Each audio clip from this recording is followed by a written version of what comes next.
In a plain with nothing but bushes, Kim Suho, or rather, Lloyd Frontera, observes with his pets and his loyal servant a vast sea of money. Digging his shovel into the ground, Lloyd activates his ability, turning that vast plain into a cluster of future buildings. This is the story of a civil engineer who completely changed the medieval world. But before that, let's go back a few years. You have been randomly chosen by the Absolute Being as a candidate. From now on, you will be a character in the novel. Knights of Blood and Iron. This was the message Kim Suho received as soon as he opened his eyes. Instantly, he realizes he has ended up in the fantasy world of the novel he read the night before but is confused because he woke up on the ground. He gets up, freezing, his mouth paralyzed from sleeping on the road. The system mocks him, leaving him stressed and making Lloyd try to hit it. Regaining consciousness, he knows he has possessed someone from the novel. But the only person who sleeps on the street and lives in the rural area is the young Master Lloyd. His bodyguard, who was searching everywhere, finally finds him. He is none other than the protagonist of the novel, Javier Azrahan. The protagonist recognizes him immediately, as he looks exactly like the illustrations in the novel. In the novel, Javier's reputation as a swordsman spread throughout the continent, but initially, he is just an anonymous knight who works in the countryside. When the protagonist finds out he is the vagabond Lloyd, he becomes extremely irritated. Seeing this, Javier says he never called him a vagabond, but is glad he has self-awareness. Back at his family's mansion, Javier is warming the fireplace, asking if Lloyd really can't remember what happened. Apparently, he drank until he was completely drunk, destroyed the bar, managed to get back home on pure instinct, but ended up fainting on the way. The protagonist, freezing, observes the ground. Although it's warm, the environment is still very cold, as expected in a fantasy medieval world. Before leaving, Javier says he will report the bar incident to Lloyd's father and is questioned by the protagonist about his family's debts. He knows the whole story from the novel, having read it in one night in his apartment. He also knows Lloyd's family's fate. The Baron and Baroness were killed by scammers, and vagabond Lloyd died vomiting blood. The protagonist is furious at how Lloyd has been living until now. It's even worse than his past life in Korea. The next day, his mother asks if he really destroyed things at the bar last night, and asks him to apologize to the owner this time. The protagonist thinks the body owner should apologize since he didn't do anything,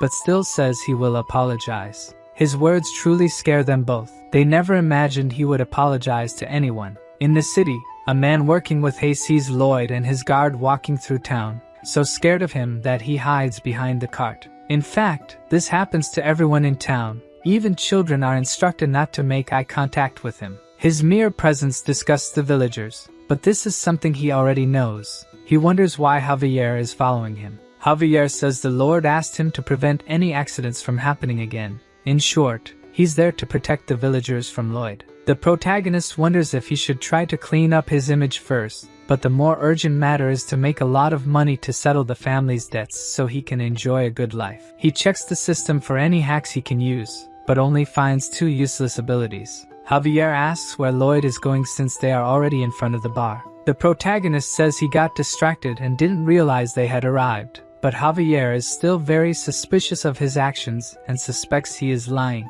As the protagonist enters the bar, Javier thinks he's different from the night before, as if he's become someone else. Inside the bar, we see that Lloyd indeed caused a mess the night before. He apologizes, but it only puts the bar owner on high alert. Seeing that the bar owner is scared because he's speaking formally, he tries to be a bit more arrogant, but it seems his apology didn't work very well. Outside, Javier says it's normal for the bar owner not to accept his apologies, since he destroyed all his furniture and decorations that took so long to acquire. He says the bar owner will only be satisfied after receiving compensation, but the protagonist has several family debts to settle. Javier continues, saying the bar owner's mother's condition has worsened due to the winter cold, but this gives the protagonist a brilliant idea. As if a light bulb had finally lit up in his head, he remembers that there's no concept of heated stone slab floors here. If he could make one in this world, it would definitely sell well. This is something Lloyd could never do, but with Kim Suho's knowledge, it would be possible. In Korea, he studied civil engineering and even managed to build a house while in the army. Excited about the new idea, he tells Javier he'll go back to the bar, but as he's returning, he receives a notification from the system saying his real journey has begun, and now he had RP points to earn from people. At first, he doesn't quite understand what it means and imagines it must be similar to XP. However, unlike XP, he doesn't gain it by killing monsters but by improving his relationship with characters, so he takes the opportunity to test how it works on Javier. His impression level with him is at -30, finding this number very low. He tries to compliment him by saying he's handsome, but this only makes the impression even more unfavorable, now at -31. He decides to set this aside for now to avoid irritating him and proceeds to the bar. At the bar, Lloyd is trying to make a contract with the owner. The contract states that he will build something to pay for the cost of all the items he broke. The owner obviously becomes wary and suspicious of his actions, even using a mental barrier ability against the protagonist.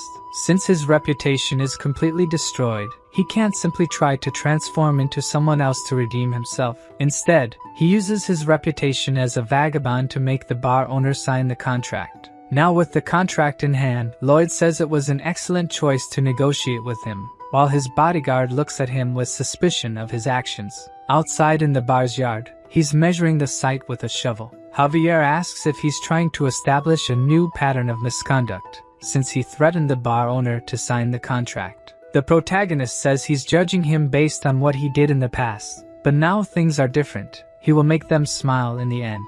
He starts digging and thinks that the reason for their smiles will be the foundation of his future money. He begins digging a hole and flattening it, hitting it several times to make it smooth. Then he constructs the house structure using wood from the mansion's warehouse. A week later, the foundation of the house is almost ready. He just has to use the red clay by the river to create the exterior. However, he's not an inexhaustible machine. His body is still physically weak. Javier is truly impressed that he is keeping his part of the contract with the bar owner. Even though he's exhausted, the protagonist says he has no time to rest and continues his work. He prepares to cut the wood but is stopped by Javier, who takes the axe from his hand and asks what needs to be done. He tosses the wooden planks into the air and quickly cuts them into perfect shapes. The protagonist is impressed, giving him a thumbs up. This is expected from someone about to become a sword master, and he compares it to modern equipment. He boldly asks Javier to help him dig, which obviously annoys him since instead of thanking him, he's asking him to work more.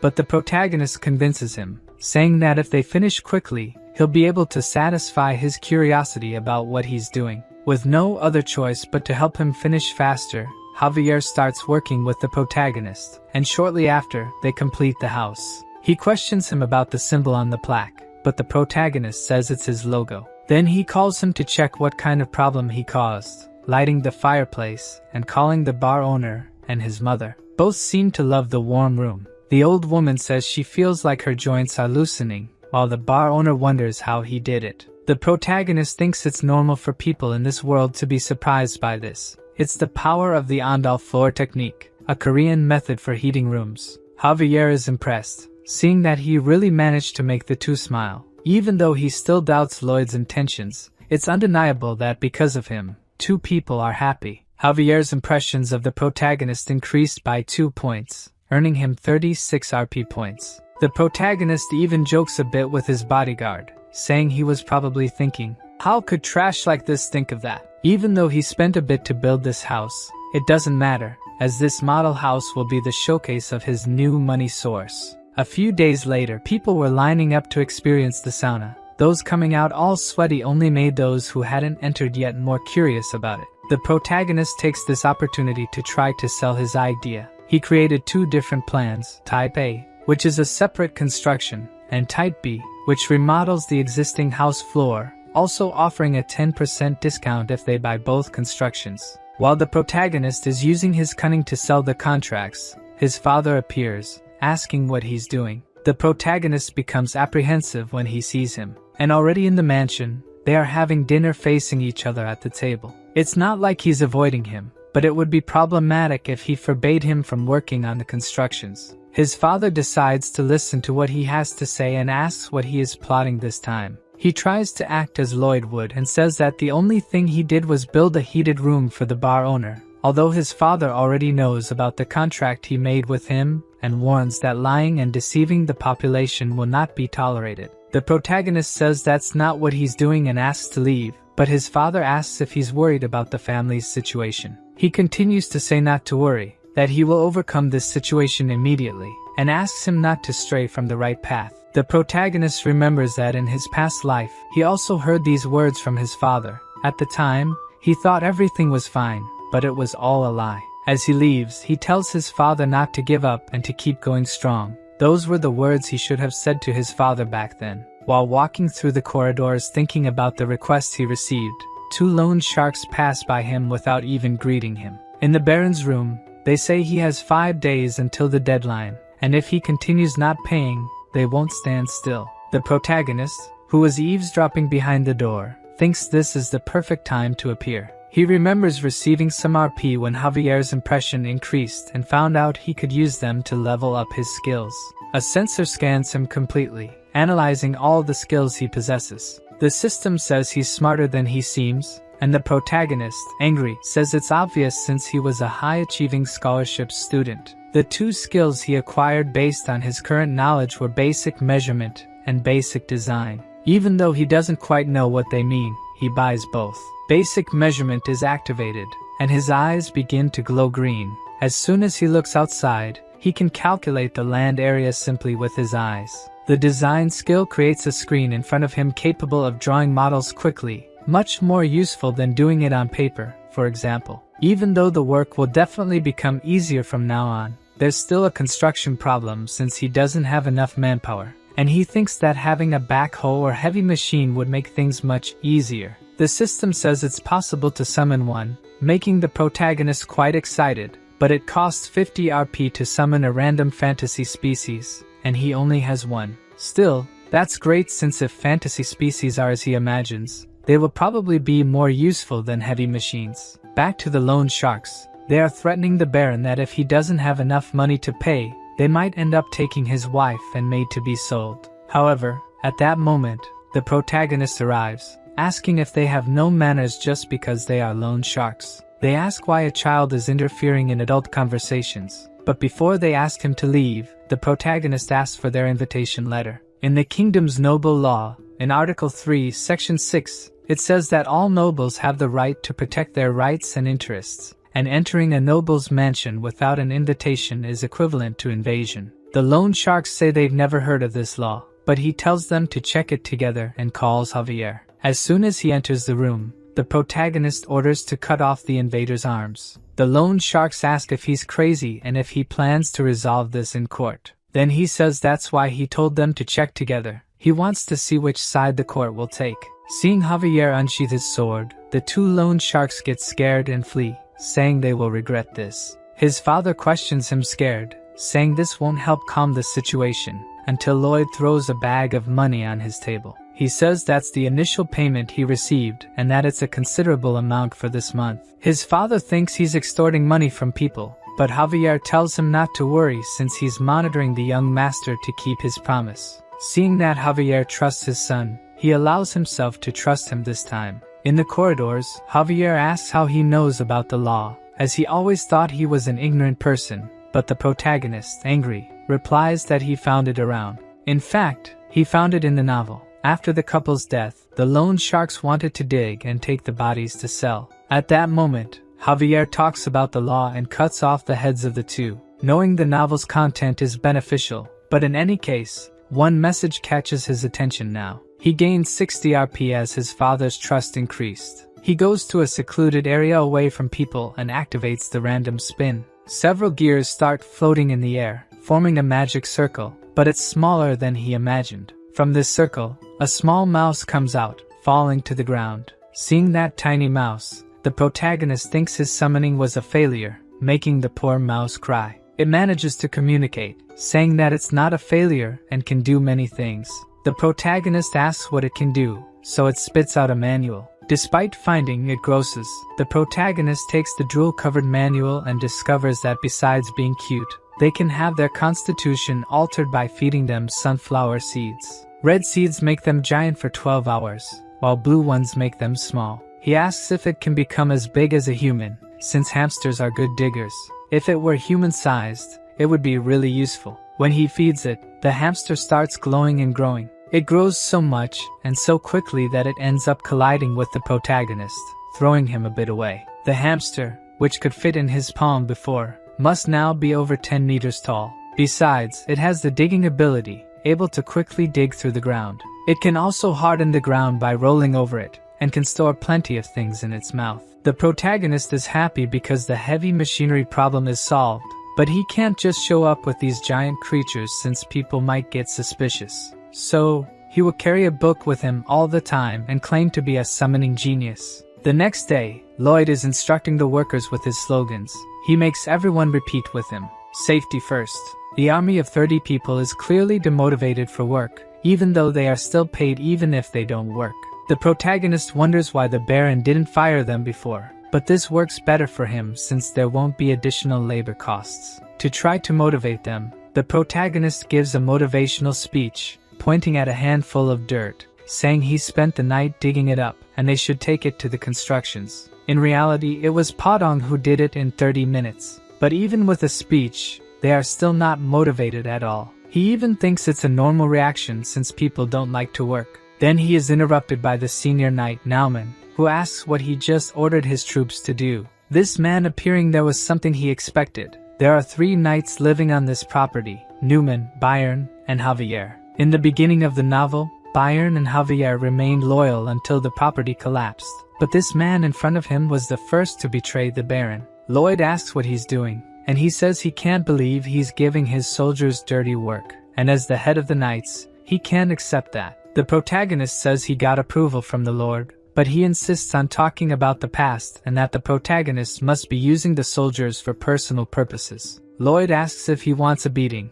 and just with that, the guy gets quite stressed. He then makes the first move by throwing sand in his face. Everyone who sees that is shocked, while the guard asks if he really just tried to tarnish his reputation as a knight. The protagonist pretends he didn't hear what he said, then challenges him to a duel right away. Returning to the mansion, Javier asks if he has confidence in defeating Newman. His opponent has a mana heart, and is also known as a sword specialist, while the protagonist is just a wretch. How could he even think of winning against him? Javier gets irritated with Lloyd teasing him, almost cutting him with his sword. He tries to analyze his actions, but everything he is doing is very strange. After picking his nose, he asks Javier to teach him swordsmanship. Javier says he would never teach his swordsmanship to someone like him, as someone with bad character like him could use it against people around him. The protagonist knew he wouldn't teach his swordsmanship right away, so he proposes to cure his insomnia.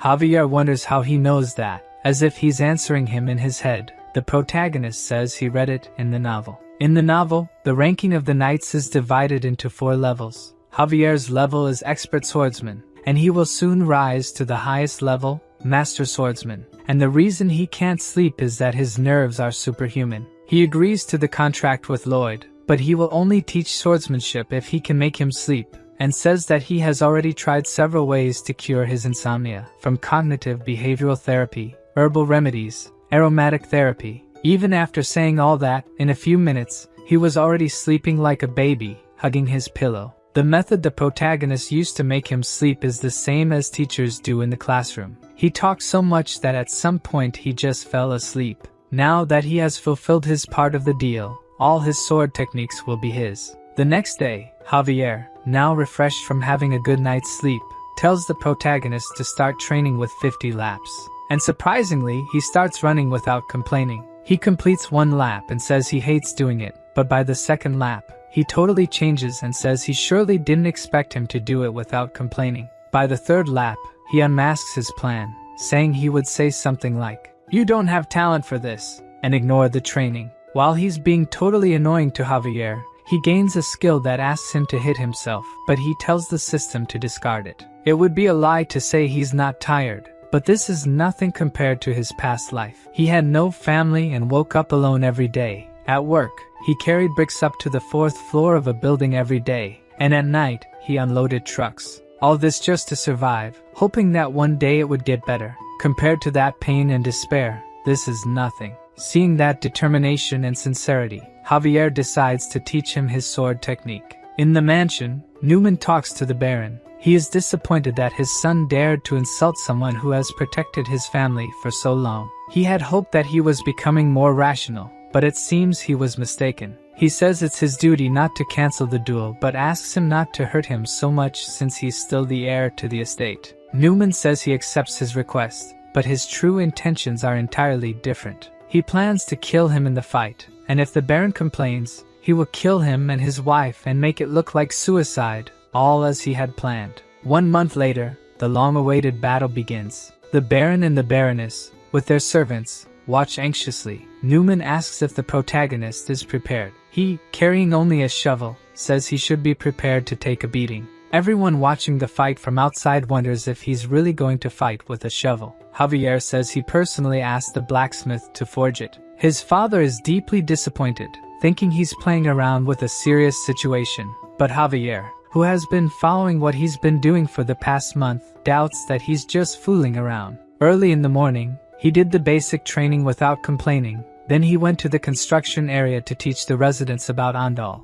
and then practiced swordsmanship until falling asleep at night. Someone who dedicated himself so much for a month couldn't be just fooling around. Javier is sure he's taking the fight seriously. The Baron initiates the duel between them, and the protagonist starts the combat with a pretty mediocre stance. Newman, who was already pissed off with him, is the first to attack but has his first attack defended. Both his father and Javier are impressed that he managed to defend an attack, and it wasn't just luck, since he continues to defend all the subsequent attacks. Javier is impressed with the extraordinary efficiency of his movements. It's like a sword technique evolved over many years. In fact, it's called modern combat, bayonet charge, something every Korean man learns in the army. Even using the shovel as a weapon wasn't random, since in addition to being able to use the shovel to defend himself, he can also use it to attack. For this combat, the protagonist came 100% prepared, first preparing the shovel, second, the basic sword technique, and finally, a tool synchronization ability for excavation. He managed to buy this ability thanks to Javier and his parents. Then, Newman shows why he is a Baron's Knight. He starts accelerating the state of his own mana using his mana heart. He truly prepares to attack this time, advancing almost instantly towards the protagonist. Even Javier says it's impossible for an ordinary person to block an attack from someone who has a mana heart. That's if he were an ordinary person, of course. Even though he attacked with all his strength, aiming to kill, the protagonist manages to block the sword. Newman is confused, feeling as if his body had sunk. This was the fourth ability he prepared, Azrahan's core technique, the technique that made Javier the strongest man in the novel. He realizes that his attack's mana was absorbed, immediately pulling out his sword, but the protagonist takes advantage of this opening to land a blow on his face. The impact is so great that he sees one of his teeth flying, and then he is hit by another attack. Everyone around is shocked. Lloyd really managed to win. His father ends the duel, but this isn't enough to quench Lloyd's anger. He continues to beat him while he's on the ground. His father gets angry, telling him to stop trying to tarnish the knight's honor. As some of the soldiers try to stop him, saying that the duel is over, the other knight from the family remarks that he's out of control. Lloyd claims to have calmed down and asks the soldiers to release him, only to hit him again immediately afterward. Javier, who is observing more closely, notices that he's hitting only in places that would cause almost no wounds, and the calm expression on his face indicates that he already knew this would happen. 15 days before the duel, the protagonist came asking him to teach the mental technique Azrahan. This startles Javier, since this technique was created by him, and supposedly no one else should know it. He confirms if this technique can attract mana from the surroundings and convert it into one's own. Javier asks how he knows the technique, but the protagonist shamelessly lies, saying he talked about it in his sleep. Javier says he can't teach the technique because it's still incomplete, but the protagonist claims he can complete it. He explains that if he absorbs external mana and puts it in the mana heart, the mana heart will simply reject it and explode it out, as they don't mix. He should concentrate it separately, and then move it around the mana heart. Javier thinks this might really be possible and asks how he came up with it, but the protagonist continues to brazenly say he just imagined it would work. That day, Javier was able to complete the technique he had been worrying about for so long, and on the first try, he managed to create 3 circles. Lloyd says he doesn't want to create a mana heart, All he wants to learn is the absorption part. He just wants to absorb what he can touch. Since he had learned this ability, Javier thought he could defeat Newman, but he triumphantly won. His father again tells him to stop talking about his reputation as a knight, but he tells him to look under the tablecloth and then say if this man deserves to be called a knight. He finds several letters, and when he reads their contents, everything is there. From the property's situation to the Baron's likes and dislikes and instructions on how to forge fake documents. These letters contain everything he has shared so far. Newman wonders how he found them since he had hidden them inside the wall, but due to the novel, he already knew where they were and sent his hamster to fetch them. He sees that his father is completely shocked. In the novel, he was described as a kind man, but this protagonist doesn't know the words kind and friendly. He suggests a way to get rid of this man. He proposes throwing fierce rats on his head and then banishing him from the properties or reducing him to a normal knight and giving him a chance to think about his sins. People are confused about why he wants to throw rats at him, since a measly rat wouldn't be able to hurt Newman. Both his father and the people around think it's a sensible and generous suggestion, albeit understandably dangerous. His father agrees to the punishment and asks if Newman has any objections to it. He obviously doesn't, and thanks for their mercy. If you treat an evildoer well, will they really reflect on their sins and return the given mercy? Or will they become even more determined to manipulate and figure out how to take advantage of that kindness? The protagonist says it's great to see his final smile, gives a red sunflower seed for his pet to eat, and says there's no best method to ask for forgiveness. The rat thrown into the air grows to a colossal size, falling on top of Newman, probably killing him. With this, the rotten apple of his lands has just fallen. The next day, his hamster digs a path in the middle of the city. Javier asks what he's doing, and Lloyd replies that he's preparing the way to build a road. The engineering unit, previously shy and unwilling to work, has now become surprisingly efficient. He mentions that in ancient times there was a city called Rome, where people loved roads and even created a road system called the Appian Way. He wants to build something similar, a road that stretches from the Baron's house to the eastern coast. Javier questions again why he's building a road, but the protagonist tells him to just watch quietly and see the rising popularity of roads. However, everything seems very strange to Javier, so he asks where he suddenly learned to do all this. He asks if he's really his young master Lloyd. When the protagonist saw this guy's personality in the novel, he knew something like this could happen.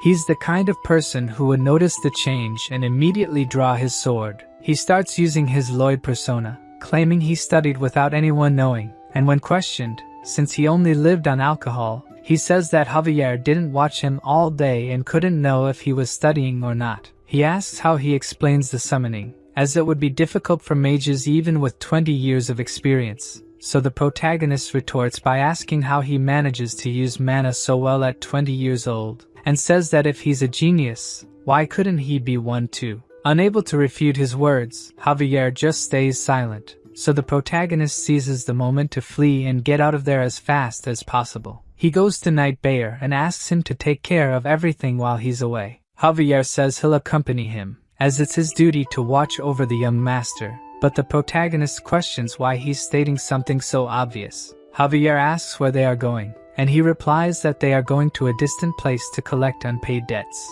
In a small, remote town in the Runia property, the scammer from Thor to Real Estate is very stressed because he lost a lot of money. His bodyguard says it's normal since he makes money by gambling, and also says that if he doesn't have enough money to pay him, he'll have to leave. The scammer gets scared, saying he can still pay and that he shouldn't go anywhere. He can make money by cheating others again, but since many people are looking for him, it's better to lay low for now. At that moment, the protagonist kicks the bar door open. The man asks what's wrong with him, but when the protagonist introduces himself as Lloyd Frontera, the guy is shocked as if seeing a ghost. The scammer immediately tells his bodyguard to run with him, and with just one leap, he jumps through the bar window. However, when he reaches the alley, a man is already waiting for him. Javier orders him to surrender the scammer and leave. If he refuses, he will be considered an accomplice. The bodyguard won't give up so easily, and as he prepares a spell, he asks if he even knows how to use a sword.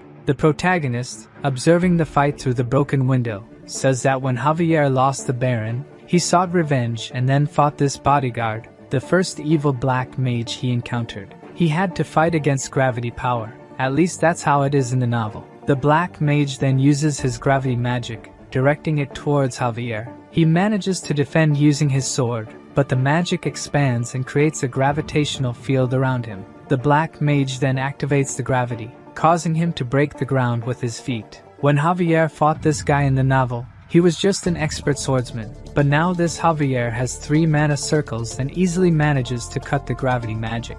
Seeing that it will be impossible to confront him directly, the black mage flees, saying that wasn't part of the contract. Javier asks if he knows what happens if he strikes a noble, intending to cut his legs, so he will crawl to the tribunal. However, at the last second, the scammer is saved by Lloyd, who steps in the middle of the attack and prevents it from landing. He shouts at Javier, saying he will be punished with death if he goes to the tribunal. Javier is shocked. Lloyd just showed kindness to another person. They tie up and lock the swindler in the room. Seeing him quite apprehensive, the protagonist tells him not to be so afraid since he won't kill him. After all, if he did, the people he owes money to would cause a mess. The swindler asks if the protagonist will forgive him, and Lloyd replies that he won't take it to the tribunal, but he expects compensation in money. But since he doesn't have money to pay, the protagonist has another way to forgive him. All he has to do is sign this contract, and that's it. The swindler asks what kind of contract it is. It's just an ordinary worker's contract, and he will be paid, of course, but 80% of his salary will go to repayments due to the high debt, to be paid after 520 years. This shocks both the swindler and Javier. It was obvious that he wasn't there just to sympathize and forgive. The protagonist thinks he'd never be crazy enough to kill a guy who owes him. He'll suck every drop of money he can for the rest of his life. The swindler asks how he can make such an unfair contract, but when the protagonist threatens to take it to the tribunal, he ends up signing the contract right away. Back in the cart on the way to town, we see the swindler still tied up. Javier mentions that due to this guy's money, they won't have to worry about interest for a few months. However, the protagonist corrects him, saying he'll use all that money to invest in labor costs since the 30 soldiers aren't enough. A few days later, we see the protagonist recruiting employees. The line is so long that it extends for several meters. He asks Javier if these people really hate him. He's sure they do, but due to selling the Diendal for a lower price and being firm in punishing the traitor, people have started to see him as trustworthy and capable. The man in front of him asks where to sign the contract but thanks him first since his son used to get very cold in winter. But thanks to him, he doesn't have to worry about that this year. The protagonist even feels ashamed, as he's only satisfying his greed. The man continues, saying he has relatives from another town who would like to buy the Andals. The protagonist expected this to happen, since he didn't build the Andal for nothing. Now he'll raise the price under the pretext of travel expenses and make all the money from them. Up in the mountains, Lloyd tells Javier that one day this mountain will be entirely bare because the Andal consumes a lot of resources. The trees here won't last long. That's why he's canceling the construction of the Appian Way. At the end of the road, there's a reserve of bituminous coal. They'll extract and sell it for a high price. If the Andal gains a high level of approval, other countries won't be able to resist. Of course, the people in their town will get a discount, but just a little. Lloyd asks if he finds this unfair, but he says if he doesn't do it, he won't be able to pay off the family's debts. Javier agrees with this, but mining there is impossible as it already collapsed once. Still, he says he can do it because he knows modern-era excavation technology. He will use the shield method. Javier has no idea what this shield method means but says he'll continue to observe this completely different young master. However, even the protagonist who read the novel doesn't know everything. In this world,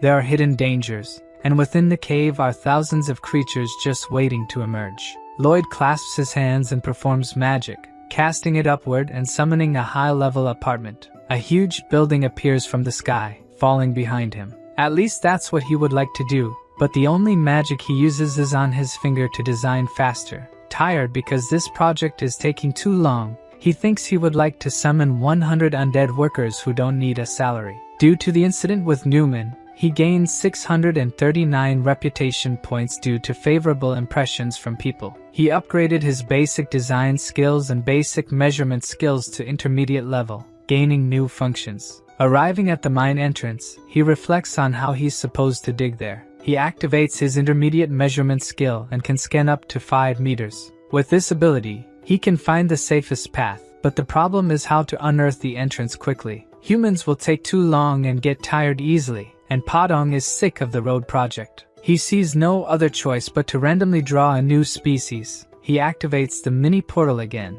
which makes quite a noise, and a mini snake comes out of it. Seeing this cute snake, it seems apparently useless on the outside, but he remembers that was the case with Padong too, and asks if it grows big with sunflower seeds. He asks her to demonstrate her skills, and weeks later, he sees that she is much more useful than he imagined. She can eat the earth in front of the shield equipment, then she digests the food, and at that moment, Javier prepares for the attacks. She excretes steel, and Javier is in charge of cutting them, which are then used to build the terrain's support structure. Javier questions why he's cutting the poop of a giant snake, but the protagonist doesn't care and orders everyone to move forward, pushing the iron shield. Even though he installed oxygen tubes, he still feels a bit dizzy, but if it weren't for them, he would have probably passed out inside. Seeing that he's starting to get tired, Javier tells him that he also needs to rest with the other workers, but the protagonist says he's the site manager and needs to oversee the operation and act responsibly.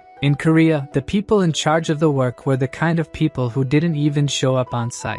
He hated those people and promises never to be like them. So, he uses his ability and detects luminous coal ahead. He cheers everyone up, saying they're almost there, and thanks the little snake because thanks to her, they were able to do this 10 times faster. While the protagonist explains that after they reach the coal, they'll have to dismantle the shields and expand the space. They start hearing a noise coming from the ground. Alarmed, the protagonist uses his ability and sees a small hole that wasn't there before, and this hole begins to grow larger until a giant ant emerges from it. Javier immediately cuts its antennae, and Lloyd uses his shovel to crush its head. The sudden appearance of this monster surprised him since it's something that didn't appear in the novel. But this is not the time to relax because an ant never walks alone. Thousands of ants begin to appear, and the protagonist evacuates everyone outside, while Javier manages to hold several of them, cutting them into pieces. If there's an ant colony, there can be from 200 to 1,000 monsters there. Javier is running out of breath. He won't be able to hold them all,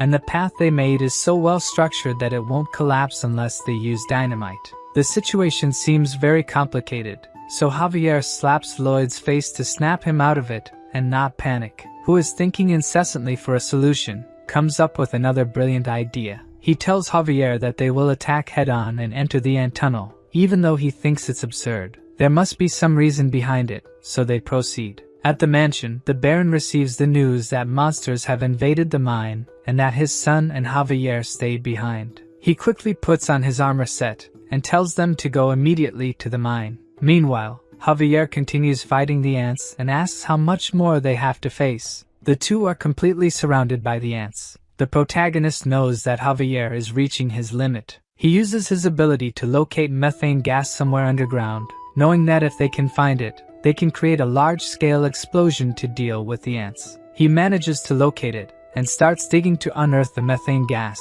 with Javier protecting him. Things seem to be going well, but they both hear a very loud scream. The Ant Queen has decided to show up, and just by seeing her size, Javier says he can't face her. However, in this situation, he has no choice but to push beyond his limits, managing to defend against and counterattack the Queen's assault. While Javier fights her, the protagonist continues digging until he finally uncovers the gas. He tells Javier to get out of there as fast as possible and run to the entrance, while he grabs a still-burning torch. They run through the tunnel filled with dead-end bodies, and when they finally put enough distance, he throws the flaming torch towards the gas outlet. The Ant Queen tries to attack them but is hit by the massive explosion caused by the gas. Not only her, but all the ants in the cave are caught in the blast. Outside, people hear the noise and a great tremor from deep inside the cave. The Baron worries about his son and tries to enter the cave but is stopped by his bodyguard. Inside, the two survive the explosion, but Javier and the snake have fainted.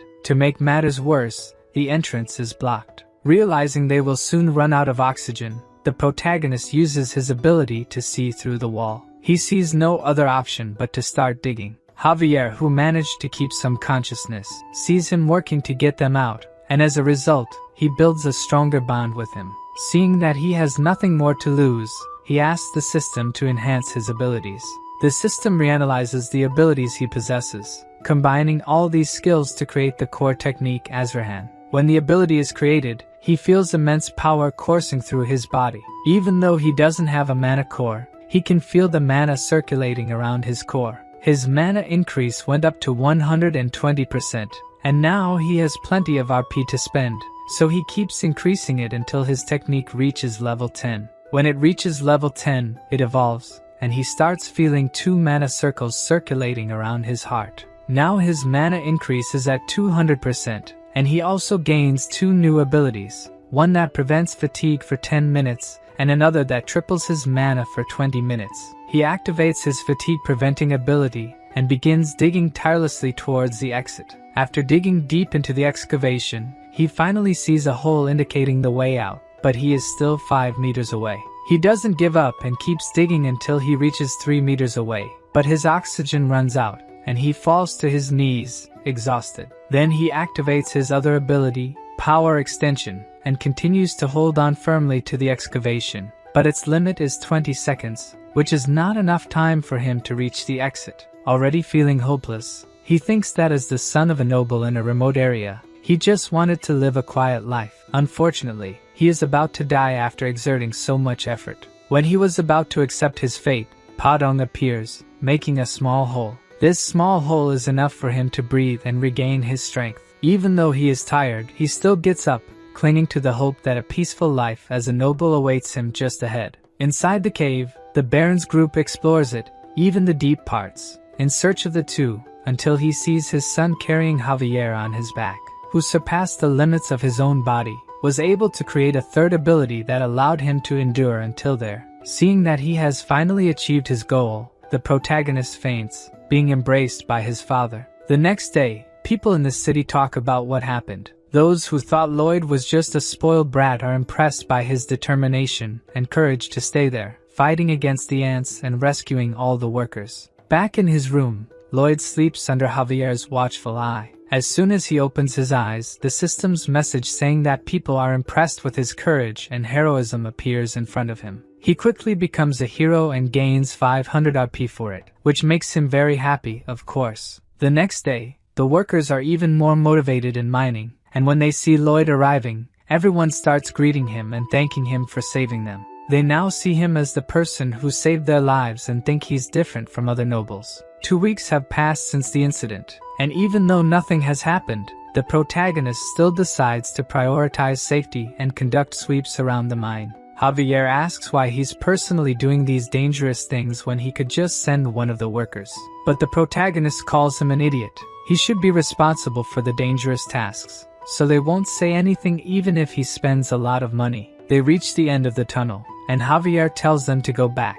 But the protagonist seems to have seen something with his ability. He starts digging to investigate, as there might be ant eggs that haven't hatched yet. But what he finds is something unexpected. An orc trapped along with several other animals, probably stored to be eaten later. Javier says he looks dangerous and intends to take care of him right away, but he's stopped by the protagonist. Lloyd asks if he's dead, but Javier says ants have a habit of only paralyzing what they're going to eat. The MC gives a wicked smile and says this is an incredible reward. Back at the mansion, the orc is already awake. His name is Hirosh, and he says he will never forget him as his savior. Hirosh, the son of the orc tribe leader, says he will do anything for Lloyd for being his savior. In fact, that was the exact reason he helped the Green One. Our Prota asks for 120 orc workers to help at the mine, but his request is denied by the orc. As orcs are warriors, only other warriors can give them orders, and since young Lloyd is not a warrior,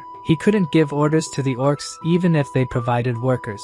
In the orc tribe, it's necessary to bring the head of a monster ant when one becomes an adult. Hirosh made a mistake in the tunnel and ended up being paralyzed, but of course, our MC wouldn't let this opportunity pass so easily. Before anything else, he congratulates him for becoming an adult orc. Hirosh, crestfallen, says he couldn't catch a monster ant, so the protagonist says they caught the ant queen together, showing her head pinned to the wall. The Hulk says he doesn't remember catching such a big ant, but the liar says it was a truly surprising sight because when he entered the ant tunnel, the queen was trembling with fear. While Javier listens to his disgusting lie, the orc believes that they are both excellent warriors and that they together caught the queen. Lloyd mentions the 120 workers again, but this time the orc says he will recruit them. A week later, in the Steel Sand Tribe village, the protagonist, who had made a long trip there, finds out that the orc leader refuses his request. Shocked, he asks why. The orc chief says they need to hunt every day, and if they don't eat protein right after the hunt, they will lose muscle strength. Javier says these orcs are bodybuilding maniacs, so it will be impossible to convince them. The protagonist asks if there was a way to preserve the meat so they could go without hunting for more than 3 days, and he says he knows how to prevent the meat from spoiling even after several days. Let's go back a little in time to remember the moment they arrived in the village. The father and son, who hadn't seen each other for so many days, were extremely emotional to see each other again. They run to each other and give a tight hug. The impact of the hug alone was so strong that it caused a gust of wind to spread around. Lloyd says that if anyone had been between those two, they would have turned into mincemeat. Our mercenary thinks that if they can get 120 workers with these two, productivity will increase hundreds of times. But that wasn't the only thing that caught his attention. When Hirosh brought the Ant Queen's head as a celebration, the orcs were using massive gold objects for squats. Lloyd is shocked and wonders where they found those. It's as if they stole or took them from somewhere. Because of this, he makes a deal with the orc tribe leader to get both the labor force and the treasures. Javier is reading the contract and discovers that they will build a stone-cold storage warehouse. Not knowing what that means, he asks Lloyd. The royal family preserves food using ice magic. What they are going to do is similar, but they won't use magic. To make it, they will need a special stone called granite. It is a very resistant stone and will be difficult to extract. Normally, one would use dynamite to extract the stones, but right next to him is a human dynamo. From Javier's look, he already knows he will use him again. In one of the main episodes of the story, in the city of Namrum, the entire population was trapped in a magic barrier, and within this city were thousands of refugees that Javier needed to save. At this moment, Javier was a sword master with 4 cores spinning around his mana heart. At this moment of despair, he unintentionally created a skill. The explosion from the collision was so strong that, aside from destroying the magic barrier, it became one of his main techniques. Lloyd explains this technique that he could use. Javier again asks how he knows about this, but the protagonist says he just thought of it at some point. Even though the real reason he taught him this technique was to use him, it would still be a great strength boost if he could execute it. Protecting the mana heart with 1 core and moving the other 3, he releases an explosion into the rock. It was so strong that it tore through all his clothes and even ruffled his hair. Angry, Javier asks if he knew that would happen, but Lloyd says he had no idea and apologizes. Anyway, the idea worked. Now it's his turn to work. Javier speaks of his knight's honor, and that now he's being used for construction, but the MC realizes that this is just his way of showing gratitude. After this, the construction proceeded rapidly. The granite Javier cut was carried by Padang. The orcs who were addicted to training started working on their own. Because of this help, they will be able to finish 5 times faster, and the last thing they will need is the ice and thermal insulation. Lloyd asks Javier where the people with the insulating material are. He replies that it's been exactly 3 weeks, and the group should have arrived by now. There are 2 possibilities. Either the soldiers are lazy, or there was an accident. The protagonist says they must check immediately. Javier stops him and says that if this is a mission, he should do it alone since he doesn't know what kind of accident happened. It could be dangerous. But Lloyd has explained this several times. He is in charge of construction and responsible for the workers' lives. Exploring further into the mountains, he ends up finding one of the gloves he had custom made to use when handling insulating materials. Javier warns that he senses a strange energy coming toward the canyon, an abnormal flow of mana but very faint. Thinking about it, he tries to remember if he saw something similar in any of the novel's episodes, but something leaves him completely terrified. He immediately says there's no time, and they need to walk quickly, as everyone might be dead. They venture further into the canyon, finding several clues from the missing group, until they reach Rupalan's dungeon. This was a place Javier had been looking for since the beginning of the novel, the hideout of a black mage named Rupalan. The protagonist is deeply irritated that someone dared to lay hands on his workers. Javier is the first to enter the cave, telling Lloyd to stay behind him. He ends up stepping into a trap but is narrowly saved by the protagonist. MC asks if he's sure he's a knight. He should have thought that there might be a trap inside. In fact, he already knew about the existence of this trap since in the novel, Javier fell into it and had to continue through the dungeon all battered. But Javier is the type of person who never falls for the same trick twice. Lloyd comments that earlier, he felt a normal mana flow and asks him to use that technique since magical traps are linked to mana. He would be able to sense any abnormalities. Javier manages to detect where the traps are located and begins to guide the way to the back of the cave. The swordsman thinks that even though his master always lies or insists on annoying things, this time it seems like he knows exactly what's going on. He can't sense any special mana or energy, and thinks it might be a type of very powerful mana, but he decides to ignore that and focus on rescuing the workers. Inside the cave, a black mage senses the presence of intruders since one of the traps was activated. They probably came to rescue the recently kidnapped people. However, the black mage has already finished the preparations he needed to make and approaches a large iron door. Opening it, the 5 missing workers are there. He grabs one of them by the hair and starts dragging him, throwing him into a magic circle of blood. This is the magic circle that connects to hell. Using a scythe bathed in blood for 100 days and a young human, he will execute his spell. Before he can hit him, the black mage hears a shout telling him to stop. At the entrance to the laboratory, he sees Lloyd and Javier ready to attack him. Surprised at how fast they got there since there were hundreds of traps in the cave, the mage automatically uses one of his spells. 2 iron doors close around them, trapping them in that small space. The protagonist already knows what's coming and holds his breath as a sleep-inducing gas starts to fill the area. Lloyd uses his ability that makes him tireless for 10 minutes and starts digging quickly into the ground to make a tunnel. He doesn't need to worry about Javier since he is already immune to all medications to treat his insomnia, so sleeping pills don't work on him. Seeing Lloyd digging a hole under the door, he looks like a giant mole.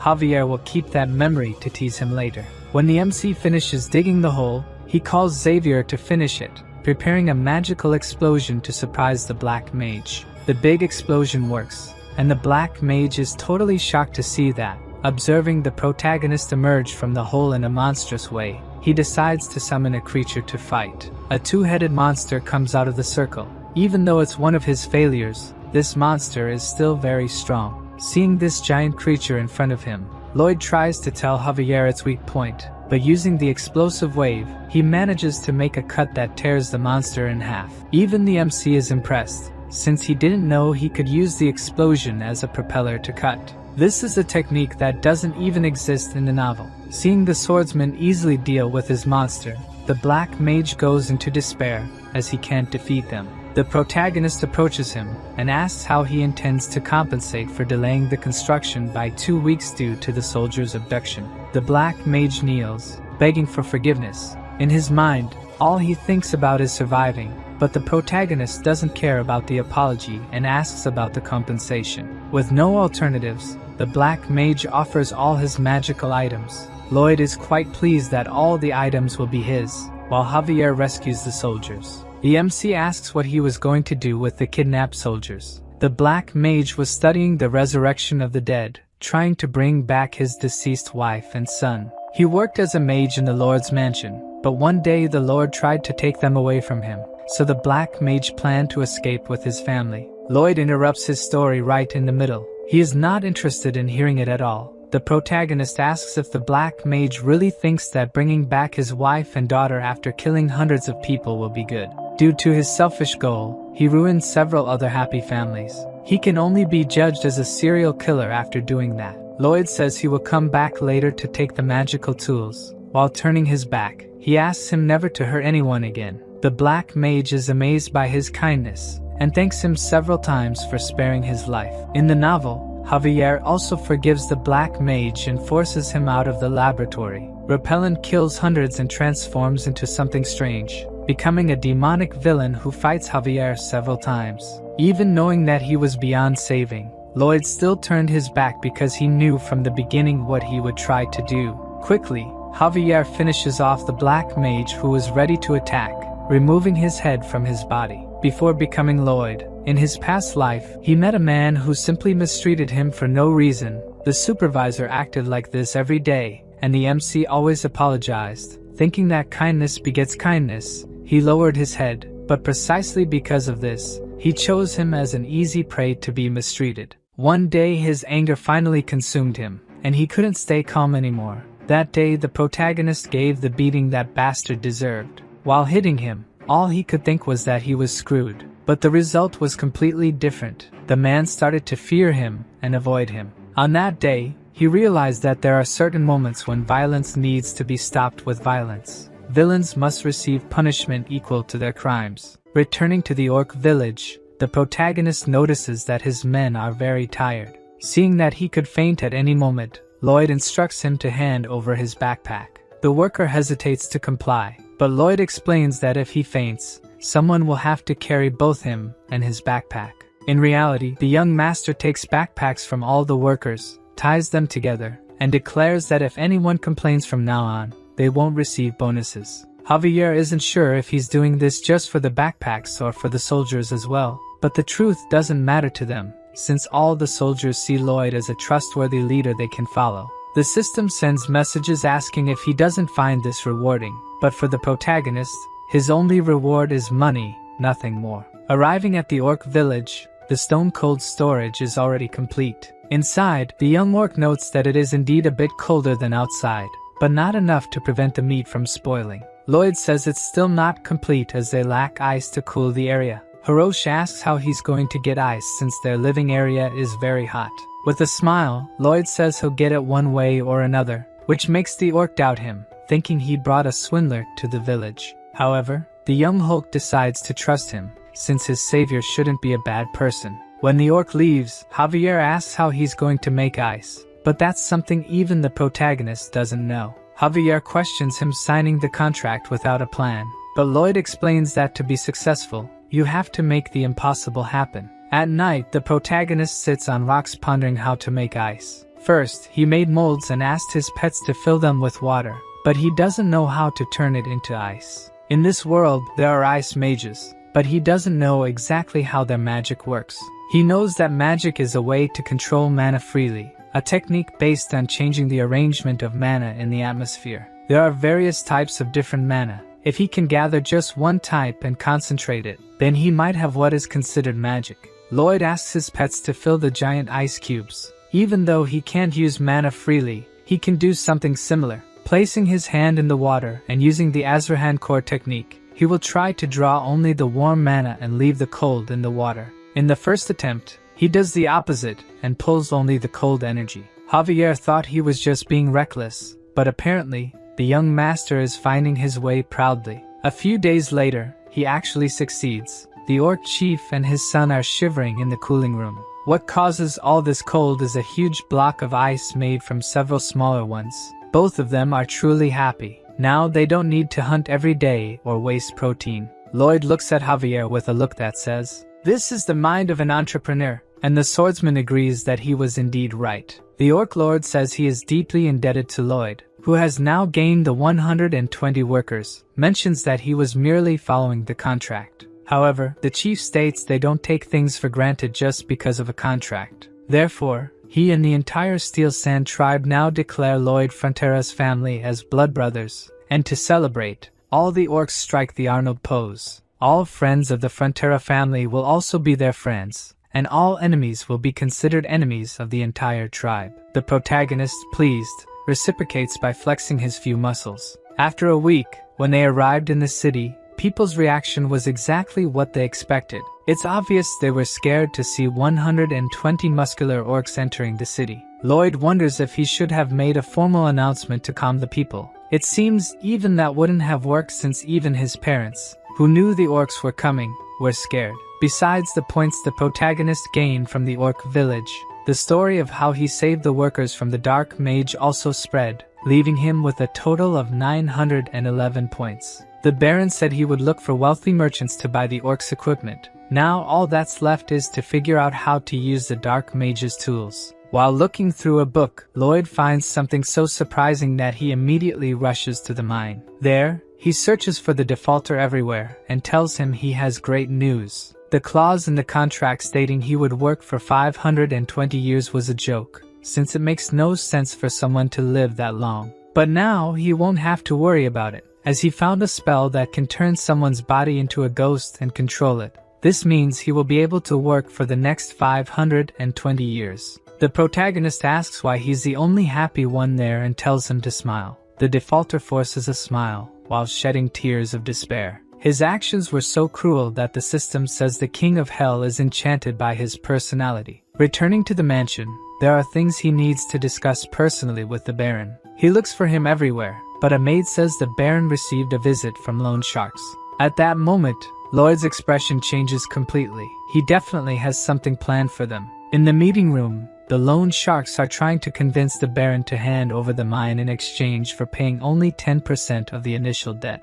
While he is silent, thinking about it, the protagonist knocks on the door asking to come in. This time, Lloyd arrives quite friendly to talk to them. They immediately show they have the contract, and that he won't be able to expel them from the house again. However, he continues with his act and humbly asks to make a suggestion. They refuse, but Lloyd keeps talking, leaving them quite irritated. Lloyd goes on and says that if he doesn't make suggestions, it will leave him a little irritated. At that moment, behind him, the young orc appears in fury, asking who made his brother irritated. The two loan sharks are terrified of the orc, but Lloyd tells him not to worry, as they will accept his suggestion. After the meeting, the two loan sharks run out of the mansion. Lloyd tells his father that he would like to make the debt disappear, but since that would be a crime, they must be content with this outcome. He also mentions that the extraction of bituminous coal is going very well. However, now they have another terrible problem to deal with. Orcs eat 10 times more than a normal person, and if they can't resolve this, they will end up with more debts. As he expected, the orcs are great miners. Some of them mine for over 24 hours without stopping and have to be forcibly removed by humans. Their productivity is 10 times better than he expected, and they also refuse to receive wages. Their payment is in food, but the cost of this food has increased so much that Lloyd considers raising taxes to meet this demand. However,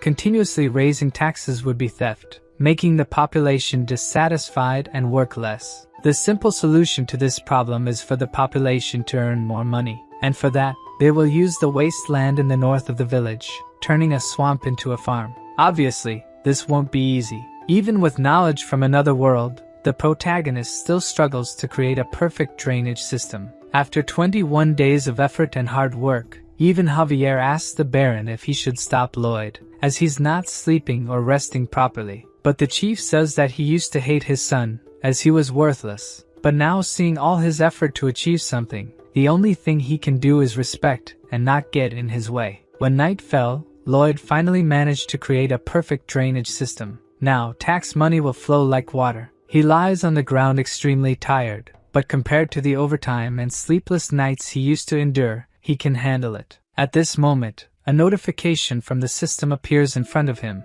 adding a new option to the design ability, allowing simulations using data obtained through measurement. Lloyd does a quick test, activating his ability on a distant mountain, and when he modifies the structure in an abnormal way, it breaks. He's angry that the system only mentioned this now, after a month of working like crazy. Arriving at the swamp, he starts the first phase of the wetland recovery project. The first step is to have his pets drink all the water from the land.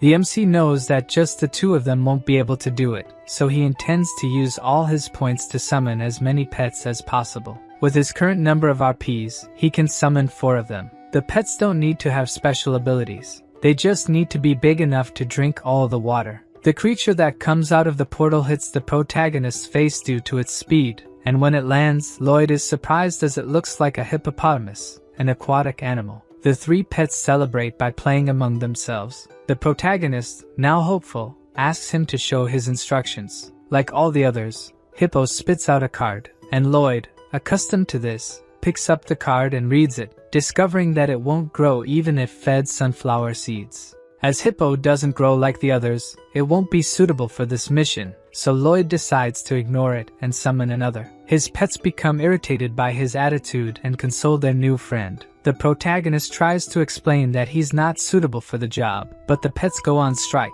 insisting he acknowledge their values. Lloyd decides to give it a chance and asks about its ability. The small hippo demonstrates the one gulp ability, which allows it to drink a lot of water in just one gulp, but it can only drink what its stomach can hold. Lloyd briefly thought this would be the best ability for the job, but is once again disappointed. Hippo decides to show what it can do and starts drinking water from the lake. The protagonist thinks he's hallucinating. As Hippo seems to be getting bigger, it begins to drink the entire lake, leaving Lloyd astonished by how much it has grown. In a few seconds, that immense swamp dries up. Hippo seems satisfied after drinking so much water, while the protagonist is completely shocked by how much he managed to drink in such a short time. The other two pets look at their master with a "I told you so" expression, while Lloyd asks the system if this is really random since he always gets the magical beasts he needs. But the system is vague and only says he's lucky. Hippo asks if it can keep drinking more. The reincarnated architect tells him to drink until he can't anymore,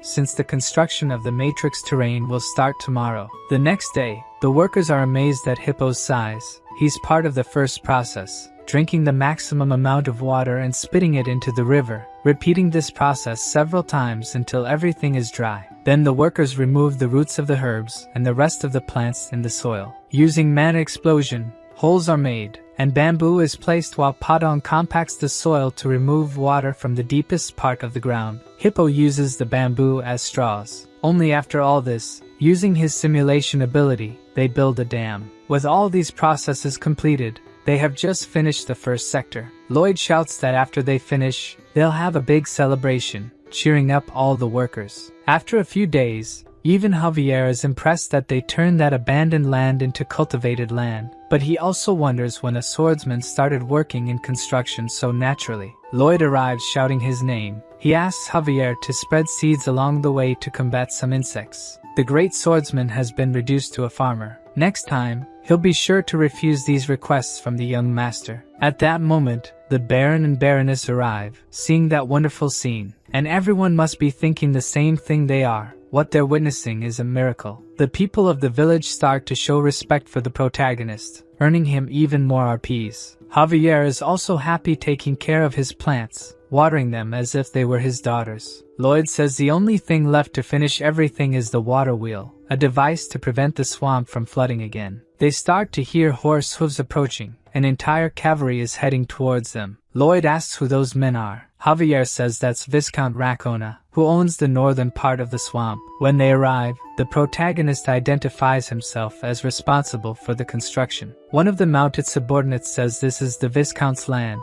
and they should leave immediately. The Mara's swamp is a place that hasn't been visited by anyone for hundreds of years. The northern part is land administered by Viscount Lacona, while the southern part is administered by the Frontera. However, they obviously claimed rights over the land out of nowhere, aiming to take this fertile land without any effort from the start. It makes sense for them to insist on handing over the land, since a part of the swamp is indeed their property. That much is clear until now. Lloyd asks the Viscount if he's really saying that his land was invaded. The man on horseback tries to speak but is interrupted by the protagonist, who says this conversation is among nobles. The man gets angry, while the farmers question the young master's actions. Lloyd introduces himself as the eldest son of the Frontera family. The Viscount comments that his behavior is indecent and asks to call Baron Frontera. The MC pretends not to have heard and scratches his ear. When questioned, he says the only thing he heard was the sound of a dung fly. The Viscount looks for the fly but is alerted by his guard that the young man is referring to him. Lloyd talks about the laws of the kingdom's lands, Law number 321, a special law about cultivating wasteland. If wasteland is abandoned for a long time,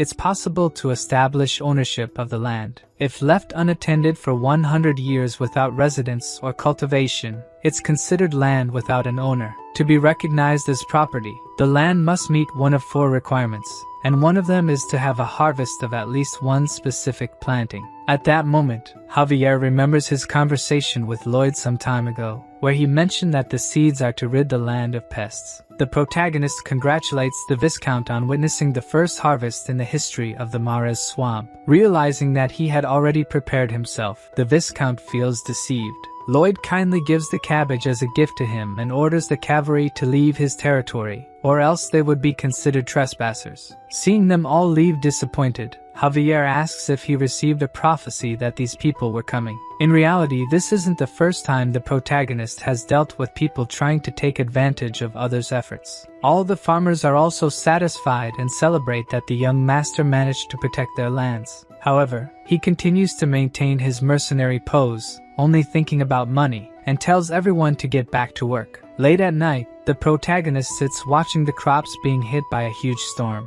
With summer ending, autumn brings rain. Even though he has used simulation hundreds of times, he shouldn't let his guard down and observe until the end. By morning, the rain has passed, and with it, the worry. Thanks to his great invention, that land didn't turn back into a swamp, and he even gained achievement points from the system. Now that the first thing is done, he will move on to the next step. Meanwhile, in Viscount Lacona's territory, he might be indignant with the situation. If they continue planting for 2 years, the land will officially be theirs. The swamp is the land where golden eggs will hatch. Even his stomach is hurting from having to give up his precious land. He can't let this fertile land slip from his hands and asks his executive to call the dye workshop supervisor. A few days later, Lloyd wakes up from his bed with a severe headache. Perhaps the long days without sleep have finally caught up. Even so, he can't just lie in bed, as there's much to do. The problem arises when even Javier wakes up strangely. He's also experiencing the same headache, making the protagonist realize that this isn't just a coincidence, but something intentionally done by someone. It wasn't just the two of them who were affected. The maid Emily, Mr. Alap, the boy in charge of the cows, and the cows themselves were all affected. In summary, this is affecting everyone in the village, humans and animals alike. The animals with better instincts refuse to drink water, leading the protagonist to believe that the water must be causing this. Lloyd's greatest weapon in this world is his knowledge, but after the incident with the ants, he realized that not everything is as it seems. Expecting the Viscount to take action, research was done on his territory, revealing that his main source of income is dye technology using the Ladona fruit. The problem is that this fruit can be toxic to humans. Due to his envy and greed, Racona, without a doubt, sabotaged the village's water. Inside the mansion, Baron Frontera is shocked by a proposal. The Viscount's subordinate demands half of the wetlands, promising they would stop dumping dye waste into the water. The protagonist's father calls it blackmail, but that's exactly what he planned to do. Even if taken to court, it will take at least 2 years for a verdict, and with all the legal fees and the cost of new clean water, it will be very expensive for him. At that moment, Lloyd enters the room, telling his father that their parasitic neighbors are tampering with the water. The door slams in the subordinate's face, who complains to the protagonist for insulting his master. With a look of anger, the protagonist remarks that he didn't know trash parasites could understand humans. Humiliated again, the knight cannot contain his anger, drawing his sword and challenging him to a duel. Shortly after, we see the same scene again, with Lloyd beating someone who has already surrendered. After the person cries and begs for mercy, Lloyd pretends to be satisfied, only to beat him again shortly afterward. The Baron warns his son that the duel is over, but his expressions show he's quite pleased with what he's doing. After being beaten, the subordinate returns to his master, who calls him trash for being beaten by the incompetent son of the Baron. However, upon reflection, the subordinate did a good job because the Frontera can only take the case to court, and they can use this public beating to delay the process by 3 or 4 years. At least, that's what the protagonist thinks the Viscount is planning. However, as a Frontera, he will resolve this using his own methods, rallying the population to defend their lands from greed. First, to solve the water problem, they build a reservoir using hippo to bring water from a local river before it becomes polluted, filling the reservoir. Javier says it's a good solution, but they'll have to do it every day without rest. Lloyd says it's only a temporary solution. The real plan is to build a water supply system. To do this, infrastructure will have to be built to bring water from Lake Kapua in the eastern mountains, which will be a massive undertaking in terms of work and costs. However, the protagonist knows exactly how they will recover what was spent, multiplied by 100. Months later, the Viscount is extremely anxious about something. The manager informs him that the eldest son of Baron Frontera is requesting an audience to help solve recent problems. Inside the room, Lloyd sarcastically remarks that he's doing very well and is there to help with his problems. The Viscount tries to play dumb, saying he has no problems, but Lloyd insists he could save his dye workshop from bankruptcy. At that moment, the Viscount understands that the crisis he's facing is the fault of young Frontera. But before he says anything, Lloyd explains that due to the waste he dumped in the river, they had to bring water from Lake Kapua. Workers had to dig a long path of land, laying pipes for the water to pass through. In the middle of the route, they came across a huge valley, and their only alternative was to build a Roman-style aqueduct. For this, Javier had to blast a lot of limestone, as it's a material used in construction. Some limestone rocks ended up accidentally in the river. Anxiously, the Viscount asks, "What the hell does this have to do with your paint workshop?" Lloyd explains that the water flowing to the workshop is full of limestone, which caused their clothes to be dyed brown. Rakona says she will take them to court, and the protagonist says it will take at least 2 years, asking if anyone will remember their products during that time. Afraid of going bankrupt, the Viscount is totally shocked. Lloyd, having already satisfied him by dispelling his doubts, bids farewell. But as he's leaving, he's threatened by the Viscount, who says he'll make his life hell. Outside, Javier questions Lloyd's intentions. All he did was provoke him, but that man is truly dangerous due to his connections in the capital. The MC asks him to wait and see who has more to lose. A month later, the Viscount kneels to beg for help to save his paint workshop. With a tone of superiority, Lloyd asks if 2 of his prosperous connections said he couldn't win this case. Deeply regretful, the Viscount apologizes, but the protagonist isn't interested in pride or apologies. All he wants is for the Viscount to sign a contract. If he signs it, water will be supplied to his workshop in a week. Seeing the exorbitant amount he'll have to pay, he asks why someone would put a price on water. The protagonist finds it strange, as he was the one who taught him that water isn't free. Startled, the Viscount sees no alternative but to sign. Even his father is scared to receive such a large sum of money every month. With a cynical expression, he says the Viscount is a very generous man. Javier thinks that the Viscount started the battle, but now, the protagonist seems like the devil himself. That contract doesn't have a specific end date, which means he'll take everything from the Viscount until he dies. In fact, knowing Lloyd's personality, he'll be draining his money for generations. Like a demon king, Lloyd wouldn't let this slide with just a pat on the back. If he could exchange blood vessels for money, he'd rip them all out. The Count also has great news to share. He found a buyer for the Orc tribe's treasures. When the protagonist asks who bought them, he finds it really odd, as someone like him would easily be able to buy new pieces. His father doesn't know the details exactly, but it seems like he wants to build a statue in the sea. At that moment, we see Count Cremo looking out his window. On the horizon, something starts rising from the sea. A great monster emerges from the depths of the oceans. The Count looks at it angrily. The creature comes entirely out of the sea, ready to attack everything in its path. The next day, we return to the Frontera territory. Javier reported to the Baron that they would be leaving in a week, and, to minimize expenses, the young master requested about 10 men to accompany him. Taking care of a plant, he said that if that's what his son wants to do, then he should fulfill his request. Javier asked him not to worry since he would be monitoring him closely. The Baron mentioned that when the night of Viscount Lacona came to blackmail him, he was terrified and actually considered giving up the lands.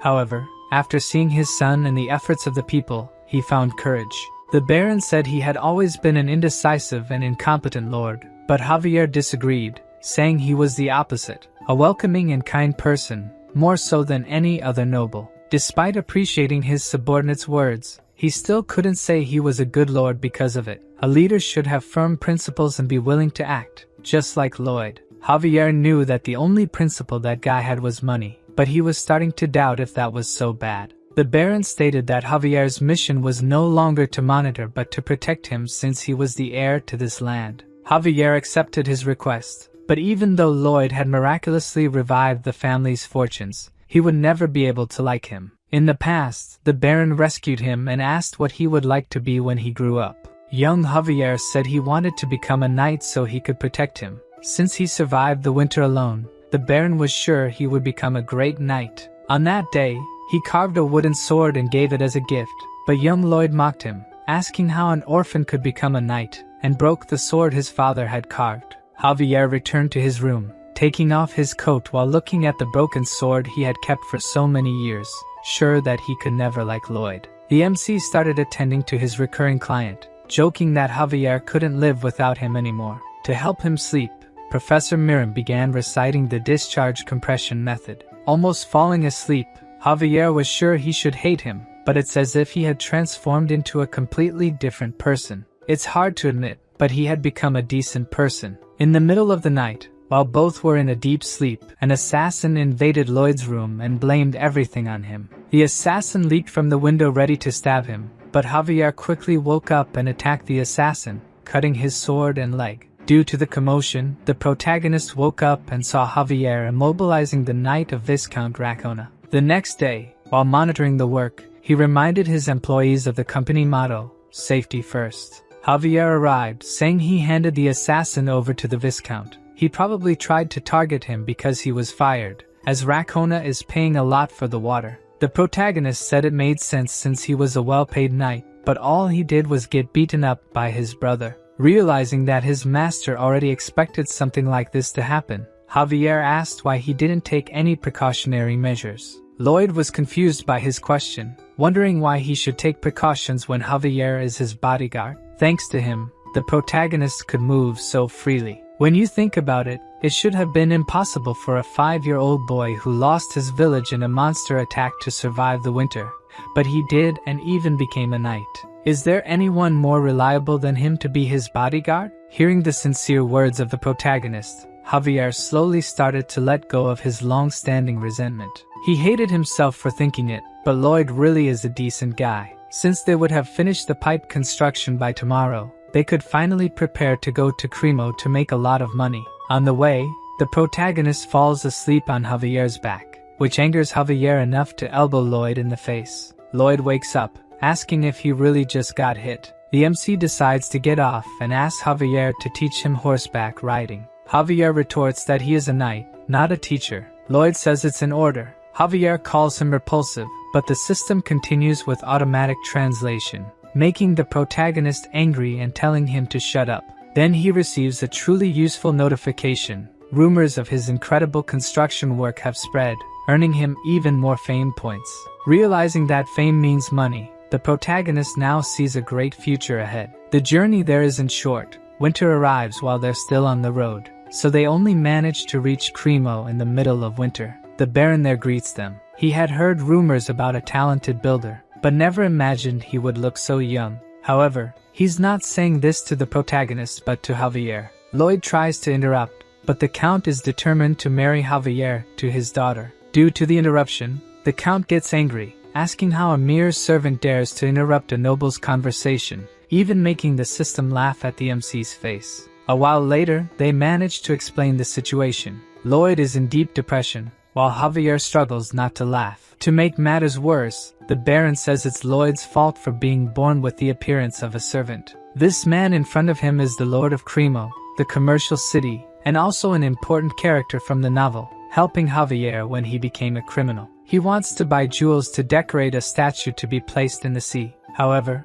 his business is declining because some years ago, a monster appeared on the coast, the Giga Titan. Although it never attacked, it remains a source of fear. In fact, he had read about it in the novel. As people in this era lack ways to attack in the water, Cremo continued to decline until it entered a crisis. He thought Javier could help, but the work ended before a solution was found. The Count researched how to scare off this creature and found out it fears mermaids, as they are its natural predators. So, he wanted to build a large mermaid statue far out at sea but gave up on the idea because raising the seabed to build a statue obstructs boat passage. The protagonist sees this as an opportunity and says he will build the support for that statue. By combining a friction pile and a crate, it will be possible to raise a column to place the statue. With Javier, he goes by boat to where he wants to place the structure and dips his head into the cold water, activating his ability. The ocean floor is flat, making construction easier.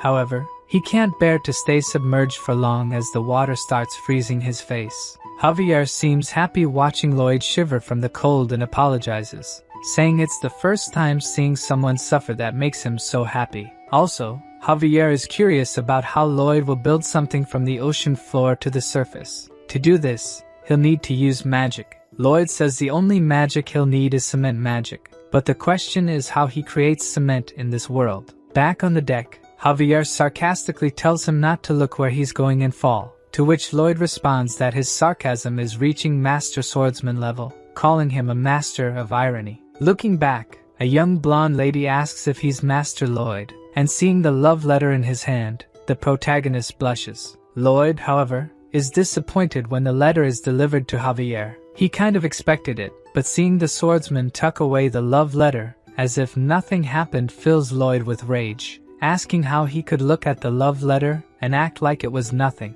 At that moment, Javier becomes startled, realizing that the protagonist has never received a love letter. He doesn't know what to say to console him, and wishes for him to stay strong. Consumed by hatred and envy, the MC tries to tell himself that he isn't feeling this way while working on the Pillar project. The Count appears, saying he managed to gather most of the materials Javier had requested, except for volcanic ash.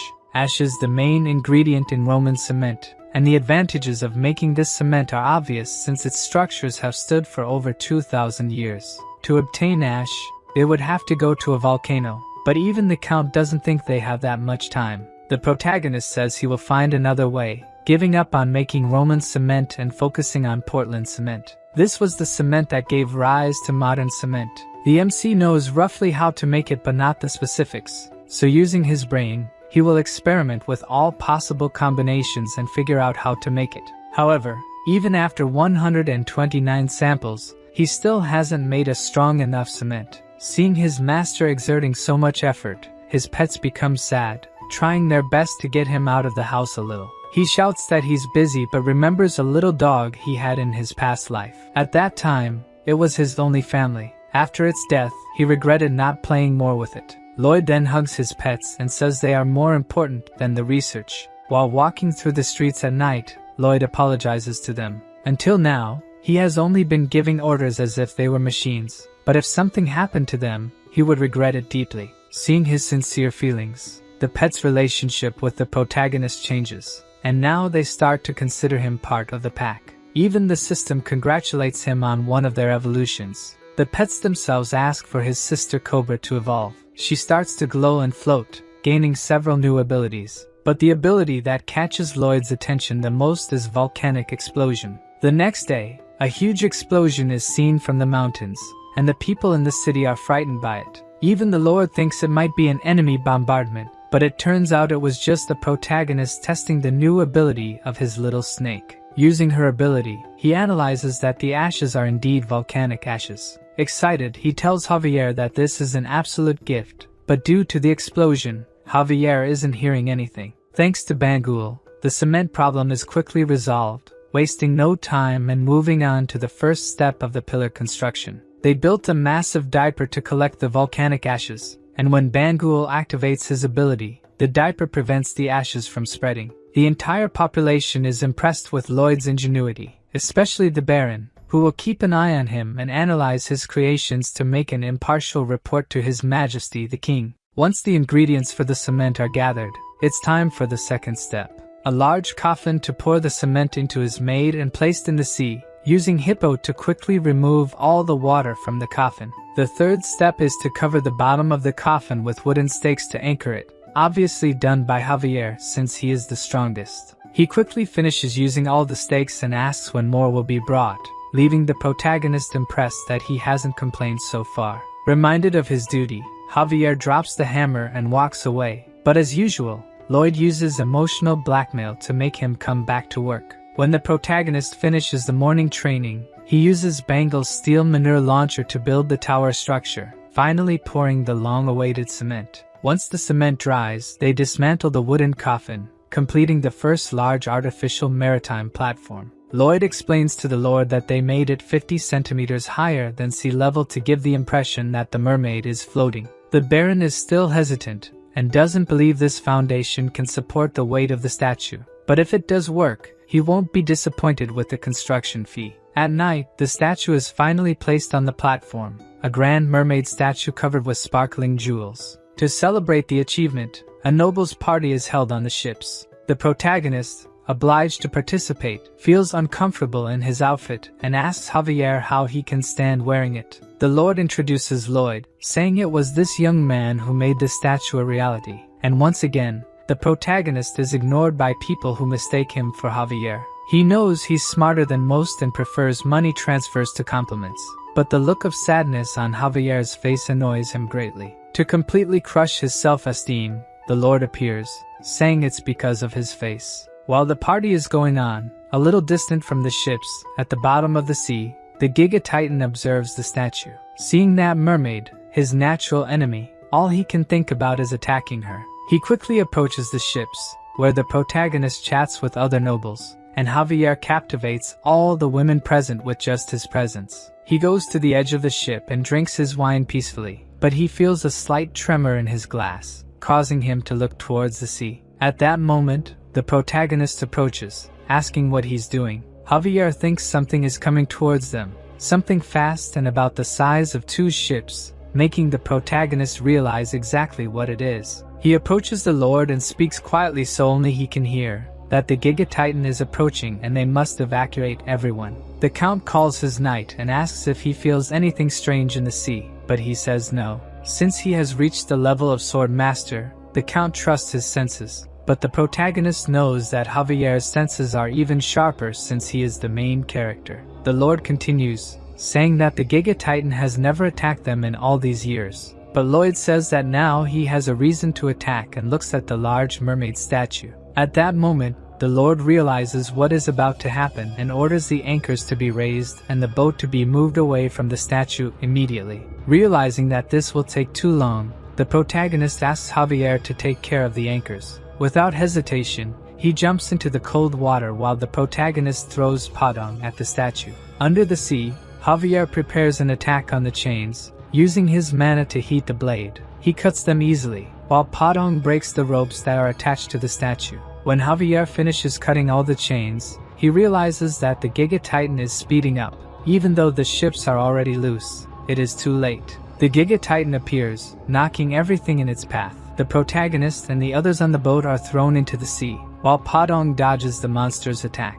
Javier uses a mana explosion to quickly get out of the water, saving Lloyd from falling into the sea, while the statue is hurled into the city, destroying everything and almost hitting some people. The people thrown into the sea are in despair. The protagonist knows there won't be time to save everyone, but has a brilliant idea. He uses Hippo to drink the seawater and pull people along. Meanwhile, the Giga Titan emerges from the sea and heads to land to destroy the entire city. Javier tells his master that they should try to stop it, but the protagonist is already fleeing to the other side. Lloyd says that trying to stop something that big is foolishness. He will only die trying to do that. Many things are happening at the same time. The Lord orders his subordinates to rescue the men at sea by throwing ladders from the ships that have not yet sunk.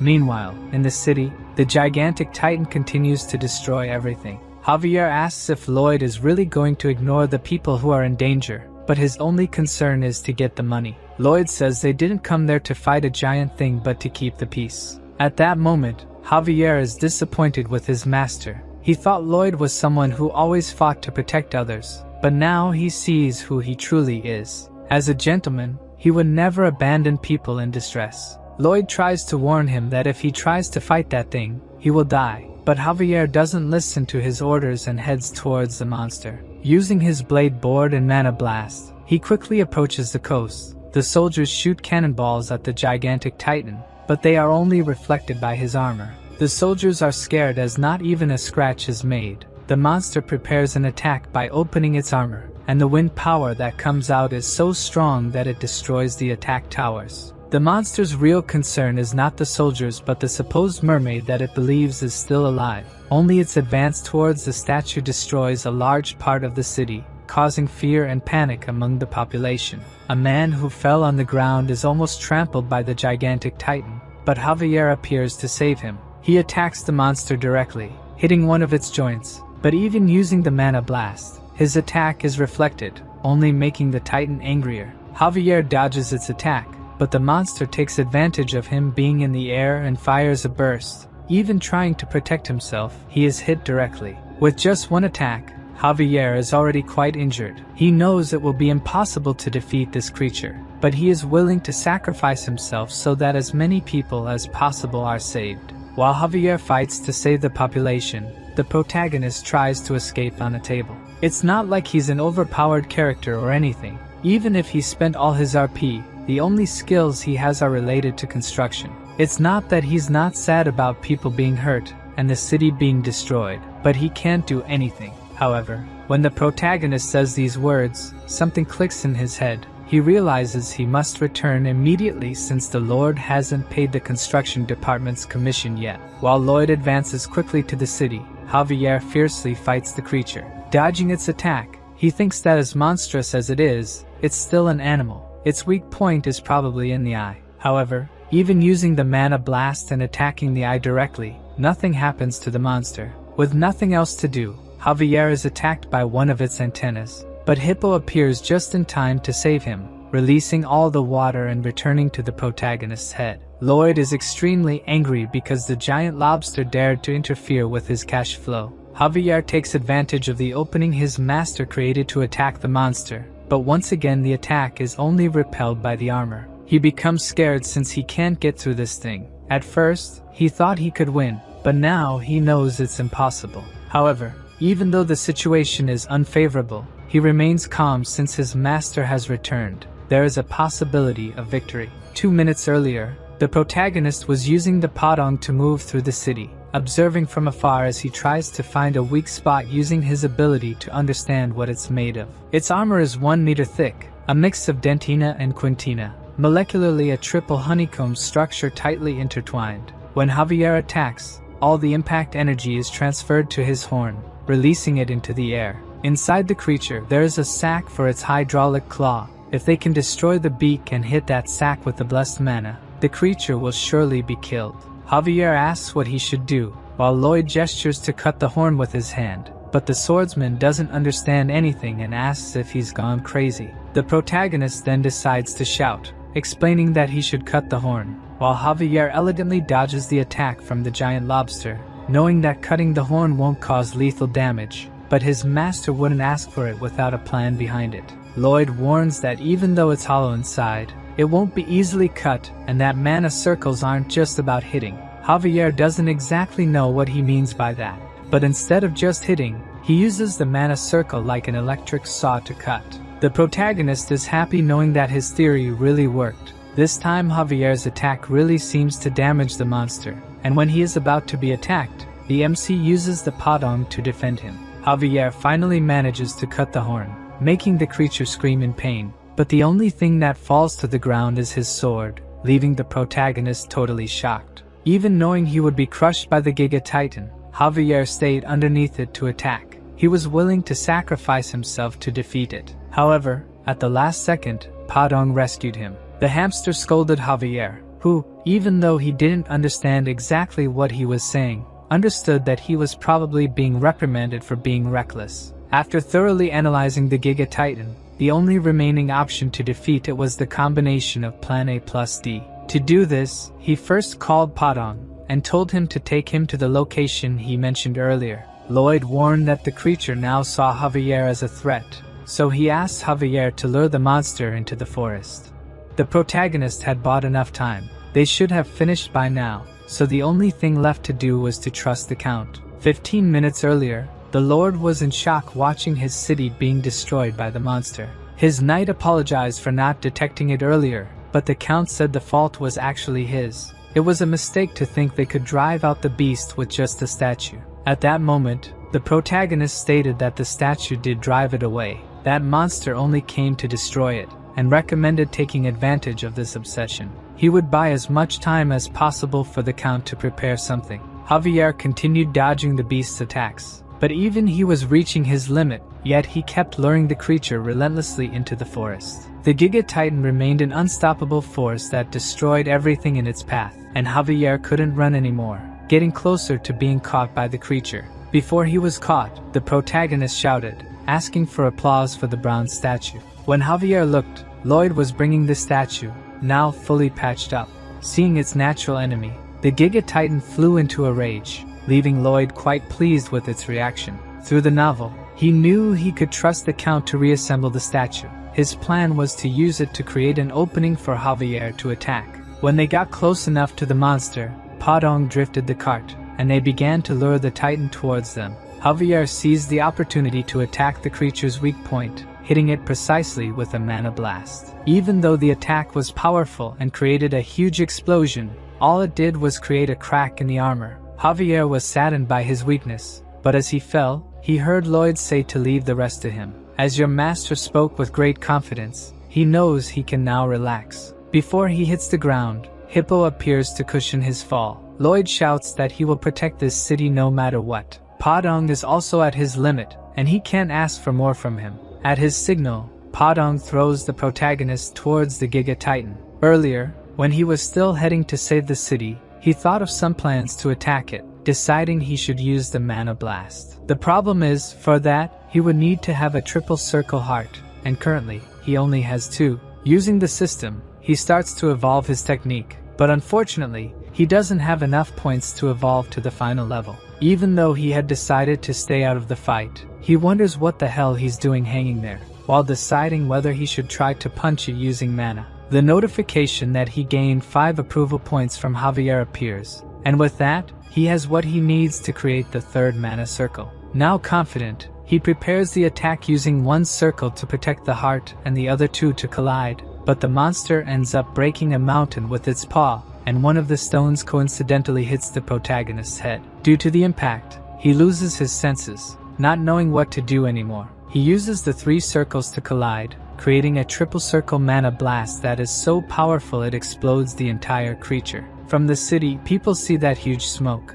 The creature is now completely dead. Lloyd's pets try to wake Javier up. Slowly, he gets up and sees the Giga Titan on the ground, impressed that he actually succeeded. However, Padong is not happy at all and tries to get Javier's attention. He follows the 3 desperate pets, finding Lloyd a little further ahead, with a bleeding head and lifeless eyes. He gets close and listens to his heart. However, Lloyd has no heartbeat. A carrier pigeon flies to the Frontera household, where the Count retrieves the letter and is completely startled by its contents. He immediately mounts his horse and sets off towards Cremo. In the letter he read, the Lord of Cremo mentions that his eldest son, Lloyd, admirably completed all the construction work they needed, but after the party, the city faced great danger, and at that moment Lloyd and his guards sacrificed themselves to save countless lives, leaving Lloyd in an unusual coma state. The Baron hurries to Cremo, worried about his son, yet recalling all the moments he shared with the new Lloyd, who never called him father,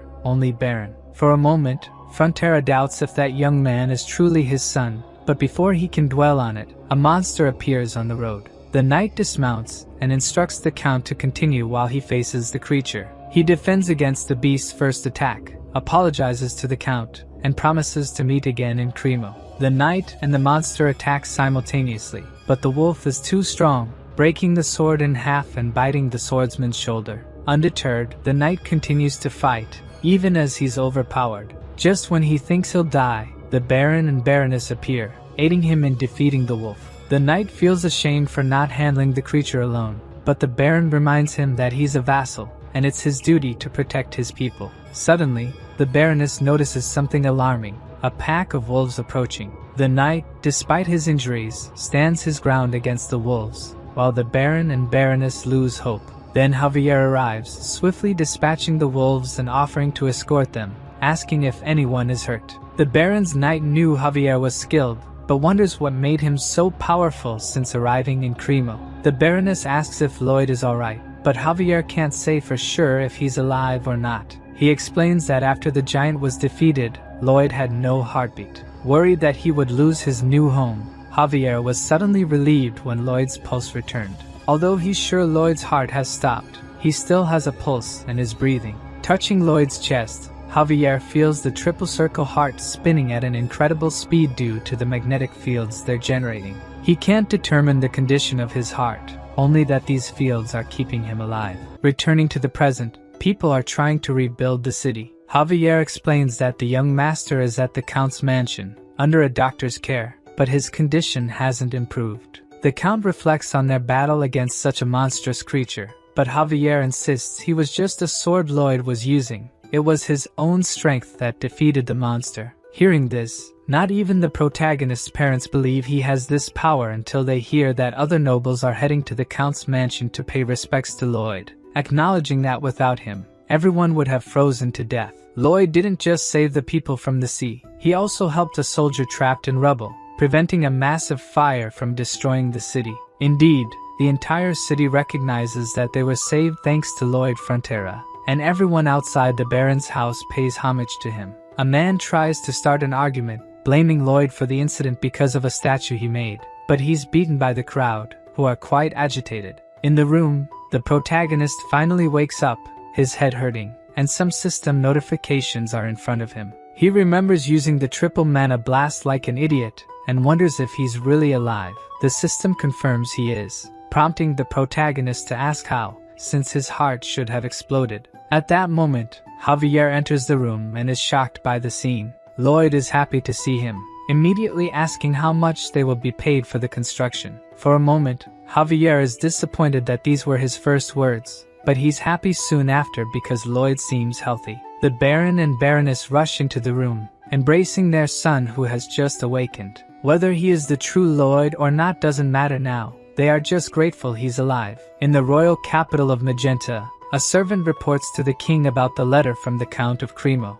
The king is intrigued that such a man exists in his kingdom, and instructs his subordinate to send a message to Baron Frontera to bring his son and guard. The Royal Highness, Alicia, declares that she will meet this man and evaluate him herself. Returning to Cremo, the system states that your great courage, wisdom, and self-sacrifice are spreading throughout the kingdom. Thanks to having taken your social position, he gained 1,500 RP. Additionally, he also obtained a mana heart, which explains why he has so much energy even though he's been in a coma for a month. Now that he has become the owner of a mana heart, digging will be much easier. The system questions if that's the only way he can think of using it, but the protagonist wonders if he's underestimating the world's builders. Since his mana heart emerged abnormally, it has unique properties.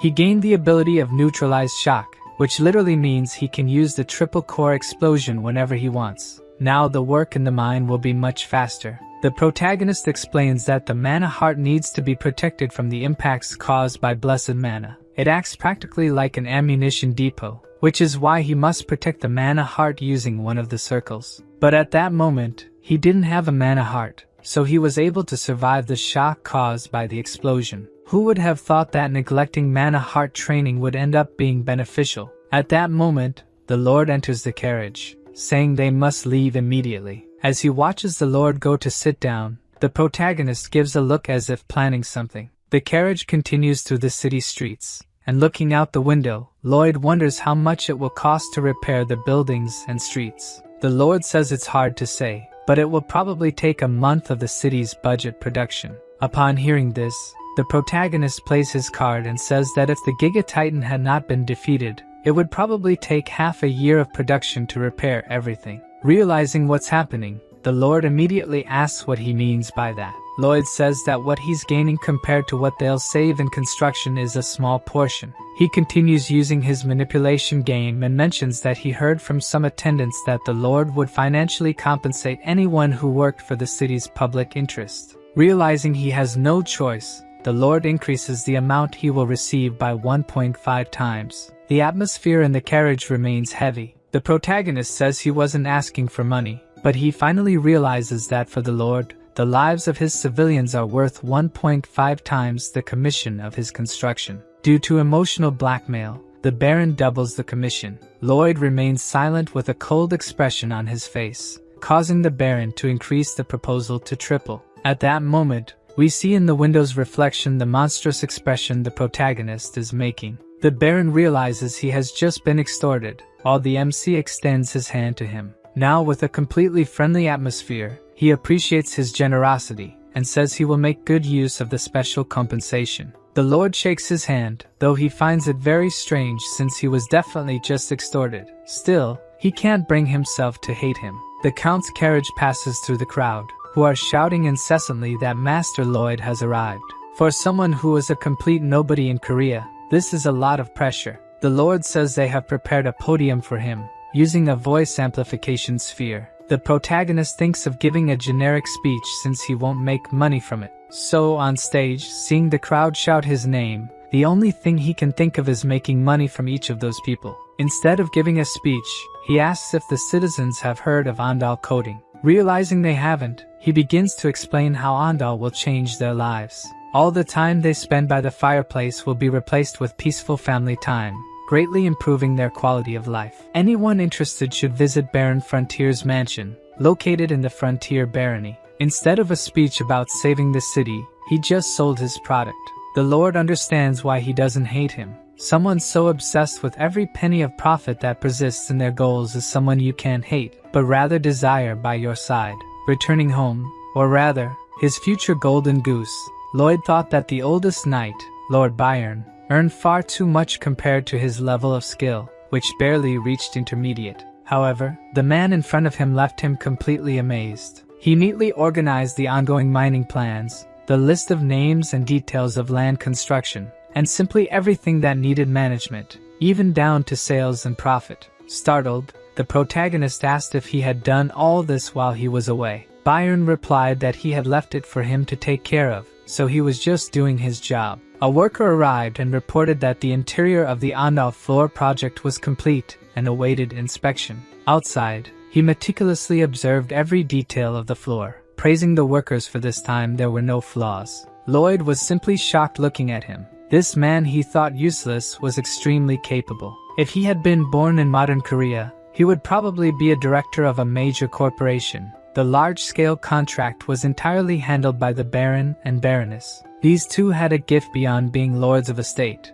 making the protagonist realize that your luck starts the moment you are born. Javier asked if they really needed such a large warehouse for coal, but the protagonist said yes, as it would continue to come in all the time. With what he earned from construction alone, he managed to pay off more than half of his debt, and thanks to foolish neighbors, he would continue to pay without problems, leaving him truly glad that his retirement of fun and joy was almost here. Seeing the disdainful expression on his master's face, the only thing Javier thought about was punching him several times. But before he could do that, they both heard a trumpet, and the worst part was that neither of them knew what it meant. When they looked, a man on horseback holding the royal flag approached. The protagonist was angry at this ridiculous display and wanted to get straight to the point, feeling a terrible foreboding that this meant trouble. The man began to read the king's letter. Due to what he had done in the city of Cremo, his efforts to protect the nobles and civilians had been noted, and the king wished to meet with the two heroes who defeated the Giga Titan. His father was extremely happy, but Lloyd realized how problematic this situation was. If there was one thing he had learned in the army, it was never to stand out too much. Once, a superior found out he was a civil engineer and asked him to build a sauna. He studied like mad to create one, but that was also his worst mistake because it turned out too perfect, and then the superiors started making many requests of him. Upon hearing that they had to visit the Majesty, he knew he shouldn't have built that platform in the ocean. Inside the royal carriage, he felt completely hopeless. Javier said he looked like he was going to be executed, which was unexpected since his master would probably have said something like, "How much can I extract from Majesty?" This made him see a bit of color in the world again since he had read the novel and knew some things that would happen. If he could use all that to his advantage, he would surely get the most money possible from the Majesty. Arriving at the palace, Lloyd and Javier knelt before her. When they looked up, Lloyd almost had a heart attack because of her beauty. When the protagonist introduced himself, Majesty was surprised that he was Lloyd Frontera since he and his side had a much more noble aura. She also sensed a different mana flow coming from Javier, and he seemed worthy of being her fighting partner, as expected of one of the kingdom's two martial masters. She immediately discerned that Javier was special. It seemed awkward flattery wouldn't work on her. The queen appreciates the courage and altruism he demonstrated. However, she doesn't judge a man based on what others say, but rather on what she sees. As the protagonist already expected, she wants to test his abilities. The opportunity Lloyd was hoping for has arisen. If he does well, he'll secure a contract with the Majesty. So the queen asks which construction he thinks is most urgent in the royal capital. Even though the protagonist has just arrived, he obviously knows, having read the novel. The queen thinks that if he is truly capable, he will perceive it the moment he enters the royal palace. The most important construction at this moment is repairing this ruined palace. At least that's what she would like to hear, but Lloyd says that the most important construction now is a bridge over the Magenta River. The Queen looks at him with a displeased look. The protagonist knows this is not the answer she expected, but given his personality, the test won't end here. Queen Magenta is the one with great authority and absolute power, a tolerant, fair, impartial woman who listens to everyone regardless of their class or rank. She asks why the bridge is necessary. The protagonist says other men might think differently and say that repairing the royal palace is most important. He knows a dragon with a bad temper took down 2 towers of the palace, which is why the roof is so heavy. However, this weight is pressing on the ground and its pillars, causing it to slowly collapse. Even after all this, the protagonist says that the repair can be postponed and that building the bridge is more urgent. The Queen realizes he knew what she was thinking and still gave a different answer, while the protagonist knows that she knows he gave a different answer. The Queen, like a lion ablaze, shows her power, while Lloyd is like a puppy chasing after a construction contract. He says the current Magenta River Bridge has been rebuilt 20 times and regularly collapses due to not withstanding the rising waters in spring, asking for Majesty's trust to build a new bridge that will never collapse, clearly referring to a modern suspension bridge. Seeing that the man in front of her just criticized her decision, the Queen starts to like him and asks to hear more about this bridge. Majesty took the bait, and Lloyd lets out his demonic laugh. He knew from the start that the Queen despised sycophants and placed trust in those who were strong in their words. However, eventually, she will be betrayed by someone she trusts and will lose one of her arms, becoming the assassin tyrant, but that's a story 3 years in the future. The Queen asks what he will do if the bridge collapses. In his mind, Lloyd would pack his things and leave the country, but he ends up betting his head on it. In return, as long as his bridge stands, he would like to secure a position for his family. The redhead, who hadn't shown anything until now, gives a small smile and accepts the proposal to build a bridge. Lloyd reaches into his pocket and pulls out a contract. The Queen asks if he doesn't trust his words and is impressed that he prepared a contract in such a short time. Humbly, the protagonist says that this contract states if he doesn't build a bridge honestly, she can do whatever she wants with him, thinking of it as a loyalty contract from a humble man to Her Majesty. The Queen ends up signing the contract and finds it strange that she was led to do so, but she doesn't mind. As a gesture of gratitude, the protagonist raises his but while holding the contract. Walking through the palace following the butler, Lloyd twirls and shows off the contract he managed to get from the Queen. Javier asks him to be a bit more careful, since she could have taken his head if she wanted. The man next to the Queen says that he is quite intelligent. She really thinks he's more cunning than she imagined. When Kyler asks if she wasn't displeased since he knew from the start that he could defeat her, the Queen says no, as he seemed pathetic and adorable. A few days later, Lloyd prepares to leave with a large bag on his back. Javier asks if it's okay to go alone, but the protagonist says it's even better without him, since his presence alone attracts all the women in the region. Before heading to the royal city, his mother asked him to deliver a bag full of blankets and clothes to his younger brother, Julian. As he goes to him, the protagonist tries to remember what happens in the novel. At this point in the story, the Baron had already lost everything, and his younger brother was probably expelled from school and died wandering a back alley at night. Lloyd feels incredible for saving lives and sets out to find his brother, without even knowing what he looks like. Arriving at the Royal Academy, Lloyd looks at his brother with curiosity. Even though he's the same age as Javier, he's practically a garden gnome, and the way he's looking at him makes it seem like he must have suffered at Lloyd's hands.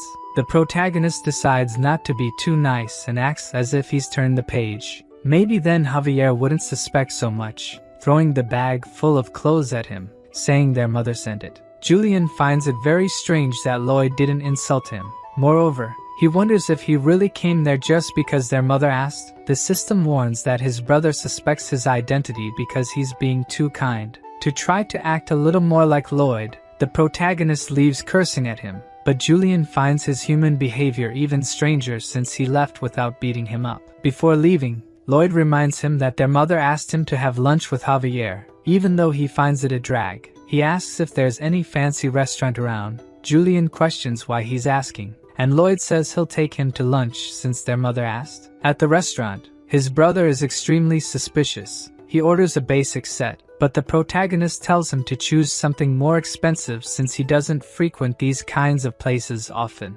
Julian wonders why he's acting so normal. He used to hit him just for looking at him directly, and starts to find it even stranger when Lloyd says he quit drinking. A few days ago, someone from the palace came to say that his brother saved the city of Cremo from the Giga Titan attack. At the time, Julian thought it was an unfounded rumor or that he stole credit for something Javier did, but seeing his current behavior, it really is like he's a different person. Suddenly, Julian gets a slap on the head. The man asks what a nobody like him is doing there. Even as he tries to explain, the man keeps punching him, saying a poor baron should eat where he can't be seen. The protagonist looks around, and 2 students are laughing at the situation. There are even teachers and staff there, but they're just ignoring what's happening. They call it an academy, but all they really value is family status. Lloyd wonders if he should intervene, but if he did, his brother's life would only get worse in there. Then suddenly, the student beating up his brother mentions that his family has the renowned Lacona painted fabric in their title. Immediately, Lloyd associates that this young man is the son of Viscount Lacona and again makes that demonic expression, probably planning something. Lloyd approaches and asks who his father is. The blonde says it's the merciful and wise Viscount Lacona and tells him to move, getting slapped immediately afterward, losing 2 teeth. Lacona's son flies and lands at the end of the restaurant. That's the anti-horse slap, but the system says that's not an official skill. Another student yells at Lloyd, asking how he dares to touch a member of the elite union, but he also receives a slap that knocks out a tooth. Another student who is considered the best second-year fighter appears, but is neutralized with just 1 slap. Extras keep appearing. The twin brothers get beaten up at the same time, and the guy who introduced them also gets beaten up. Even the 2 who were just laughing at the situation against Julian get beaten up.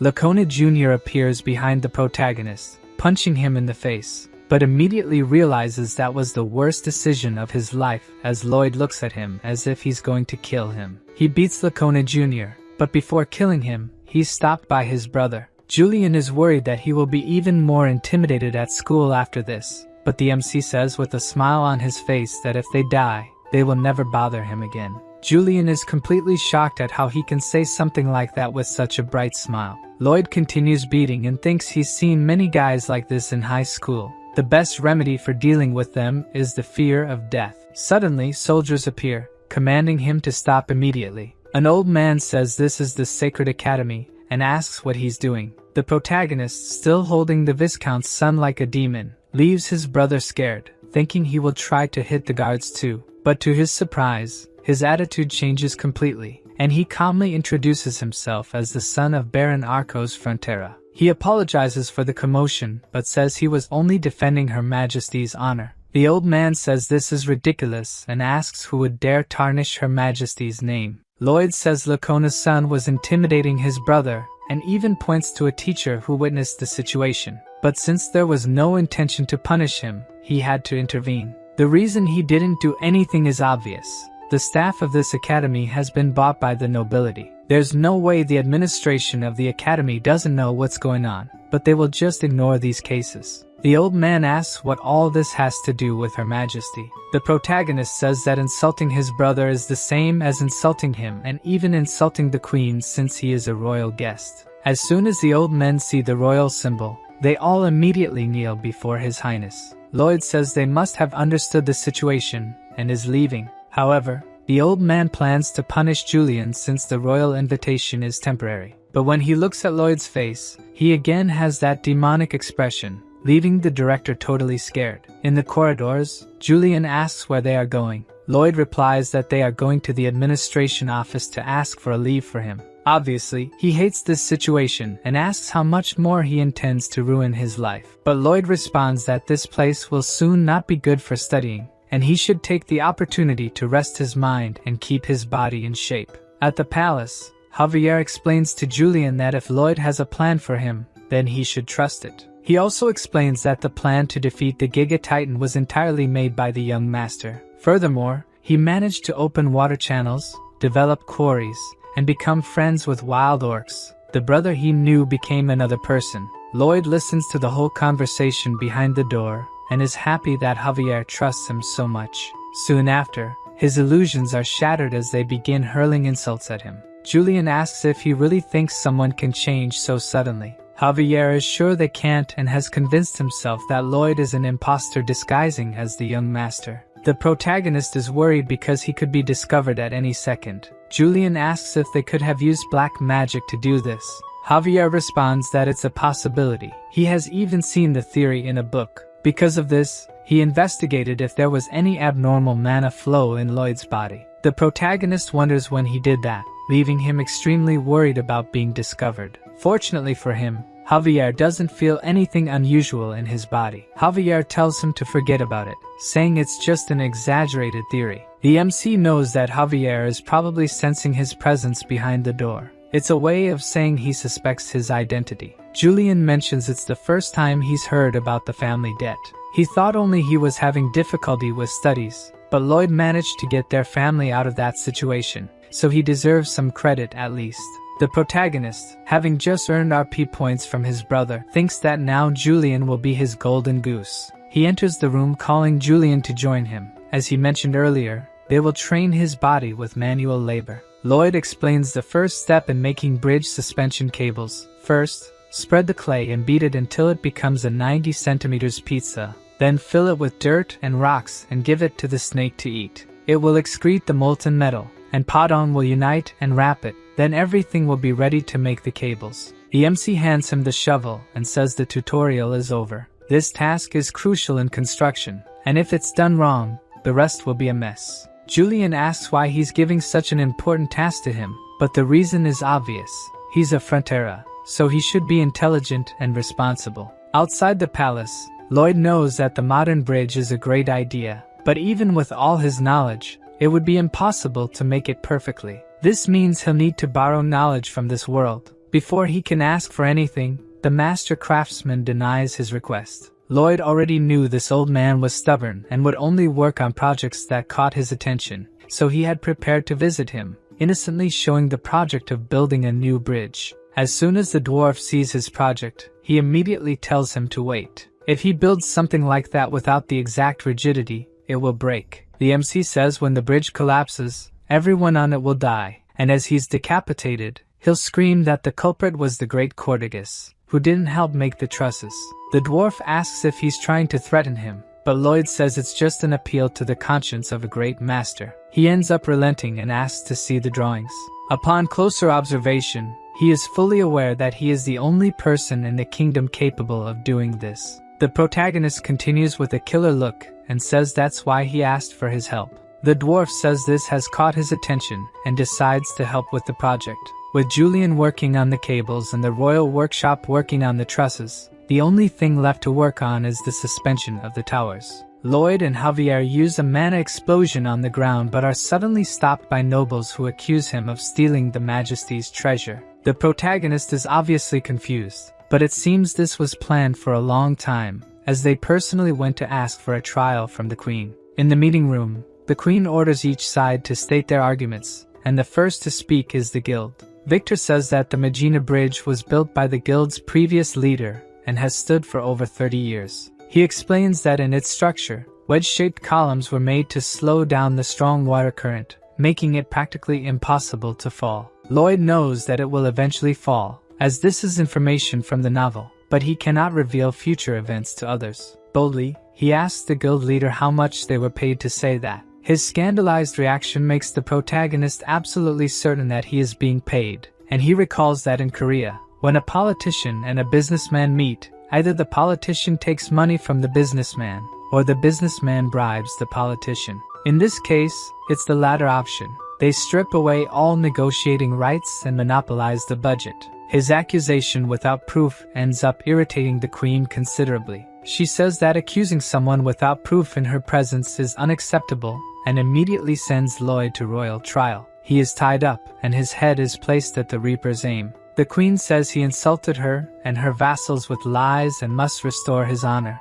Seeing that scene, Javier prepares to enter combat as needed. The Queen asks for their final words, and Lloyd says they must exterminate the entire bloodline of the guilty party. Javier becomes even more worried about the situation. The Queen asks her two vassals if they agree, and they fully respond that it is the right thing to do. In that situation, Javier is ready to attack, but before he does anything, the queen says they must prove the innocence of her vassals and immediately orders 4 mages to circulate the guild leader. As if he knew this would happen, Lloyd has a smile on his face. The Majesty orders the confession spell to make them tell the truth. David becomes completely desperate, asking her to wait a bit. Seeing the 2 hit by the spell, Lloyd starts laughing like a psychopath, and the next day, the 2 men are crucified in the public square. The protagonist made only those 2 pay for the crimes since their families did nothing wrong, thinking of himself as a good and altruistic man for doing so. As a reward for telling the truth, the queen hands over all the kingdom's workers for the bridge construction.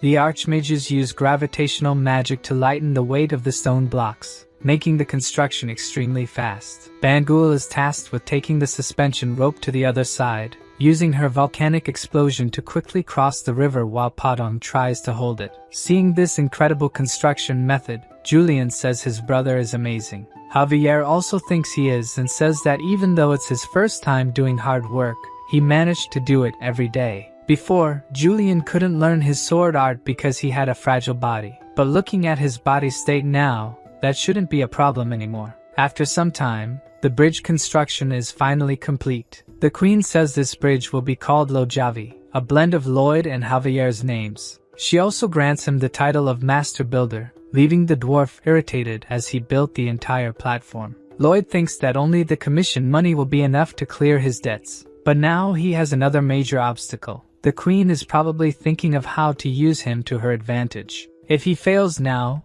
it will break his entire plan of becoming a wealthy and lazy lord, so he will put the plan of escaping work and helping Julian in the academy into action. Returning to the castle, the queen fulfills her part of the agreement and grants a noble title and properties to Lloyd. The castle's nobles were not pleased with this at all. The queen thinks it's natural, since he has sunk other nobles. The protagonist says he would like to ask for something a bit bigger and mentions that if she considers his request reasonable, she may even withdraw the offer of the title and property. This piques the queen's curiosity about what he will propose.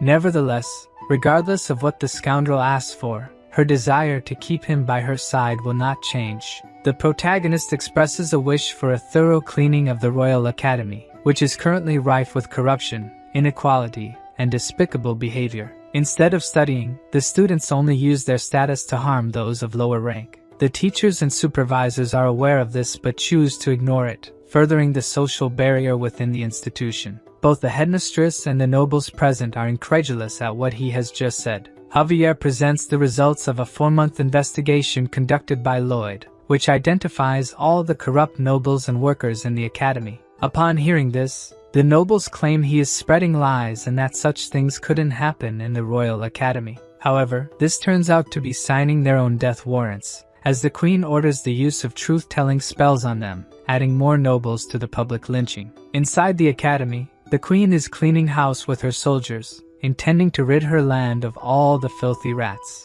Lloyd watches from afar, a satisfied smile on his face. Javier asks if his smile is because the nobles are being condemned, but in reality, it's because his plan to get rid of the queen and enjoy a lazy life has worked. Suddenly, the royal bodyguard appears with a message. He can go home whenever he wants, but must attend the banquet tomorrow night.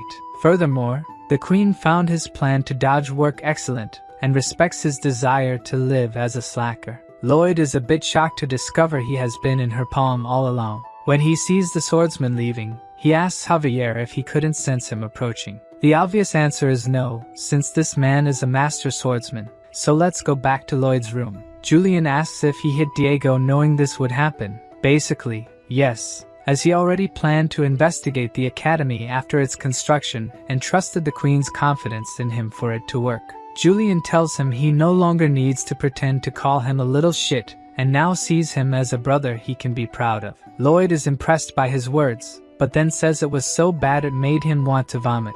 At night, the celebratory banquet finally begins. The protagonist tries to hide from the queen, but she finds him and insists he come closer. She remarks that hiding like this makes him look like a mole cricket, with Javier fully agreeing and stating he definitely looks like one. Lloyd is annoyed that Javier seems relieved, while the queen again orders him to come closer. The protagonist apologizes and approaches a bit, but the queen insists he come even closer, making Lloyd increasingly uncomfortable. She leans in and whispers that if he changes his mind, he can come see her anytime. This excites our mercenary. As much as lazing about is good, he now has a nest to return to whenever he needs money. As he eats, happy with the new development, he remembers that in 3 years, the queen will become a villain, causing his nest and properties to vanish. It's at this moment that Lloyd hears Kyle say the banquet will continue until sunrise, reminding the protagonist exactly what that phrase means. It's the secret code used by those planning to assassinate the Majesty. The problem is,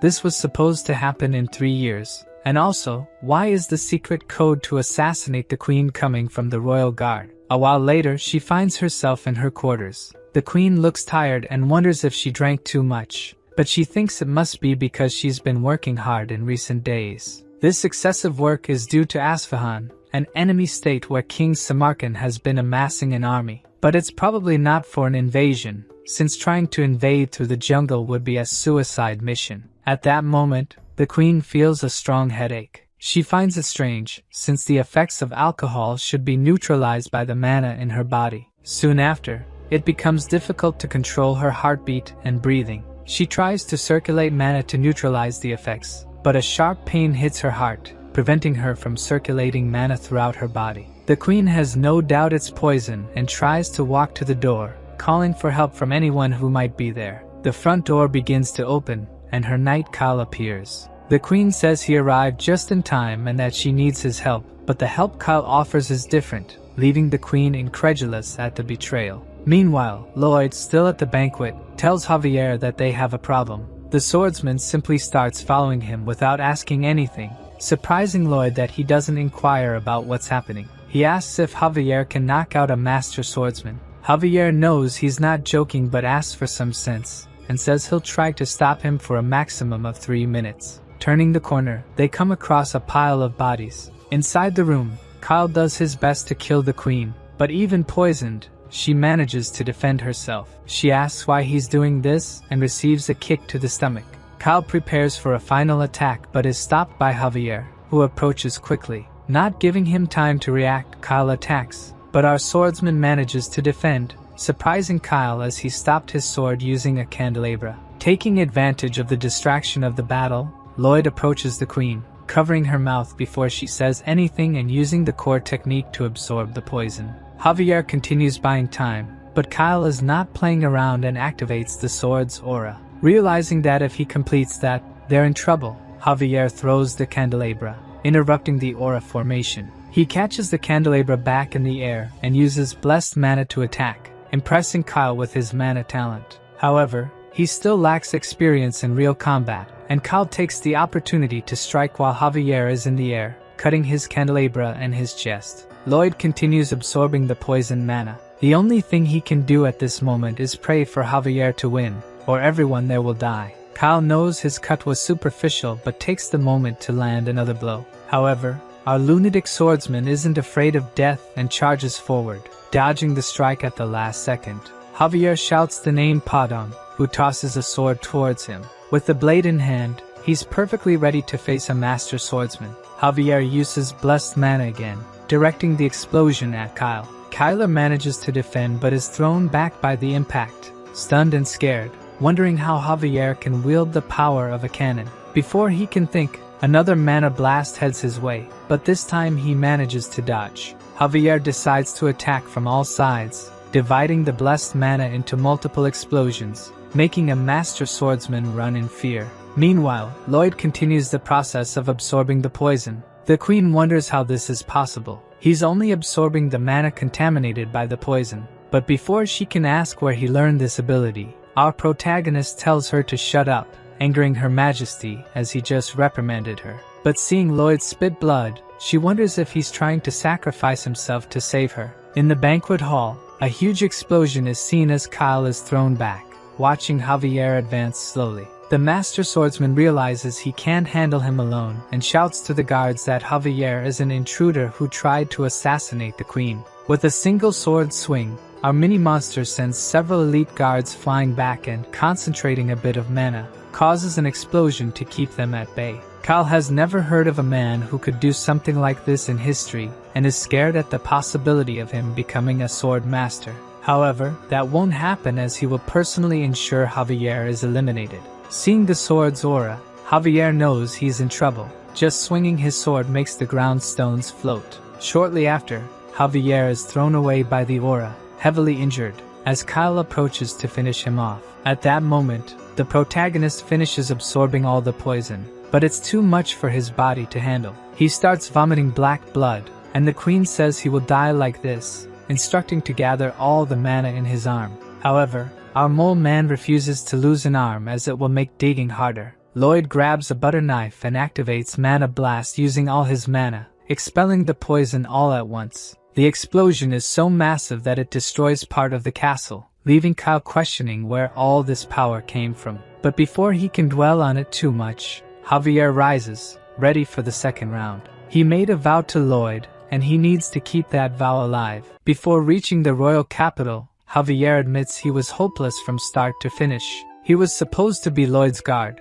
but he abandoned his duty and ran to the gigantic titan. Because of this and his lack of strength, he no longer feels capable of fulfilling his duties as a knight. Lloyd tells him not to worry too much, as he'll deduct 6 months from his salary, leaving Javier impressed with his lack of shame. Perhaps this shamelessness of his master is rubbing off on the swordsman, as he tries to negotiate the salary deduction down to 3 months. He promises to become a sword master in a year, but the protagonist remarks that these are quite ambitious words for someone who couldn't keep the promise of losing 10 pounds. Nevertheless, Lloyd decides to help him, explaining the concept behind becoming a sword master. Before finishing the explanation, Javier interrupts, saying he'd like to do it without his help. He advances determinedly but is impaled by Kyle, who is surprised that he survived. Most people would have been torn apart as soon as they were hit by the aura, but our prodigy concentrated all his mana into one point to strengthen it. Kyle would like to see more of his tricks,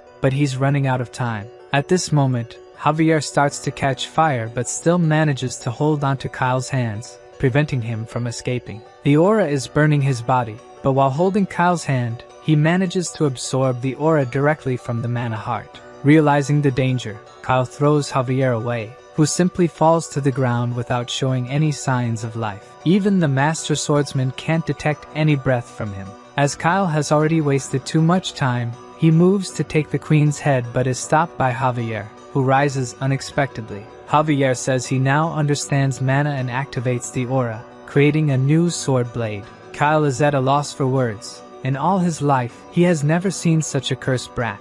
Javier further increases the aura of the sword, making it giant and attacking immediately. The swordsman tries to defend, but the power of his aura is completely overwhelmed, and his arm is severed. He screams in pain as the other guards approach. Javier orders everyone to retreat, warning that they cannot face the sword master. In the room, the queen is worried about Lloyd, who shows no sign of life. The protagonist slowly wakes up and discovers that he is now immune to poison and can absorb mana from the environment. He is quite happy since these seem to be great, but due to his creepy face, the queen reflexively punches him. He is confused about being hit out of nowhere, and even the queen cannot explain why she did it. She just says that when she saw his face, she felt like hitting him. Putting that aside, she asks if he is okay and can stand up, but that massive surge of mana left the protagonist incapacitated. As the only option, he uses his new ability to absorb the mana from the environment, even drawing mana from the queen who is nearby. She is frightened by this ridiculous absorption power, and tries to get the MC's attention, but he does not seem to hear anything. The queen simply accepts it, saying he can take all the mana he needs and go help his knight. After a few minutes, he finally manages to restore all his energy. Lloyd feels his body much lighter, probably now fully restored, but before celebrating, he remembers he needs to help Javier. When he turns towards the queen, he sees she is completely out of mana. Magenta says she will ask for details later. The priority now is to stop Kyle. The protagonist puts her on his back and heads towards Javier. The queen knows he is strong, yet it is not enough to face a sword master, or so she thought. As soon as they turn the corner, they see Javier facing the guards. At that moment, the protagonist notices the sword aura and Kyle on the ground, groaning in pain. The queen orders the guards to lower their weapons and explains that these were the two heroes who protected her from her guards' betrayal. All the guards line up as the queen states that everyone who attended the banquet must be investigated. Lloyd asks if he really became the sword master. Javier casually says yes, as his master keeps putting himself in dangerous situations. This is his way of fulfilling his duty. Due to all his incredible achievements, the system activates a new function called the praise system. Whenever he does something fantastic, he earns a title, and this title comes with an ability, but he did not expect the boost from the ability to be so great. The system also gives CP, but Lloyd has to beg the system to tell him how to use it, discovering that this CP is used to see a final spoiler. Returning to the room, Lloyd complains of exhaustion, having been unable to sleep the previous night due to the investigation. Julian asks if they found the culprit behind the plan, but Lloyd explains that they used some barrier that prevents the truth spell. Because of this, he will have to stay a little longer in the royal capital since the novel had no information about the murder, besides these events being supposed to happen in 3 years. Julian asks if Javier is still under investigation, discovering that the queen summoned him separately since he became a sword master. Julian didn't know Javier had evolved and is extremely surprised, but Lloyd explains that this is just common thinking, as he was the one who defeated Lord Kyle. At that moment, we see Her Majesty thanking our swordsman for his deeds, offering him a position as a royal knight, since a vacancy has opened up. Julian is worried that Javier might leave them, but Lloyd warns that he really doesn't know the swordsman from the Frontera's family. Javier explains that he is a knight of Baron Frontera and wishes to continue by Lloyd's side. The queen states that this is not a request but an order. Refusing an order from the queen is equivalent to treason. Our honorable knight only asks for permission to send a farewell letter to his baron, making the queen realize that he would rather die than serve her. Understanding that she won't be able to have Javier by her side, she allows him to remain a knight of the Fronteras. Javier thanks her for her mercy and heads towards the exit. He meets Julian, who asks if he will leave the family, but Javier asks him not to worry because he will continue to be their knight. The queen realizes she truly isn't lucky with people from the Frontera's property. Finally, night falls, and Lloyd is lying on the grass, checking the abilities that titles offer. Many of his great achievements have earned him titles, and his most recent one was gaining the queen's trust. All these titles grant CP, character points, but they are only counted in the system once a month on the full moon. Seeing the moon shining in the night sky, the CP is finally accumulated, and he decides to see a final spoiler. As he activates the ability, the space around him becomes dark, until suddenly the darkness is replaced by flames. Walking a bit, he realizes he's at the Frontera's property, but the beautiful place is completely destroyed, and people are dead. Lloyd starts running, asking what kind of ending this is, trying to get any information from the system, but what he finds further ahead leaves his mind completely disturbed. The protagonist sees Lloyd and Javier staring at two bodies on the ground, immediately recognizing them as the Baron and Baroness. Illusion Lloyd is desperate, apologizing for not being able to protect anyone, making the protagonist even angrier with this ending. Suddenly, he hears a noise coming from behind, and when he turns, he is faced with a swarm of insects. Javier walks up to him and prepares to attack the swarm of locusts with his sword aura. He lands 3 strikes, making the protagonist think he's really gotten rid of them, but the swarm is much larger than he imagined.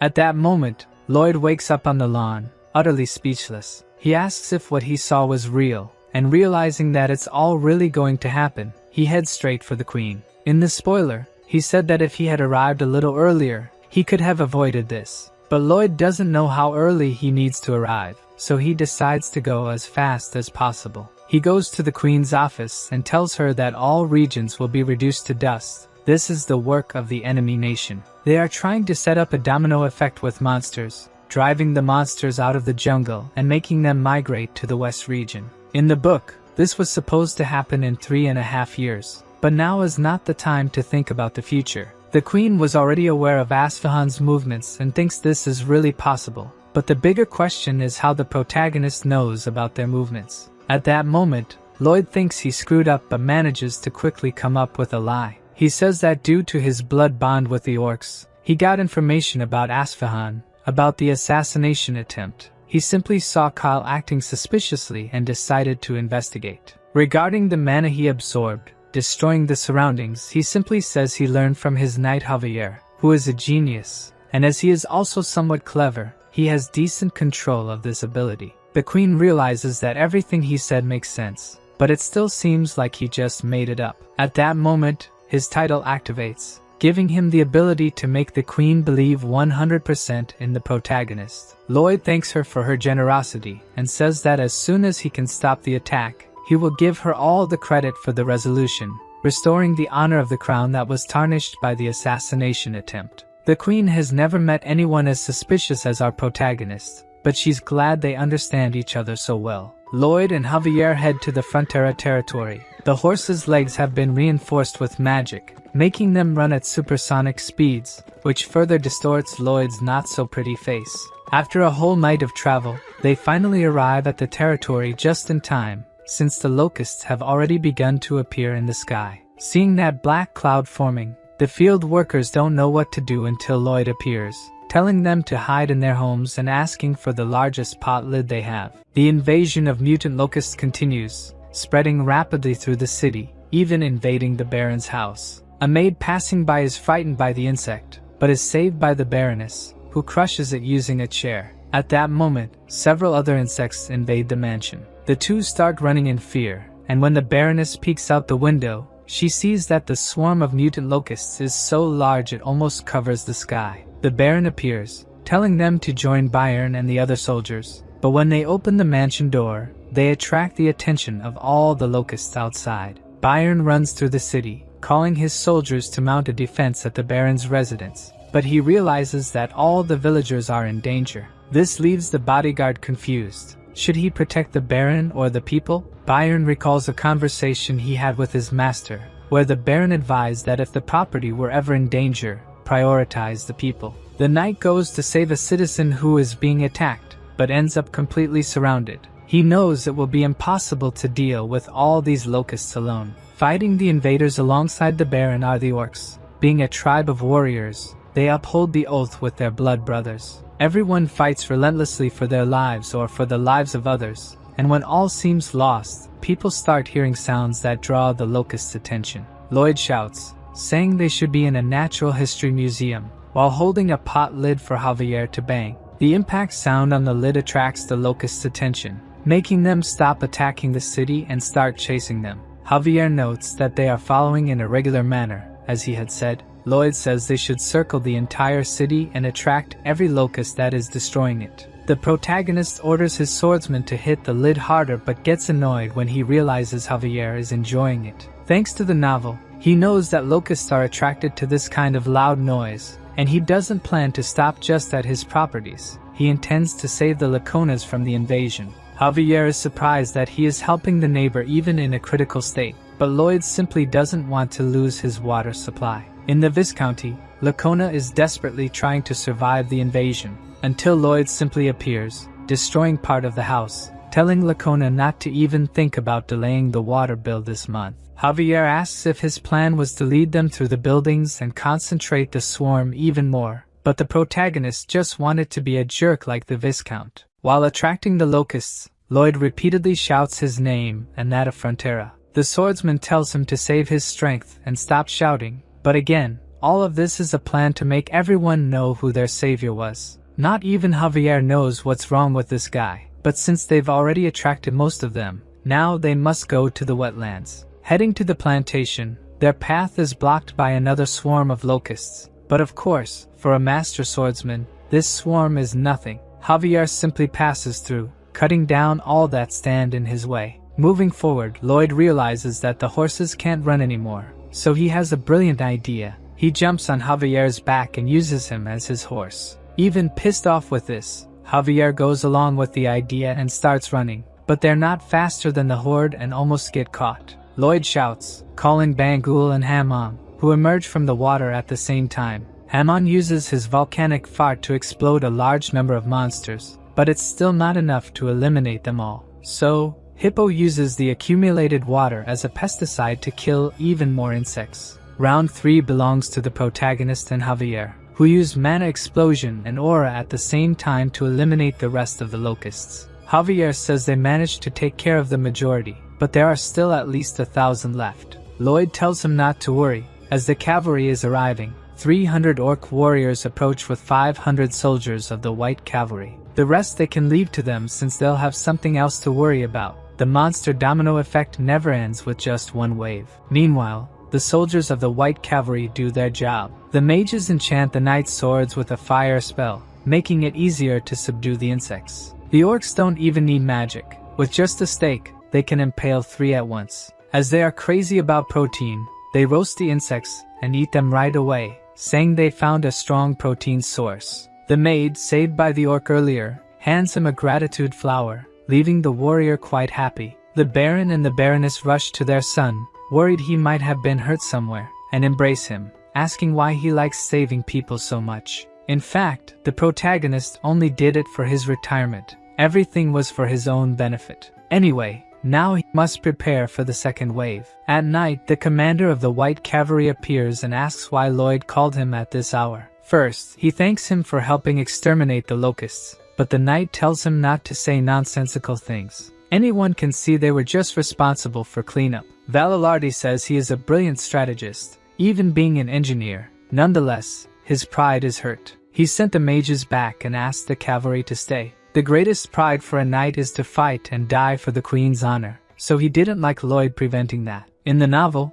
this knight fought against Javier, defending the honor of the queen who had become evil. At that moment, Javier wasn't yet a master swordsman, so he barely managed to win. However, what increased respect for this character the most was that, on his deathbed, the only thing he wished for was for someone to stop the queen's evil actions. With unwavering loyalty and a natural warrior, this knight is needed in times of crisis like this. Lloyd knows he won't get far if he keeps going in circles, so he proposes a duel. If he wins, the white cavalry will have to obey him. If he loses, they can return to the queen right away. Valalardi says he can never fight a civilian without the queen's orders, but the protagonist reminds him that he is the one commanding them now, and that's an order. The knight asks if he has a weapon. Of course, Lloyd shows his shovel. But this time the knight doesn't underestimate him. He knows that shovel protected Frontera's property. Even reaching the 3rd mana circle, Lloyd's chances of winning this duel are 0. But as always, he has a strategy to win.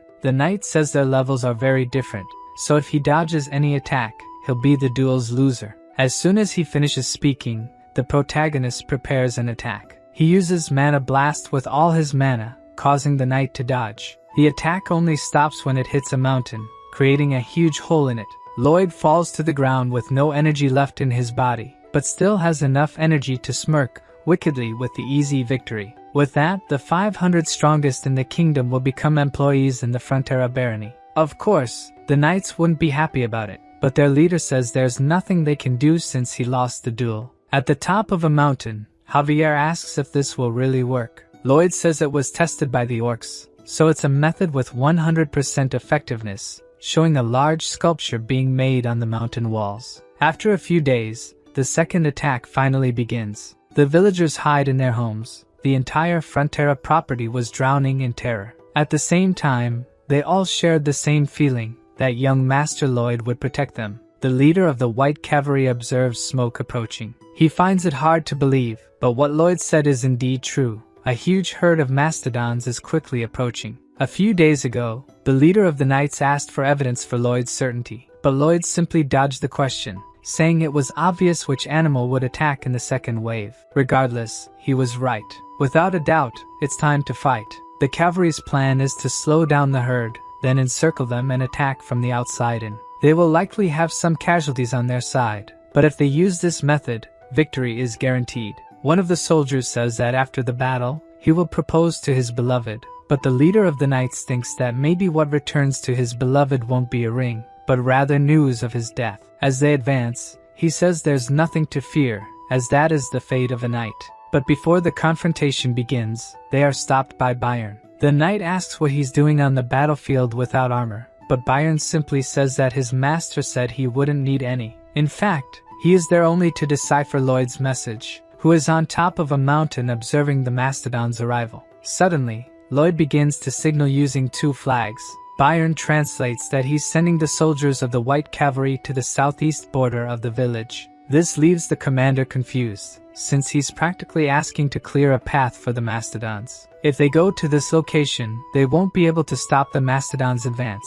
But Lloyd signals that if he keeps arguing, he'll report him to Her Majesty. The knight asks how he's saying all this just by waving flags, and he'd also like to understand what he's planning, since it goes completely against all common sense. Lloyd warns that the mastodons have arrived, and with that, the first phase of the plan begins. As the herd encounters the monster sculpture, they automatically stop running and start dropping to the ground. This extreme fear reaction is because that creature is their natural enemy. The second phase of the plan is to have the troops march forward, making a lot of noise, movement, and kicking up as much dust as possible. The mastodons, already scared by the appearance of a natural enemy, think another one is approaching and start fleeing, successfully completing the plan to move the herd. They start heading towards the hole that the protagonist had the knights dig. They all fall into the trap, and at that moment, Hippo appears pouring water on all of them, leading that gigantic herd away. Lloyd throws down the 2 flags he was holding and is pleased with his flawless performance. The knight is impressed that they managed to win without even fighting. Lloyd says that there is plenty of food down there, so there's no reason for them to return to a place with their natural enemy. Normally, after a battle, at least 5 men don't return home. They are tasked with delivering this news to their families, and even though they tell themselves that dying in battle is honorable, they know there is no honor or bravery in death. Deep down in their hearts, they all know that the only thing left behind are hellish days for those who remain. However, now, their soldiers celebrate a complete victory. They hope to be invited to their comrade's wedding, while their leader is happy that they had no casualties. Lloyd says that they will probably still have to deal with dozens of hordes like this one, but executing a large-scale plan every time something like this happens will cost too much. Lloyd would like his swordsman to try to guess what he's thinking now. Javier has spent a lot of time with him, so he will probably try to end the invasion using the least amount of resources possible. The captain of the White Cavalry appears, saying that the knights will help with his plan. What he saw today was a true victory, making him understand that he has been an incompetent leader until now. As a sign of respect, he kneels and asks for permission to learn from his wisdom, joined by all the other knights. This is perfect for our protagonist, who was already thinking of pleading for them to stay a little longer. Everyone heads to the meeting room. Lloyd reminds them that his father was firmly against the construction of the canal in Lake Kapua, saying that a legendary beast lurks in its depths. This time, the plan is precisely to awaken this legendary beast. Obviously, the Baron and the Baroness are against this idea, but the commander and Javier are in favor. The Baron questions how a bodyguard can accept this, but the truth is he knows he won't win this argument even if he tries, so, by democratic process, the construction in Lake Kapua will begin. All the new workers march towards the mountain. Javier asks if he will try to control King Storma in some way, but Lloyd is not a wizard or anything like that, so the only thing he managed to do was study his habits.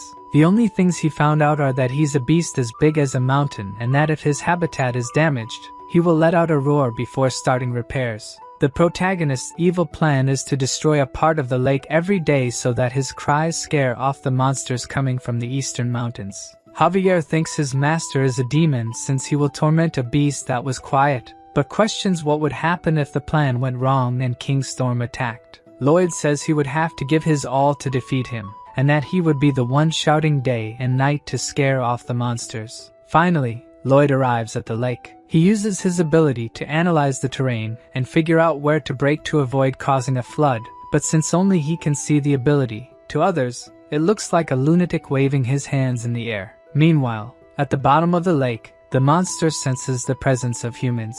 Last time, he let it slide, but if they interrupt his rest again, he will kill them all. A few days later, while Lloyd walks through the village, he ends up seeing a very intriguing scene. As soon as Byron realizes he's being watched, he stands up and asks if he can take care of the mastodon pups that have been separated from their mother. Lloyd finds this dangerous, as they tend to become fiercer as they grow, but Byron says that won't be the case since they are adorable. Realizing that the manager is a true animal lover, the protagonist simply gives up and tells him to do as he pleases. Anyway, the Lord will do a good job using them, and if successful, perhaps these animals could become a great asset. Because of the domino effect, the orcs also have to return to their village. It's a shame to lose such an important ally, but Lloyd understands and sends 5 men along with the tribe. Finally, all the preparations are complete. Today is the day they will awaken an ancient beast. Lloyd gives a motivational speech to the White Knights, who this time are quite excited to work, even praying for the blessing of the Grand Shovel.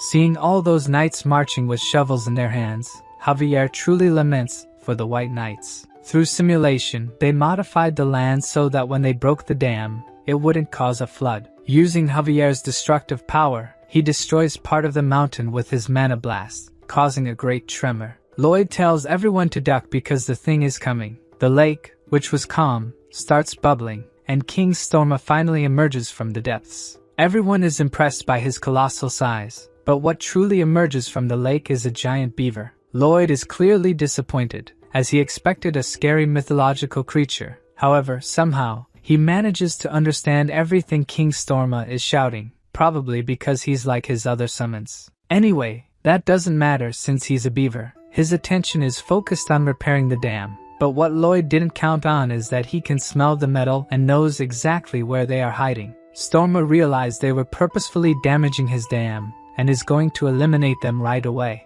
At that moment, the protagonist knows he screwed up. He didn't expect this creature to be so intelligent. The commander asks what they should do now, but Lloyd is totally desperate, not knowing what to do. King Storma puts his hand in the lake and raises a large amount of water, drowning all the workers who were trying to flee. Javier is the only one who manages to escape the flood and attack the creature using mana blast. But not even the power of Sword Master is enough to even harm this creature. Seeing that they have no choice but to kill him, Javier activates the sword's aura. But before he can do anything, he is stopped by Lloyd, who says he has come up with a plan. So, instead of attacking, Javier just keeps dodging his attacks like a fly. Taking advantage of the gap, Lloyd swims towards King Storma, but is almost detected by his keen senses. The swordsman keeps attacking to get his attention, but even using the sword's aura, none of his attacks are effective. The situation isn't good, since mediocre attacks won't be able to get this thing's attention. In desperation, Javier uses all his strength to shout in King Storma's language, managing to catch his attention, but he gets confused for being called mommy since he's a male. Javier starts shouting various things in his language, not knowing what he's saying, leaving King Storma sad because he's saying mean things. While the two are arguing in a completely strange language, Lloyd takes the opportunity to climb onto the beaver's head. Even trying to get him off, he can't because his arms are too short. The protagonist jumps and throws something into his mouth, making King Storma shrink. He gets confused as to why the world seems so big, and is captured by Lloyd shortly after. Of course, King Storma won't let himself be caught so easily, hitting Lloyd in the face with his tail and using the opportunity to escape. The protagonist uses his Pokemon to catch him, but Storma took boxing lessons and punches Padong. Our guinea pig won't let it go and punches back. The two start fighting until Hippo takes the opportunity to hit him from behind, but Storma manages to dodge the sneak attack and flee. Lloyd quickly appears in his path, ordering the snake to catch him. King Storma is a beast born for unknown reasons even to himself, spent 500 years simply breathing and sleeping, but for the first time in his life, he witnessed the light. In short, the squirrel fell in love. Obviously, Lloyd notices this and asks if he's now willing to talk. Storma tries to pose as a gentleman, and says he will talk to him since he is a knight. Going to the Frontera mansion, the beaver asks what his request is. Lloyd just wishes for him to scream once in the morning and once at night. The 500-year-old squirrel is not a fool and says that if he's going to propose a deal, he has to give something in return. But the protagonist doesn't exactly know what to offer and says that if he does this, everyone will be happy, especially Bangul. Storma is totally in love and accepts the request right away, making the protagonist scoundrel want to use his passion repeatedly for slave labor. Bangul, even being of the opposite sex, has zero interest in him, so King Storma will be an eternal bachelor. At that moment, Lloyd remembers that he is also single. In fact, both of them are eternal singles. Storma, who was previously confused about what he was doing, ended up feeling the emotions Lloyd wanted to share. So Lloyd asks if he can call him by Byung from now on. At that moment, one of the workers arrives in the room, and Greg informs them that the orc tribe is being attacked by a group of megalania. Even though they are a tribe of warriors and all very strong, they are still not enough to penetrate the thick skin of these lizards. The leader is thrown far away with just one attack, yet he orders the other orcs to keep fighting. Lloyd orders the entire white cavalry to gather at the entrance of the village and tells Javier that they need to take advantage of this golden opportunity, turning the monster's domino effect against themselves. Storma eats a red grain, becoming gigantic and scaring the townspeople. Lloyd tells him to show his cool side and win Bangle's heart, while Javier is confused about what he's talking about. With just a few leaps, Storma quickly reaches the desert. The orcs continue to survive the lizard attack, but at this moment, the giant beaver appears. Lloyd tells them to spread the word that if the monsters keep heading west, they will become the food. With just one slap, Storma throws several lizards at once, sending them flying kilometers away. He shrinks back down and looks at Bangul, waiting to see her reaction. Seeing that she is quite happy, Storma blushes and feels embarrassed. The leader of the White Cavalry says that even though they accompanied them, they didn't manage to do much, while the orc leader says they are no longer in a blood pact. Now that he has saved them twice, the Steel Sand tribe will swear loyalty to the Frontier Barony. Lloyd seizes the opportunity and tells them to start the third project, resurrecting the Steel Sand tribe. Some time ago, Asfahan burned the wheat field region for a certain strategic purpose, causing a massive domino effect of monsters to follow. Among these monsters were some from barbaric societies that possess intelligence. It was these exact ones who saw 3 apex predators being tossed around like paper. They spread the news that there was a beast the size of a mountain to the west, so large it could touch the clouds. Its eyes were black as the abyss, and its fangs could devour all living beings in the world. Moreover, there was the master who controlled the beast, with demon eyes that looked like hell itself. In the palace of Asfahan, a man informs the king that the Steel Sand tribe abandoned their settlement and migrated to the Magentano forest. The Sultan says his plans worked and asks how Magentano reacted to this. The man replies that the tribe managed to reach the kingdom without any problem, leaving the king disappointed. Before leaving, the messenger reveals that there was another problem. The group of monsters the king expelled have returned and are now attacking the kingdom's border walls. The king gets nervous and asks the messenger if this is really happening. According to the servant, they are doing their best to repel the monsters, but the monsters seem to have gone mad with fear of something and won't stop attacking. He tells them to gather the soldiers and set more fires in the reed fields. It seems the domino strategy has backfired on them.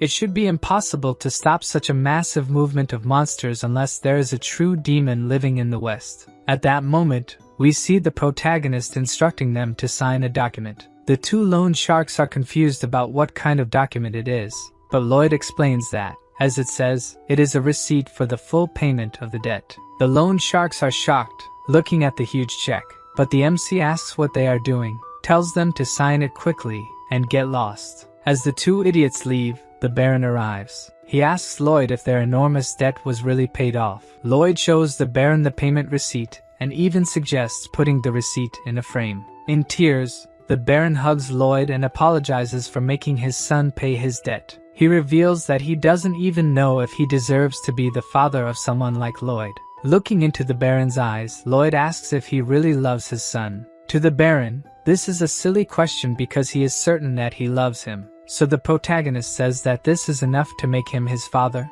While walking through the mansion's corridors, Javier finds him and says that the tribe's relocation went well. Lloyd takes the opportunity to tell him to take the day off. With the tribe's relocation, they might buy some time if the domino effect returns. His debt is also paid off, so he has nothing more to worry about. However, it is strange.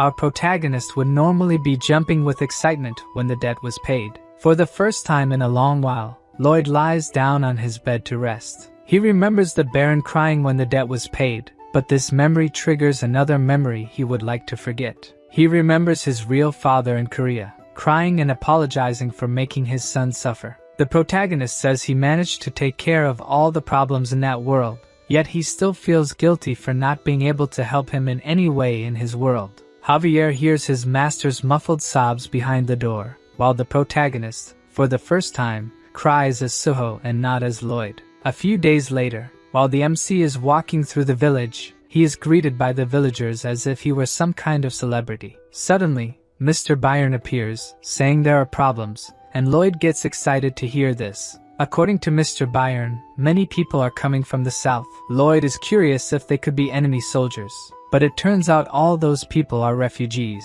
The MC goes to meet these people, and the refugee at the front of the group asks if Lloyd is the lord of those lands. The protagonist explains that he is the son of the lord and asks who they are. The refugee introduces himself as Nicholas, the chief of Sortie village, and says they are subjects of Baron Certino to the south. Until recently, his father was the chief, but he stayed behind, so the rest could escape. His father protected the barony with the lord until the end. It all happened very quickly. Lloyd interrupts Nicholas and asks what happened and if it has anything to do with monsters. Their lands were attacked by giant beetles, and their only option was to flee there. Javier comments that the domino effect affected a much larger area than they had calculated. The protagonist knows that all areas near the jungle were affected, but his was probably the only one still intact since, besides giant summons, they have a master swordsman and the white cavalry. To the north, the refugees would find only the sea, to the south they would reach another country, and to the west of Cremo, it would be too far to go. So, they would probably head to the center, where Frontera and Lacona are, making Lloyd worried about the number of refugees that could go there. They beg for food, even if only for their children. Javier comments that they won't have enough space to accommodate everyone, but the protagonist is quite excited about all this. Obviously, the swordsman is scared, asking what he is thinking in this situation, but Lloyd asks how much he thinks they will start earning when they tax all these people. Javier gets angry, asking how he can think of taking money from these miserable people, but the protagonist ignores him and orders Mr. Byron to prepare some of the cooks to feed them all. While the young master goes to report all this to the Baron, the knight asks Javier not to be so angry. Even though he makes those bizarre expressions and can read people like a book, Lloyd is a good person, so it's better to see what he does before getting angry. The Baron is frightened to learn that more people will come in the future. Although he wants to help everyone, the current food stock is not enough.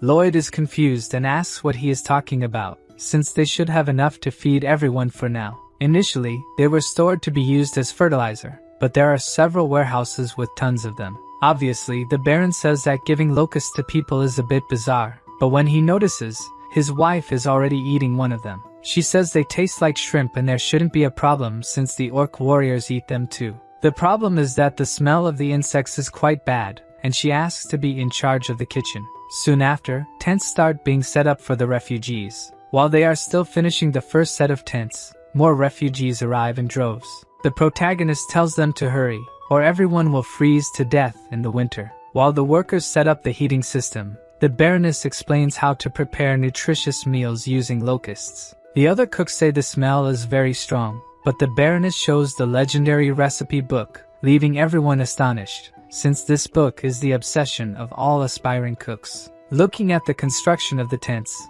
Lloyd realizes there won't be enough space for everyone. Even if they expand the houses to the northern mountains, it won't be enough. At that moment, he sees a child crying, wanting to go home, reminding him of the day he had to move as well. At the time, his parents were happy while mentioning "our home" in their sentences. Unfortunately, he will never see that smile again. Even if it was a small and bad house for others, it was where he had the best moments of his life. Lloyd tells the boy not to worry since they will have a new home soon because the legendary architect, Lloyd Frontera, is there. Hearing this, Javier feels a bit relieved to know that his master is not a complete jerk. Lloyd says this will be the biggest project they have ever done, and he will solve the space problem by creating apartments. It's a common type of building seen in South Korea, and based on the current circumstances, this would be the most effective type of construction to house everyone. The necessary costs are also reduced due to standardization,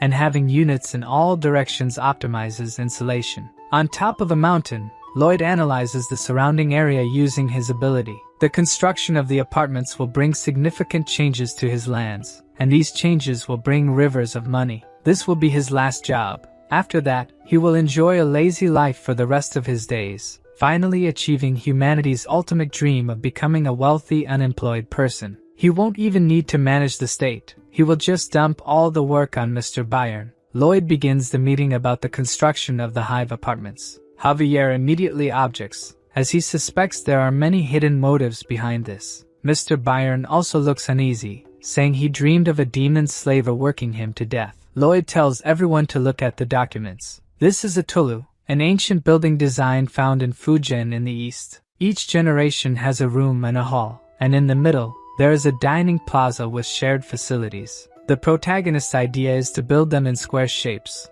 since they are faster to construct than circles.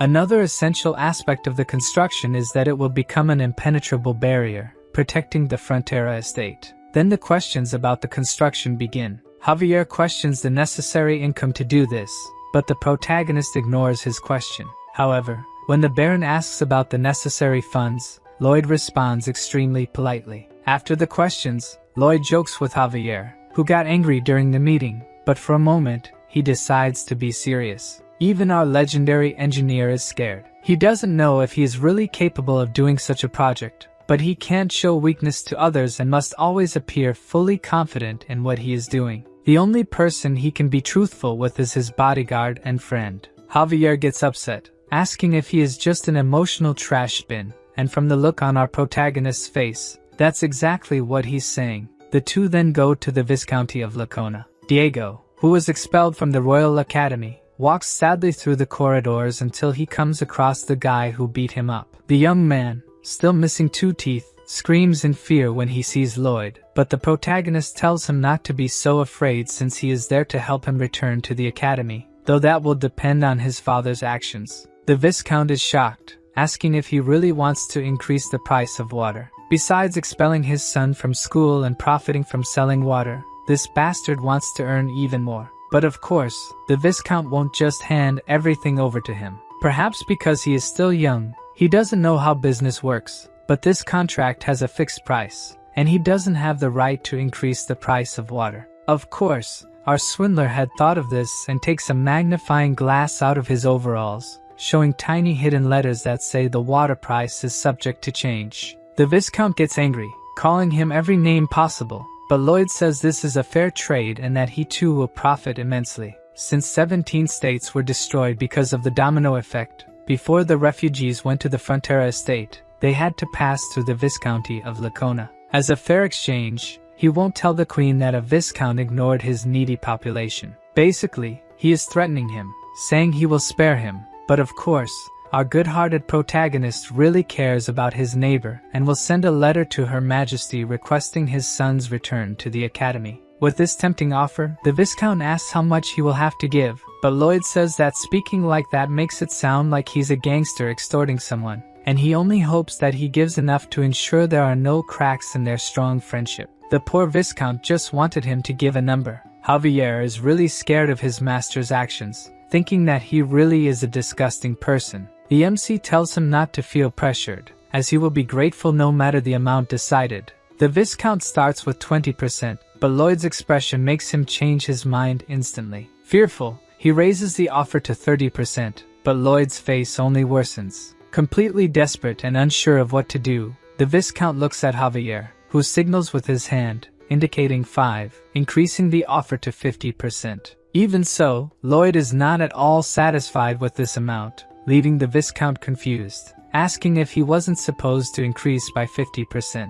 Javier shakes his head, indicating that he meant 5 times. This drives the Viscount crazy, as 5 times the initial value is utterly ridiculous. But the protagonist says he doesn't want 5 times, just 4 is enough, making the Viscount immediately agree to this amount. However, after analyzing the contract a bit more, he realizes he has just been thoroughly extorted. Outside, Javier feels bad, saying he feels like he has become a blackmailer. Lloyd tells him he shouldn't feel like a blackmailer, as he already is one. The swordsman says his duty is to protect him and that he won't help with his frauds, but the MC says if he doesn't obey, he'll stop singing him lullabies. Javier says he has become a master swordsman and can now control his senses perfectly, no longer needing his lullabies to sleep. When night falls, the swordsman can't sleep alone and goes to Lloyd's room, begging for the lullabies. The protagonist asks if he has heard of sleep hygiene, which involves repeating a certain routine to form a sleeping habit. implying that Javier won't be able to sleep without his lullabies. He sings the swordsman to sleep and then starts his tasks for the day. Lloyd was lucky with the construction of the Andal, as it was knowledge he already had, but the apartments are different. Never in his life has he built one, meaning our protagonist will test all simulations until he finds one that works. A few days pass, and Lloyd is stressed, giving various orders for Mr. Byron and others to carry out. At night, he continues testing possibilities for his new project. Even Mr. Byron is worried about the increasing number of refugees, but Lloyd tells him to accept everyone. He's running out of ideas to ensure his project doesn't collapse. He refuses to reduce the number of floors in the apartments, and at this point, his body is showing signs that it won't hold out much longer. The next day, Mr. Byron explains that the 4 months they have to build the apartments will not be enough. Although Lloyd insists it will work, it is clear he is exhausted. Suddenly, Lloyd's efforts take their toll, and he collapses on the sidewalk from overwork, leaving everyone around him worried. In the royal capital, the kingdom's knights prepare to shoot with crossbows. The target of all their shots is the queen, who is undergoing simple combat training. All shoot in her direction, creating a rain of arrows, but the queen, also a master swordswoman, manages to deflect them all. Despite this impressive feat, she doesn't seem satisfied with her progress, all because of that humiliating situation she went through. An old man appears, saying that the messenger from the Frontera barony seeks an audience. This messenger is Javier, who reads the letter sent by his master. The queen is obviously suspicious, as anything from that sly fox is dangerous. The letter states that, thanks to Her Majesty's wise judgment, they were able to save the territory. However, other territories were not as fortunate and left many refugees homeless. Since the Great Queen is known for sympathizing with the commoners of her vast kingdom, Lloyd decided to follow her will and shelter all the refugees, but he ended up running out of money. The shamelessness of our protagonist surprises the Queen, but she had anticipated something like this and was considering sending supplies. However, as if reading her thoughts, Javier says they will need 3 times more than she has in mind. She is shocked, as 3 times is a staggering amount, and she even questions whether Lloyd has gone mad. Once again, Javier responds to her thoughts, saying he has not gone mad. The protagonist explains the idea of the apartments, which will serve as housing for the homeless, and again mentions that he does not have enough money for this. Her Majesty says she understands the message he is trying to convey, but cannot arbitrarily use a large amount of money and will need to speak with a financial expert first. At this moment, Javier, who had already read the first letter, pulls out a second one. It states that the buildings will be designed in such a way that they function as a fortress, preventing attacks from enemies and monsters coming from the east. Since the defense is directly against the enemy state, everyone who agrees with this plan will definitely gain a much better position within the kingdom. The Queen sees no problem with having a fortress city, as there is indeed a possibility that the Frontera territory could become as large a commercial center as Cremo. The Queen decides to provide the money, but Javier comments that he would love for her to send the dwarf Corgidus as well. Meanwhile, our protagonist is unable to work, and Greg is in charge of commanding while Lloyd is absent. So you asked me, who is Greg? In the beginning, he was just another lazy soldier, but he was always around, even participating in extremely dangerous missions and difficult and meticulous tasks. He is someone who gained responsibility, did his best, and finally was reborn as a true man. This is the kind of person Officer Greg is. When he leaves the tent, he ends up meeting Emily and asks why she didn't take a break like the others. Greg tries to take the sheets she is holding, but fails, yet the two seem to be having a lot of fun while doing this. At that moment, an orc who is in love with Emily sees this scene. The warrior is completely disappointed by this, while being teased by the other orcs, who say that a human would never like an ugly and muscular guy like him. The orc gives up on his love, throwing the bouquet of flowers on the ground. But this will not be the end of the orc's love story with Emily. In his bed, Lloyd finally wakes up. Due to days of relentless work, he is quite exhausted, and to make his situation worse, payday is approaching. Byron comments that they can delay the payment a bit, but something like that is inadmissible to our protagonist. All those people worked so hard waiting for payday. He could never do something as terrible as delaying it. Lloyd says he would rather die than commit such cruelty, leaving Byron very worried and looking for a doctor. At this moment, our great swordsman returns with the money, making Lloyd resurrect from death like a greedy phoenix. After several days of hard work, the Honey Pot Apartment Complex 101 is 70% complete. They managed to create a large plane to build the buildings. The protagonist uses his ability to create holograms of the apartments, running various tests to see if they are truly stable. The first test is a landslide, then he creates a typhoon, and for the final test, Lloyd summons a meteor, leaving the system confused and asking what he is really testing there. The truth is that Lloyd did this purely for fun, making Javier think that he has finally gone mad. Javier informs that Cortigos and 30 more dwarves have finally arrived. Even though he is very intelligent, an apartment is a complex and detailed structure, so it cannot be built randomly. Therefore, he plans to build a cement mixer to help maintain the quality of the cement and prevent the entry of unwanted elements into the mix. The dwarf complains that they have just arrived from their journey and are already receiving orders. But Lloyd makes that face and says that there's nothing better than showing a project first. With the dwarves in charge of the construction, he and Javier need to use mana explosion to soften the ground, leaving Padong in charge of turning the cement mixer. The orcs are also involved, twisting several metal bars with their bare hands. Lloyd pours the cement into the molds, explaining to Mr. Byron how to avoid leaving air pockets in any corners. Everyone does their job, and in a short time, the first apartment is almost complete. From this point, Lloyd asks Mr. Byron to take over the project. Now that everyone is accustomed to the work, Lloyd needs to worry about other problems. The heating system works via a steam boiler. All that hot steam rises through pipes connected to the radiators in each apartment. However, there is a problem. The higher it goes, the more heat loss occurs in the system, leaving the top floor without heating. The protagonist spent the entire night studying how to solve this problem, but the only idea he had was to use a material found only in this world.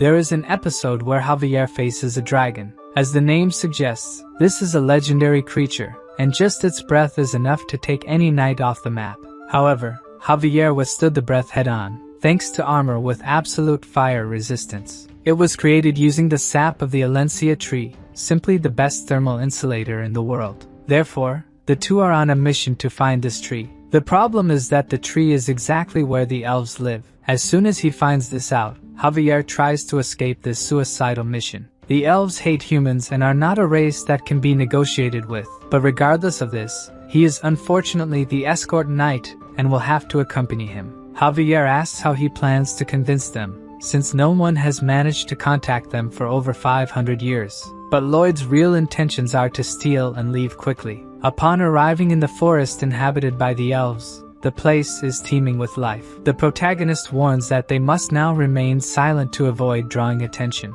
Javier, unable to hold back, sneezes, but the problem is that he does so like a Hollywood heartthrob, prompting Lloyd to ask why he sneezes that way. Javier explains that because he has a handsome face, everything he does looks beautiful, but that's something Lloyd wouldn't understand, leaving the protagonist incredulous that he actually said such a thing. Lloyd questions how a sword master can hold back a sneeze, saying he is imperfect for not even being able to hold his own crap. But Javier is used to these jests, and retorts that Lloyd mentioned crap because he has nothing to say about his face. The protagonist gets so angry that he tries to hit him, but this only makes Javier happier. Lloyd gives up trying to strike him and continues on their way, but the earlier shouting has already caught the attention of all the elves in the forest. Javier says this is not good, but Lloyd had expected something like this might happen. Things just progressed faster. The elf women start shooting simultaneously, but the sword master easily deflects all the arrows. Lloyd takes advantage of the distraction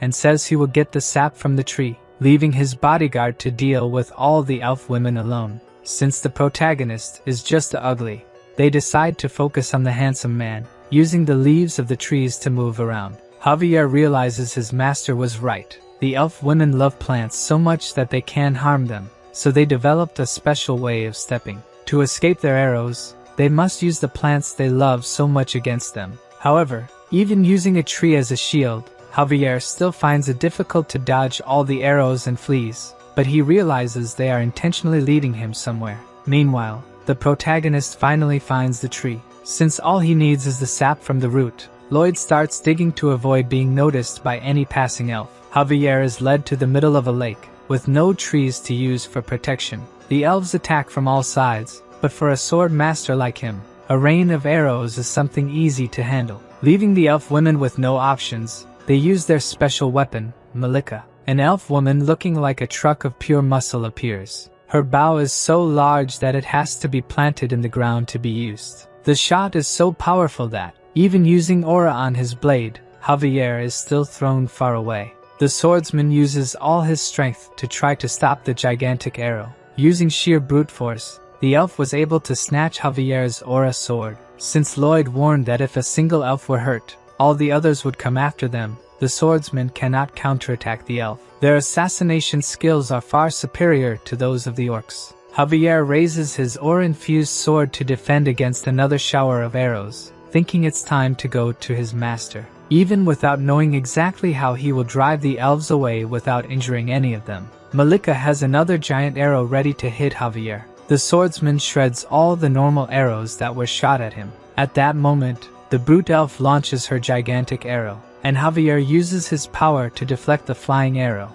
The deflected giant arrow heads toward another one launched by the warrior elf, and the two collide. Meanwhile, Lloyd is in the hole he dug, collecting Elancia roots, until someone calls him a demon, and he turns to see who it was. Behind him are three elf archers trembling with rage because he dared to cut the precious tree roots. Lloyd apologizes, obviously without any remorse, and says that many lives depend on him. Of course, the elves do not back down and warn him not to move, or they will fill him with holes. The MC says they can do that if they want, but the elves do not understand what the stranger means by that. Then Lloyd turns around holding a mandrake and threatens to burn the plant if they attack him. This horrifies the elves, who love all the plants in the world. The MC continues threatening to burn the mandrake if they do not back off. Furious, the elves start cursing Lloyd, one of them saying that it is because of his behavior that he is not popular with women. This hits the protagonist like a blow, and he almost burns the plant in anger. The elves retreat as he asked,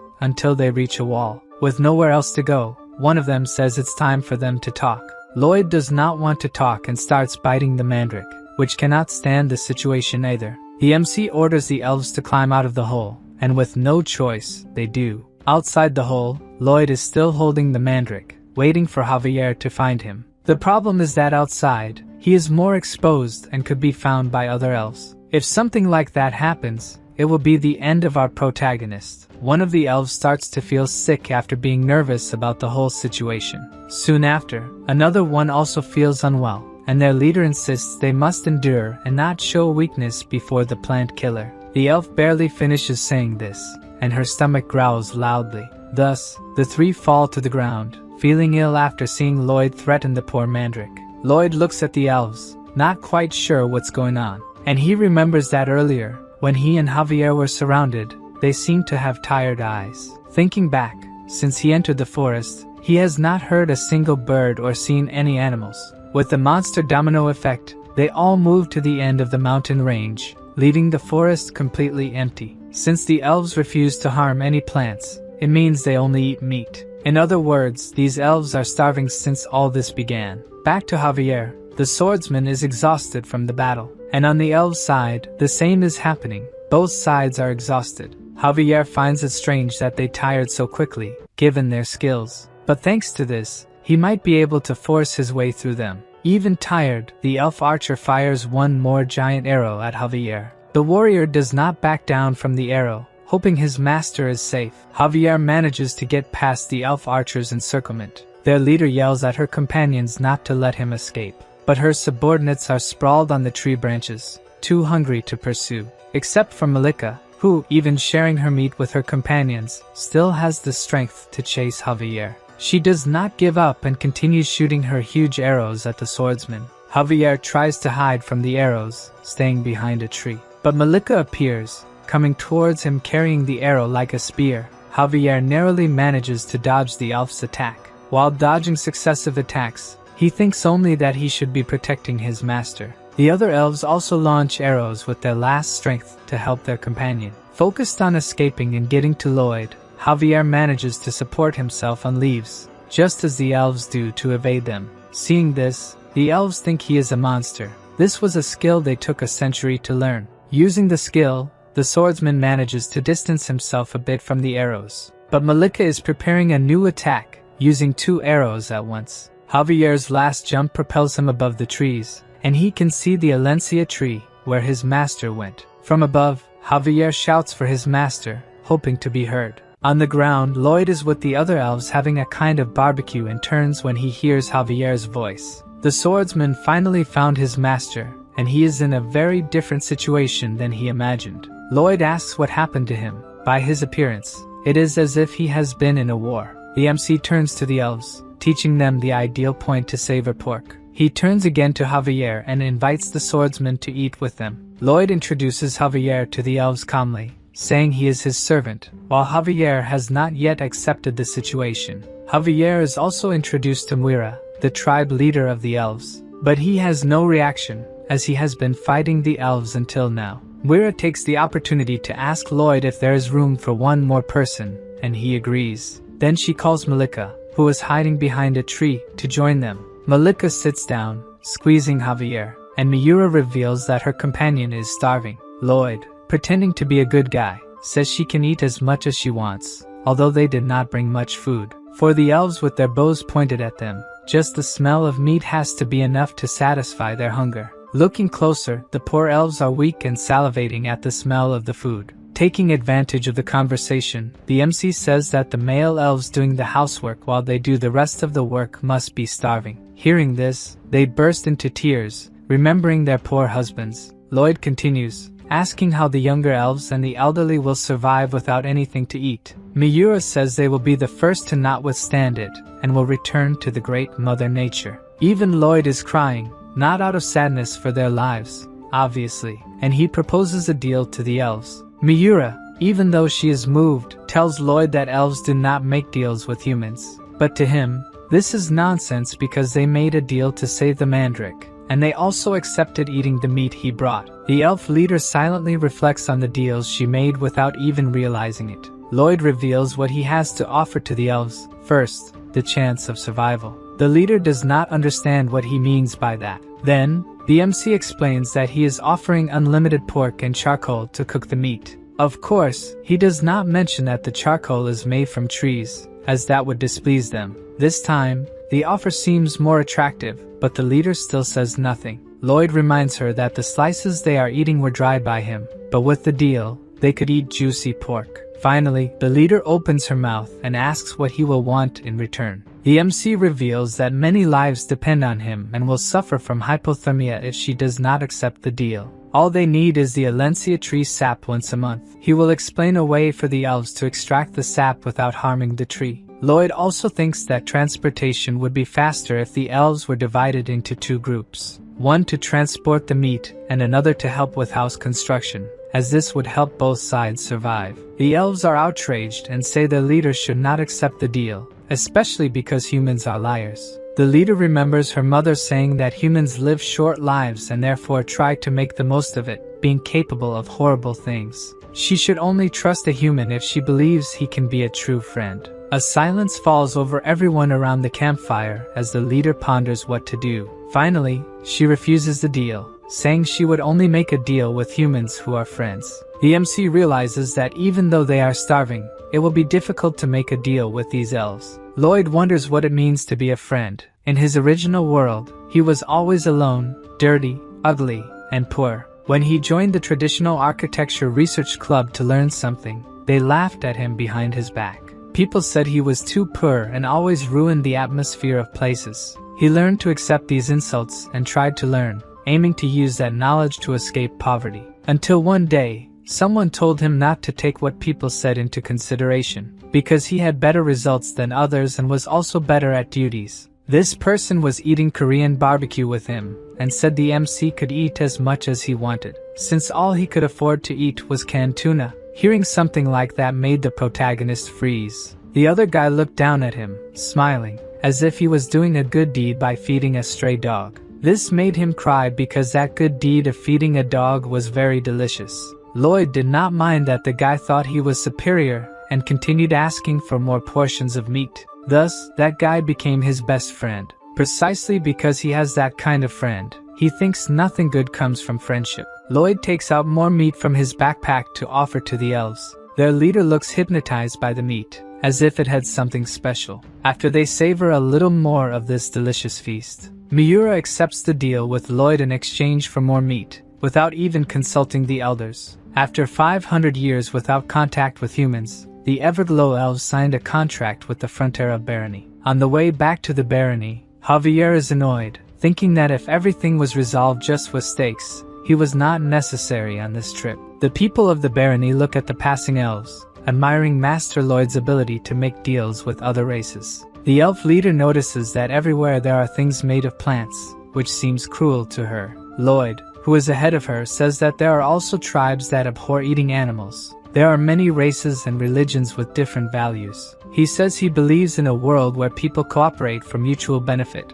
committing to some values. She understands what he means, but in her heart, accepting these differences is still difficult. The MC tells her he knows it will take time for her to accept these things, and she can think about it while eating a steak. The leader salivates just hearing those words, as if she would understand everything better by eating. The construction of the Honey Pot Apartments 101 and 102 continued while Lloyd was away. One of his concerns before leaving was whether they would be ready before the temperature drops below freezing. If the water in the concrete freezes when the temperature drops below zero, it will only thaw at the end of winter or when it gets warmer. If these water droplets become impurities inside the concrete, it will be a disaster. However, this will not be a concern for him. The elves, using their skills to jump from place to place at incredible speed, it will make the construction progress much faster, and after the day's work, they will eat meat. On the first snowfall of the year, the Honey Pot Apartments 101 and 102 are ready. Now, they will start finishing things to accommodate everyone until the next autumn.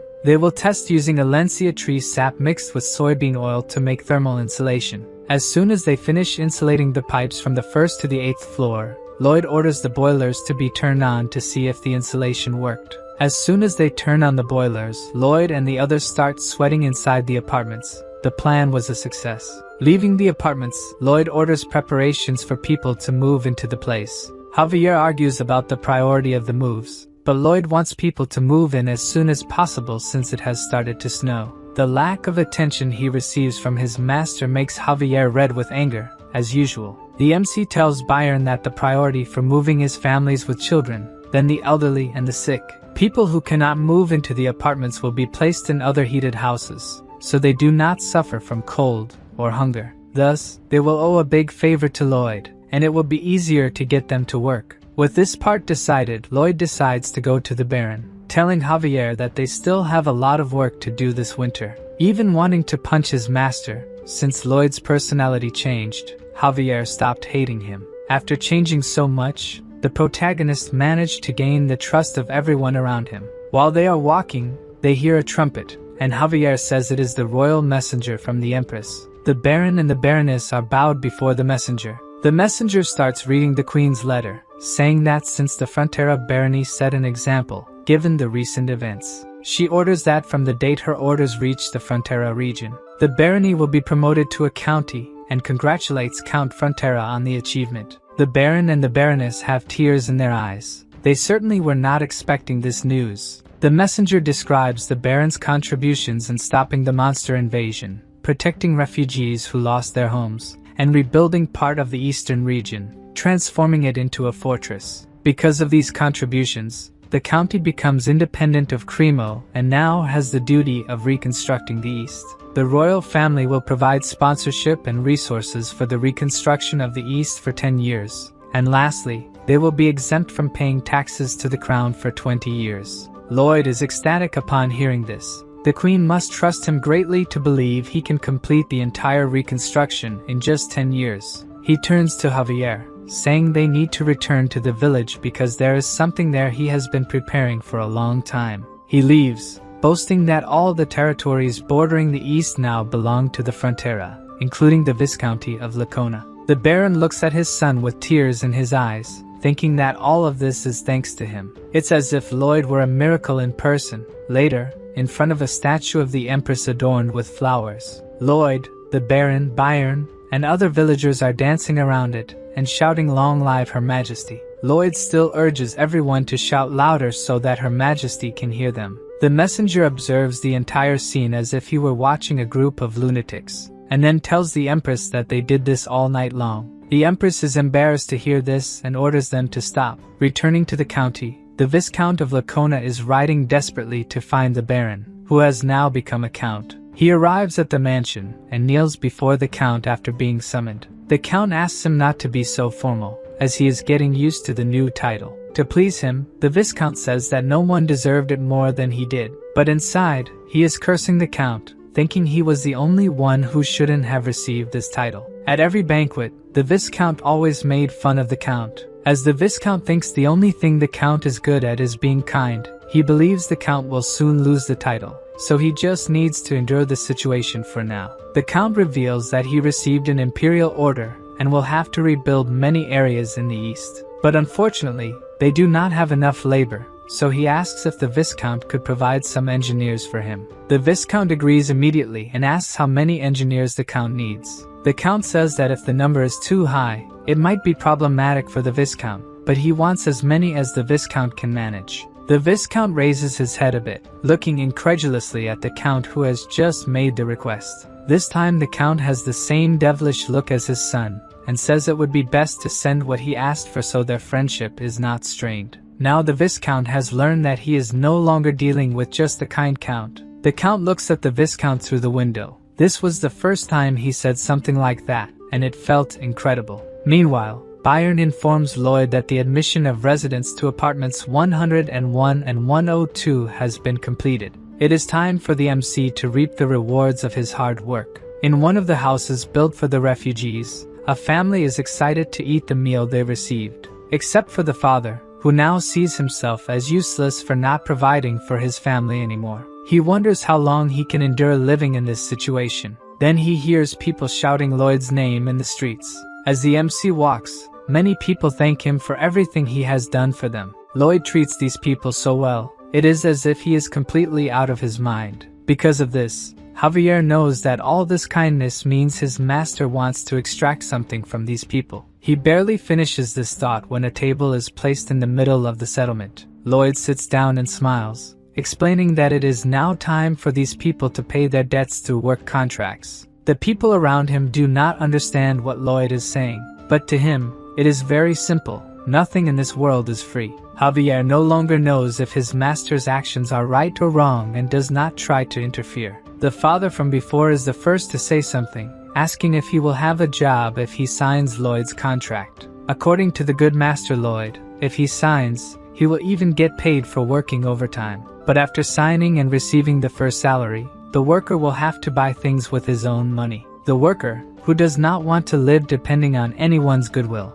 asks the MC to read the contract for him. Lloyd tries to explain that the contract will exploit him to the maximum but is interrupted. A young woman is also interested in the job, and of course, the contract also accepts women. Quickly, a line of workers forms in front of Lloyd's table. He is already thinking of a new project to provide food and land. He plans to cut parts of the eastern mountains and use Gabions to build farms. The problem is that Bangul has not recovered from the work on the apartments. Making her work so hard makes Bibian even angrier at Lloyd, and he kicks the master. After thinking for a few days, the only option Lloyd could come up with was that he needed to summon another pet. Even though he was constantly mocked by the system, Lloyd acknowledged that he always received the ideal pets for what he needed. Padong and Hamon, who were with him, waited eagerly to have another friend. With nothing to lose, the MC asked the system to summon a creature capable of helping him build his dam. The system opened a summoning circle,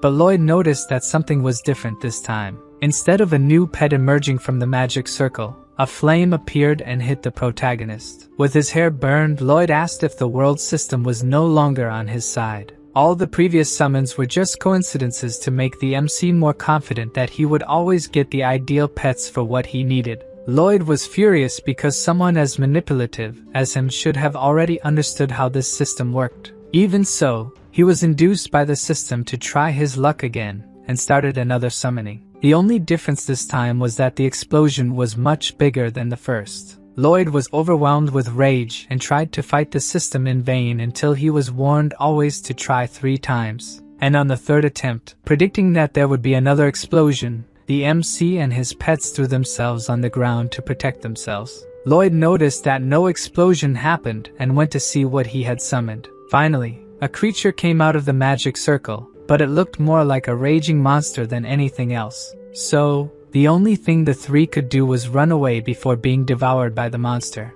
Lloyd went desperately to Javier, who was sleeping peacefully, to get rid of the creature. The swordsman killed it with just one blow and could go back to sleep.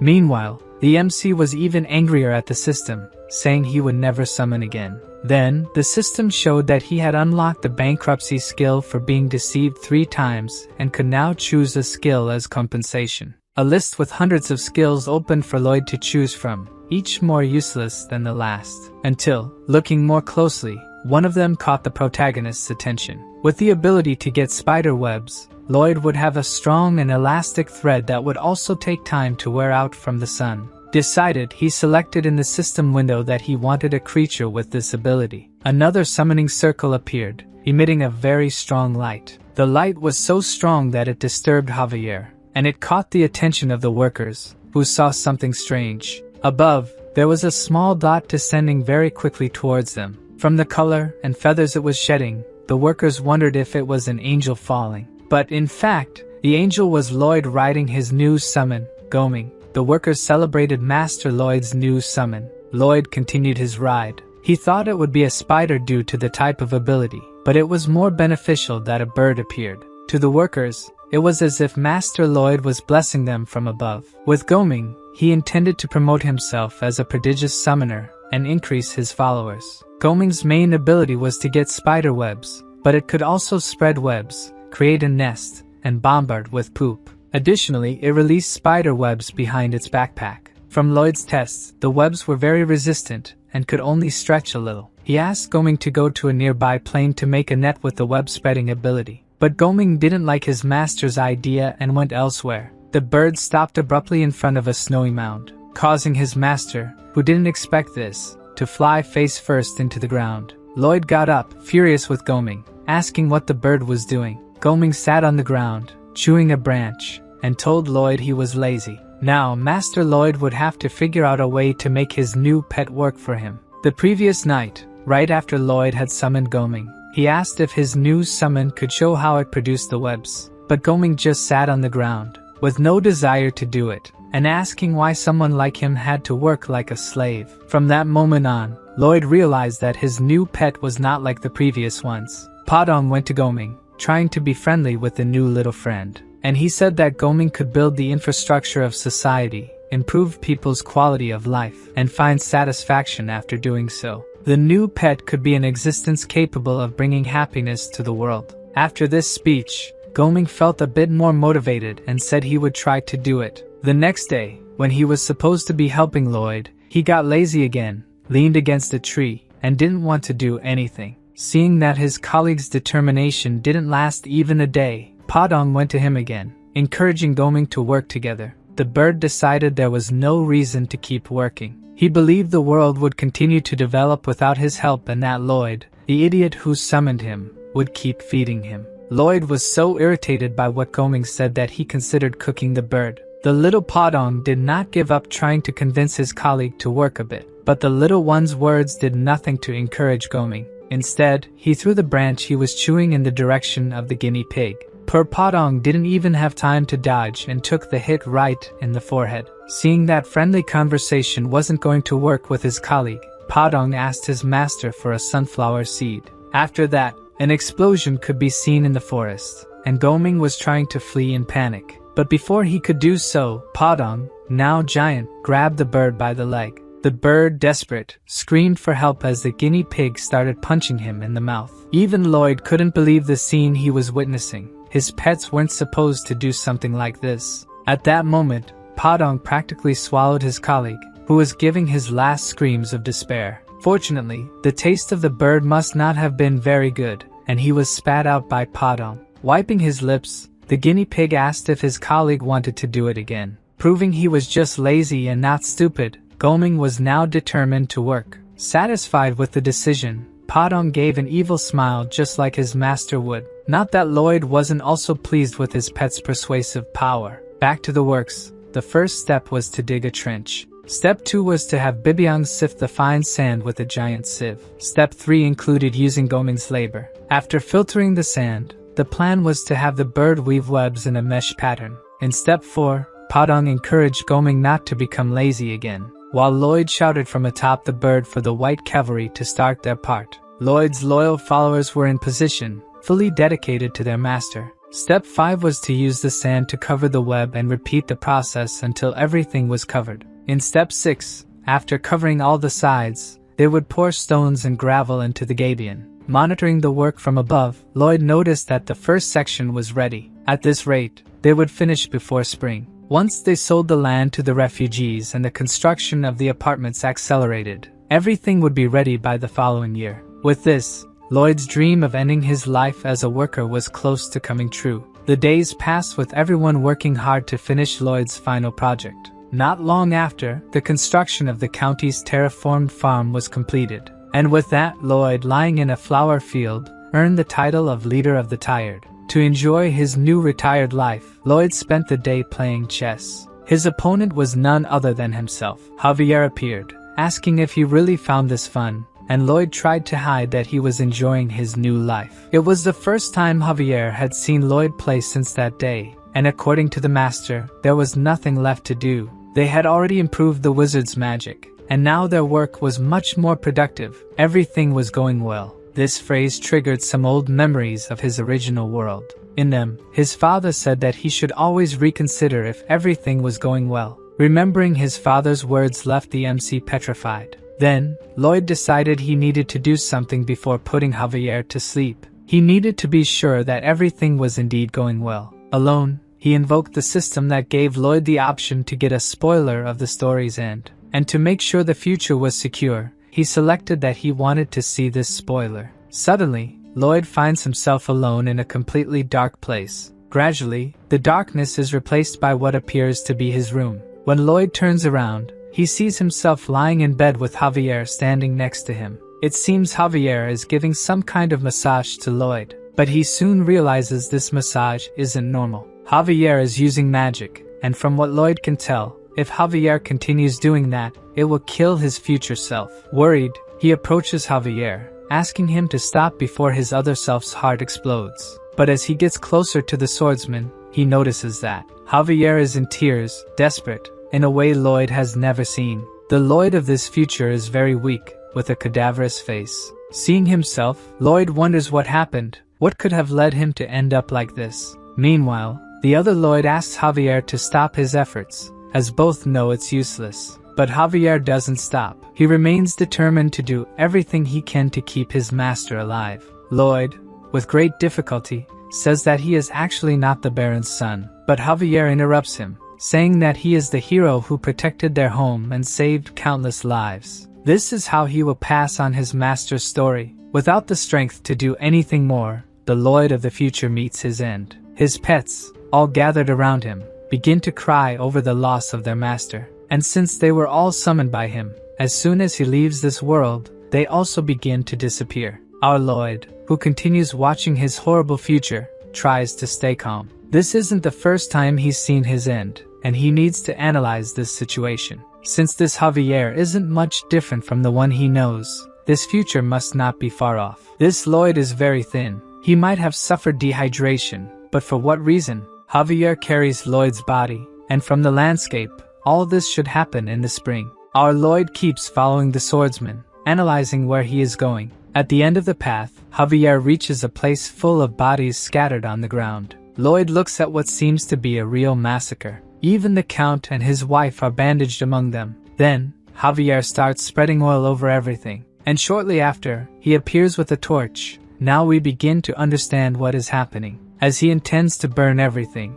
it's likely some kind of contagious disease has spread and infected all those people. Lloyd concludes it must have been some epidemic that caused all this. But when he thinks about what disease could do such a thing, he has no idea. He doesn't even know if it's possible for a disease. He wasn't a doctor in the other world. Suddenly, Javier starts talking to Lloyd, something that should be impossible. He says that his master asked that when he was cremated, Javier should say these words. With a lost look, Javier says his master's last words, "Remember Vienna." The swordsman's words shock the MC even more, who discovered this terrible future. Then, Lloyd returns to the present. The spoiler of the end is over, but the last words spoken by Javier linger in his mind. Perhaps it was a coded message. And it must really be that because that Lloyd already knew how the end would be. So this might be a message for himself, something related to epidemics. Suddenly, Lloyd stops walking in circles. Things are starting to fall into place in his mind.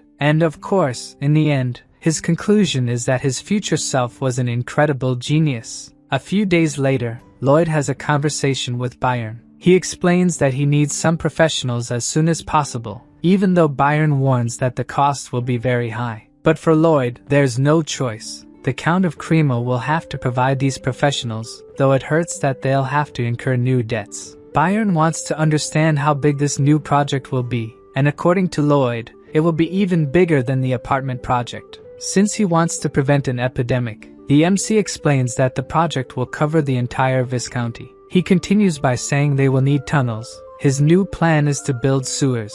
The tip Lloyd gave before he died was about Vienna, where the population grew significantly during the Industrial Revolution without the city having sewers. Thus, people's waste was simply dumped into the river, where it would normally dissolve and decompose naturally. But the brutal winter caused a terrible disaster. With the river frozen, the waste didn't dissolve and remained solid, polluting all the water. And in this way, cholera emerged in that place. Looking down at the Viscounty, Lloyd reflects that the same will happen to them if the river freezes. Just when he thought he could enjoy his life as a rich retiree, he has to go back to work. Anyway, no matter what comes, be it diseases or demons, he will achieve his dream of retirement. Even so, knowing that he is in debt once again dampens the MC's spirits. In addition to worrying about paying the employees, Lloyd also needs to think about the cost of accommodations and other things. The poison of so-called indebtedness consumes the protagonist's thoughts. Meanwhile,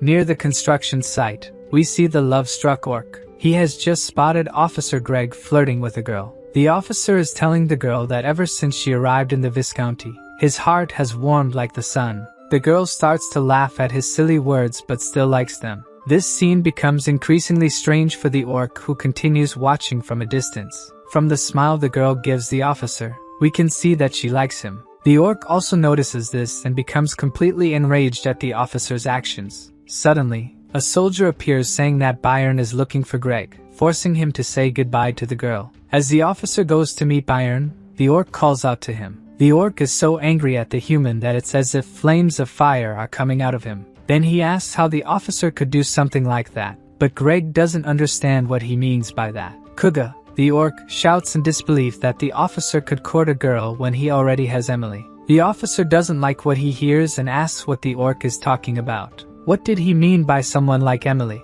Kuga can no longer contain his anger and tries to punch the human in front of him. The problem is that Greg dodges and punches the orc, sending him to the ground. It takes a few seconds for him to understand that he has just been punched by a human. According to the officer, the orc's weak punch wouldn't have enough power to hurt him, especially now that he can use mana. After a lot of training, the Viscounty soldiers learn to use mana, but they use the power to build Lloyd's projects. Recovering from the blow, Kuga gets up, ready to counterattack the human. Officer Greg is also in an attack position, equipped with his mana. Thus, the two charge at each other to resolve their dispute. But before Greg could attack, Byron appears saying that he is too slow. Neither of them saw Byron arrive, such is his skill. The knight is not at all pleased that the soldier took so long to come to him, and thinks the subordinate was just lazing around. As they walk, he explains that the officer will be sent on a work trip because he trusts him despite his mistakes. Byron continues to reprimand the soldier, who is focused only on staring at the orc. Kuga, in turn, stares back, not admitting defeat. From their faces, this doesn't seem to be the end of their conflict.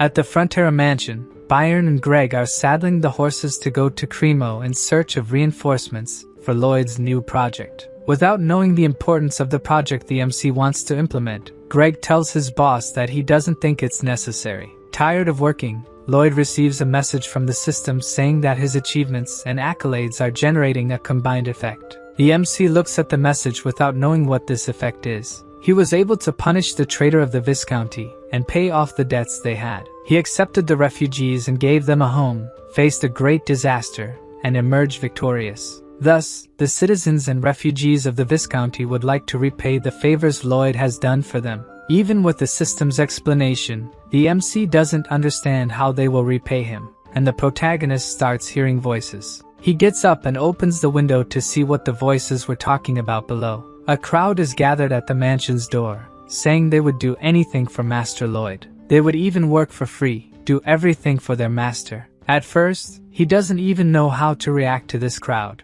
Then, the MC gives the best possible response, shouting for all of them to shut up. This proves they would really do anything for him, as the crowd immediately falls silent. He reminds the crowd that he never gave them anything for free, so they better not even dream of working for free. To avoid this, he will make a contract immediately. After hearing these words from the MC, the crowd becomes even more devoted to him. Inside the mansion, away from the others' eyes, Lloyd wipes his tears. Elsewhere, a carrier pigeon is arriving with a message. It came from spies the Sultan sent to the west, to the village taken over by the domino of monsters. In the village, they found a strange bird capable of opening the skies, a beast so powerful that it destroyed the land. Another with the ability to swallow an entire sea. They also found a snake that devours mountains. And finally, a monster whose roar echoes in the skies. The workers of this place can defeat orcs with just their hands, and the old men are faster than the wind.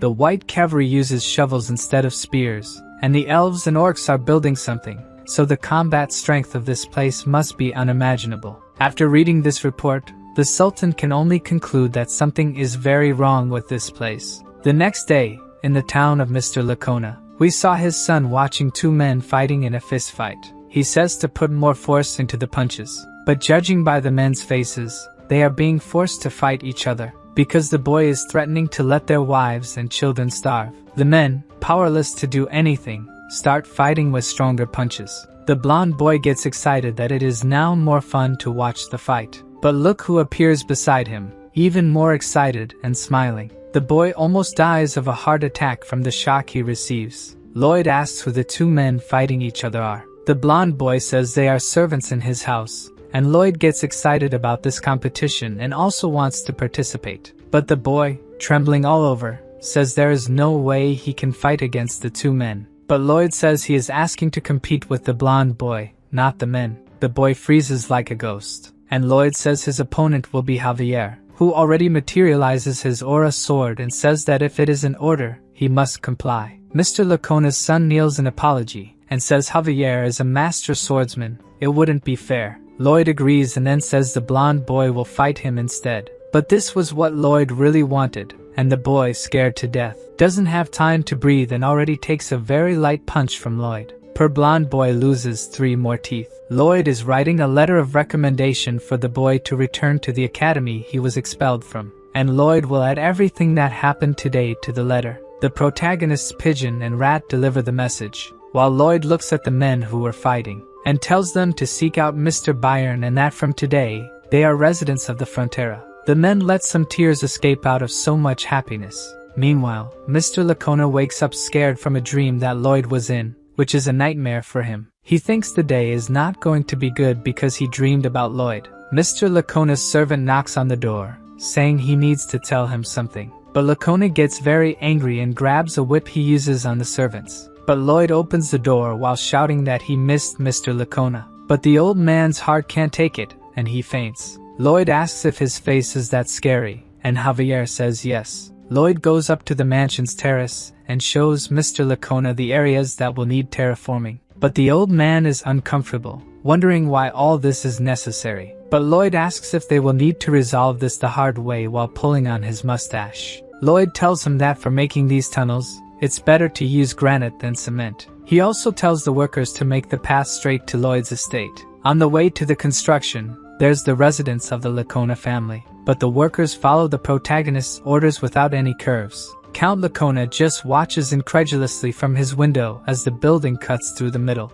Lloyd says the Viscount doesn't need to worry, he'll build another house for him. In the next scene, we see a patched up tent. Inside it is Malika, the bodybuilder elf who looks like He-Man. Mr. Lacona is also there with his son. Malika asks if they are okay and why they are trembling, but they say it's nothing. Lloyd appointed Mr. Byron as the supervisor of this work front, praising his leadership abilities. Lloyd also doesn't need to worry about the heavy work. After all, they have many monsters on the team to do that job. They are even using monsters as vehicles to carry soil. The elves are in charge of building more apartments. Now Lloyd is racking his brain about what to do with the waste. The best option would be to incinerate it like in modern times. But only he, Javier, or Bangul have the ability to burn it. However, they can't be tied to this job, as if something happens and they need to leave, it's going to be a disaster. After thinking a lot, Lloyd has an idea of who can solve this problem. So he asks the dwarf blacksmith for armor made from the sap of the Alentia tree. The giant dwarf asks if he's going to hunt a dragon to need such armor.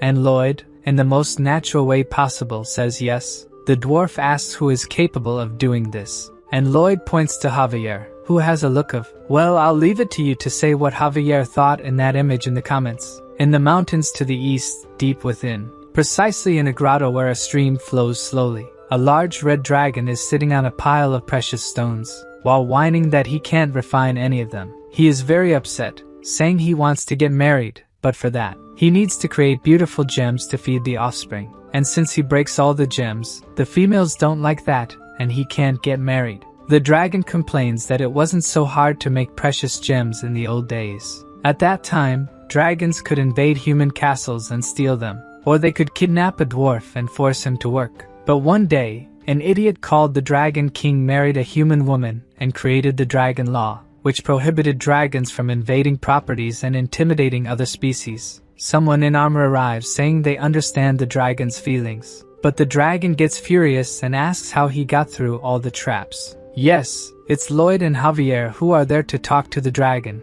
and Lloyd says he disabled the traps. Lloyd asks if the dragon's name is Solitas and says he has a proposal for him. But the dragon spits fire at them without even hearing the proposal, shouting that he can't get married because of humans.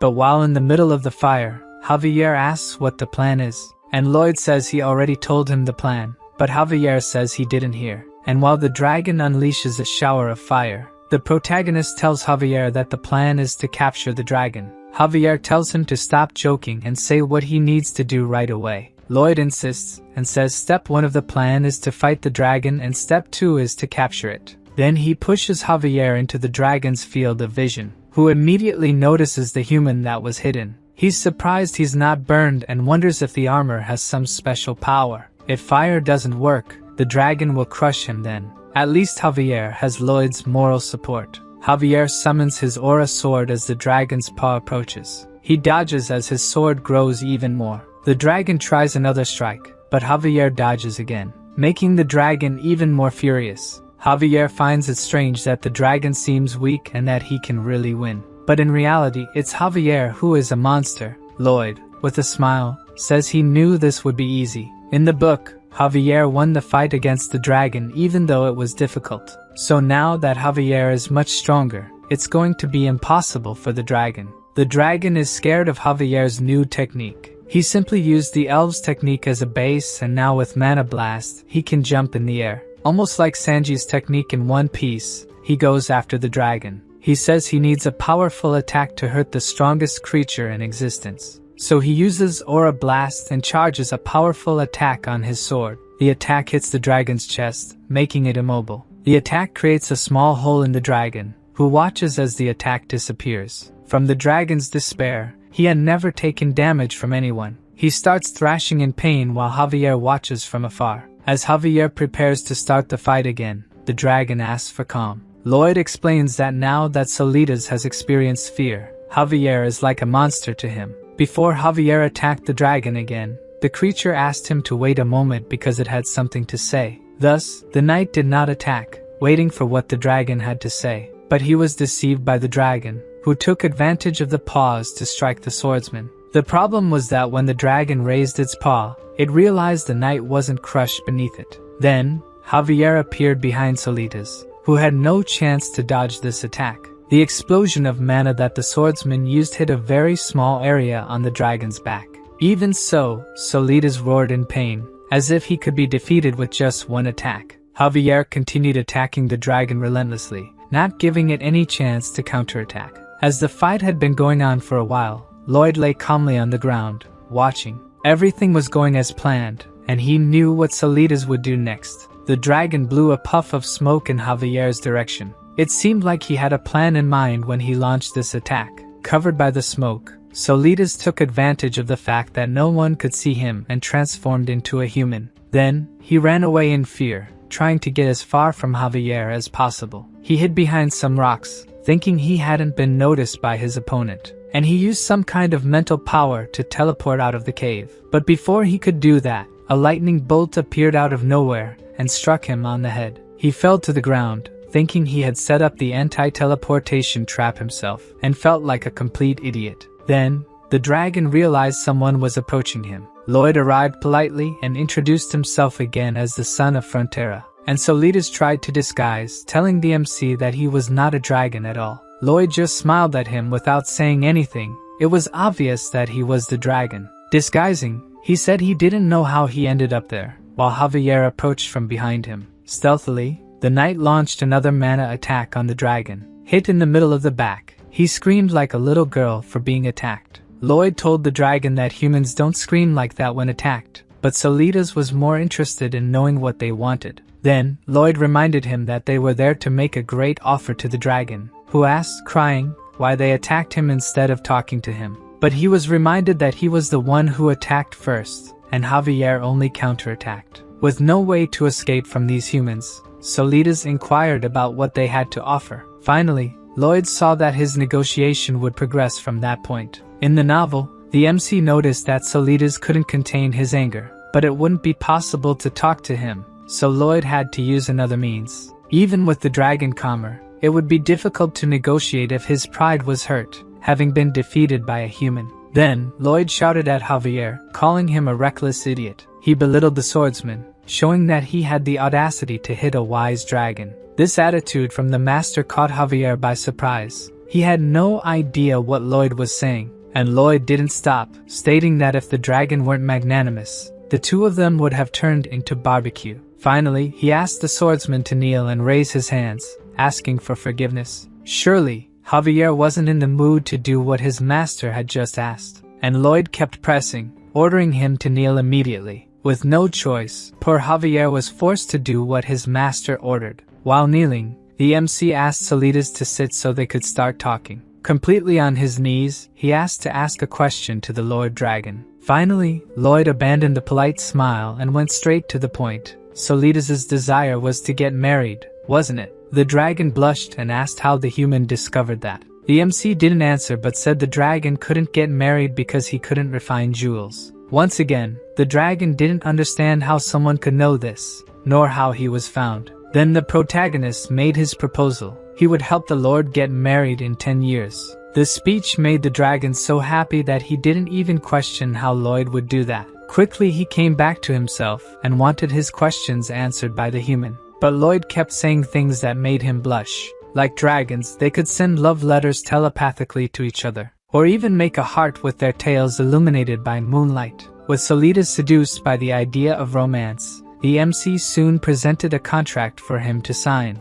showing that he could just sign at the end without even reading what was written. As soon as he heard the dragon sign, Lloyd's expression became demonic again. He took the contract from Solitas' hands before the ink could dry. Then he reminded him that there was a very interesting dragon commandment. If any dragon dared to break a contract with humans, he would be burned by the Dragon King's breath. At that moment, Solitas' instinct told him that he had just signed a contract with a real demon. Back in the county, the farmers noticed that Master Lloyd had returned from his work trip, and as always, he brought something new with him. They thought Lloyd would bring a dragon, but instead, they just brought a weary young man. After all, there was no way to bring a dragon. Walking ahead of Solitas, the MC celebrated that he had just conquered his dragon. Lloyd introduced the young man to someone, but the person wasn't convinced he was a dragon. He explained that the dwarf could confirm by looking at Solitas' body, which exuded smoke. The dwarf asked if the dragon was really bad at crafts, and he confirmed. By Lloyd's contract, Corjadus would teach him how to make jewels,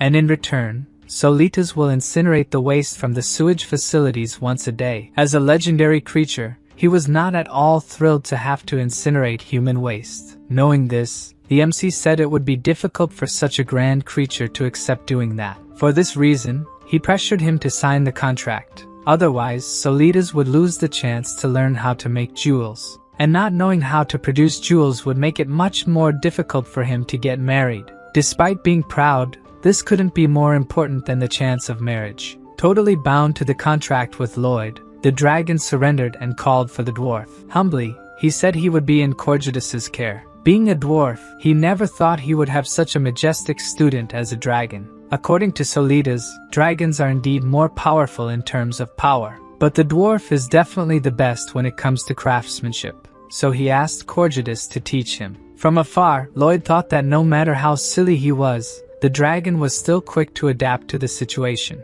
Corjadus accepted the disciple but warned that he might be a bit harsh with him. The dragon didn't mind. He had already decided he would do everything to improve his skills. Then the dwarf's face turned scary, and he ordered the student to stop loafing and go get the materials. Solitas almost cried and asked if the dwarf was really talking to him, and Corjadus retorted for him to go quickly. Frightened, the new disciple ran off to do what his master ordered. Meanwhile, the MC was satisfied that in this contract, both parties would benefit. Solitas managed to trade his pride for the best education that exists in the world, and Corjadus could enjoy being the first in the world to abuse a dragon. Lloyd lost count of the experiences he had with contracts that were unbelievably disadvantageous, but he had to sign them. Those who offered these contracts must have known that he had no choice but to sign. For the MC, this was nothing short of violence. In a real contract, both parties must benefit. However, he didn't take his eyes off the jewels that the teacher and student discarded on the ground.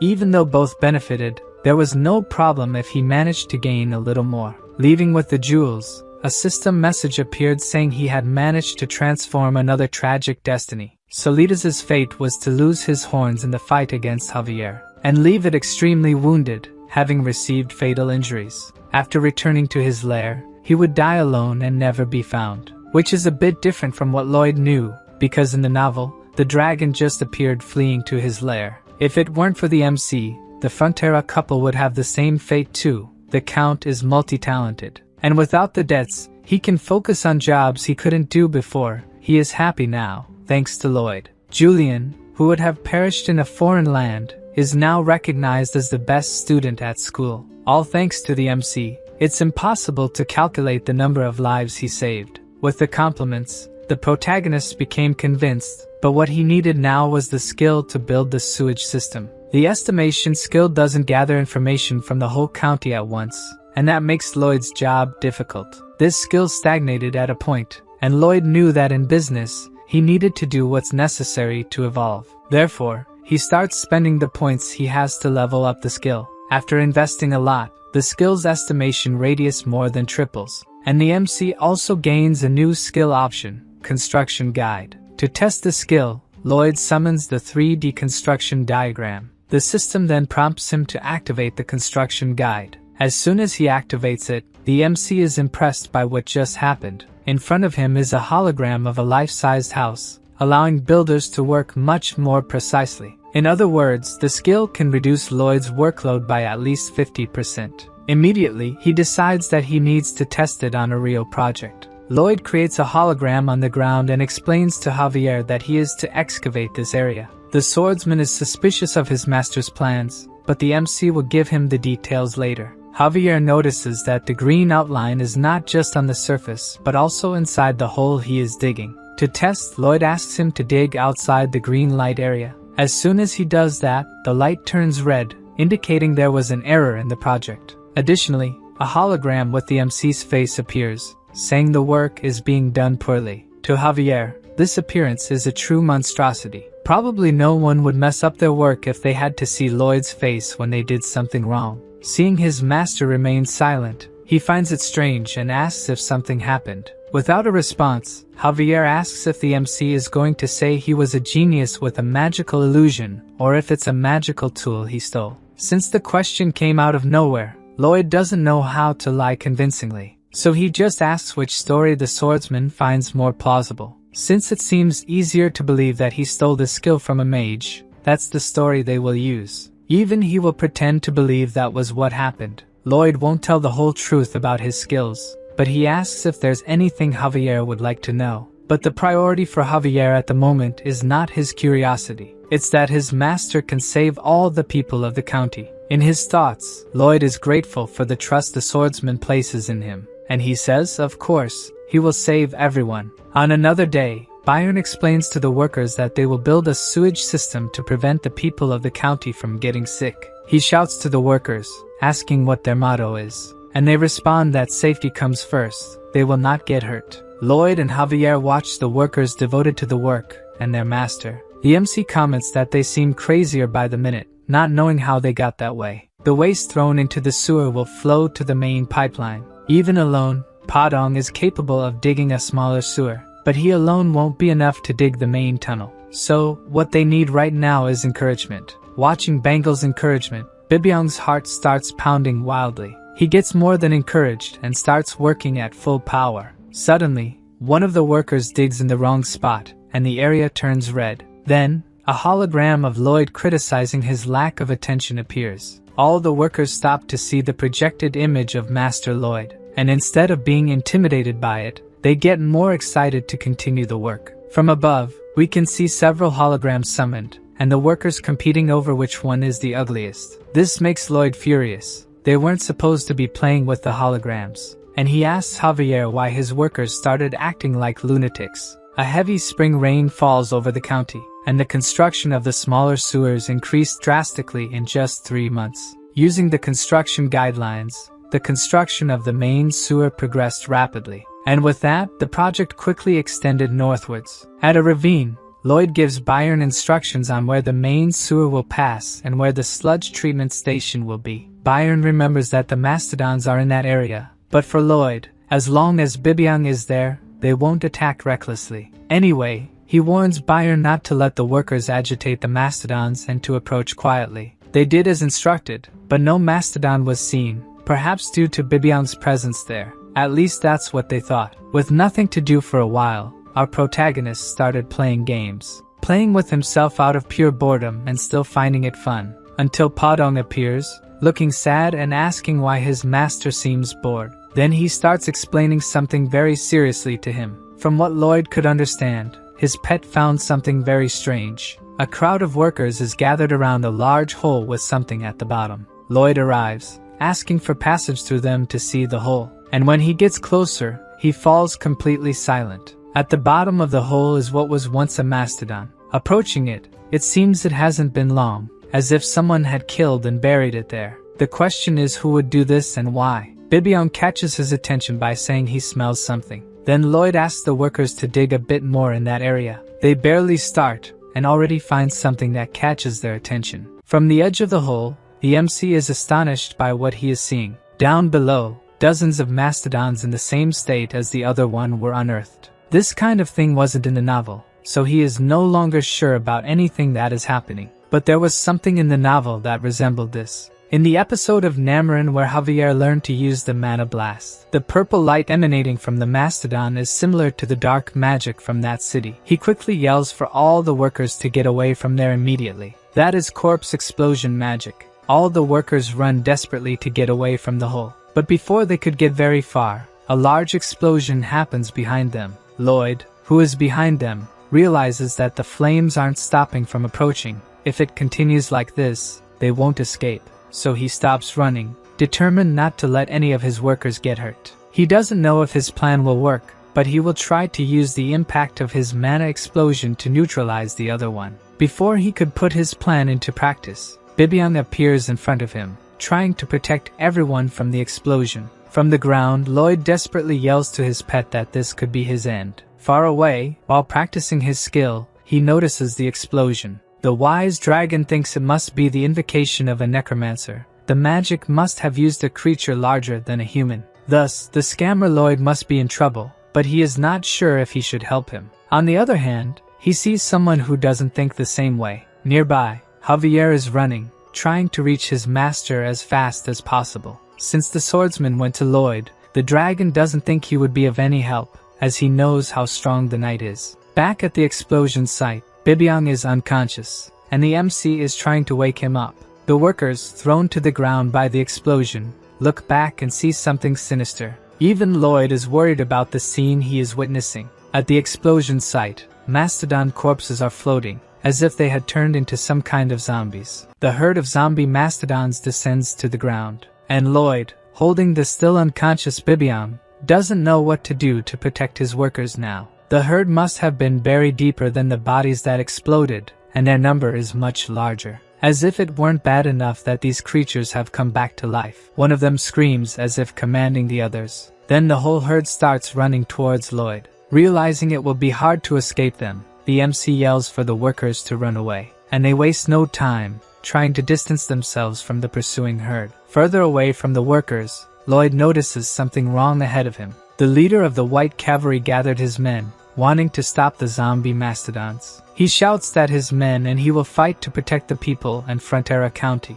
Knowing that this won't work, the MC orders them not to do it. Fortunately, he is heard, and the cavalry retreats and resumes fleeing. Running, Lloyd thinks about what he can do to keep distance from their pursuers. He spots Byron and asks where they are. The knight reveals they are in the field, but we don't know who they are. Then the protagonist calls Podong to delay the mastodons. The guinea pig distances itself from its master, heading towards the zombies. As it approaches, the mastodons become alert to the new enemy. Podong is much larger than the resurrected ones and prepares to attack. He hits one of the mastodons with the Podong explosion, and the creature is thrown into the middle of the herd by the force of the attack. The guinea pig continues attacking, landing elbows, and kicks capable of sending its enemies flying. The mastodons don't just take hits, they also attack, momentarily forcing Podong to retreat. Then he starts preparing a new attack. Podong delivers a series of blows to the mastodons, with names like Plum Blossom Fist. From afar, his master watches in awe at the guinea pig strikes. Despite the attacks, they don't retreat and hit Podong in the belly. Several other zombies join into attack, pushing him back.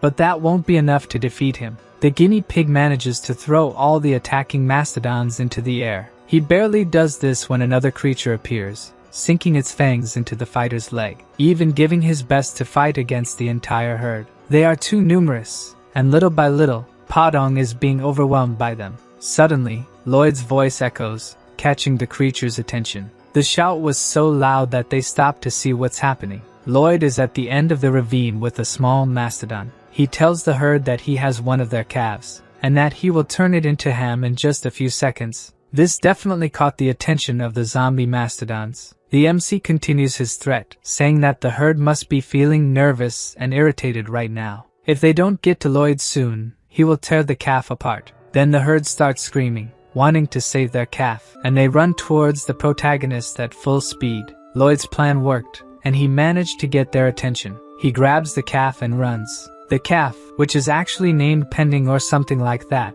wasn't part of the herd. In fact, it was one of the calves under Mr. Byron's care. From the hint given in the novel, mastodons are docile creatures that don't attack humans, unless their calves are in danger. In that case, they become true beasts. Faster than the zombies, Podong catches up with his master, and Lloyd says they will head through the valley, and asks the guinea pig to lead them to the forest to hide until everything is over. The ravine is empty after the zombie mastodons go after Lloyd. Only the workers remain there, feeling saved once again by Master Lloyd. Meanwhile, in the forest not far from there, Goming is being lazy again, sitting on a branch and humming, until suddenly, a hand appears and captures the poor bird. The hand belonged to Javier, who needs Goming to grow up to take him north. Back at the ravine, Podong is still running from the zombie mastodons. As he is very tired, the zombies are slowly catching up to them. To buy some time, Lloyd prepares a mana attack, and launches it at his pursuers, hitting one of the leading mastodons. A purple light starts radiating from within the creature, and another purple explosion occurs. Before the smoke from the explosion dissipates, several zombies pass through it without a break. Lloyd thinks about what he can do. There are many of them, and attacking the mountain might injure himself and his companions. Suddenly, Podong looks very scared, and abruptly stops running. When Lloyd and the calf look ahead, they realize why he stopped. The guinea pig has nowhere to run. there is a mountain in front of them. Lloyd needs to think quickly about what to do, or they will be trampled by the gigantic zombie herd. The MC uses his search ability, trying to find a way out of that place. But just as he thought, Padong isn't able to climb the embankment due to his weight. Lloyd is panicking as the herd gets closer and closer. He tries to calm himself by thinking about his past experiences and what he has learned to do something. Padong calls out to his master, not knowing what will happen to them, and Lloyd asks him to stay close to the wall and hold the mastodon calf tightly. He was worried that using the triple core mana explosion might kill him, but actually, this is the trick to getting through this. So, the MC gathers his mana for the decisive attack, and invokes the triple core mana explosion. A gigantic flame shoots out of his shovel. The flame rises toward the mastodons, with the 3 tongues of fire reaching toward the sky. The heat from the explosion was so intense that Lloyd's shovel almost melted. Very tired from using something so powerful, the MC falls to his knees with the shovel by his side. Meanwhile, the mastodons haven't slowed down and are very close to the group. Then, Lloyd's overload ability activates, and a purple light starts emanating from him. As soon as the ability hits the mastodons, they immediately begin to decompose, turning into just small remains in the end. The MC is absorbing all the mana from the things around him, and he struggles to direct his target. Then, he raises his hand, showing that the target is in front of him. Lloyd intends to absorb only the mastodon's mana, leaving Padong and the valley out of it. With the ability focused only on the zombies, they disintegrate completely as they run out of mana. While doing this, he remembers using this ability on the Empress to level up his mana heart. The MC had asked to feed off Javier's mana, and although the swordsman disagreed, he had no choice since it was an order from his master, who was planning to increase the level of his mana heart by using overload to absorb Javier's mana. Then he begins the mana blast several times, until he ends up completely without mana, to thus be able to activate the overload ability. But the ability started to suck the mana from everything around. So Lloyd focused all his efforts on taking only the mana that mattered, Javier's. Even having his mana sucked, the swordsman showed no concern, while the MC laughed diabolically that he would take every last drop of mana from his servant. That is until a system message showed that his body couldn't withstand this type of mana, and he fell to the ground, powerless after his plan failed. Then, with a satisfied smile, Javier asks if the master is alright. After failing, Lloyd learned to establish a direction and target, and now will take all the mastodon's mana. While doing this, several of his abilities are improved, such as his expanded mana heart. The problem with this absorption is that the mana from these zombies is rotten, making it necessary to use more powerful rotations of his mana core to convert this rotten energy. The system warns that the mana heart was damaged and then healed with purified mana. Right after, the process repeats, and the mana heart ability evolves several times. The mana heart continues to be damaged and healed in turn, until the ability's rank is updated. Now the MC's physical capacity increases by 600%. After using the ability for so long, he can barely stand. Then the system communicates that a new mana heart ability has been activated. Lloyd commands all the zombie mastodons to kneel before him. He gained the undead domination ability, and all the mastodons kneel. Behind his master, Padong is impressed with Lloyd's powers. The MC throws a blue sunflower seed to his pet. Finally, it's time for them to go home. Lloyd's new ability allows him to control any undead with less mana than him. Those who are dominated will follow all his orders faithfully. While walking on the zombie mastodons, the system alerts Lloyd that there is a catch to the ability. The ability can only be used if he is looking directly at the zombie. Upon learning this, the MC looks at the mastodons behind him. They are all turning and heading towards the protagonist. The system informs Lloyd that he has 40 seconds until the 308 zombies are no longer controlled by him. Thus, he, Padong, and the calf begin to run desperately. They have only a few more seconds to escape, before being caught by the zombie mastodons. But time runs out before that, and Lloyd embraces Padong and the calf, trying to protect them. Suddenly, a white rope descends from the top of the ravine. Somehow it attaches to Lloyd, pulling him and his protected ones up, avoiding being crushed by the herd. Catching his breath, the MC looks up, trying to see who saved him. Goming is flying above him, and used his web-spinning ability for the rescue. And mounted on the bird is Javier, who has finally arrived. the swordsman activates his aura sword ability, commanding Goming to start the attack. Even though he's completely disheartened about having to do this, he does what Javier wants and flies higher, getting very close to the walls of the ravine. Standing on top of him, Javier uses the aura sword to destroy the walls. All this happens while Lloyd is trapped by the web, swinging from side to side. Javier's attack on the walls causes hundreds of rocks to fall towards the herd, which, when hit by the rocks, explode.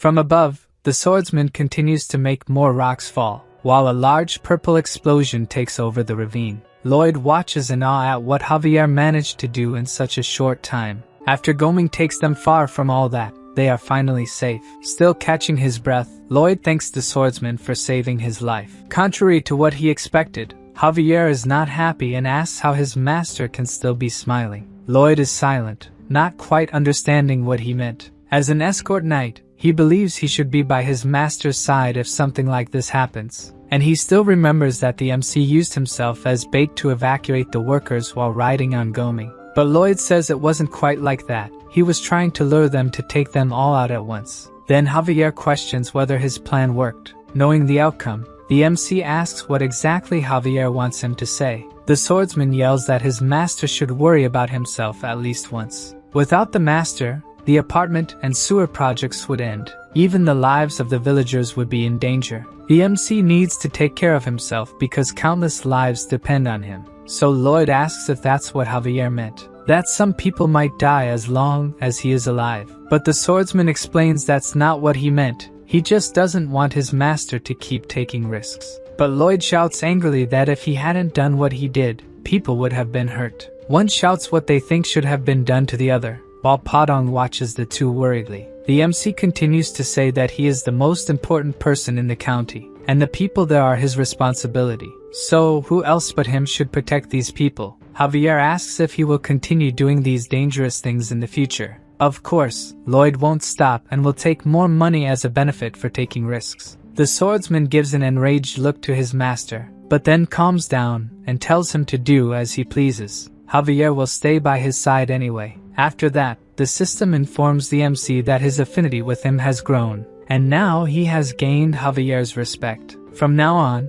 the swordsman would be willing to die for his master. Knowing this, Lloyd gives a smug smile to his loyal servant. What they need to figure out now is who summoned the mastodons. It could be retaliation from Asfahan for the monster Domino, but as far as the MC knows, there is no necromancer there with the power to do this. Based on the information from the novel, the only mention of using dark magic was regarding the walls of Namarin. For now, it's better to stop the work there and look for clues. Lloyd's guess comes from the chapter about the walls of Namarin. If he's right, he just needs to find evidence, and he can hold them accountable for all the property damage. Sometime after the attack, the workers are digging a huge hole for Lloyd. He continues trying to find evidence, even though it's like looking for a needle in a haystack. Somewhere in that hole should be a conductor used in dark magic to control things. Suddenly, a soldier appears on horseback calling for Master Lloyd. Count Cremo just came from the west, looking for him. In a room at the Frontera mansion, Count Cremo starts the conversation by suddenly talking about marriage. This leaves everyone present at a loss for words, until Lloyd explains that the Count is not his type.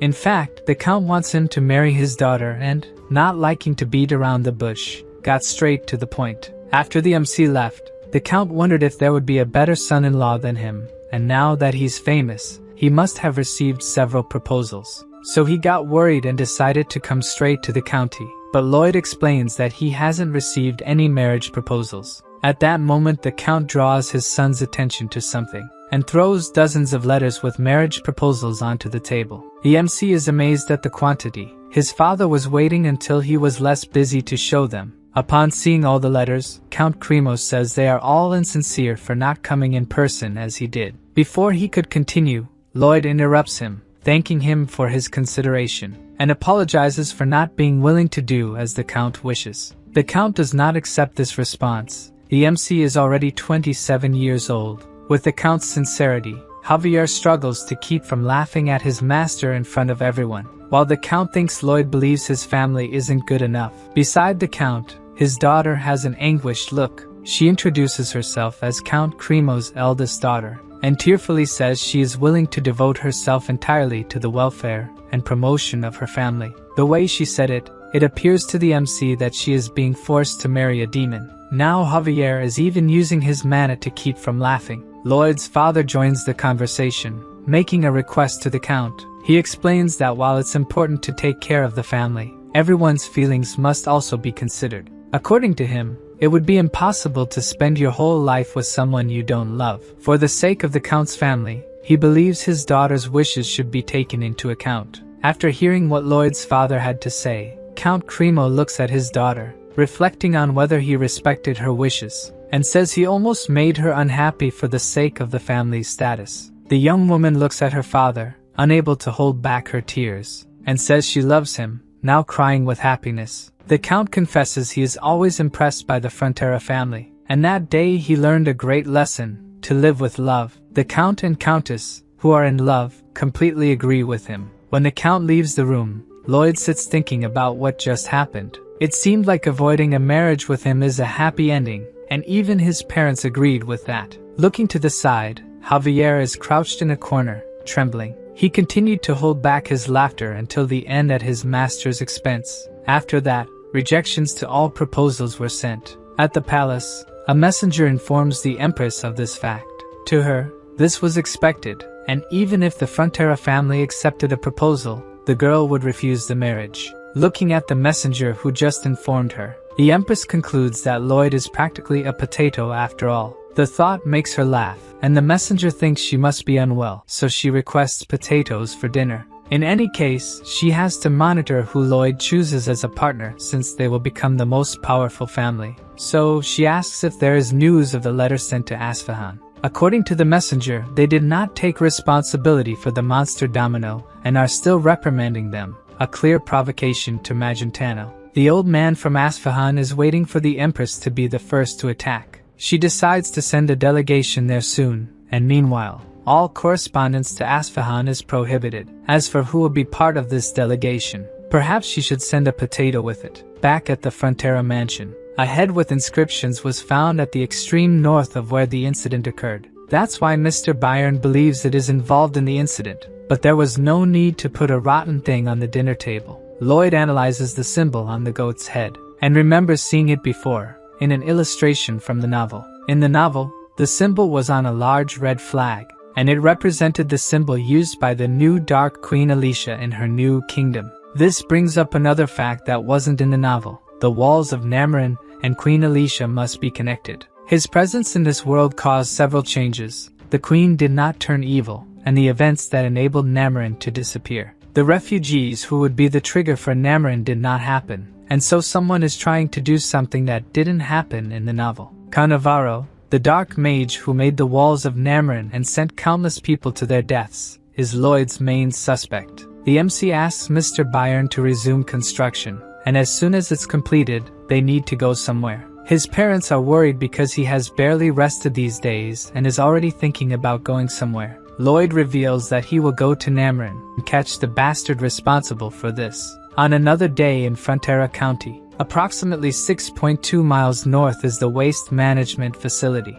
Lloyd asks Padong to open the large cover of the facility, and the guinea pig struggles to move it. Then the MC says it's Solidas' turn to do his part of the work. The dragon goes to the edge of the station, channeling his mana, and mentally commands the waste to rise. The mountain of waste starts to ascend toward the station's exit, forming a dense mass with various items united into a single piece. Then Solidas' eyes flash with a red light, and he begins to transform into mist, returning to his original dragon form. Looking at him, Lloyd thinks that one day people will know this story. Solidas channels his firepower before breathing out, and then spits out a great flame to incinerate the waste he had gathered earlier. Back in the MC's thoughts, people will know that Solidas willingly used his powers for human health and hygiene. He will be known as the legendary Solidas, the dragon of fecal destruction. Solidas is annoyed hearing Lloyd say these things. He doesn't want to be known by such a title. According to the MC, being a man of science, he couldn't be good at naming things. With this achievement, the system shows that Lloyd has established the concept of public health and earned the title of Toilet Ghost. Returning from the sewage station, Javier asks when his master intends to go to Namarin. they should go soon. Before going, they need a plan or the trip will be a waste. The swordsman catches Lloyd's attention to look ahead. Several noble carriages are parked in front of the Frontera mansion. For some reason, the MC has a bad feeling about this. After entering the family mansion, his father explains that the rejection letters were not well received, so the nobles sent their daughters hoping he would change his mind. The father also made lists to organize the order in which the girls would meet Lloyd, clearly enjoying it. Deep down, the Count is worried about not having grandchildren and that rumors about his son being defective are spreading. Even the system mocks the lack of romance in the MC's life. In the end, it's not bad to have a line of women waiting for him, but what really matters are their parents, who are waiting for a chance to make an alliance with the Frontera family. The first girl enters the room and Lloyd greets her. As soon as she sees who is in front of her, she becomes completely flushed. She was enchanted at first sight by Javier, thinking he was her suitor. When she finds out that the MC is the suitor, she looks disgusted. Knowing that she has no interest in him, Lloyd says goodbye to her. The door closes, and the MC waits for the next candidate. As soon as she enters, he introduces himself to the girl. She doesn't even hear him, as she is focused solely on Javier, thinking he is her suitor. Once again, Lloyd explains that he is the son of the Count and not Javier. This girl also looks at him with disgust, having no interest in him. So, the MC says goodbye to yet another candidate. As soon as he and Javier are alone in the room, the swordsman reveals that he is not finding this amusing at all. According to his master, he knows very well how the girls judge him. Then a new candidate enters the room, and it seems that this one caught Lloyd's attention. She looks familiar, and the MC is sure he has seen her in an illustration from the novel. She bows and introduces herself as Siluria Namarin, the eldest daughter of Count Namarin. In the novel, Lloyd had thought she was the heroine and Javier's love interest, but she ended up sacrificing herself to protect the people of Namarin.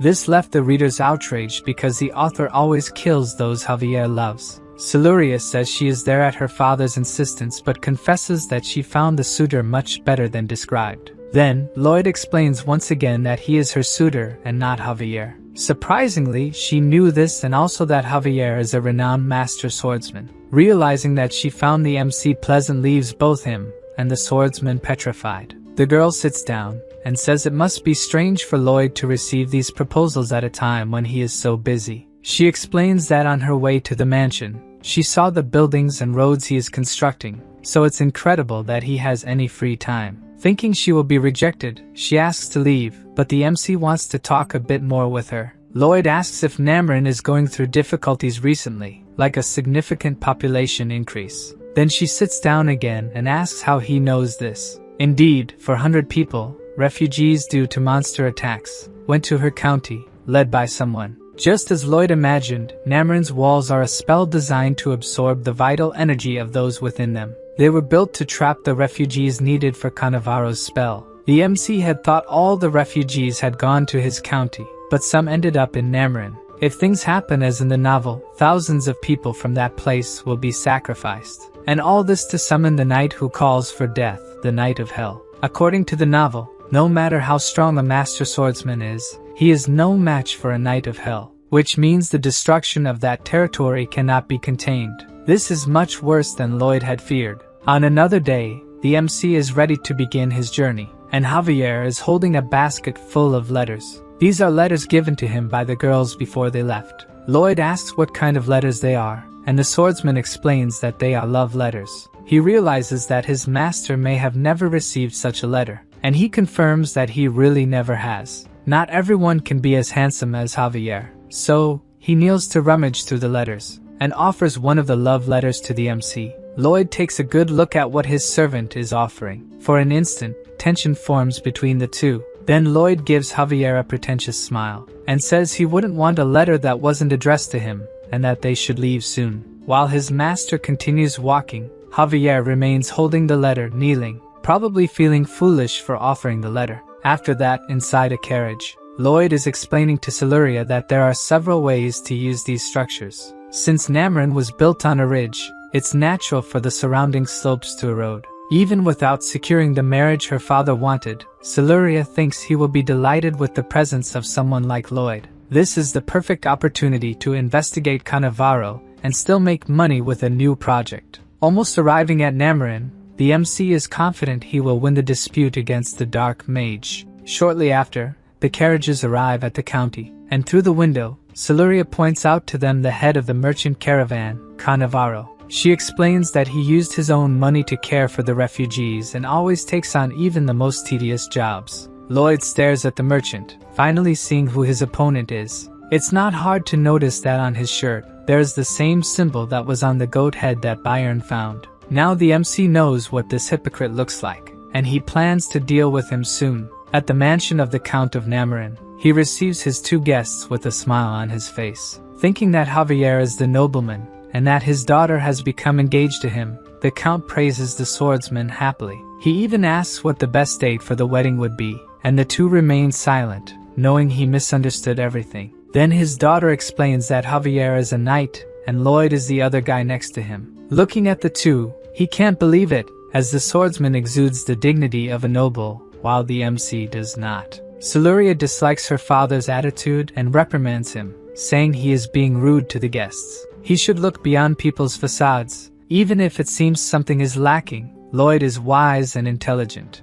At that moment, Javier abruptly turns to see if she was talking about his master. The MC listens silently as she says that he is not there for them to marry, but to solve problems with the county structure. Javier continues looking at his master while the Count is pleased he won't have an ugly son-in-law, and the MC remains silent as the Count is reprimanded again by his daughter. She thinks that due to his appearance, Lloyd must have been mistreated all his life, at which point he almost cries. Being able to see his master in such a situation is so satisfying that Javier is glowing with emotion. The swordsman tries to hold back his laughter while the Count asks his daughter about the foreigner's competence. The two continue discussing the project, and Javier starts laughing, losing control. He laughs so much that he pats the Count on the shoulders. The Count turns to the two, tempted to start the project, but he doesn't understand what is happening, as Lloyd is threatening the servant who won't stop laughing at his master. After all this commotion, still at the Count's mansion,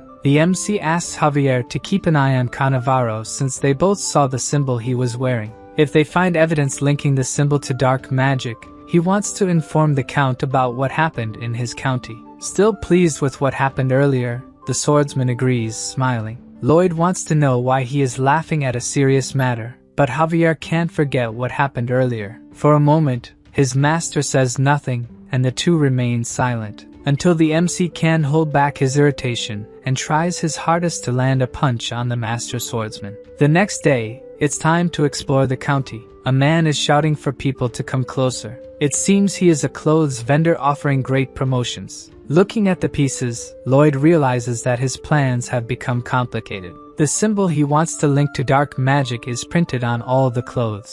Then Javier appears, and his master asks if he found anything suspicious. But he hasn't seen Cannavaro do anything besides taking care of the refugees. So, the swordsman wanted to investigate the merchant's house, but it is guarded by a magical lock, which he could easily break, but he might be caught doing so. He also discovered that the symbol on the clothes is from the wandering minstrel, and because it is very popular, it is sold in all the big cities. Lloyd thinks that maybe they need to find the minstrel, but if the wall is built in the meantime, it will be the end of them. The novel didn't give details about how the wall's magic is produced, so it will be more challenging to figure out and stop it. Maybe the MC should send Javier out of the city. He could break the wall, but Siluria would meet the same fate as in the novel. The novel mentions a Grand Master, much more powerful than a Master Swordsman. Without knowing how to become this great master, the MC cannot train Javier to become one. Continuing the conversation, the swordsman says they should keep investigating Cannavaro. With that lock, he has something to hide. Javier reveals that there is another way for them to get in. His master just needs to be patient and trust him. The eroded slopes of Namarin need anchors. These should be buried deep in the ground to stabilize the soil. It would be good to use something like screws, but the technology of this world doesn't support something so precise. Since the delivery of what is needed will take time, Lloyd sends the planning for his project to Corgidus first. While he waits, he will research a bit more about the local topography. Some people pass by him, commenting about a beauty. The MC finds it shameful that they talk about such things out loud in the middle of the city. The girl is at a Cannavaro food stall, and this wasn't in the novel. Getting closer to the stall, there are many people, and he wonders if they are only there because of the girl. He then moves into the crowd to see what they are looking at. As he gets a bit closer, he doesn't quite understand what he is seeing. The beauty people were referring to his serving soup to the crowd, and she looks too muscular for a girl. In fact, the green hair of the beautiful girl gives a clue about her identity. With a disillusioned look, Lloyd concludes that she must be his bodyguard. Suddenly, she glances at the crowd around her, and notices that there is someone familiar among them. In fact, the familiar person is looking directly at her. Javier is shocked that his plans were discovered so quickly by his master, who starts making various gestures, symbolizing that he respects the swordsman's personal tastes. In response, Javier also starts making symbols, to say that he doesn't like doing such things. In fact, he doesn't like dressing as a woman. This is all part of a plan he put into action. Then Lloyd shows that he will keep an eye on him, and withdraws, disappearing into the crowd. Javier is irritated, but for the sake of his plan, he needs to continue with the act. Suddenly, Cannavaro appears, walking behind him. He discreetly asks someone how the preparations are going, and a worker responds that they were completed the previous night. After hearing this, he leaves the place quietly. In disguise, Javier is gradually obtaining information about his target. In another part of Namarin, far from the center, Lloyd is in front of a huge cliff. He climbs a bit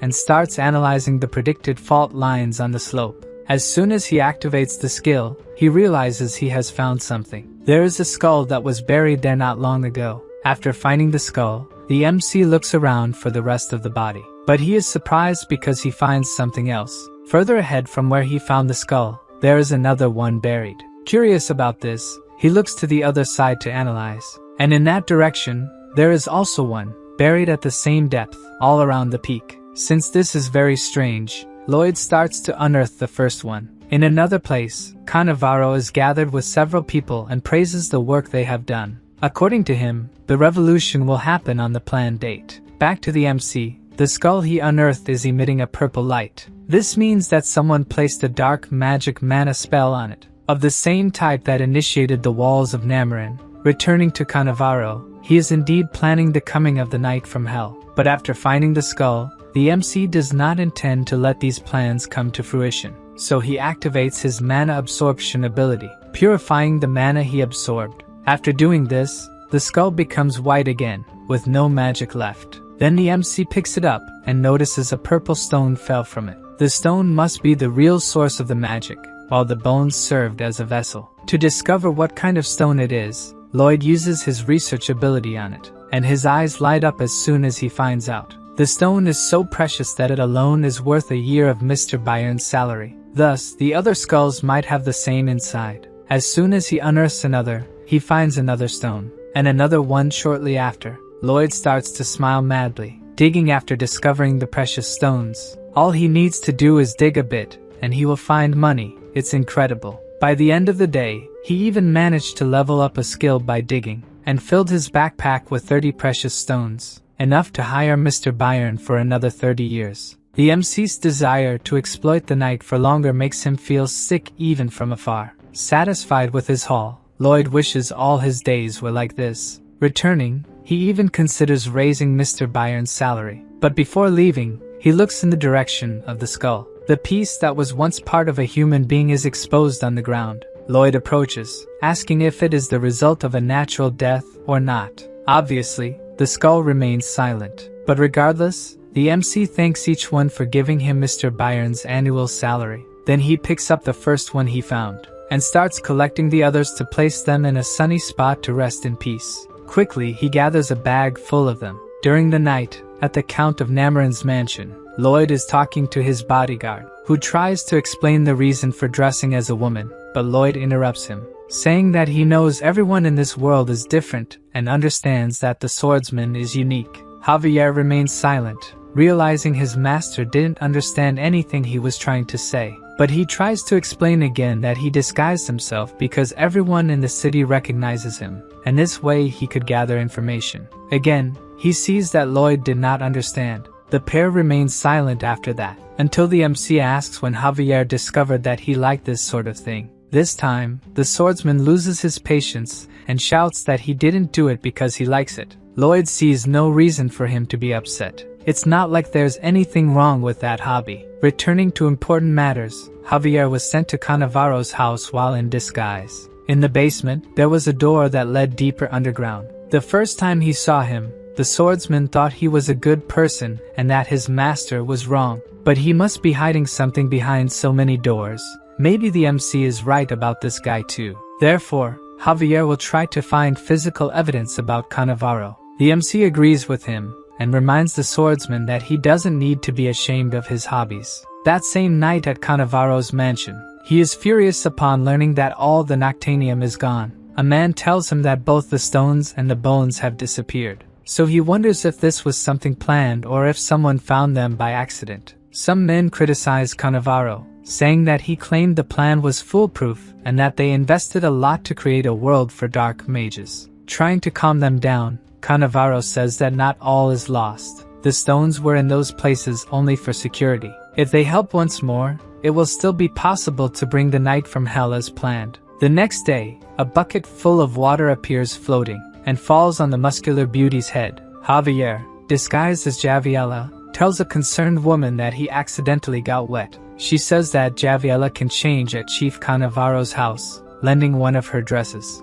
The girl goes to the mansion, impressing the guard with her beauty. In a closet in the mansion, she becomes Javier again. He begins to use his mana control, trying to completely hide his presence in that place. Having done that, he exits through a window to explore the area. With his stealth, he manages to pass without the house servants noticing him. He goes to a locked iron door. The door leads to the second basement, and Javier is not sure how he will open it. As he looks stealthily at the door, Cannavaro is standing right in front of it. The dark mage looks around, checking if anyone else is nearby, and uses his mana to unlock the enormous padlock on the door. As soon as he does this, its gears start to move. Hidden, the swordsman thinks that this lock needs a combination of mana to be opened. In another location, where the stones Lloyd took are, he is pondering if there are more of them scattered around and if the walls of Namarin could be activated with them. The MC cannot let something like this happen. Therefore, it's time to go after more easy money. Back to Javier's espionage. He observes Cannavaro leaving the basement and hears the lock closing again.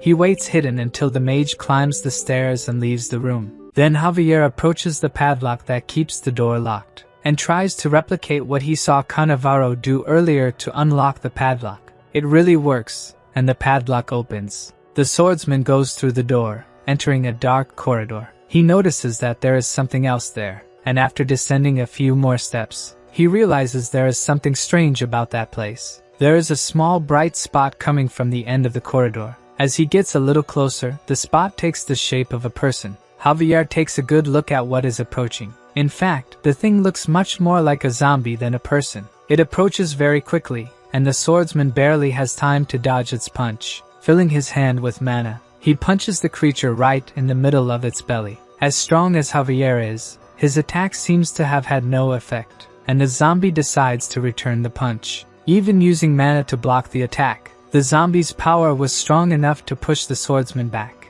This zombie is completely different from the ones they encountered in the valley. To make matters worse, he is not alone. Several other zombies appear, joining him. Javier takes a deep breath. Then he pulls 2 kitchen knives from the pockets of his coat, and imbues them with mana. Cannavaro just confirmed his suspicions that he wasn't such a good person after all. The group of zombies is about to attack the swordsman, but suddenly he notices something. Behind the zombies, there's a guy who definitely saw Javier, and quickly hides behind an iron door. At least there's someone for the swordsman to question about these things. The zombies begin their attack. Javier, using the improvised daggers, attacks them with the mastery that only a sword master could have. He continues slashing the zombies one by one, trying to carve a path through them to reach the door, leaving only bits of zombies behind. He gets very close to the door and kicks it, making it fly into the other room, taking the guy behind it with it. The guy falls on his back, appearing just like a weak human.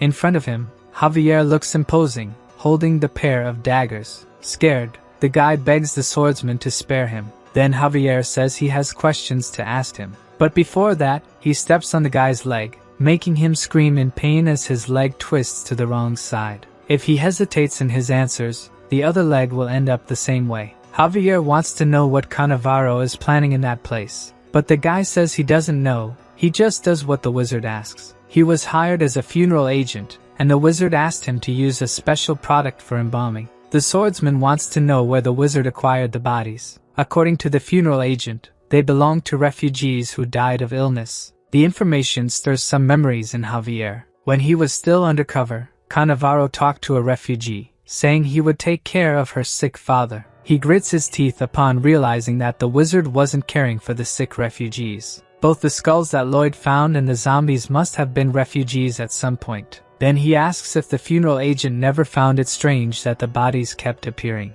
To Javier, this guy is as guilty as Cannavaro, so he steps on the funeral agent's other leg, breaking that one too. Fleeing the place before he is discovered, the swordsman needs to tell his master what he has found out. But when he arrives at the mansion, he cannot find Lloyd, and he thinks it's best not to waste time looking for him. Javier decides to act alone to finish off Cannavaro. The people the mage had spoken to before were all at the exchange market, so that place must be his base. Javier arrives at the location, smashing a window to enter. As soon as he lands, he prepares for combat, and unsheathes his aura sword before he is attacked. But he notices that something is wrong when he looks around. Apparently there is no one else besides him, even though it was always full of people before. He walks through the place thinking about what might have happened, until he comes to the conclusion that the mage may have started his plans. Suddenly we see a gigantic purple cloud high above Nameron. Then, a huge roar takes Javier by surprise. He feels as if all the strength in his body is being sucked away, and he goes outside to see what's going on. From there he can see the purple cloud, as well as a light that is surrounding the entire city, and he wonders what is happening in this place. More roars echo as what appear to be the walls of Nameron rise. Javier's aura sword begins to have its mana drained.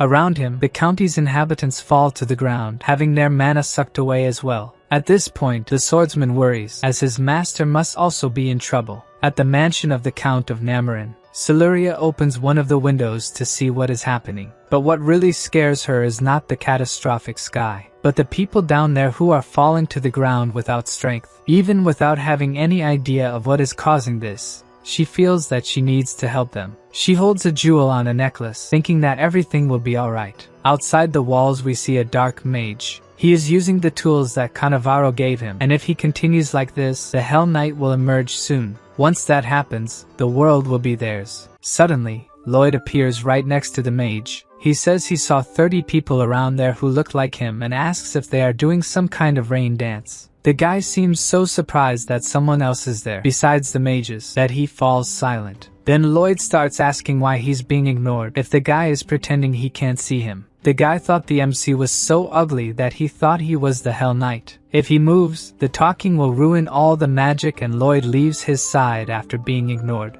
Out of the corner of his eye, the guy glances in the direction of the MC, who has his shovel raised, ready to test if the guy will really stay still. With all his strength he slams the shovel into the mage's face. But soon he realizes that the attack was not as he wanted. His shovel is all dented after the blow. This happened because Cannavaro put a protection spell on these mages. So the MC tries another attack, using mana this time. And now the dark mage is afraid to take the blow. After Lloyd's second attack, smoke starts to rise from the shovel, and he finds it strange that even his mana attack didn't have much effect. Even with 2 missing teeth, the mage is celebrating that the barrier around him is impenetrable. As things are not going as planned, the MC needs to focus on what he needs to do. He tries to absorb the mana that is in the mage's stone. But unlike the stones that were in the skulls, this one reacts to the absorption, leaving him unable to do anything. The MC asks if the mage doesn't move because he doesn't want to or because he can't, as it would ruin the spell. As always, the guy remains completely silent. Without an answer, Lloyd will just test his theory, returning to the city. More specifically to the City Hall building. A man is walking towards the building, passing by several fallen people without mana. One of them tries to grab this man's foot. The weakened man asks Cannavaro to help him, but the mage looks at him with disgust, calling people pests, and kicks the face of the poor man who was asking for his help. Looking around the city hall, there is a very large statue of a fallen angel. Cannavaro makes a small cut on his finger, and he says that the statue will become the portal to the Hell Knight, returning to the protagonist. The black mage is sweating coldly with whatever Lloyd is doing. The MC is focused on digging a hole, until he stops, tired from the effort. He dug up the entire area around the mage, leaving only a small space to balance on top of. So Lloyd starts to approach the mage, who starts to panic as he gets closer. The MC approaches with his demonic face until he almost touches the mage's face. Then he blows a puff of air in the mage's face, making him break the small portion of land that was holding him up, and fall to the ground, still motionless. Fallen, the mage panics, looking at the jewel around his neck.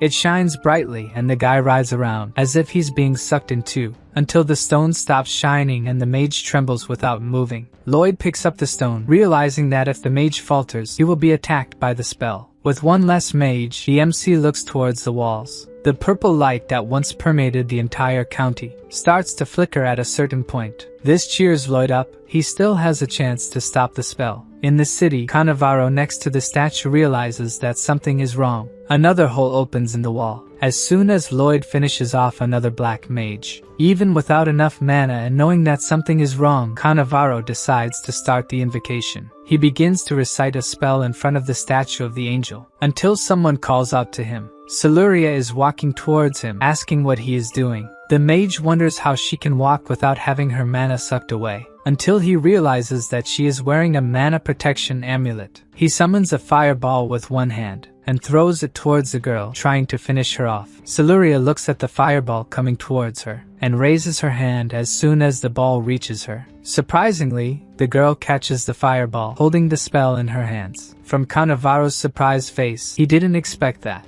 Then the girl creates a much larger fireball from that one. Siluria calls the spell the punishment of the god of fire and throws it towards Cannavaro, who is about to be hit by it. The mage summons a protective barrier, surprised that someone so young is at such a high level of magic. Even with the barrier, an explosion happens as soon as the spell hits the mage. Further away, Siluria is catching her breath after using such a powerful spell. Cannavaro is lying at the feet of the statue after receiving the spell, and the girl approaches, wanting to know what he was planning in that place. The mage continues to recite the spell without answering her, who is surprised, not yet knowing what he is doing. Cannavaro stops reciting the spell and summons the Hell Knight. Suddenly, the statue begins to crack with a purple glow coming from within. Siluria, who understood the Hell Knight part, knows that something very bad is coming. Then the mage lunges towards her, wielding a sword. But from a hole in the middle of the ceiling, Javier emerges. The sword master cuts off the mage's attack before he can get close to the girl. Cannavaro is completely dumbfounded that someone would appear and stop his attack, while Javier gives him a serious look. The mage's severed arm hasn't even hit the ground yet, and Javier is already prepared for another attack. This time, Cannavaro uses a magic barrier to block the attack. Even so, the attack is very powerful and breaks the mage's other arm. Then the statue starts to glow even more intensely. The sword master looks at it, not knowing what is about to happen. Then a powerful lightning bolt strikes the roof of the building they are in, breaking the statue into thousands of pieces and casting a red light over the area. The problem is that the debris flies towards the people, so Siluria invokes a magic to protect them. Using the Earth God's shield, a barrier appears around the people, preventing the debris from injuring those who are already weakened. A little further away, the fight between Javier and Cannavaro is not over. The mage says that now it will be the end of the swordsman, calling him a worm. For the mage, those people are worthless scum who deserve to turn to ashes by the hands of the Hell Knight. Behind her there is a pair of bright lights looking like eyes. Then, a hand appears from the middle of the smoke caused by the lightning, and we see a red sword being dragged. Cannavaro looks back in fear. Javier also looks worried at what is coming towards them. Behind them, the Hell Knight dragging himself and his great sword. The mage wonders in shock where the knight's horse is and, more importantly than that, his legs. Without enough mana coming from the walls, he couldn't summon the whole knight. Still not complete, Javier worries if he will be able to defeat him. Even without legs, an evil aura emanates from the knight. The knight asks what is the desire of his summoner. Then the mage says that the swordsman dared to raise his sword against the knight. Knowing this, he prepares to attack, and even without legs, he advances quickly to attack Javier. Javier used aura and mana to protect himself, but he still feels his bones reverberating from the attack. The knight's strength is so great that it breaks the ground around the swordsman. In addition, he teleports from one place to another, making it difficult to defend. Suddenly he appears right behind Javier, who will not be able to defend himself. Then Siluria throws a wind dagger using magic, giving Javier an opening to dodge the attack. The knight's sword hits the ground with such force that it breaks the space around it. The knight looks towards the girl, saying that she dared to attack him. With the sentence, she knows that she will be his target now, and he really advances towards her. Javier behind him prepares a powerful attack using his aura sword. Before the knight reaches Siluria, he is hit by the attack, and his head, which was hit, disappears. With the impact, he is thrown away from the girl and remains motionless. Javier looks at his enemy, tired after using so much mana in an attack. A purple smoke begins to rise from the knight's body, which does not move, until it becomes just a pile of ashes. Unconvinced by this, Cannavaro says that this should be impossible. Then a sword is pointed in his direction. The sword belongs to Javier, who tells the mage that they were able to defeat the knight thanks to Siluria. Meanwhile, the people behind him are gathering to help the wounded and take them to the count's mansion. Javier says that the details about what the mage did will be discussed in the royal palace, and he will not be spared from execution. For some reason, the mage, who seemed breathless, starts to smile in a strange way, making the swordsman wonder what is happening. Cannavaro says that Javier is an ignorant who does not know what a being from hell is like. Now the sword master knows that something is wrong,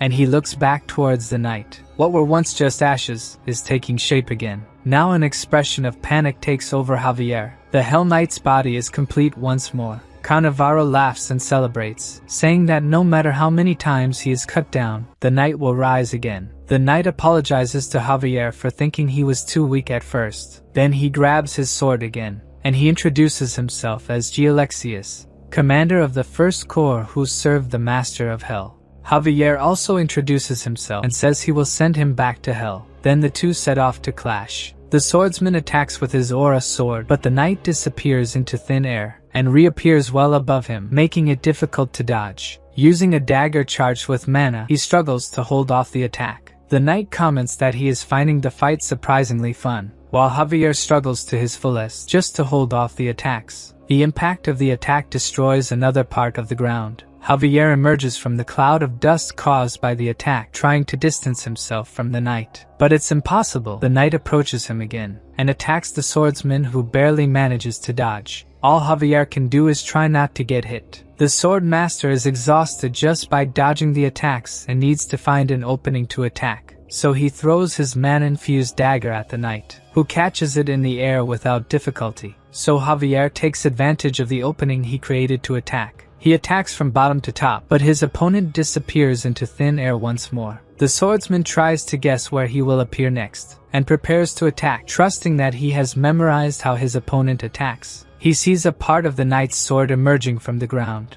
and attacks him, but the knight manages to deflect the attack using his sword. Already expecting this, Javier attacks him again. This time the knight won't have time to react, and his head is hit by the swordsman's new attack. So the knight grabs the swordmaster's leg. He knows that his opponent is trying to throw him to the ground and needs to reinforce his body with mana before that. The mana he absorbed from the knight is disrupting his mana flow. This prevents him from reinforcing his body with mana, and he ends up knocked down. Javier feels a terrible pain as he is thrown to the ground. The knight lifts him up again, just to throw the swordsman back to the ground with even more force. His opponent confesses that it was a pleasure to fight with him and that he will remember his name with esteem. The knight raises his sword about to finish Javier off, saying that they will meet again in hell. Suddenly a voice yells at the knight, causing him to miss the attack. The knight turns to see who the stranger is who has appeared. Lloyd is holding the shovel to Cannavaro's neck and says that as far as he knows, if the summoner dies, he will go back to hell. The MC gives him 3 seconds to get away from Javier before he cuts the mage's head off. The knight thinks that there is something wrong with this human, for the expression on his face is terribly frightening. Surely Lloyd is not joking about what he said and could do even worse. The knight asks if Lloyd is also a being from hell, as the expressions in his face are like those of a being from that place. The MC just shows that his count is over, and is about to leave the mage headless. To protect his summoner, the knight casts a spell in their direction. The spell causes an explosion, and Lloyd retreats to avoid being hit, crouching in a corner, while the effects of the explosion wear off. The one who had no way to escape was Cannavaro, who lost the remaining piece of his arm. The knight explains that even if his summoner dies, he will still have 40 minutes before being sent back. As his plan failed, Lloyd will have to think of something else. Suddenly we see Javier refreshed, ready to attack the knight. But before he could do that, the knight rises and repels the attack, throwing the swordsman away. Knowing that his bodyguard is still not well, the MC invites Gialexius to fight with him, and orders Javier to rest for a bit. Lloyd keeps calling the knight who paid him no attention. Almost losing consciousness, Javier thinks that with his master there, they can win. Ignoring his opponent, the MC throws a fireball at the knight. Unfortunately, it is repelled with just his hand, and ricochets back towards the one who threw it. Focused on the fight that matters to him, the knight is about to attack the sword master again. The swordsman is almost out of strength, holding his sword in a defensive position. Then Lloyd appears, throwing himself in the direction of the knight. Trying in every way to prevent the attack, the MC grabs onto Gialexius' back. The knight warns him that he is a fool, his mana will touch his heart and kill him. Lloyd is not scared by what he said, and he warns that he has purified a good amount of dark mana recently. Gialexius, scared, asks what kind of creature this is. Lloyd absorbs his mana while he talks and activates his human lock mode, attaching himself to the knight. Obviously, Gialexius tries to remove the pest that has attached itself to him, but with macabre agility, the MC manages to dodge him. Realizing that he won't be able to get rid of the human by trying to grab him, the knight headbutts him back and this time hits his mark. Lloyd falls back but doesn't let go and grabs his opponent's legs. Desperate to get this thing stuck to him off, the knight raises his sword, trying to hit the MC from below, which doesn't work as he dodges, and appears again stuck to Gialexius' neck. No matter how much he shakes, Lloyd just laughs and doesn't let go of him. When he's tired of trying, the MC draws his attention to something. In the meantime, he has completely forgotten about Javier, who is ready to attack the knight, surprised that his opponent has recovered so quickly. As soon as he thinks about blocking the attack, Lloyd grabs his arms. With that chance, Javier attacks him, opening a gash in the middle of the knight's chest. Gialexius roars with anger at being hit, while the sword master prepares to attack again. This time the knight is faster and manages to disappear into thin air, reappearing from above behind Javier. The swordsman was already expecting this, and attacks again. Unfortunately, Gialexius disappears again. Then he appears in another corner, annoyed by the pest that won't come off him. He doesn't understand how Lloyd could stay there, even with him teleporting. The conversation gives Javier a chance to launch a new attack. The MC realizes that the swordsman is moving faster than before, but it's still not enough. In addition, he won't be able to purify the mana for long. He needs to think of something fast. Then a system message appears surprising Lloyd about being able to help him once. According to the system message, he can win if he sings. With no better option, that's what the MC starts to do, in a way that really makes it seem like the knight and he came from the same place. His horrible voice makes the knight feel like he has a fingernail scratching his brain. As Lloyd continues, Gialexius realizes that it's just a song, not a spell. But the MC's horrible voice sends the knight into a spiral of despair. He starts to spin around, focused only on the horrible noise. Lloyd realizes that the tactic is working and calls Javier to attack. The problem is that this sonic attack didn't just hit the knight, the sword master is also suffering. The MC remembers his parents telling him, as a child, never to sing. In a test, the music teacher even threw an organ at him, thinking he was purposely singing badly. Even in his time in the army, a priest thought a demon had appeared and threw holy water at him. As there is no useless skill, at least his lack of tuning served for this moment. At this point, the knight is already calling Lloyd a demon, desperate. Javier uses his mana to cover his hearing before he goes crazy from his master's voice, while the MC rolls in the air with the knight. Without stopping singing for a moment, Lloyd manages to knock the knight to the ground. The swordsman prepares to attack with his aura sword. Finally, the MC detaches from the knight who has fallen before being hit. Then it's Javier's turn to hit him in the middle of the chest, and use the aura blast to finish off his enemy. With the attack, an explosion of light hits Gialexius. A large area around them is destroyed by the impact. Lloyd barely manages to get away and avoid being hit. The knight's body disappears, but Javier remains kneeling breathless. The MC approaches him, saying that they won. But according to the swordsman, it's not over yet. Lloyd doesn't quite understand what he meant. Then Javier tells him to pay attention to the mana in that place. Analyzing the mana more carefully, the MC realizes that his bodyguard was right. Thus, the two remain alert to what may be coming. A purple smoke appears, taking the form of the knight, and Javier advises his master to stay behind him. But Lloyd says without concern that Gialexius will not rise again. The swordsman doesn't believe it, as he has already seen the knight regenerate after defeating him. Even so, the MC asks if he doesn't want to bet, as he is sure the knight is dead. Lloyd picks up his shovel from the ground, and bets that if the knight returns, he will call Javier master for a year. Otherwise, the swordsman will have to dress up as Javiella on the way home. The MC raises his shovel towards the ceiling, and fires a triple mana explosion combo, which opens a hole in the city hall ceiling. Almost out of mana, he kneels on the ground, as the Hell Knight continues to take shape. Then Lloyd uses Overload, and starts to suck mana with his ability. Javier is surprised to realize that his master is sucking the mana from the knight, who begins to disintegrate as he is caught by the ability. Gialexius claims that the MC will not be able to absorb his mana. Indeed, Lloyd is not able to absorb it. There is too much mana and it is too strong, but there is no way, he has to endure. While being sucked, the knight says that the MC must already know that he has failed. At this point, Lloyd is using his last strength and won't last much longer. Then, Javier and Siluria's hands touch his back. The two of them help him purify the mana he is absorbing from the knight, to increase the effectiveness of what he is doing. Siluria uses the Life Blessing spell to heal the protagonist. Then, the MC starts to smile, sure that they will win. The knight gives his last enraged screams as he disappears, leaving only the three humans in that place. Lloyd stands with his clenched fist glowing, finishing the absorption. Soon after, the light emanating from the fist diminishes, and he says that he has finished the soul domination with a scary look. As soon as he finishes saying that, his strength runs out, and he falls to the ground, completely exhausted. The girl gets worried and tries to help him, but Javier explains that her master usually ends battles this way. Looking at him, Siluria can't help but worry about someone who is passed out.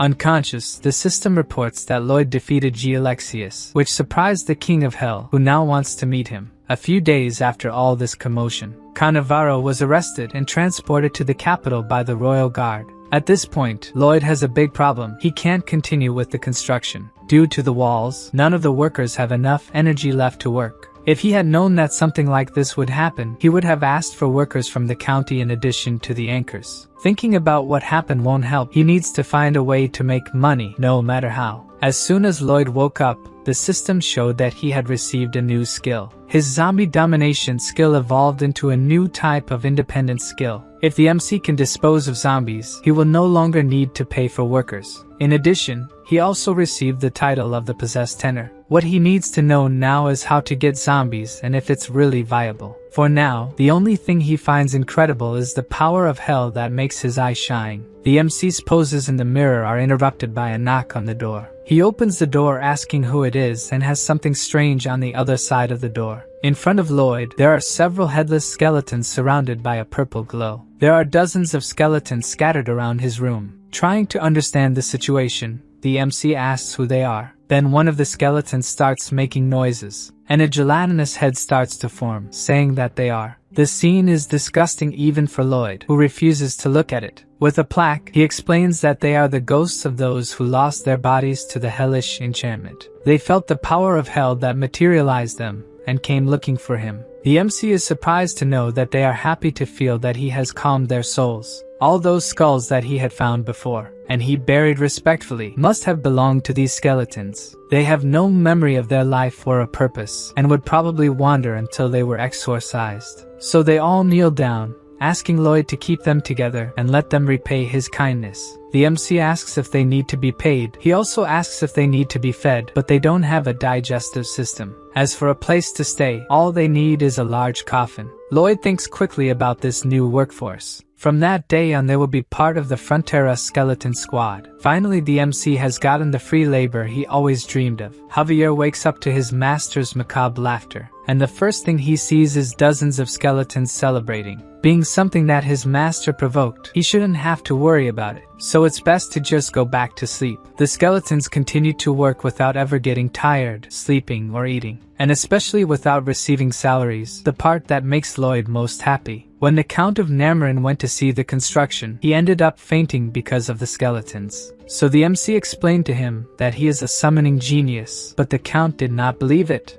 If Siluria could be a genius using magic, Why couldn't he be one too? The Count thinks about it for a bit, and ends up apologizing for thinking that Lloyd would not have that ability. In winter, the anchors arrived and the cliff stabilization project reached its final stage. Sitting on a cliff looking at his own hand as the snow falls, Javier remembers when his hand touched Siluria's, the moment the two of them tried to help his master. It's like he felt something different in that touch. Then a familiar voice calls out to him. Siluria is right in front of him. The swordsman comments on the construction and that his master can give more details, but she reveals that she is there to see him. He doesn't understand what issues she would have with him. She says that she can improve her magic skills and maybe he could help since he controls mana so well. Javier would be more than happy to help her. The girl is happy and a little blushed that he accepted. From afar, Lloyd watches the two talking. They are sitting next to each other talking and laughing. This moment triggers some memories of the MC about the novel. In the story, the price for defeating the Hell Knight was Siluria's life. People stopped asking for his help, thinking that he brought death to those close to him. He was destined to live in loneliness without getting close to anyone, or he would end up taking that person to death. His unprecedented strength determined his lonely future. Fortunately, in this reality, Javier is smiling, living happily, and seeing that makes the MC happy too. Sometime after that, the construction was finished, and if repaired periodically, the Count would have no more problems. The troop of skeletons is packing up their master's belongings for the departure. Lloyd thanks the Count for paying the construction costs, and even a little more. The Count does not think the amount is enough, as he saved the county and the villagers celebrate it. The MC listens with satisfaction to the cries of gratitude.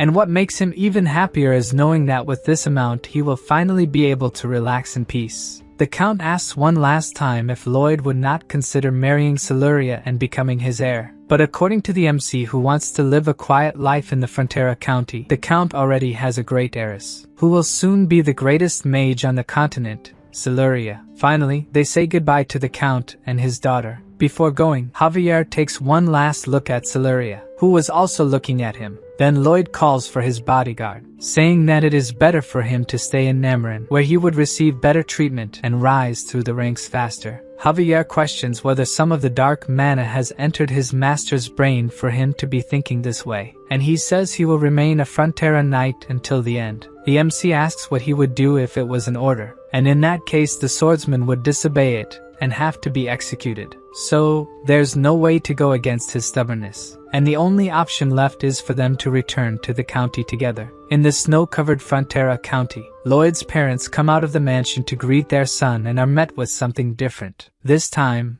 their son has returned accompanied by a troop of zombie skeletons. The MC tries to explain about the skeletons, but this is not his father's main concern. What really shocked the Count of Frontera was to see Javier dressed as Javiella. The swordsman is sorry for agreeing to that bet without thinking. Lloyd bet him that if the knight didn't return, he would have to dress up as Javiella when they got back. The Count slowly approaches Javier and hugs him, saying that he must have suffered a lot to keep this secret for so long.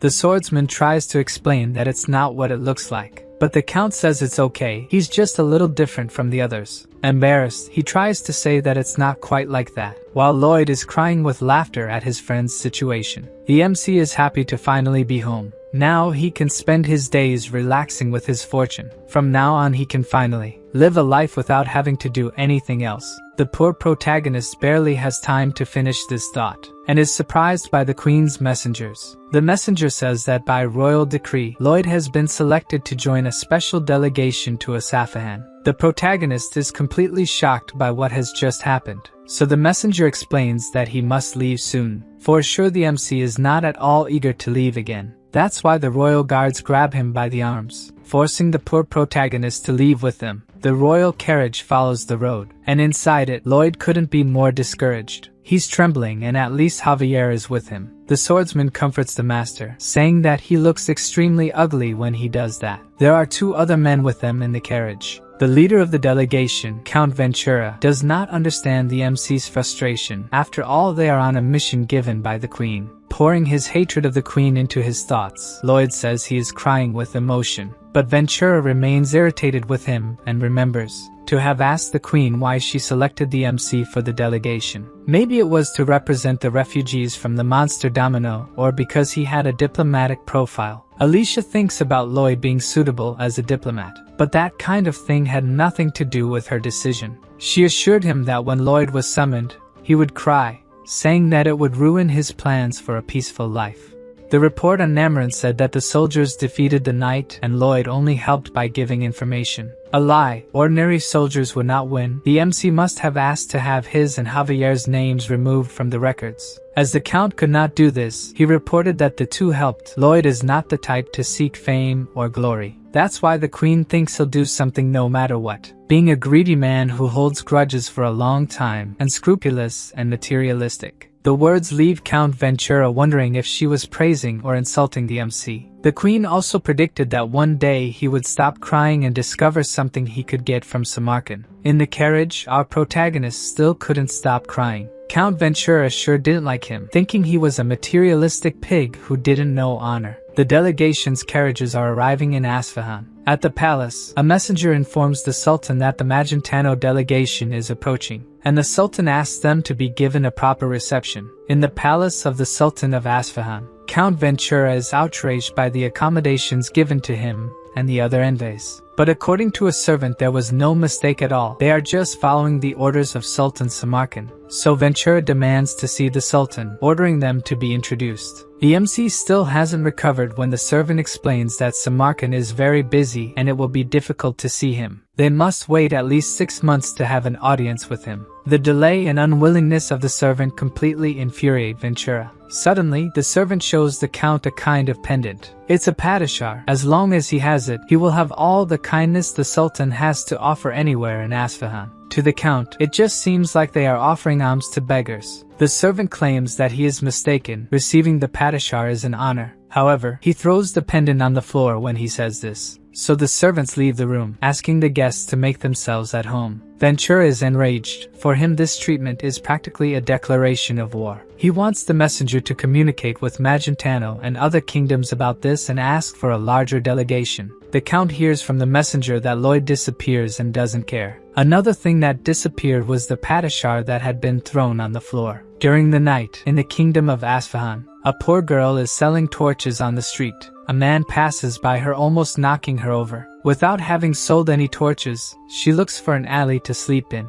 until a man appears, asking if she needs a place to sleep. Lloyd says he will help her and asks her to go with him. Then we see a kind of mansion all lit up. They are in front of the most expensive hotel in the capital, and the girl refuses to be a burden to them. The MC explains to her that he bought this hotel. All she has to do now is sign the deed and the place will be hers. And he has all this because he fell into the good graces of the great Samarkand. With the padishar, Lloyd goes to the most expensive restaurants, orders the best dishes, and even pays everyone's bill. With the power of this pendant, he offers food to everyone who is hungry and is applauded. Holding the padishar, the MC says that the great Samarkand is blessing all of them. In a fabric store, the seller presents the finest silks in the world. So the protagonist chooses all the ones he likes. Excluding 2, he will take all the ones the store has, with the power of the padishar. At the port, an employee understands that he wants to rent the sailboats in the port. But showing the padishar again, the MC says he wants the sailboats for himself. He buys everything from the finest perfumes to the best spices. Then he puts everything he has collected on the sailboats and sends them to Frontera County. Knowing that Lloyd is buying the luxury goods,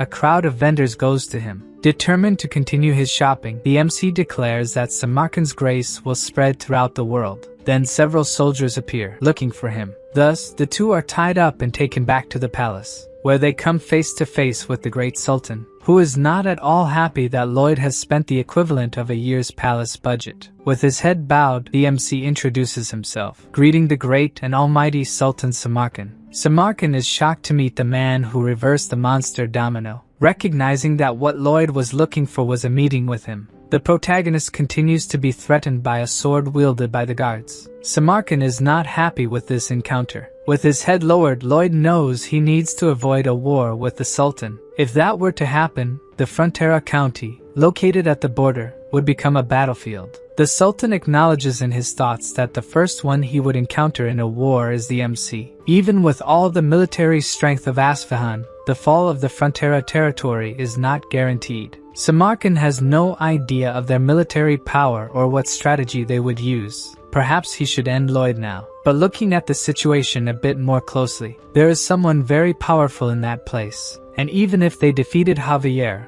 all of Isfahan could turn to ashes. Smiling, the MC knows the Sultan must think carefully about his actions. Perhaps the great leader should try talking to his guests. Not knowing what they plan, Samarkand feels blackmailed. And even trembling with anger, the great leader takes a deep breath and orders the guards to release his guests. With this gesture, Lloyd feels he has won the first round of the battle. Then the Sultan asks if he enjoyed the Padishar. The MC raises his arms to make a deep bow and bends to the ground, wishing a long life to the great Sultan after having enjoyed the power of the pendant. This time, instead of being angry, Samarkand is astonished by the honesty he just witnessed. Indeed, Lloyd did not lie. He is immensely grateful. It's as if the CEO of a company had given him a corporate card to use. What other choice would he have but to spend extravagantly? The leader inquires if he isn't worried about what his country might think after bowing to an enemy nation. The MC responds without hesitation that he doesn't care, shocking the Sultan once more with his high confidence. Then Lloyd explains that the amount he spent is just a little less than what he received from the Queen.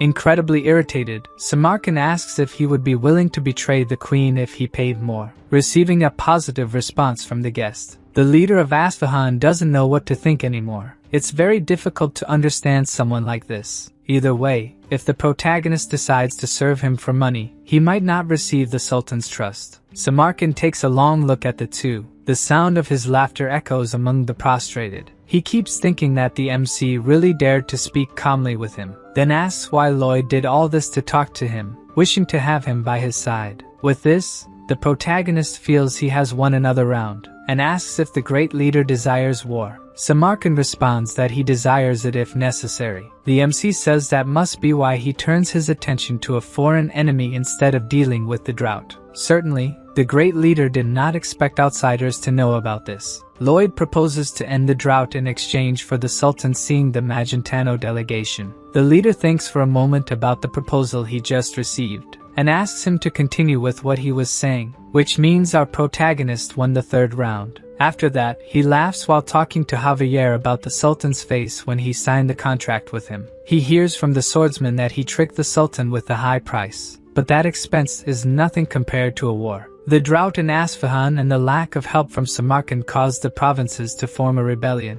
As the events of this world changed compared to the novel, if a war begins before the rebellion, the damage would be enormous. After night falls in the Isfahan Empire, the Sultan receives a visit from a girl, and we hear her call him father. He has a mission for his dear daughter Scheherazade, to be Lloyd's bodyguard during his trip to Kandahar, and make him hers, using any means necessary. The girl makes a small bow and agrees to do what her father wishes. The next morning, Scheherazade introduces herself to the MC, saying she is the bodyguard assigned to him. He explains that he already has Javier for that, but the girl pretends not to hear and says she is eager to serve him. In his thoughts, the MC concludes that she is stubborn and might be there to observe them. Thinking a bit, her name sounds familiar. Then Lloyd remembers that she is the princess. But why would a princess escort him? She starts making some strange movements. Striking a pose, Scheherazade says again that she is there to serve him, leaving the MC astonished by the sudden suggestive pose. Despite her look,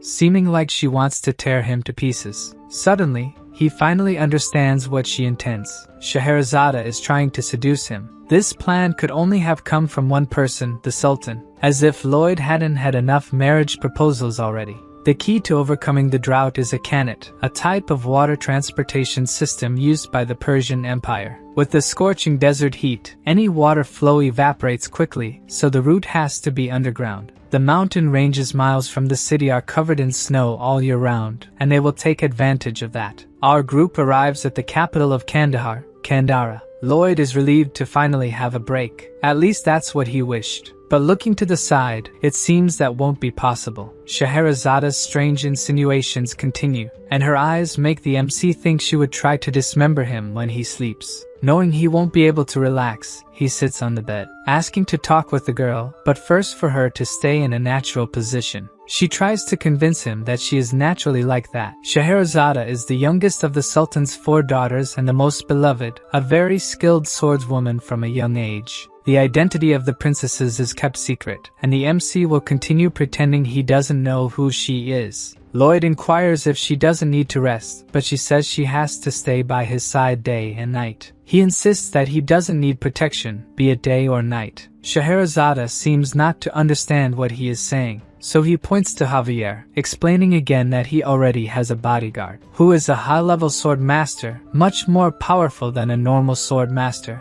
In fact, he is more powerful than 10, or rather, more than 50 people of Scheherazada's level, so he doesn't need her. Hearing this leaves the girl completely enraged, so much so that she even draws her sword. Lloyd pretends to be scared, and starts mocking her by showing his neck. I seriously love Lloyd. By Javier's face. This is another moment when he finds his master pathetic. He continues mocking the girl, saying she will never be a sword master. Then she can't take the jokes anymore and punches the MC. Lloyd starts screaming for Javier while being punched multiple times by her. Unfortunately, the sword master is too busy laughing at seeing his master get beaten. Scheherazada, holding back tears, stops hitting him and leaves the room, leaving the two alone. Even with his face swollen from the beating, Lloyd celebrates that his plan worked. Javier finds it strange that his master has such a fetish, and the MC tries to explain that he should have been protected by him. The swordsman apologizes without any remorse, thinking his master deserved that,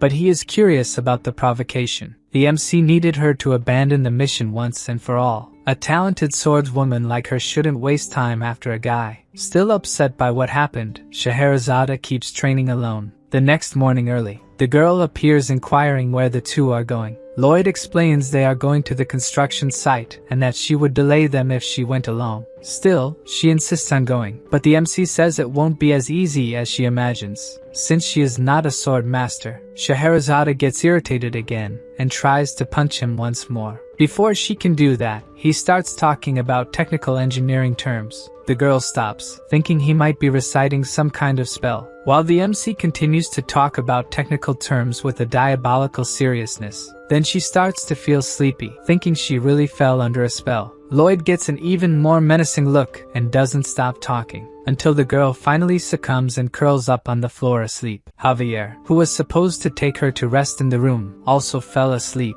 After waking up the swordsman, the two walk through the city, and are surrounded by the residents' gazes, who all seem tattered. They comment on the suspicious looks, as they came from the capital, which was not caring about their situation. They will need the help of these people to push this project forward. Smiling, Lloyd doesn't think it will be hard to get their cooperation. Then he shouts in the middle of the crowd. Immediately, all his pets appear, ready to work for their master. First, Lloyd asks Javier, Padong, and Bangul to build an inlet tank in the city center, while he sets off with Goming and Hamong, heading to the snowy mountains to the west. The bird drops Hamong in the snow-covered mountains, and the yellow hippo sucks up a large amount of snow, being taken back by Goming, who struggles to carry the heavy companion. Down below, the other pets have finished building the tank. Then Hamon starts dumping the melted snow, filling the new reservoir with clean water. People look at it in amazement. They will finally have water. As they start to draw the precious liquid, Lloyd appears,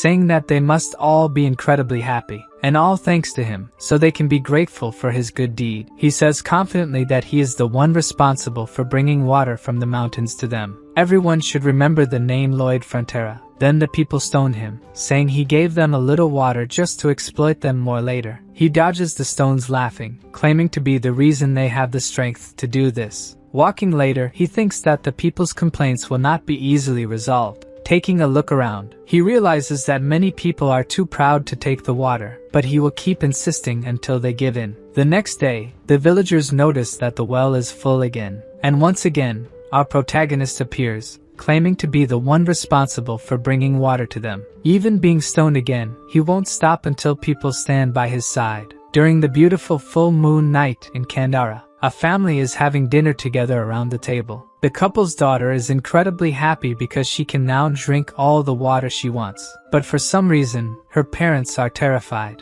The reason for this is Lloyd standing outside their window. With a serious face, he points to the water the family is drinking, and then points to himself, reaffirming that he is the one responsible for bringing the water. What he achieves with this is traumatizing a family that was happy until then. In the following days, he continues to do this kind of thing, trying to instill in people's minds that when they think of water, they will immediately remember him. Walking again through the city, he meets the same resident as before, and once again, the guy catches his attention. The guy removes the scarf he uses to protect himself from the sun, revealing a beautiful black mane. Knowing he has one another person to his side, the MC gives his strange smile, and the guy returns another strange smile. From atop the well's tent, Lloyd shouts water to the people, and in return, they imitate the strange face he always makes. To make sure people understand his point, he shouts again. And once again, everyone responds with a strange smile and saying his name. Not satisfied, he continues shouting to reaffirm being synonymous with water. Javier asks if the master has not hypnotized those people, but according to him, this is the result of his marketing. If water is good and he is synonymous with water, then he is also something good. And he starts joking with the swordsman, who finds it not funny at all. Then momentarily, Lloyd feels depressed. But either way, the foundations for what he plans are ready. The MC sets up a table near the well, inviting people to work on the construction of the underground waterway. One of the candidates asks if meals are included in the contract. According to the MC, mountains of food from all over the country will come. In the capital of Isfahan, Samarkand receives more bills from Lloyd made with the Padasha. The new enormous list of expenses makes the Sultan boil with rage. Back in Kandahar, Lloyd is flying with Javier on Goming. The MC is searching for something with his ability, but since he can't find it, it must be more than 15 feet deep. Even if he hires the necessary people, it will take too long to dig a 22-mile waterway. What he needed now were the underground tunnels made by the rebels. Returning to the city, Lloyd thinks there is only one way to find this tunnel. Night falls, and at the place where they are staying, Scheherazade is asking Javier to leave, but the swordsman stands in front of the door and does not move, even when she says there are rebels in the area. It's too dangerous to leave the MC alone. Javier agrees that she is right, but as his master said he would be fine, he will believe it. The girl says the guard should be by the master's side to avoid unexpected dangers. But the swordsman says it's not quite like that, for his master is always right. Now we see the room where Lloyd was empty. He must have been kidnapped by the invaders. Scheherazade considers Javier too stubborn, so she moves quickly, trying to pass by him using brute force. But the sword master easily stops her attack, praising her skills. Obviously, she is not happy at all for not being able to attack him, so she attacks again several times, and he defends each one, while preventing Scheherazade's attacks. Javier gives several tips on how to become a sword master to her, who does not think she needs his training. The swordsman is doing this because it was a request from his master. As soon as she knows this, she wonders why Lloyd would do that. In another part of the city, the MC is surrounded by kidnappers who want to know what kind of scheme he is doing in the city. Since he has a sack on his head, it's impossible to understand anything he tries to say. Then the guy who seems to be the leader makes a sign, and the sack on Lloyd's head is removed. Something catches the leader's attention as they start to remove the sack. The protagonist has a serious look. A strange sensation takes over the leader. Although they are the kidnappers, the MC's diabolical face makes it seem like they are the ones who have been kidnapped. Lloyd says that to reveal what he is planning to do in that area, he will need to explain how he got there. But before that, he would like to be untied. Claiming to be a weak person who wouldn't be able to escape from them, he insists it wouldn't be a problem if they released him. Noticing the MC's calm demeanor, their leader asks if Lloyd was already expecting them to show up. As someone sent by the Sultan, he had anticipated the rebels would do something. With the knowledge from the novel, Lloyd also knows that Terms, the rebel leader, dies leading the revolt. His death causes all the provinces of Isfahan to unite and start the Great Rebellion. Terms examines the young man in front of him. It really doesn't seem like the MC is someone capable of escaping from them, so he orders the prisoner to be untied, despite his companion's disagreement. As he is freed, the MC praises his captor's kindness, saying they will be blessed. In his thoughts, Terms feels indebted to him, which is why he offered a bit of kindness. He remembers his son bedridden and very weak, the child apologizing for being so frail. While Terms cried, regretting giving all the water he managed to others and not to his son, the shout of people saying there was water in the city caught his attention. Shortly after, we see the boy drinking the water his father fetched from the square. After drinking some water, the boy is visibly better. Back to the present, Lloyd's bonds are on the ground. The leader warns that even though they are letting him go, the MC shouldn't try to escape. At that moment, he has that devilish look on his face again. This makes the rebels want to attack him, thinking he is about to do something. But instead, our protagonist strikes a poetic pose. The rebels pause, not understanding his intentions. Then he begins to explain that 2.5 years ago, the county of Frontera was on the verge of ruin, deeply in debt. The rebels remain still as he recounts that it was a dark time. But he didn't give up and started by building heated floors in the village. Then they fought against giant ants, which ended up exploding in the mine. Then he and Javier went to Cremo, where there was a giant lobster. Excited,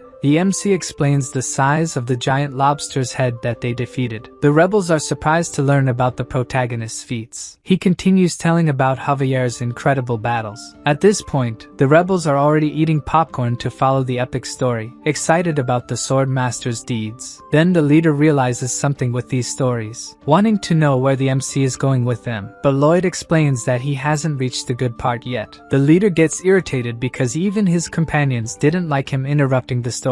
The MC continues telling how they were attacked by locusts the size of dogs. The whole sky turned dark when these creatures arrived attacking. Even Terms is startled by Lloyd's reenactments of the battles. The night passes as he continues to talk about everything he went through with Javier, until the sun begins to rise in Canara. Goming, as lifeless as always, is carrying his master and Terms. The leader is in a panic, not knowing where they are going, and Lloyd explains they will see the queen, but he doesn't remember how they decided this. So he decides to tell the whole story again, but Terms stops him from doing so. Since Lloyd will need the underground tunnels for the waterway, they go to the queen to ask for asylum for the rebels. Terms really remembers talking about this with the MC, who assures him that all companions and family members will be sheltered in Magentano. Then they spot the royal palace, where Cannavaro is being restrained by the court magicians. He begins to tell the queen something about Targa having said something to the dark wizards, but he has a coughing fit, probably caused by the excellent treatment he is receiving. So the queen determines that he has said enough, thinking she needs to find this Targa. As she is returning, a messenger says that Lloyd is waiting for an audience with her. She is a bit puzzled because the MC was supposed to be in Asfahan. Then, before her, he and Terms kneel,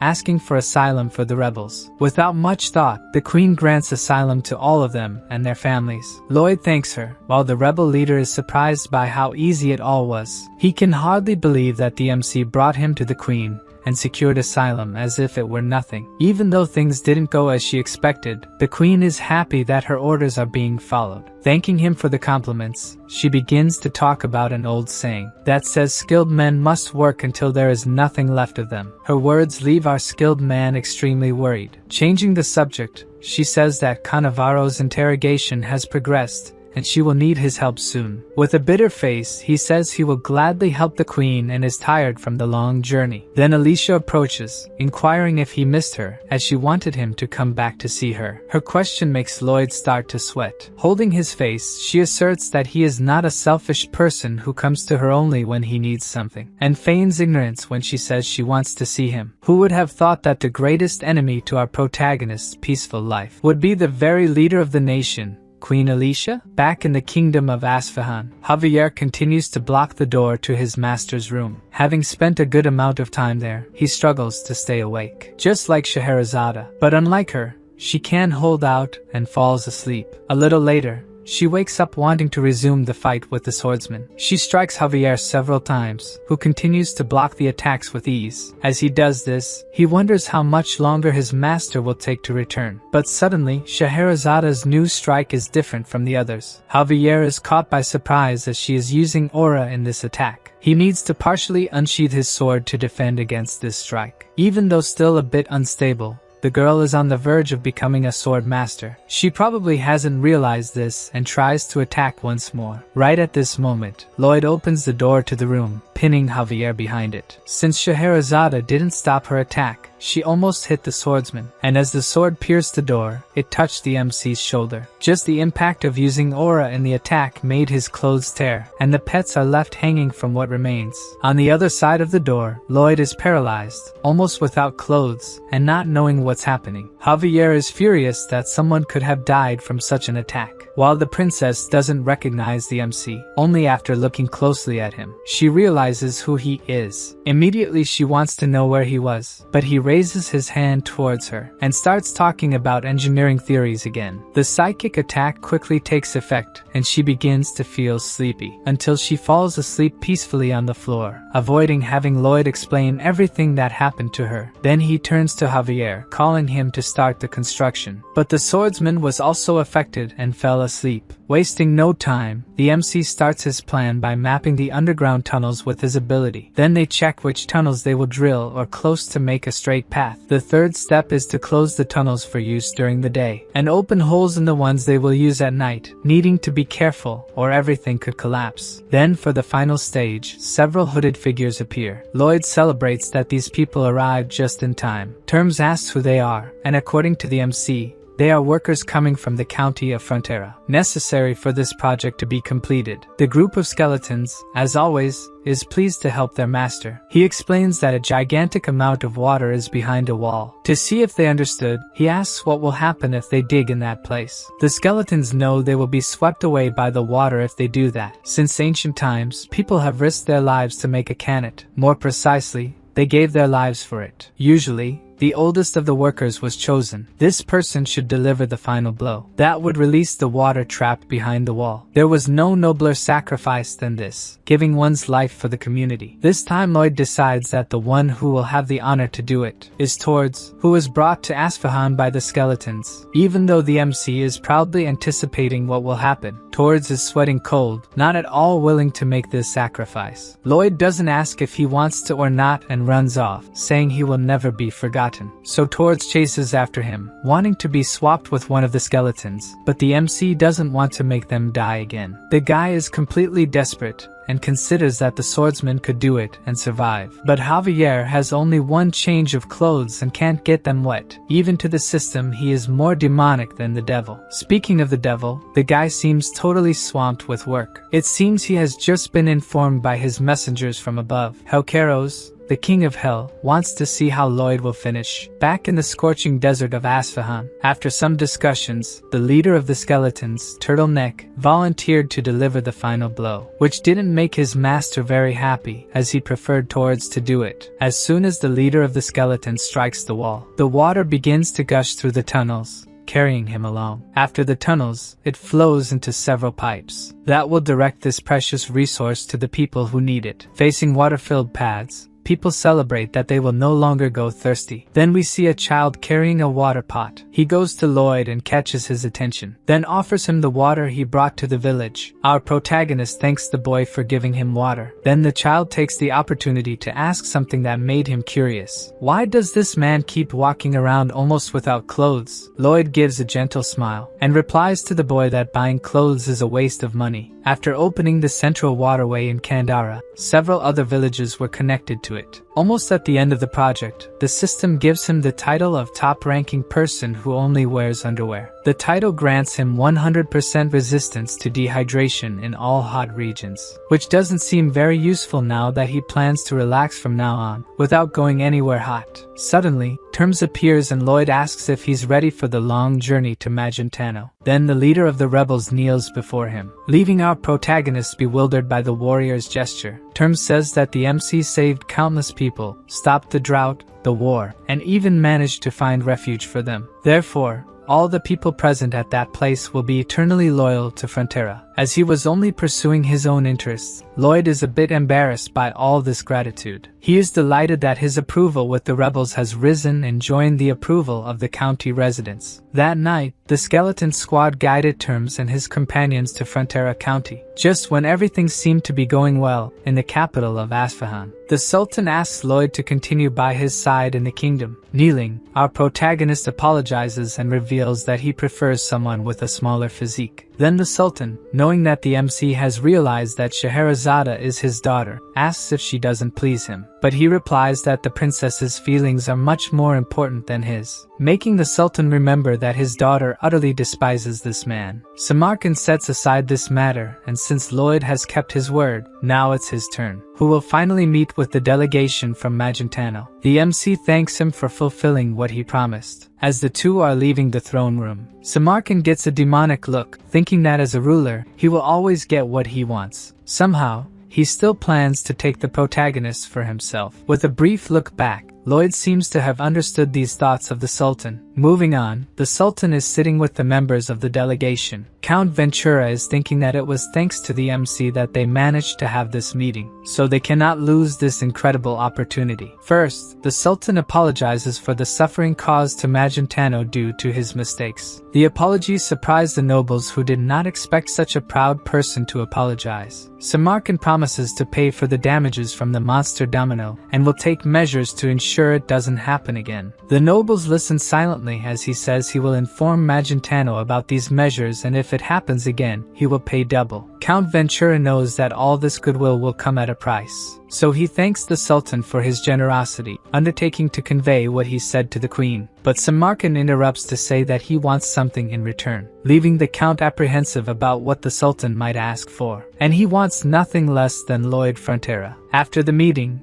Lloyd wants to know how Ventura responded to this request. The Count is somewhat cornered to respond, until he reveals that he agreed that the Sultan could have him, causing an incredibly happy expression on the MC. To lighten the mood, the Count says that someone talented like him will be useful anywhere, and the Queen will be pleased. So our protagonist smiles and says the Count did the right thing, and the poor man doesn't understand anything anymore. Lloyd says that what just happened is perfect. In the throne room, Samarkand is trying to decide what he will ask his new servant to do first. Then a messenger appears saying he couldn't bring the MC because he decided he would get rid of the sandworm that is outside the city. The sandworm looks like a scary monster with a giant mouth and a body like a snake, but its actual size is a little larger than Lloyd's pets. The MC points his shovel in its direction and uses his mana blast, causing an explosion where the creature was. After that, its Podong's turn to attack, kicking where the little creature is, and then trying to hit it with its paws. Lastly, it's Javier's turn to attack. He takes his sword of bright aura and delivers a powerful attack that throws the sandworm. Incredibly, even after all these attacks, the worm continues to move, so Lloyd attacks it with Mana Blast again, wildly. At that moment, the Sultan arrives where they are and sees the MC using Mana Blast continuously. The protagonist is screaming demonically that he will destroy the worm in the name of Samarkand, who stands watching all that madness, and being hit by the rain of sand flying with the explosions. Only at this moment Lloyd realizes he is being watched by the Sultan,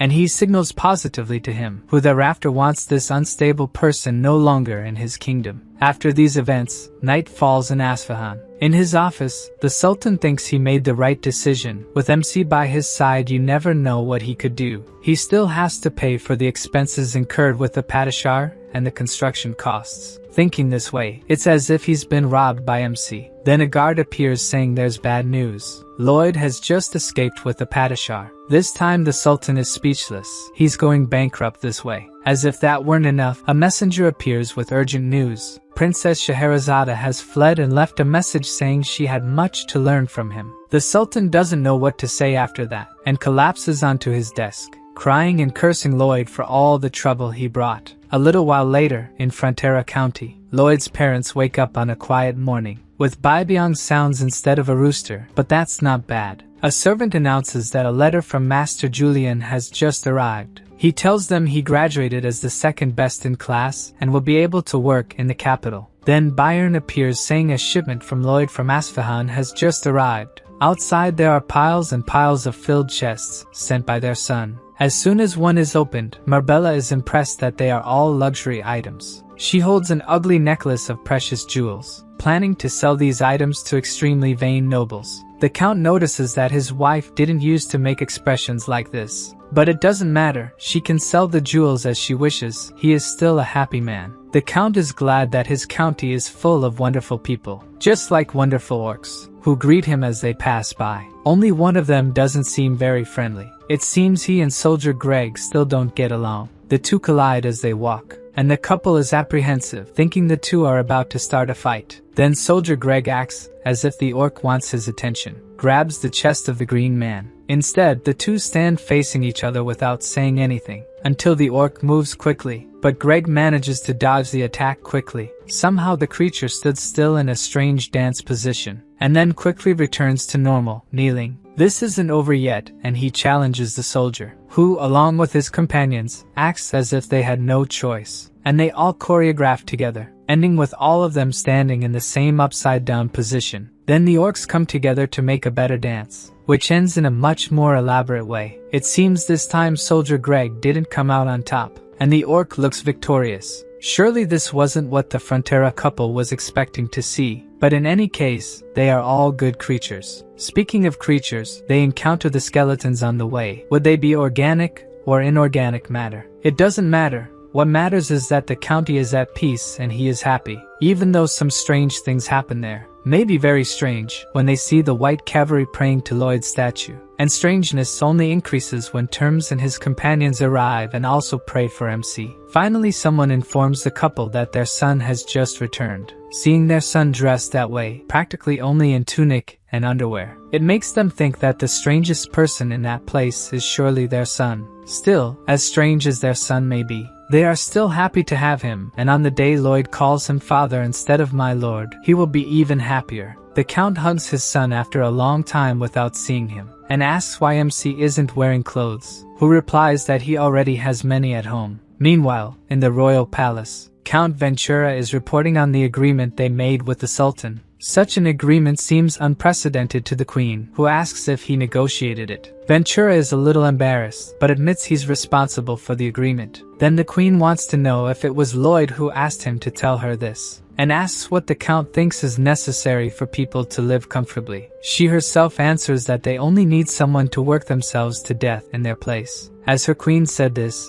Count Ventura fully agrees with what she said. Although this agreement resolves many things, Magentano and Asfahan have been enemies for a long time. How could they establish a relationship of trust? While the Queen thinks about this, Scheherazade has just arrived in the county, thinking about how she will take this state from him. Unaware of any of this, the Count is pruning the garden plants, and is surprised when someone appears calling for him. He has no idea who the girl in front of him is. Then Scheherazade introduces herself, and the Count wants to know why she is there. The girl explains that she is there to see Lloyd. The Count, still in shock, doesn't understand what she wants with his son. She takes a deep breath, and tells the Count that she needs this man to sleep at night. The Count takes a moment to understand what she is saying. As soon as he understands her words, he is incredulous. This must be the most unbelievable thing his son has ever done. We see the protagonist lying on a dirt floor. Gradually, his consciousness returns. He is at the edge of a cliff, questioning what place this is and why it is so dark. Suddenly, a light appears, illuminating his face, along with a thunderous noise that alarms him. A giant fireball is rising in front of him, which gradually takes the shape of a human body. The immense fiery body stands still in front of the protagonist, until it says it is a pleasure to meet Lloyd Frontera. In fact, to meet Suho Kim. The MC thinks that no matter how real it seems, this must be just a dream. So he asks who this talking fire figure is. From within the fire, the person says they are the one who sees true nature, the ruler of the fire of hell, the king of hell, Helkeros. Lloyd bows, saying he didn't know he was in the presence of royalty, even though he thinks it must be a dream. From within the flames, the leader of hell laughs, saying the MC seems very confident, and asks if he thinks this is just a dream. The MC explains that no matter what he thinks, since the leader introduced himself, he is probably not there to harm him. The flames become even stronger, and the commander of hell reveals that he has grown fond of Lloyd. The young man would be someone suitable for hell. He doesn't understand if that was a compliment. All he wants is to live comfortably with the money he earned. The commander says that all the MC did for his worthless dream, his face capable of intimidating his demon knight, his singing worse than the screams of purgatory. Someone like that could make the souls of hell wish to be killed once more. By the way he talks about Lloyd, it seems like he was some kind of demon king or something like that. Then the king of hell makes a proposal to Kim Suho if he would like to join the leader of hell, where he would use the full extent of his talents. While he gives this choice, Lloyd is fighting against Roots trying to trap him. They are very strong, and he probably won't win this fight. Then a system message appears, saying it's better not to intimidate him too much. After a while in silence, the king of hell inquires if the system hasn't interfered enough, as it seems it could interfere even more. Hellkeros decides not to argue, and decides to play by the rules they have established. As soon as he disappears, the vines trapping Lloyd also vanish. Then the protagonist wakes up in his bed, sweating. The MC is panting after everything he went through with the appearance of the leader of hell. His face is hot. It may not have been a dream, and he doesn't know who Hellkeros was talking to at the end. While thinking about this, Javier knocks on his bedroom door. The swordsman asks why the master is all sweaty, but Lloyd deflects. Then Javier explains that there is a visitor from very far away waiting to see him. The protagonist thinks for a moment about who it could be, and then makes his strange face, having an idea of who it could be. On the way, Javier inquires why the master didn't ask who it was, but he already knows it is Scheherazade. After she tasted the lullabies, he knows she would need more. By his master's expression, Javier knows he is plotting something. In a closed room of the mansion, Scheherazade proposes that Lloyd record his lullaby in a magic crystal for her. Knowing that this is what their meeting is about, the count doesn't know whether to feel relieved or sad. With a grimace, the MC asks if she wants him to do it without getting anything in return, and she replies that he will be paid for this work. His expression doesn't improve as he retorts that he already has a lot of money, leaving Scheherazade frustrated for making things difficult for her. Then the protagonist places a stack of papers on the table, proposing that if she signs the contract, he will do what she asks in return. Javier is surprised that the master had prepared a contract in advance for this situation. The girl gets irritated. The contract requires her to serve the county for 5 years, and the song would be given only after that time. To her, these terms are ridiculous, but the MC reminds her that she's the one who needs the lullaby. If she sleeps well and trains hard, she can become a sword master, but of course, it depends on whether she accepts or not. Javier realizes that when the master asked him to train Scheherazade, he probably had this in mind. A system message appears saying it's because of such actions that the demon wanted to be friends with him. Scheherazade is furious, knowing he planned to do this to her, but he ignores her complaints. Then, unable to hold her anger, she delivers a powerful punch to the MC's face, and leaves, calling him a piece of trash. A little after this argument, the girl is walking through the forest, still angry with Lloyd, thinking that if she signed the contract, she could become a sword master and be recognized by her father. Suddenly, something pulls her out of these thoughts. She's been walking through the forest, and now doesn't know where she is. The girl needs to find a trail. Then, from behind a tree, she sees something, a shiny brown mane, which makes her look more closely at who is in front of her. None other than the young Lloyd Frontera. The young man has an apprehensive expression. Scheherazade wonders who he might be. Julian remains thoughtful in silence, while she thinks he looks fragile and weak, like a herbivore that could be devoured by a predator. Then, suddenly, his expression changes,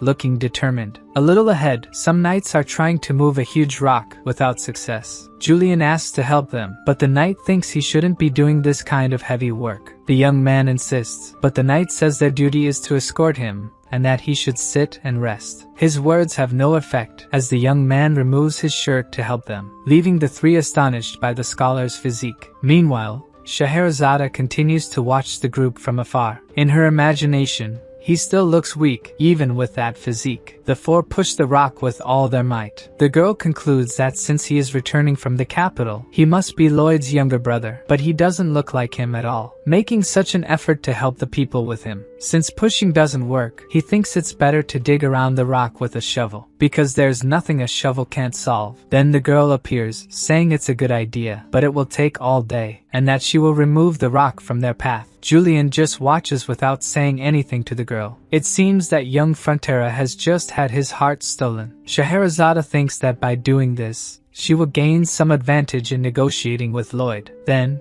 with simple movements of her sword, the huge rock blocking the path is shattered. The knights are shocked by the girl's power. She sheathes her sword, standing in front of the small pieces left of the rock. Then Julian thanks her for what she did and asks who she is. she reveals herself as Scheherazade of Asfahan from the east, and that she is currently staying at the Frontera estate. The young man listens to her, totally enchanted. Back in the county, Emily is walking down a street and sees a young orc coming her way. She greets him, calling him Kuga, but he keeps walking while she talks to him. Emily doesn't understand why the orc acted that way with her. In silence, Kuga remembers a conversation he had with her. He had called her while she was hanging clothes and asked if she loved Sergeant Greg. After a moment of silence, Emily told him that Greg was the most important person in the world to her. Her response left Kuga, who has feelings for her, furious. But at that moment, she didn't understand that. He still remembered Greg hitting on a refugee girl, and how his companions laughed at him, calling him ugly when they found out he liked a human. Thinking their relationship would never work, he decides not to tell her what he knows about Greg. Emily still inquires if he wanted to say something, but the orc just retreats among the sheets. Back in the present, Emily is sighing, sitting at a table. Sergeant Greg, who is near her, asks if something happened. So, calling him brother, she asks if people would find it strange if a human loved an orc warrior. Greg laughs, finding it ridiculous, saying that if the human's family knew,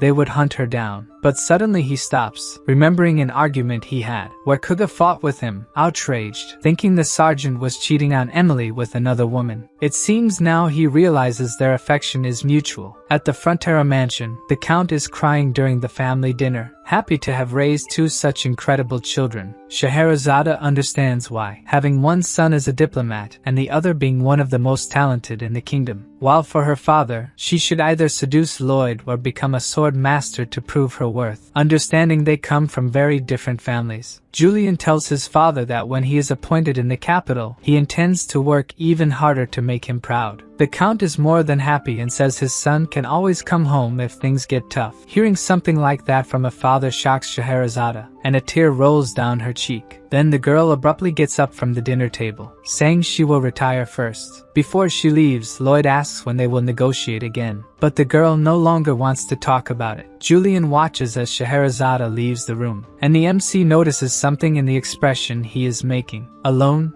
Scheherazade cannot hold back her tears. Then later that same night, Lloyd sees something through the mansion curtains. The girl seems to be sneaking away in the middle of the night, but something else catches Lloyd's attention. His brother appears, running toward Scheherazade. From a distance, he seems to be asking her to stay. The MC cannot stop watching that scene, especially when the girl seems embarrassed by Julian's words. Lloyd is delighted by the luck he had in seeing this. Downstairs, Julian asks where Scheherazade is going at this hour. If she is not leaving the county, the girl hesitates a little, and ends up saying she was just going for a walk, leaving the young man relieved. Since she has luggage, it seems she was leaving. Disguising, Scheherazade ends up saying she was just carrying her meals. Her answer surprises Julian, and he says eating so many snacks so late will harm her sleep. Embarrassed, she says she will not eat them all and most of what is in the backpack are picnic tools. Anyway, the young man feels relieved, because he was worried about her, considering how she acted at dinner. His words make her almost cry again, and Scheherazade says she is okay now, thinking that maybe she could stay in that place for a few more days. Meanwhile, Lloyd continues enjoying watching the two downstairs, until Javier appears, almost scaring him to death. Since it's time for the lullaby, and he didn't show up, Javier went to look for the master. He asks why he was making such a face watching a couple in love, and the MC doesn't understand how he knew that. The swordsman has seen many people fall in love, and the women always look at him lovingly. Lloyd remains expressionless. Hearing Javier finds it strange he never had this kind of experience. The sword master makes it clear he is not willing to ruin Master Julian's love, but according to the master, he will act as a cupid in this case. After his last conversation with the queen, he realized he has many enemies, including Queen Alicia, who wants him to work for her until the end. And the love between these two will be the key to getting out of this. The next morning, Bibiang is waking everyone up with his morning screams. And in the village of Frontera County, someone just greeted our lovesick orc. Sergeant Greg inquires if he is Kuga, and the orc responds that he doesn't want to fight with the sergeant anymore. Then the human puts his hand on the collar of his shirt and throws a paper airplane towards the orc. It hits him right in the forehead. After that, Greg tells him to go to the place written on the plane that night to clear things up. Kuga reads what's written on the paper silently, and says that an orc warrior never runs from a fight. At night at the Frontera mansion, Julian continues to think about Scheherazade, with her hair more radiant than silk, her eyes like pearls, and the sadness in her heart that she hides using strength. Then Lloyd appears beside him, asking if that's not what they call love. Julian feels as if the MC had read his mind, and Lloyd asks if something is wrong, but the young man just blushes without saying anything. Lloyd starts to annoy him, until he asks what the MC wants. Then he reveals that he will record the lullaby for Scheherazade the next day, and after that she will leave. After that, he starts to leave the room, repeating what he said before, that she will probably leave, leaving Julian even more distressed. In the village, Greg was saying something about when the orcs arrived to his companions, and suddenly they appear. Thinking they are plotting something against Kuga, an orc questions that Greg is a coward because the fight should be one-on-one. With a delirious face, Greg wants to resolve this relationship between humans and orcs now. Back at the Frontera mansion,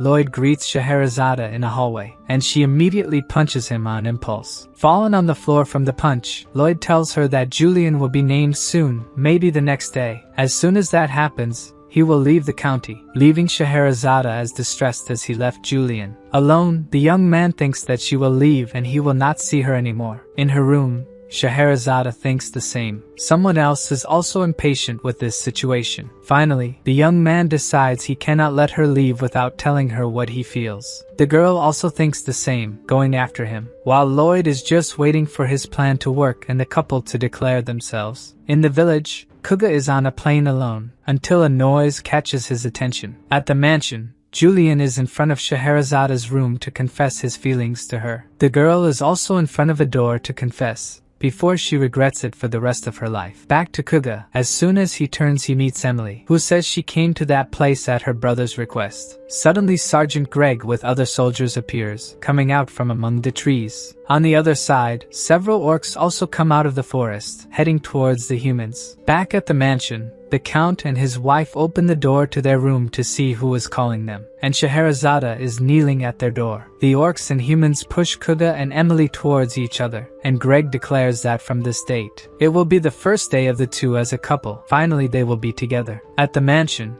Scheherazade kneels even more and asks the couple to entrust their youngest son to her. Knowing this, Lloyd thinks that once the two are together, the queen will no longer have as much power over him. Suddenly we see a large sinister castle surrounded by a valley. The queen is at the door of the old castle of the dark sorcerer Targa. She raises her hand to her army, commanding them to attack the castle with full force. Behind her fly thousands of red arrows. Most of them pass through some kind of magic barrier and set the castle on fire. Inside it, several dark mages try to defend the castle and protect their master Targa. Thus, a battle between knights and mages erupts. Then a large creature appears. Just the weight of its paw is enough to break the ground. The soldiers at its feet ask what kind of monster it is, and the queen's mages attack it with the fire god's punishment. Even being attacked, the monster does not retreat, stepping on the soldiers in front of it. Realizing that the attack is not going well, the queen orders the soldiers to retreat, leaving the castle, while the monster continues to roar and attack. Outside the castle, the soldiers are regrouping and counting the wounded, until they realize the queen is not there and look towards the castle. Queen Alicia is alone facing the creature. She wields her sword imbued with aura, and after a war cry, launches a large attack that reverberates towards the monster, which is hit squarely by the queen's attack. As soon as it is hit, a kind of green gas begins to escape from it, and Alicia covers her nose, because it might be poison. This was done with magic, but it doesn't matter. She trained her body to get used to poison. Thus, she walks towards a door, making an effort to open it. Queen Alicia is fully aware of what awaits her on the other side. At the feet of a giant dragon head stands the dark wizard Targa, enraged at being found by the queen. The queen asks if he is Targa. He nods, acknowledging that he is the one she seeks. Outraged that he plans a rebellion against the kingdom, she declares that she will decapitate him, doing so with just one swing of her sword. With that, his body falls at her feet, and she thinks that everything is finally over. But suddenly, she feels a severe headache. As it passes quickly, she wonders what just happened, and we can see that one of her eyes is different. Something is wrong with her. A little later, Julian and Scheherazade get married in the county. The girl is very happy during the ceremony, just like her husband, who looks at her passionately. Of course, the Count couldn't help but cry copiously during the ceremony. Even Mr. Byron got a bit emotional. The orcs also celebrated with the elves. But among everyone, no one was more ecstatic about this event than Lloyd. Javier even suggests that he leaves so as not to spoil the occasion, but the master says he is just happy. The swordsman still does not understand how this marriage will prevent him from being enslaved by the queen. So Lloyd explains that he is now someone important in both countries, being a citizen of Magentano and also part of the Sultan's family, who is not foolish and must have understood when Lloyd fought against the sandworm that he was just pretending, which means he still wants the MC to work for him. Thus, if the queen tries to enslave him, he can go to the Sultan's side. Javier understood the master's point, but he could stop with this evil aura now. Lloyd knows he cannot challenge the queen, but at least he has a card up his sleeve to negotiate. Meanwhile, the Sultan watches his daughter's wedding through a magical device, and a thin tear manages to run down his face, wishing his daughter to be happy in this place, where she will be free from fights over the throne or family pressure. Emily appears, saying it's time for the bride to throw the bouquet with all her strength. Then Scheherazade throws the bouquet, making a home run. The arrangement flies past Emily, who obviously did not know about the bride's strength. The bouquet flies across the county, catching fire due to its speed, until someone manages to stop what's left of the arrangement. Not knowing what was coming, Solitas grabs what remains of the flowers. As the new couple withdraws, Lloyd remembers that in the novel, Scheherazade dies protecting her father during the rebellion. Even if it doesn't bring money, it's great to know that she will have a different ending this time. Then the system appears, showing that Lloyd has saved another person from an unhappy death. Knowing this, he thinks the system is just stating the obvious. The counter of lives he saved starts moving quickly, catching our MC's attention. He watches as the number keeps growing. With more than 23 million lives saved, he gets an additional DP. When he has 50 million DP, he will be able to exceed the final spoiler. Thus Lloyd will have the right to use the world's most powerful ability. It can be activated for 30 seconds, which seems like a very short time. Actually, it's the highest ranked ability, and not the strongest, meaning if he fights the strongest thing in this world, he would lose. Moreover, to use the ability, he would have to forfeit the system's support, his skills, summons, and final spoiler. The conditions do not excite him to use the ability, so Count Ventura appears to talk to him. He says that Magentano and Asfahan have signed a peace treaty, and thanks to this marriage, they are now brother countries. Then he apologizes for belittling Lloyd in his thoughts, calling him a hero. The MC feels embarrassed and says the Count can belittle him. After all, he is extremely materialistic. But he doesn't mind, saying that the queen already knows about everything that happened, and says she sent him there as an officer to summon Lloyd to the capital. In other words, now it's time for the MC to pretend to be sick. At that moment, he takes on a downcast expression. He starts faking a cough, saying he wasn't feeling well earlier, and that he needs to go to Asfahan to recover. Then Count Ventura reinforces that the queen wants to meet with him. Lloyd knows that the queen only seeks him out when she needs something and ignores him when he wants to meet with her, remembering her holding his face, saying he wasn't selfish or petty. Thus, he is once again in a carriage with Javier and Count Ventura heading towards the palace, not excited at all. His mood remains terrible when they arrive at the palace. It doesn't improve even a bit when he kneels before the queen.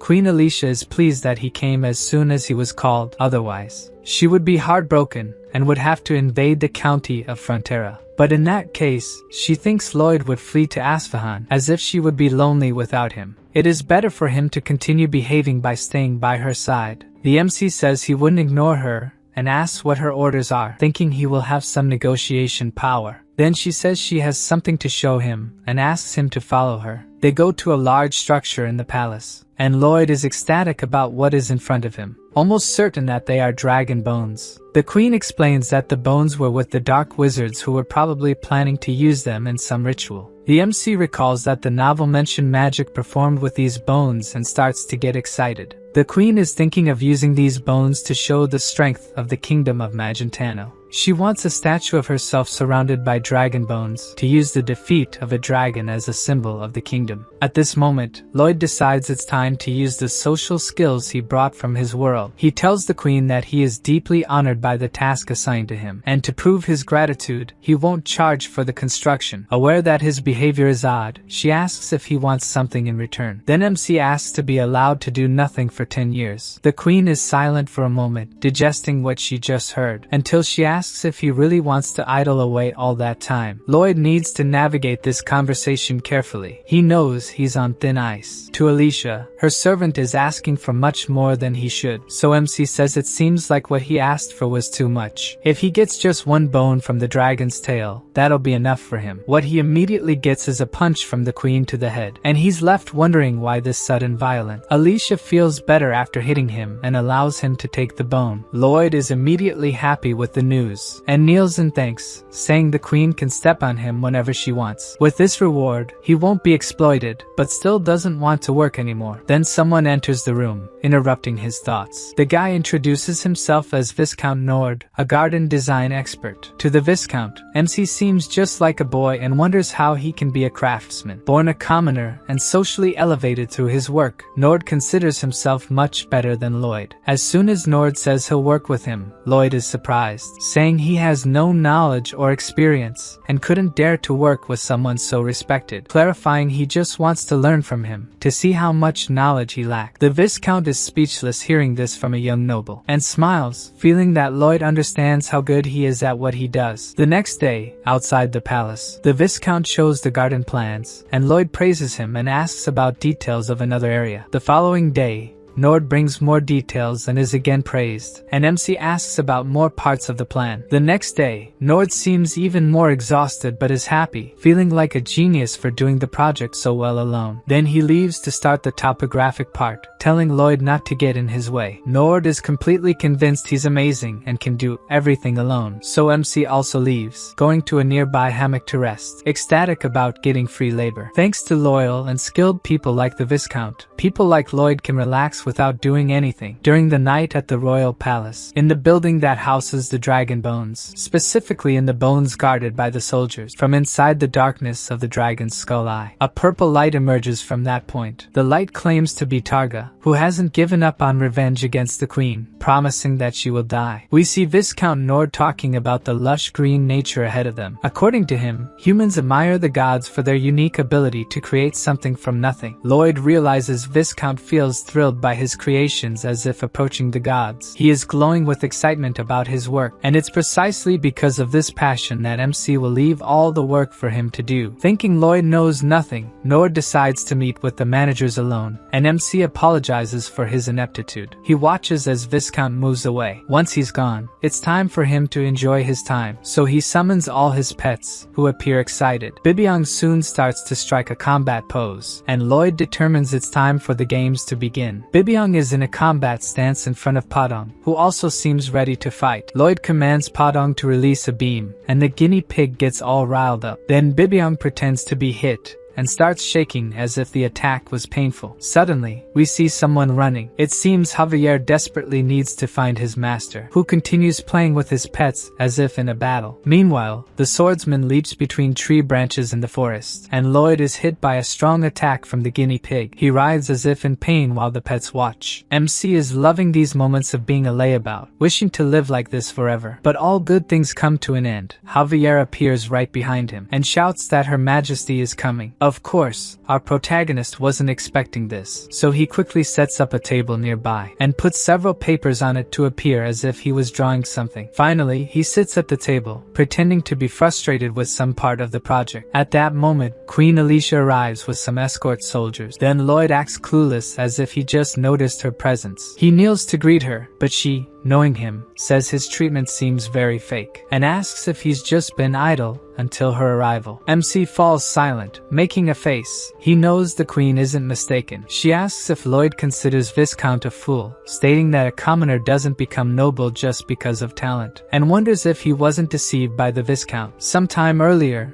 Nord had gone to the sovereign to report something to her. He explains that the dragon's bones were requested. In the center of the garden, bowing before a statue of her and a waterway where boats would pass to admire the work. Despite efforts to find a solution, the gradient between start and finish was too steep, causing a very fast flow. Since he couldn't solve the problem, the queen thought he wanted to leave it out of the work, but he insists that's not the case, that Lloyd offered a solution to the problem. According to MC, he suggested building a system of steps in the waterway and putting gates at each level. When a boat enters, the gate behind it closes, and the water is filtered to lower the level. When the water at the current gate and the next gate are at the same level, the next gate opens, and the boat can proceed. He continues that Lloyd didn't just help with this problem, but with many others every time. The young man said they were just thoughts from someone who knew nothing. The Viscount would determine if they were useful. Nord concludes that MC has superb knowledge, but gives all credit to him. Participating only in crucial parts of the construction, the Viscount considers him a model of a capable man. Unaware of the conversation, Lloyd is thinking about what excuse he can give the queen and whether he can be accused of treason by her. Tired of him kneeling, she tells him to sit down and stand up. He does as his queen commanded, looking at her suspiciously. Queen Alicia gives Lloyd a long look, until she says his actions have pleased her completely, and that he should continue like this. MC raises his eyes to see her. He never expected to hear such words from her. She leaves shortly after, leaving him kneeling. So he turns to Javier, saying that she didn't find out he was slacking off. Even with the onset of winter, construction of the huge garden didn't stop. MC also had no time to rest. You never know when he could play like this again. More time passes, and spring arrives. The construction of the garden and its immense attraction finally finished. To celebrate, a grand party in the palace garden is held. Guests discuss the greatness of the queen and her country. Nobles from other lands eagerly look to form ties with the country. Looking at them,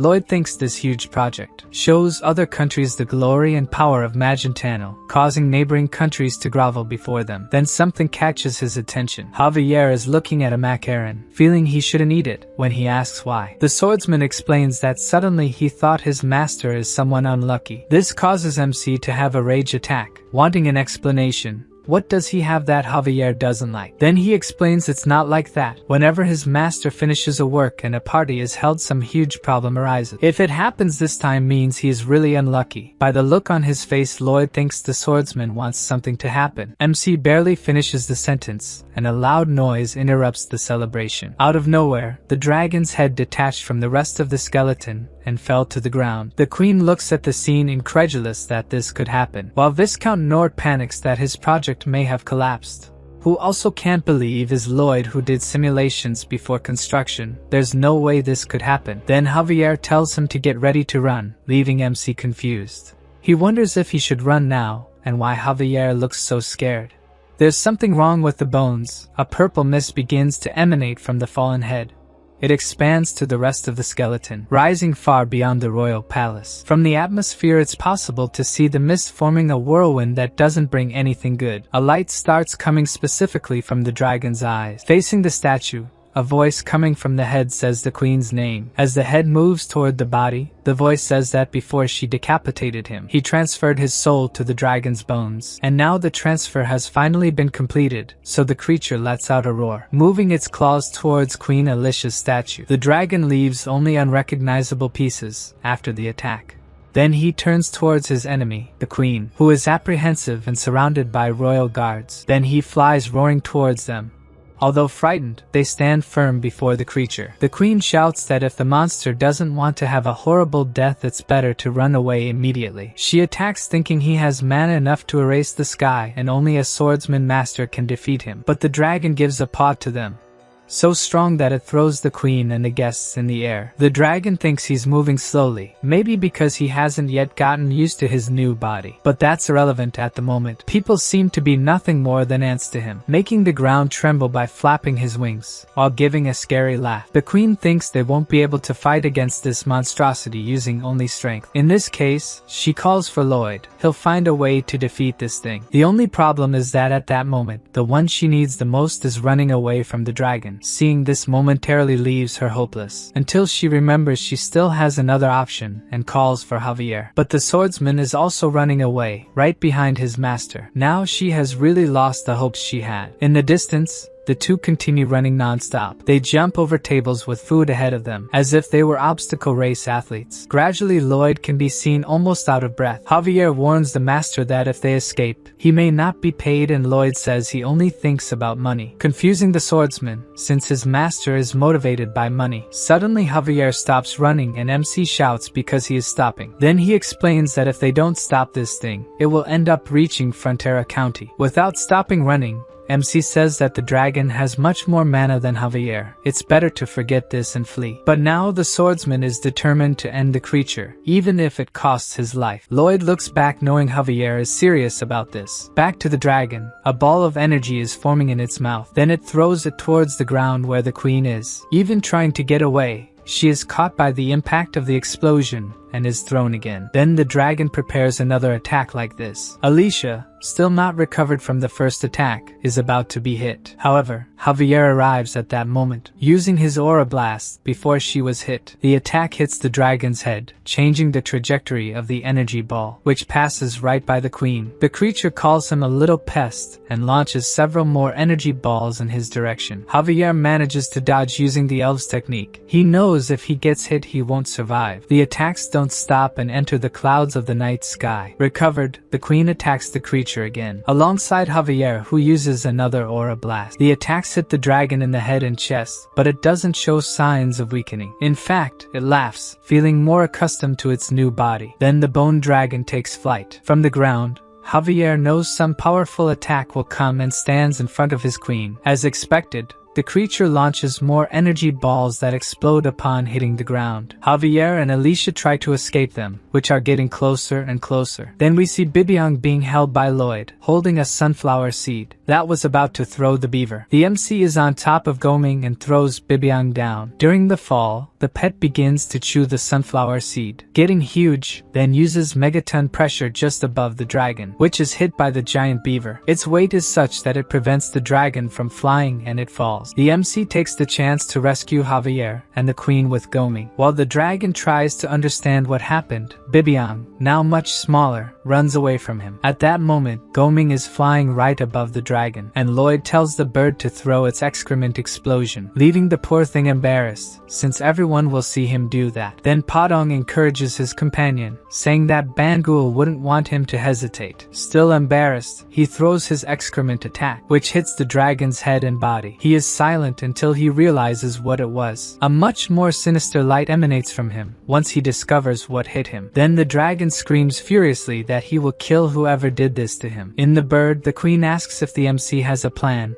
and he says they either get bigger or surrender to the dragon. They cross through the clouds while he says he will bring someone. With the dragon closely chasing them, the MC wants to bring someone stronger than him to the fight. Lloyd plans to take the Dragon King to fight this creature. In the novel, the Dragon King brought order to the dragons and loved humans, a generous and benevolent being. He would never lose to a zombie lizard like the one that destroys everything around it. Lloyd is sure the Dragon King lives in Gaffel and asks the queen if they are very far from there. As she answers that it would take more than a day to get there, his hopes fade. Suddenly, we see the dragon is about to grab Goming. He narrowly manages to dodge, but the dragon is very close. Lloyd sees that the opponent is huge and fast. It will be difficult if they have to fly for more than a day chased by him. Javier asks if what the master needs for the plan to work is in Gaffel, and the MC says they have to go there. Then he raises his aura sword and uses the aura blast once again against the creature to gain distance. In turn, the dragon remarks that these attacks are no longer capable of even scratching him. He barely finishes saying this and realizes the attack pierced his wing. The dragon screams in the air, distancing himself from the group now. Lloyd praises Javier's successful attack and urges the swordsman not to let the dragon get closer. The dragon, now recovered, believes these tricks won't work on him anymore. Catching the queen off guard, the MC asks for her sword without explaining why. She hands over the sword, still suspicious of what her servant will do with it. He plans to fire at the same time as Javier so the dragon can't dodge the attack. Lloyd then envelopes the sword with his aura and invokes Mana Blast with a terrifying expression. At that moment,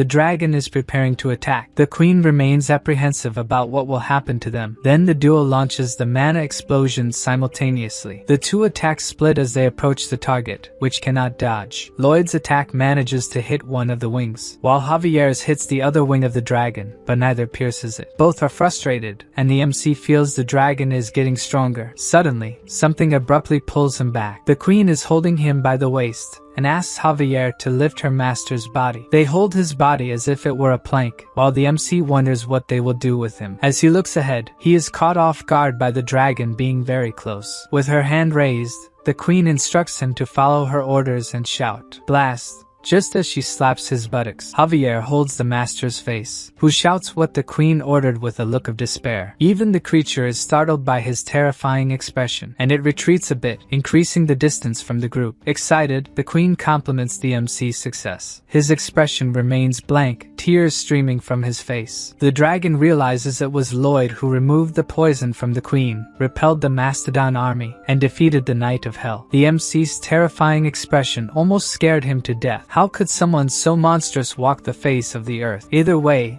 it will be perfect. The dragon wants to take revenge on both at once. The queen continues drumming on Lloyd's buttocks, while he continues shouting blast with his monstrous face. But the dragon covers his eyes with a mana band to avoid seeing the MC's face. Then Javier asks the queen to cover her ears so the MC can use the banshee scream, even though he claims he was just singing. Thus, in addition to the horrible face, Lloyd also emits painful noises for the ears, which results in the dragon covering its ears as well and still pursuing them without seeing or hearing. The queen is annoyed by this and lets go of the MC now that he is no longer useful to her. Bringing the Dragon King was a mistake. They have no choice but to bring him down, and she tries to think of what could be this thing's weakness until she remembers something. The queen told him he could take a bone from the dragon's tail as long as no one noticed there was a fake bone. That's it. That must be his weakness. Goming continues accelerating to take distance from the dragon, who never stops chasing the group. He is getting stronger and stronger,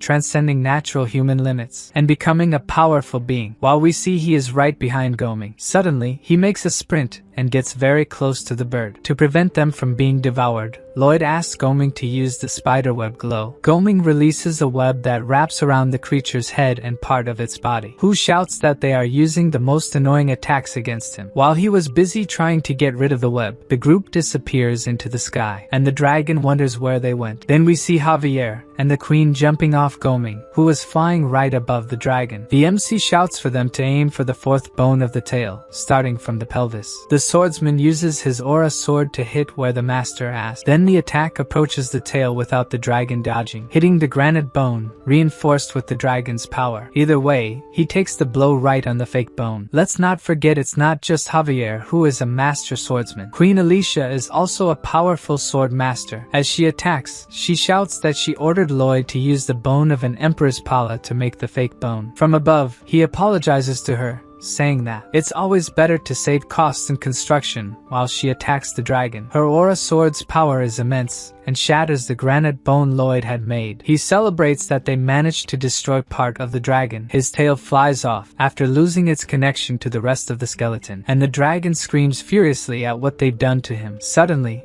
we see Frontera Mansion. Lloyd is talking about the last project being quite lengthy, while Javier asks when he'll put on clothes. His face combined with the lack of clothes makes him 10 times more unpleasant, and the MC complains it's worse when Javier says that. Then the swordsman feigns a smile, saying he'll be more careful next time. His clothes are an issue, but he wonders if the MC will call the Count and Countess father and mother. Lloyd thinks they're having another strange conversation. The swordsman would like to be able to call them that, but considers he doesn't have that right. Lloyd, who could call them that, treats them with formality, as they're not his real parents. He'd be deceiving them by calling them that. Javier says goodbye, and he thinks the swordsman also lost his parents. Then we see photos of Lloyd's real parents in some kind of funeral ceremony. Before Javier leaves the room, the MC asks what his parents were like if he remembers what they were like. The swordsman finds the question strange and inquires if the master really wants to know that, and he says he really wants to know about it. Then we return to the present, when the dragon loses part of its tail. This causes him to lose his balance and fall to the ground, lifting everything in his path with him. When he stops, he left behind a trail of destruction. A little shaky, he feels his body is unbalanced. Above him, We see Padong become giant as he falls toward the creature. His body hits the dragon's head, which is immobilized on the ground. Next, Lloyd and the queen also land just ahead. He uses maximum mana explosion power. As the attack rises, the dragon thinks the human missed the target, which distracts him from Javier, who also uses mana explosion, making the monster roar when hit by it. Continuing, the MC uses his overload ability, which absorbs mana. The ability sucks the dragon's mana and manages to knock down the trees around it. All that power goes toward Lloyd. On the other side, Javier continues the aura attack, and the MC doesn't stop sucking mana, increasing his mana heart and improving the ability to purify toxic mana. To help in the attack, the queen appears attacking with another mana explosion, just above where Javier is aiming. She hits the zombie dragon bone with all her strength, causing the bone to crack. The dragon howls in despair for being unable to react to the attacks, and Lloyd realizes the plan is working. They can win. Then the system warns that his mana heart has gained dragon properties, and the dragons are showing interest in him now. Continuing the attack, Javier doesn't remove his sword from the dragon. Queen Alicia also doesn't stop attacking, and Lloyd sucks all the mana he can. Then we return to the mansion, with Javier saying the master isn't the kind of person who asks that kind of question. The MC says that, in fact, he doesn't even know why he wants to know about it. Back to the dragon, its tail is heading towards Lloyd, who continues using the overload. Javier shouts for his master to dodge. Then we only see the forest. Javier is hit by the dragon's bones, protecting his master who is crouched right behind him. As he turns around, Lloyd realizes that Javier has been struck. Being caught by the tail caused significant damage even to someone as strong as him. The MC just watches as Javier is thrown among the trees by the bones. The force of the blow is so powerful that he remains airborne even after passing through the trees, until he falls unconscious into a lake. At that moment, the dragon manages to free itself from Padong and can move freely again. The bone tail heads towards it, rejoining the body of bones and mana. Lloyd is trembling, worried about what happened to Javier. As he shouts his friend's name, he is about to be trampled by the dragon. Thanks to the queen who appeared at the right moment, he wasn't crushed. She angrily declares that he must control himself and find a way out of the situation, as he always has. Without Javier, the entire kingdom is doomed. He needs to save him just as he saved her. But Lloyd doesn't know what to do. All of Javier's mana disappeared in a second,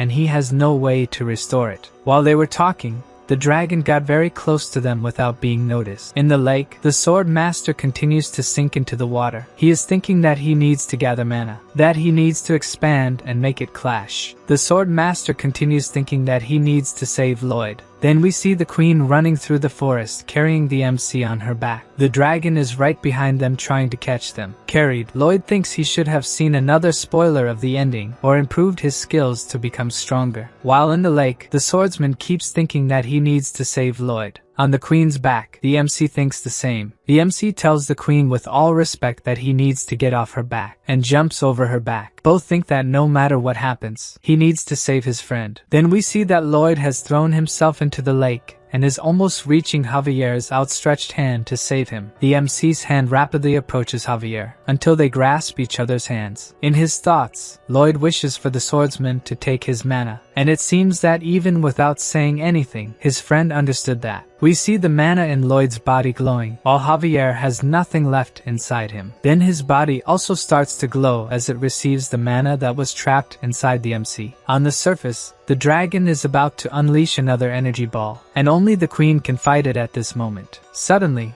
a large yellow ball appears spinning. It hits the dragon's head and continues spinning upwards. With that, its attack is deflected into the forest, and the queen is not hit. Where it hits, a large explosion of fire is triggered. With the attack passing close to the water, it starts to move, making it difficult for the mana to pass between the two. Lloyd's mana feels strange to Javier. He wonders if it really is mana. It has the same form as mana, but it's different, completely different, as if it defies all the laws of nature. He is unable to control this mana. On land, Padong has just thrown Bagul. In the air, she uses the volcanic ash skill, leaving a dark smoke behind her. The smoke cloud manages to cover the dragon's surroundings, leaving it without sight of its surroundings. Then the queen appears before it realizes, aiming at the bone part that they managed to damage before. But she is paralyzed before the strike. That stain from before has returned to her eye. The queen curses that this had to happen right now. With the setback, the dragon prevents the attack by throwing her into the air. In the water, Javier is losing consciousness. He apologizes to Lloyd for not understanding the mana he contains, asking for forgiveness for not being able to stay by his side. In front of him, Lloyd's face is swollen, horrible, almost out of breath. The sight is so horrible that it brings Javier back to his senses,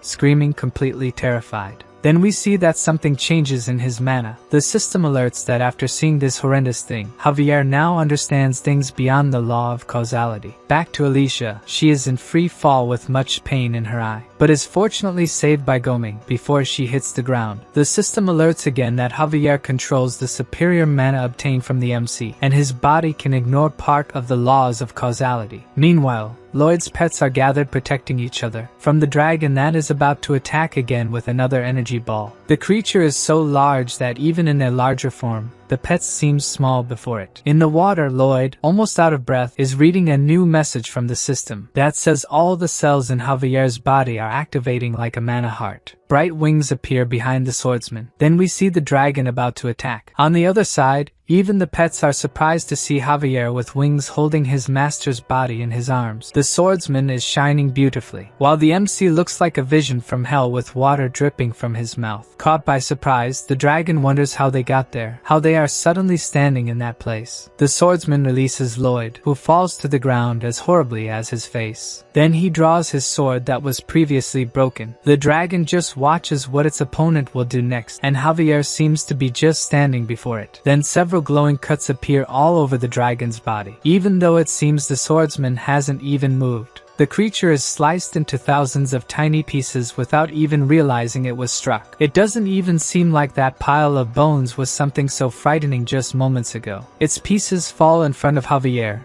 and the MC, who thinks that the sword master finally did it. He became the most powerful being that was only mentioned in the novel, the Grand Master. Javier realizes that his master is calling for him. After a moment of silence, Lloyd tells him that if they need to cut something, it's his responsibility, thanking in his thoughts that his friend survived. Then the swordsman shoots an irritated look at the MC, but soon smiles, grateful that Lloyd is alive. In their normal size, Lloyd's pets hug their master, now that the danger has passed. Then the queen appears and the MC bows to her. As he does so, he sees a new system message. The number of lives he saved goes up by another 10 million with this incident, counting not only the directly saved, but also all the lives saved indirectly by this event. He wonders if at least those points could be exchanged for gold. Then Javier gets his attention. He heard that dragon bones have immortal properties, so they need to take care of this skeleton. The pieces are starting to move, and Javier suggests cutting them into smaller pieces. But the MC stops him with his level 2 zombie domination ability. He will let them resurrect on their own. He already has his demonic face planning how to use those bones. Now that he can dominate zombie monsters, ghosts, and dragon skeletons. Suddenly we see the dragon skeleton reassembling. Lloyd is watching it, preparing for his domination ability. More complete, the dragon roars at them. The system announces that the skeleton's domination has been completed, and asks if Lloyd wants to remove the soul attached to it, and he confirms. The space around him changes. He has been teleported to the skull. Now he must defeat Targa to obtain the dragon skeleton. Lloyd understands that the mage transferred his soul before being killed by the queen. Then something catches his attention, and he turns around. There is a man kneeling on the ground behind them. The man is Targa, and the system presents various information about him, like low blood pressure, age, and weight. Targa starts to say something, and Lloyd looks intently at him. He tells that he was born with cursed mana, so the villagers tormented and discriminated against his family. He cries, saying that his mother called him a demon, that he ruined her life and was her greatest regret. The MC looks at him with a sad expression, while he continues saying that despite all this, he loved his mother. Then Lloyd calls for Targa, asking what that has to do with him. Then his demonic expression returns, and he lunges at the mage, landing a solid punch on Targa's face. The blow makes the mage explode, and the system alerts that the MC defeated the parasitic soul. Outside the dragon's skull, Lloyd is expressionless, as if he has no soul in his body. The skeleton starts to glow blue, and the system shows that the skeleton's domination has been completed. Then we see Lloyd's little algae approaching and entering his body through his nose. The system says says that now the skeleton has a new personality. This will define how it will relate to the skeleton. With his eyes shining from the ability, Lloyd tells the dragon that he is its father. Then the blue dragon prepares an attack, making the MC wonder if his brainwashing worked, and the others get into attack positions. Then the dragon fires its energy ball, which rises high into the night sky and explodes like fireworks, forming a blue heart. Fragments of the heart fall onto the skeleton, while its wings almost form another heart, and it calls the MC father. He looks satisfied, while the other two are shocked. Then Lloyd extends his hand towards his offspring, touching its snout and saying that he will give it a name. Unlike a zombie, it is not a cursed being, it is the proudest dragon of all. So it will be called Draggy from now on. Both the Queen and Javier find the name terrible. Not even the system likes the nomenclature. Lloyd hugs it, finding the dragon very cute. Now he can topple a mountain in a second with his excavator Draggy. Queen Alicia silently looks at him. She thinks that Javier must have reached the level of a Grand Master, a legendary being that could defeat a god. And Lloyd now with Draggy has enough power to bring down an entire continent alone. This man has the power to destroy the entire world in the morning. He is no longer under her control. Thinking about this seems to leave Queen Alicia with a look of regret. The next morning we see the royal palace. The queen speaks to a crowd that her hasty actions worried many, and she will take responsibility for it. They were able to overcome this enormous disaster thanks to just one man, and this man who saved them is. In the middle of the crowd, Lloyd is signaling for her not to say his name under any circumstances. He begs with his horrible face for her not to do it. With a smile, she thinks that the most powerful man in the world who dreams of being rich and staying in the countryside deserves it. That insolent pest. So she says to everyone the name Lloyd Frontera, the man who saved them. In the middle of the crowd that now recognizes him, the MC is dismayed by what she said. Queen Alicia sticks her tongue out at him, showing that he will have to deal with it now, while Lloyd remains incredulous about the situation. A little later, during the night, the MC is laughing, as the queen promised to pay 2 billion in gold for the reconstruction, thinking it made up for fighting the dragon. Javier recalls that they almost died in the fight, but to the MC, it doesn't matter since they are all alive. He continues to say that this is enough to live like a king, while Javier remains silent. Then we see what appears to be an abundance of mana, and Javier asks if Lloyd is some kind of god, catching him by surprise. But he quickly concludes that he can't be, given his appearance, irritating the MC. Suddenly, he asks where the real Lloyd Frontera is, if he's dead, leaving the MC in silence, unsure of what to say, until he finally responds that he doesn't know what happened to the original Lloyd. He explains that when he arrived there, he was already like that. Javier asks if he didn't choose to take Lloyd's body, but the MC says no. Javier lies down and says the MC can sing him a lullaby now, making Lloyd ask if he believed what he said. The swordsman says that when the MC lies, he has the most shameless face in the world, but when he tells the truth, he seems vulnerable. Lloyd remains silent, perplexed that Javier discovered this, then knocks at the door to interrupt the two. A bearded man who was knocking simply enters the room. Javier says he doesn't sense his mana, so he must be dead. The man is the dragon Anticus. More precisely, a message from him, the original spirit of the skeleton they defeated. Unsurprised by the appearance, the MC asks what Anticus wants with them. In the name of the great dragon, he orders Lloyd Frontera to go to hell now to bring Anticus's spirit back. With no interest in that, Lloyd lies down, says he won't do it, and wishes him good night. Then the messenger starts begging the MC to listen, but he's not interested at all. If he brings the soul back, he will be associated with the Dragon King's club. So the MC gets up, reconsidering the proposal. Now he wants to know more about the benefits this club offers. 5 hours earlier, the workers were clearing the waterway and gathering men to go to the destroyed forest. The workers carried heavy logs on their shoulders. Viscount Nord commanded what each one should do, while Lloyd is just sitting doing nothing. The queen stands behind him, observing how lazy her subject is. Suddenly, the MC is startled to notice that he was being watched by her. He then gets angry with Javier, who was also doing nothing, for not warning him that the queen was coming. Alicia sighs and comments that as the manager of the place, he shouldn't be moving the logs himself. Kneeling, Lloyd uses the excuse that he was just organizing his thoughts when she arrived. The queen asks her bodyguards to leave, and tells the MC to come closer, as she has a private matter to discuss with him. She watches as he crawls toward her, focusing on the MC's rear, which is facing up again, making her remember when she slapped his behind. Her hand even trembles, tempted to do it again. But she tries to push those thoughts aside. Having this man as an enemy would be the end of her kingdom. Alicia thinks that even as queen,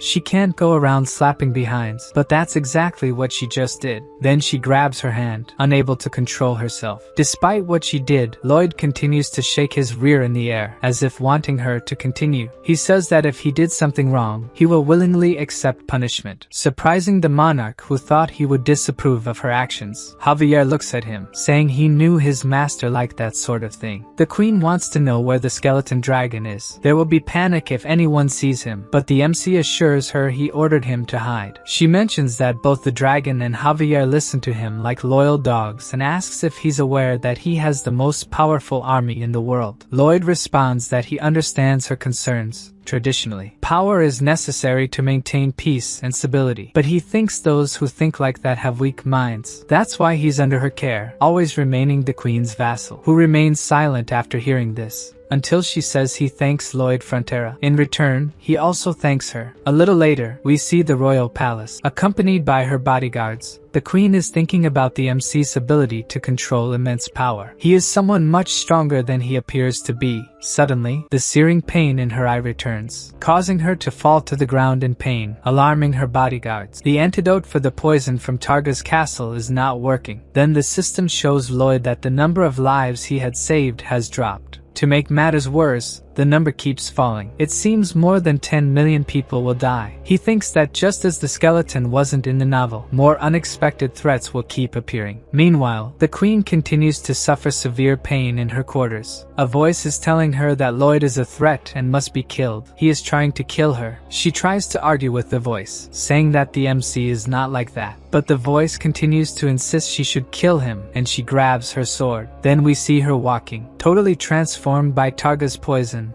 She seems to have succumbed to the voice. Meanwhile, Lloyd is talking to the spirit of Anticus, who is recounting how his soul ended up in hell. Lloyd interrupts him, not wanting to hear the dragon's life story, but rather what he can gain by helping him. He wants to know the benefits of the club, and Javier notices something strange. Anticus continues by saying that Lloyd will have unlimited access to the Dragon King's treasure, and the swordsman remains attentive for something. On the other side of the door, the queen is wielding her aura sword. Anticus mentions that the MC will also receive a special benefit. If he dies, he will get an extra life and be revived. Now he is certainly interested in helping the spirit. At this moment, Javier is drawing his sword, sensing the danger approaching them. We can see that the queen has completely changed as they continue talking. Javier is on alert, but his master continues talking to the spirit about whether to help him or not. Then the swordsman opens the door, expecting to find his enemy, but the entire hallway in front of him is completely empty. Lloyd inquires about what happened, and Javier says he sensed a presence, making the MC say he is a great and terrible master. Turning the corner, the queen is on the ground, leaning on a table. The effect of the poison has worn off, and she is thinking about what she was about to do. Returning to the agreement, the MC wants the spirit to ensure he won't be stuck in hell and make a soul oath. Anticus is surprised that Lloyd knows about the oath. The MC says if he doesn't make it, he won't help him. With no choice, Anticus agrees to make the oath. He swears that if he fails to keep his promise, he will end his soul. Then Lloyd asks something, why Anticus's hair and beard move even without wind, and he says it's because he's a dragon. Anyway, the spirit draws a symbol on the MC's hand, saying it's a spell to get him out of hell. When using the spell, he should think of someone he knows, and the portal will appear near that person. With his exit from hell guaranteed, the MC smiles. It's time to get an extra life, and he calls Javier to go with him to hell. Then Anticus summons a kind of portal. Javier looks at his master momentarily in silence. He says that since the destination is hell, his master should have at least asked his opinion about it. But Lloyd thinks it's unnecessary. If he says they're going, then Javier has to go too,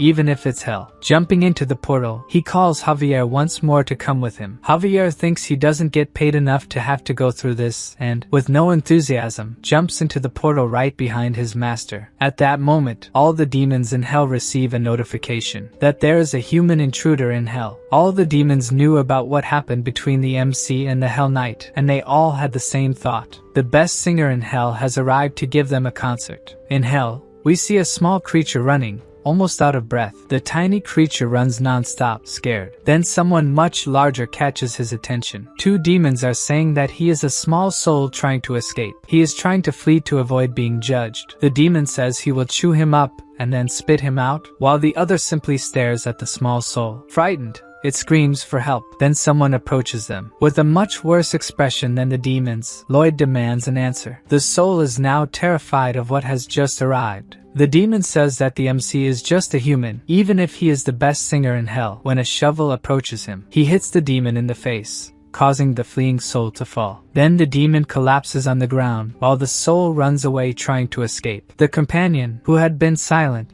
decides to confront Lloyd, telling him to apologize. Behind him, Javier asks if the guy is worried about his friend. He is a kind soul for having such concern. The demon is left speechless after hearing this. The trembling demon says that he is very evil and cold, the worst kind of demon that exists. But the swordsman remains firm, saying that clearly his mother raised him with much love. This statement leaves the guy petrified. Javier continues, saying that his mother must have raised him to be a good demon who cares for his companions. The demon trembles as Javier goes on, saying that his mother must have hugged him every day. He is about to cry, hearing that his mother must have boosted his self-confidence and that he should take care of her. Then the demon can't take it anymore and starts crying, trying to say that it wasn't like that. Javier doesn't stop, saying that even when the guy fought with his mother, she talked to him, but the demon denies it, sobbing. Then he concludes by saying that the demon will always be a good son to his mother. Even Lloyd is shocked by Javier's skill with demons. The guy tries to hit the swordsman, telling him to take back what he said. But in the end, the blows are weak and he continues crying, with the MC still surprised, saying that he is incredible at dealing with demons. He says that there are lines that shouldn't be crossed, until he notices that the first demon is waking up. To prevent this, he gives another hit with the shovel to his face. On the other hand, his companion is hugging Javier, unable to stop crying. Lloyd, laughing maliciously, continues hitting the other demon, who hasn't fainted this time. While one talks about his mother, the other keeps getting beaten. With several bumps on his head, he agrees to tell Lloyd everything he wants to know. Then the MC says that now the guy is ready to talk to them. Despite the beating, the demon thinks that Lloyd does things that other people would only think of, which is why he has become his idol. Lloyd asks what the thing he was securing is, maybe a smartphone. The demon explains that it is a mobile communication device, but it doesn't have a search function. The MC won't find information about hell on it, and 40% of what he finds will be lies. The MC says that if only 40% are lies, it's better than in the human world, and the demon is shocked that the MC sees through his lies. The second question is where the Hell King's castle is. Then we see Goming flying with them over the fire mountains. The demon said the castle was to the west, but Lloyd is heading east, and the MC says he knew the demon lied. Even being cursed by the protagonist, this demon seems to enjoy it. He tells the guy to say everything he knows about hell and its king, and as a reward, he will call him all sorts of names. The demon wants to know how Lloyd is enduring the heat of hell, but the MC says he's the one asking the questions there. Lloyd is actually enduring it due to his 100% dehydration resistance ability. As they approach the castle, tired, Goming finally manages to land. Then the duo walks with the MC, telling Javier that they will fight the Hell King, but they are interrupted by one of the demons who came with them. He questions why the MC didn't curse him when they landed as he said he would, but Lloyd responds that he's not in the mood for that and tells him to disappear. The guy is shocked by the human's attitude, making him even more enchanted by the protagonist, even blushing, while his companion is at complete peace of mind and bids farewell to Javier, who casts an angelic glance at the demon he converted. Now the duo is practically at the door of the Hell King's castle. The demons working inside are shocked. How can a human walk around there with such confidence? Suddenly, the MC turns to the demon with his demonic expression, almost scaring him to death. Knowing this, he continues to terrify the demons with his horrifying face. After traumatizing all the demons, Lloyd thinks that hell isn't so scary, but Javier says it's better to be cautious. Then the demon Helexinus, head of the Hell Security Office and commander of the 2nd Legion, wants to know what the humans are doing there. Although he seems strong, the guy falls after the first hit he takes from Javier. Thus, the duo arrives at a large door opened by Lloyd. He is the first to witness what lies behind it. As he expected, the Hell King was in that place. Now the MC is sure it wasn't a dream. The creature he saw in the flames was the Hell King. Lloyd bows upon entering, greeting the sovereign and introducing himself. Buried in work, the ruler says that the MC should have come at another time. He shouldn't bother him when he's so busy. Then licking his lips in a way only he can, the MC asks if he wouldn't like to finish today's work. The king then stops what he was doing. He says that if Lloyd already knows the answer to that question, he shouldn't even ask it. The MC claims he might be able to free the sovereign's knights from work. Something Lloyd learned from the demon's smartphones was that the king of hell has been working non-stop for 670,000 years. The previous king worked non-stop for 3.5 billion years, and as a result, he became depressed and ended his own life. The current king of hell, it seems, is following the same path as his predecessor. Finally, the sovereign stops writing and removes his glasses. He asks exactly how Lloyd plans for him to have his nights of rest. With a smirk, the MC says that's a trade secret. The king glares at the human for a moment. Then he says that daring to negotiate with the king of hell, even knowing he was mad, went too far this time. Lloyd responds that if the king doesn't like him, he can feel free to kill him. Thus, he would spend the next 3.5 billion years working. The realization that the human knows about this shocks the leader. The MC continues to stare at him, showing that what he said was real. He knows there's no guarantee that Javier can protect him if necessary. There's no way to know how powerful the king of hell is. Lloyd only has information from online videos criticizing the king, saying that he ignores laws and does whatever he wants. But there is no solid evidence of this, meaning the king only sentences according to the law. The MC's bet is that he is fair, being merely a civil servant. Then the king calls the MC Suho Kim, the name Lloyd had in his previous life. This grabs Javier's attention, as it's the first time he's heard that name. Meanwhile, Lloyd's heart is racing. He has no idea what the sovereign will decide. Then, the king of hell asks what he wants. The MC returns to his grim expression, thinking he has the advantage in this kind of negotiation.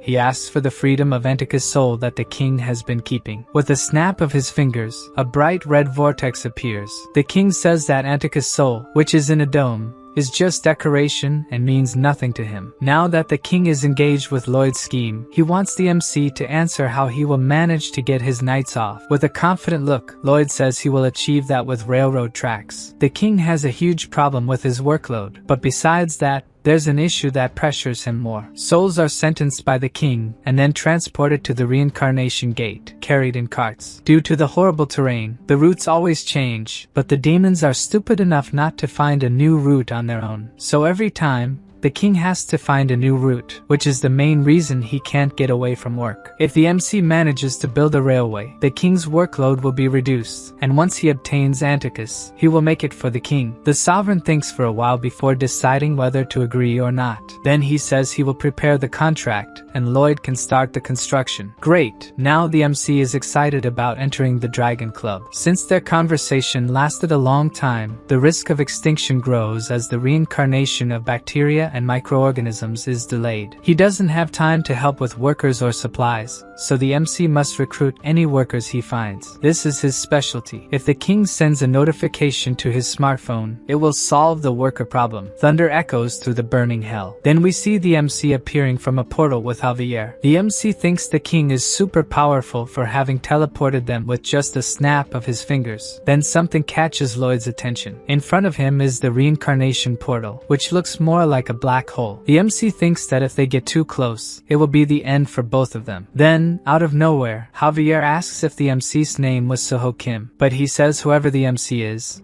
just tell him what the plan is. Even knowing that Javier is aware he isn't the real Lloyd, he never knows what the swordsman is thinking. Lloyd said he would build a railway, but Javier asks if the iron can withstand the heat of hell's lava. The MC says it obviously can, which is why he bet everything on it. We see a demon's smartphone with a notification that the best singer in hell will perform a concert in a few hours. Several of them immediately get excited about the chance to see the show, and they head towards the concert venue, talking about what they will hear. Lloyd had better not sing in key or stay on pitch even once. If he's even vaguely good, the demons will kick him off the stage. The MC has to be worse than them. Then we see the MC staring at the demons, while Javier seems uninterested behind him. A crowd is clamoring for Lloyd to start singing. Then the MC takes a breath and takes a few steps forward. He dramatically prepares to begin the performance, while the demons below are ecstatic, urging him to start. But instead, The MC seriously tells them no. The entire crowd goes silent, not understanding. They start protesting that they came all this way to hear him sing. Why isn't he going to do it? With a haughty expression, he says he's no longer in the mood to sing and calls his audience idiots. This enrages all the demons. They can't believe this is happening, and they scream at Lloyd to keep his word and sing for them. The MC turns to Javier, planning something, and says it's the swordsman's turn to act. He asks the demons if they think the MC should fulfill his promise, and everyone shouts that he should. Even from a distance, you can hear them clamoring for it. Then Javier says that they must have been well raised by their parents. Immediately, they stop with tears in the corners of their eyes. They ask Javier to take back what he said but are confused about whether to ask the MC to keep his promise now. Then the MC starts laughing with his horrendous face, calling them idiots, saying it's very easy to mess with them. Angry and almost crying, the demons say they can't stand it. Lloyd continues to laugh at them, saying that if they want to get him, they'll have to come up here, leaving the demons furious. The MC's plan is to drive them all completely mad with rage so he can then make them free workers. Suddenly, we see Goming flying over the demons. Lloyd is on top of the bird, further irritating the demons and telling them to catch him if they can. Furious, they shout that they will catch the MC. Then Goming lands on a rock surrounded by the lava of hell, and the MC continues taunting, saying they can't reach him there. One of the demons grabs a long pole and starts running, trying to jump to the island where Lloyd is. But the MC throws a rock at the guy. It hits the demon right in the face, making him lose his balance mid-jump. His companions are shocked that a human can be so malicious. Fortunately, the demon who thought he would burn in the sea of lava falls onto a rock near Lloyd and looks at the MC, frightened. In return, he has a disgusted look, saying it was close. In shock, the demons realize that this human is actually trying to kill them. Now he is no longer just a simple human, but a demonic monster. In the central hall of the demons, one of the demons gives a speech inciting his companions not to accept what Lloyd did to them. He commands the cavalry of the demonic lava centipedes to attack. They have armor capable of withstanding the heat of the lava, move only in a straight line, and are generally used in attacks. The leader of the angry demons calls on his companions to follow him on the centipedes. As soon as they get near where the MC was, they realize he has disappeared. The demon centipede breaks and almost throws its rider off with the impact. Not only this one, but all the centipedes started acting uncontrollably after sensing some kind of smell. Then they start advancing towards a hole, even though the demons command them to stop. With the tunnel being narrow,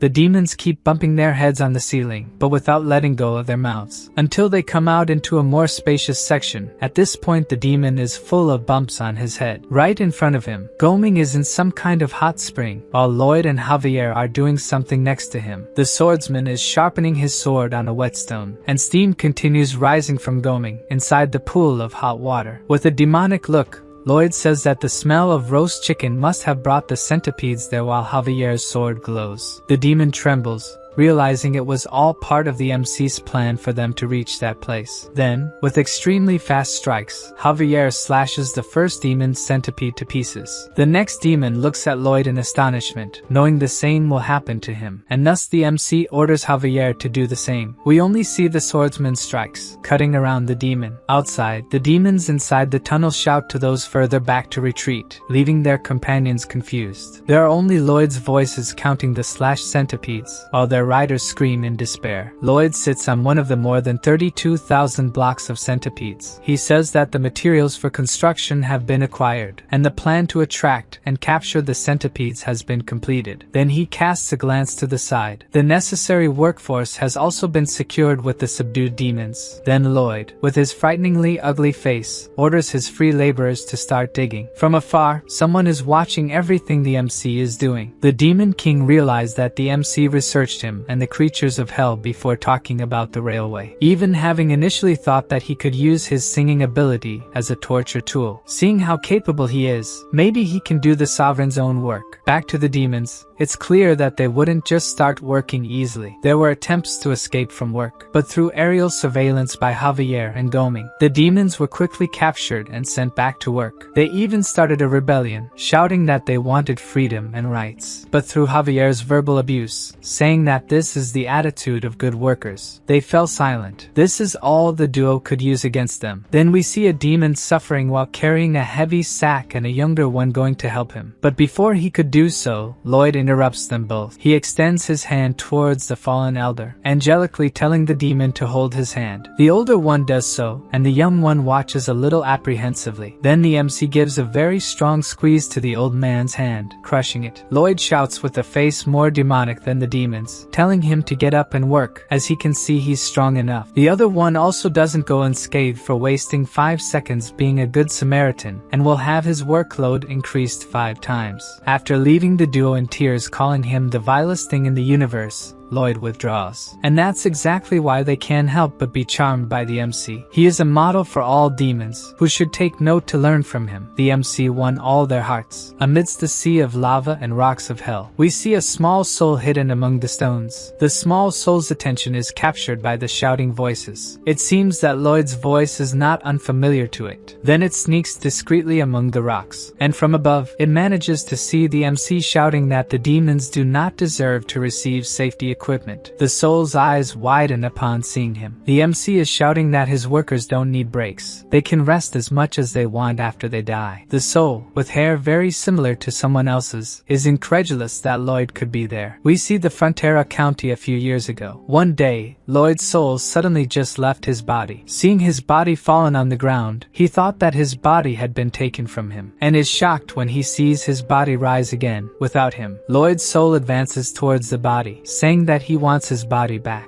but it crashes into some kind of barrier, preventing it from getting closer. He doesn't understand what's happening, who this guy in his body is, if this was the work of a sorcerer or a demon. As he is not able to see the system messages, he thinks the guy in his body is completely crazy. Then a kind of whirlwind forms right behind him. From inside the portal, a reaper holding an hourglass appears. The soul panics upon realizing the reaper is after him. Something in Lloyd's soul seems to have caught the reaper's attention, and he calls his manager, as this soul wasn't supposed to have died so soon, and its color is also strange. He holds the soul with his side, asking Lloyd to calm down. The situation with this soul is unique. He needs to check if there was some mistake at Lloyd's end or if something else happened. The guy asks the soul to wait a bit to find out what happened and returns to the portal. That's how this Lloyd spent the following years, either alive nor dead, following the guy who had stolen his body. This guy was very different from the first Lloyd, who blamed everything on his bankrupt parents and the county, and chose a path that only made everything worse. The new Lloyd had worked non-stop and freed the family from debt. The look Lloyd's parents gave him when he hadn't been replaced yet completely changed after the new Lloyd. The original Lloyd gets irritated seeing his new version able to summon beings, and says that if he had that kind of power. At that moment,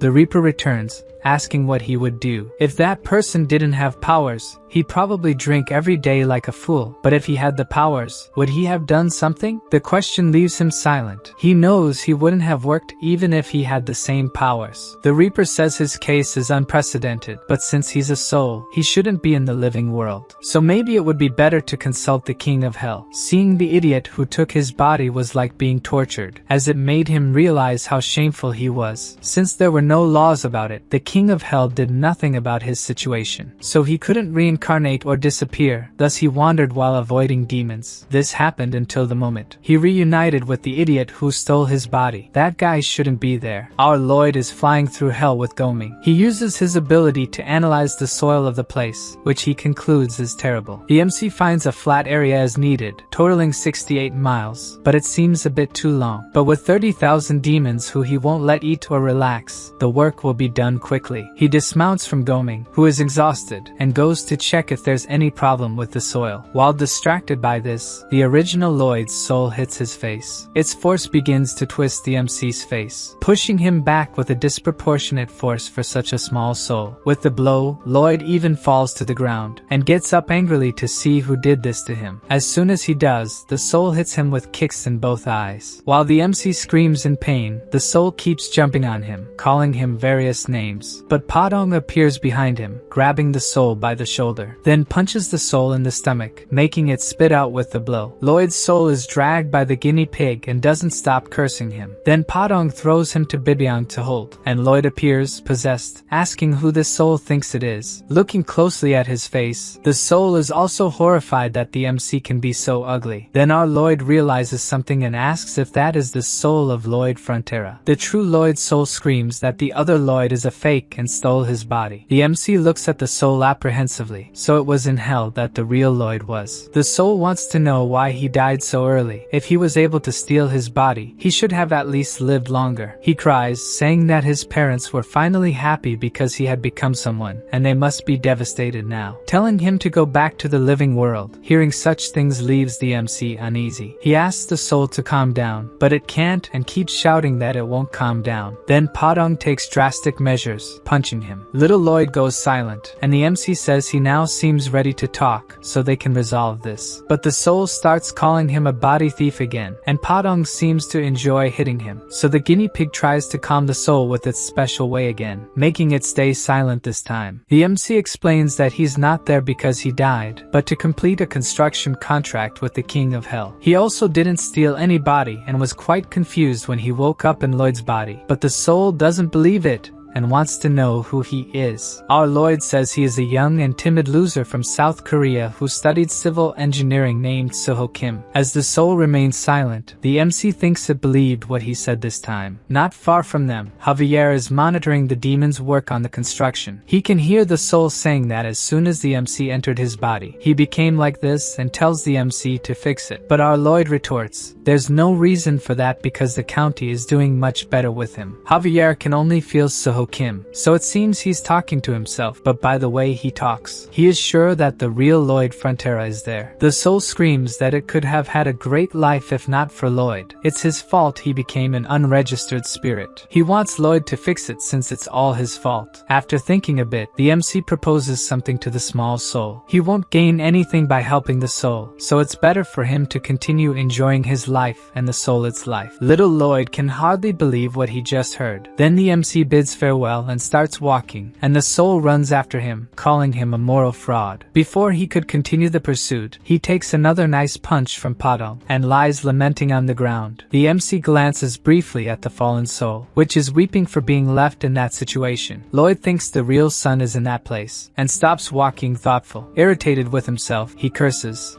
messing with his hair, then calls the soul's attention, still lying on the ground. He asks what he has to do for Lloyd to stop whining, but the soul shouts that he should figure it out himself. In response to the petulance, he gets another slap, and the two start arguing again, with the soul calling him a fake and the MC saying it hurts to hear such things. He tells the soul to stay quiet until the construction is finished and he'll help him afterward, putting it in his pocket, even with it protesting, inside the MC's coat. We can see that the soul is not alone. Now it will stay with all of Lloyd's pets. He tells the pets to keep the soul quiet. It's better to finish this project soon to focus on taking care of this soul. The first stage is to build the reading bed, then they will use volcanic gravel to make the terrain. Stage 3 is to place the cross ties made with the tied legs of the centipedes. Then in the fourth stage, they assemble the rails that Javier made with the centipede's shells. In the fifth stage, it's Padong's turn to act, who starts jumping on the rails. Since this is not a construction done with the latest methods,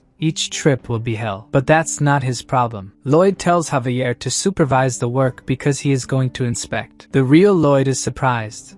He already thought the protagonist worked a lot, but he has been working non-stop for a month. When does he go out for a drink? When does he have fun? Then he reflects on what kind of life this is, while remembering death, asking him if he would work the same way if he had powers. But he realizes that the problem was never the difficulties, but his lack of will and effort. Padong keeps jumping on the tracks to help Lloyd with the construction. And with that, the ground trembles and a lot of noise echoes through hell. Inside the lava lake, a suspicious movement starts to speak something, saying that it has been asleep for 20,000 years and now someone is making all this noise. And Padong keeps jumping and making a lot of noise, until the being in the lava lake decides to emerge, saying it can't stand this mess anymore. The creature rises slowly, carrying with it a mass of lava. And to my surprise, the monster is a fusion of Electabuzz, Magmar, and Snorlax. Irritated, Lloyd questions why something always has to happen when he is trying to build something. The monster, called Dunkleos by the demons, was supposed to sleep for another 100,000 years, but it couldn't stand the annoying noise of the MC, who is the first to run away from the monster, pushing the demons out of his way. Looking at the railway under construction, Dunkleos asks if that is what's making the noise and if stepping on it will make it stop. Furious, the monster kicks the railroad tracks. At that moment, Lloyd stops running. He curses Dunkleos and heads heads towards the monster. The MC, irritated, says that life can be a bit noisy sometimes and he shouldn't care or behave like that. The monster can't believe Lloyd is yelling at him since he is the wrong one in this story. Their argument excites the demons, many of them rooting for the human. Dunkleos, wanting to end the argument quickly, proposes they decide in a fight who will survive. With that, the MC calls for Javier, who appears at his side with his shining wings. Furiously,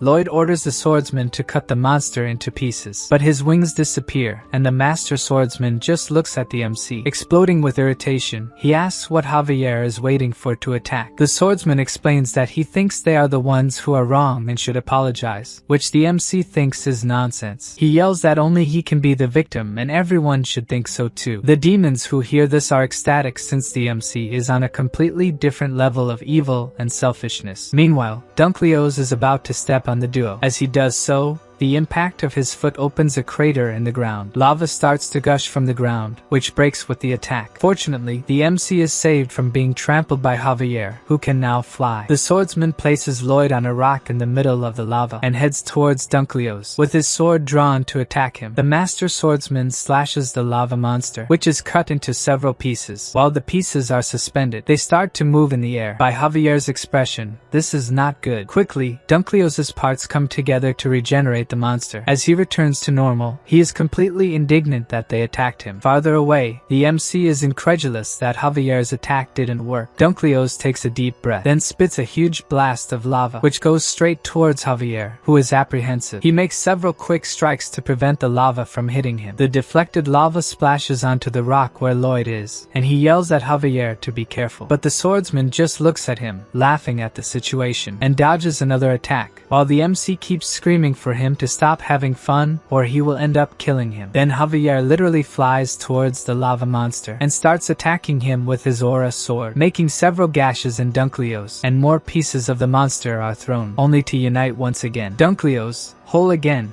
screams to everyone that he is invincible. Calling Javier a bully, he says the swordsman was on his side before and asks why he is attacking him now. The master swordsman explains that he is Lloyd's bodyguard and that if the monster causes a commotion, it could hurt the demons. But the monster says he will not touch the demons and Javier seems like a principled guy. To him, the MC is an unscrupulous ugly thing that is deceiving Javier, but he is still protected by him. Javier thinks that Dunkleos might be right and Lloyd yells, asking why the swordsman is listening to the monster. The soul of the real Lloyd screams for Javier to flee because he needs to survive to save him. Then he is pushed back into the MC's pocket, who says that fleeing is what you do after trying everything. Inside the pocket, little Lloyd thinks about what he just heard, since the MC was the first to run away before. The MC tells Lloyd to pay attention because this is the result of constant hard work. For the soul to act cool will not change his mind. At that moment, Dunkleos is right in front of Lloyd. Then we see a landscape similar to hell but all frozen. The MC's dragon is sitting on a huge ice floe. He thinks it's cold and wonders when his father will call for him, remembering the MC telling him to hide in a place where no one would see him and to wait at the northernmost point of the world. So he remains sitting,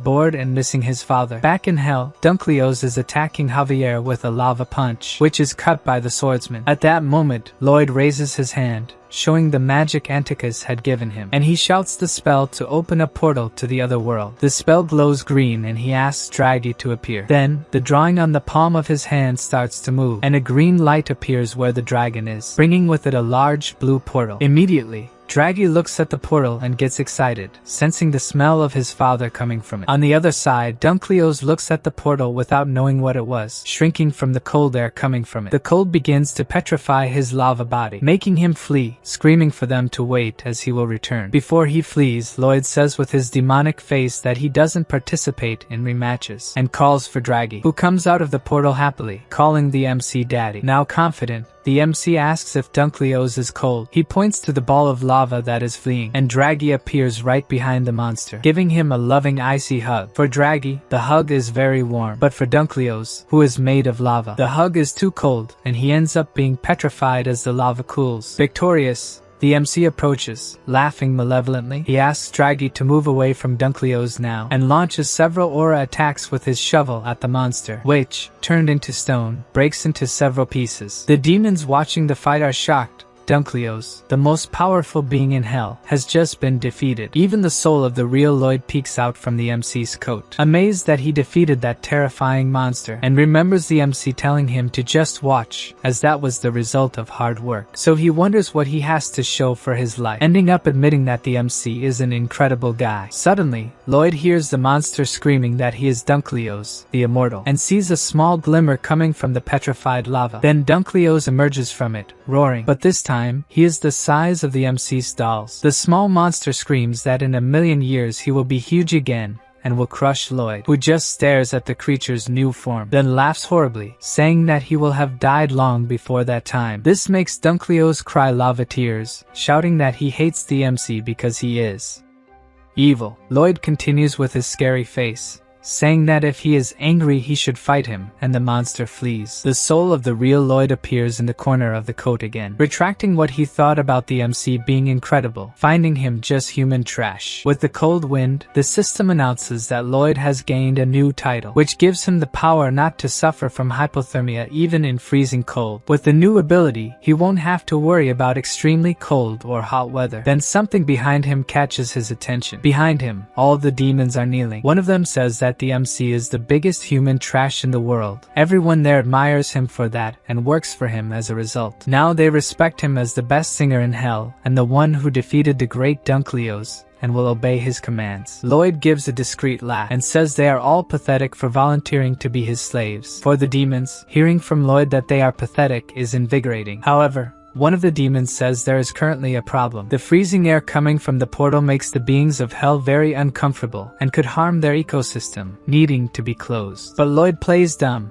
asking what portal and cold air the demon is talking about. The demon just stares at him, knowing it's impossible for the MC not to know what he is talking about. With his shirt collar flying in the cold wind, Lloyd continues to say nothing, as if he is unaware of the portal. The demon reinforces that everyone saw the MC open the portal, but he continues to pretend not to know about it. Lloyd says he doesn't know what they are talking about, and orders the demons to get back to work. He turns, leaving the demons behind him, while the cold wind continues to come from the portal. The demons realize that Lloyd will continue to pretend not to know about the portal and has no intention of closing it. How could they not love a human like him? With their loyalty assured, it is time to start the final part of the construction. Lloyd's soul wonders if the construction will resume now, worried about when the MC will start helping him. Looking at a huge pool of lava, Lloyd says that if they can cross it, the construction will be expedited by 2 days. Then, with a corner smile, he summons Draggy to take care of it. The dragon unleashes an attack that traverses the entire river of lava, leaving Lloyd's other pets amazed at his power. Then the MC asks him to make the roadbed. Meanwhile, the other pets just watch without doing anything. The MC continues to ask Draggy to fetch stones and pierce mountains. Then he hugs his dragon, happy with his efficiency. This whole affection for the dragon irritates the other pets, who are furious with the attention given only to Draggy. A bit later, we see the dragon sitting on a cliff during a break in his work. Then a voice calling him buddy makes him look back. Padong, the pet's spokesperson, says Draggy is presumptuous for doing some work and that experience triumphs over everything there. As soon as the dragon turns to them, everyone gets apprehensive. But Draggy doesn't seem bothered by what they said. Padong and the others try to understand what the dragon means. He shakes his head, calling his companions closer to him. Then the four start climbing on his back, and have to hold on tight to Draggy to avoid being carried away by the strong wind, since the dragon takes off at high speed. But they all find it fun, enjoying the ride on his back. Thus, Draggy becomes a member of Padong's group, their new companion. From the ground, Lloyd watches their ride, amazed at Draggy's sociability. Then, the soul of the real Lloyd appears,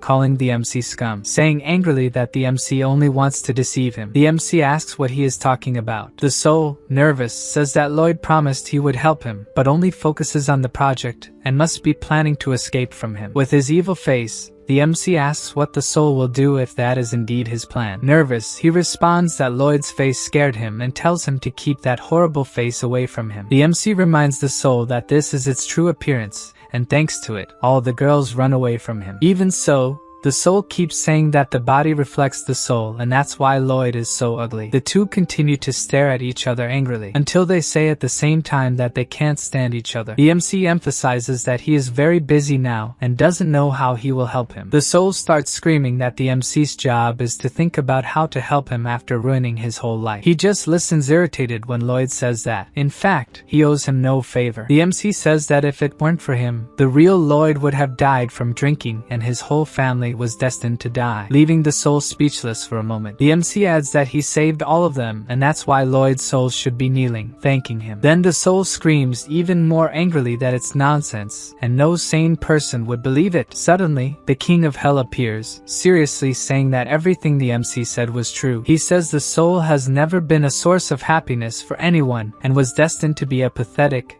and worthless soul, leaving the little soul of Lloyd in shock this time. The King of Hell wonders how much the MC really knows, and the MC takes the opportunity to respectfully ask the Sovereign something. If the king knows how he ended up in that world, the King of Hell looks at him silently until he asks if Lloyd has no idea how it happened. The king says that a messenger from the upper world was on the MC's side and asks if he said anything to him, leaving Lloyd apprehensive that he might know about the messenger. The two just stare at each other, while the MC thinks that when he gave his mana to Javier before, the messenger mentioned this upper world. As soon as he starts asking about the upper world, he is interrupted by the king, who says he is not there to talk about that. When the railway is ready, he will have plenty of free time and thanks to that, he can reserve some time now. The king watched the whole construction and maintaining the railway doesn't seem difficult, except for the train cars. While the Sovereign says that Lloyd could make a manual on maintaining them, the MC realizes something and smiles as soon as he understands. He bows, saying that he will prepare manuals for everything needed. Then the Sovereign asks what he will want in return, and Lloyd humbly asks for a pass to use the Reincarnation portal. The real Lloyd's soul watches as the MC says he only wants it if it comes with transfer rights. The Sovereign explains that this limitation does not exist,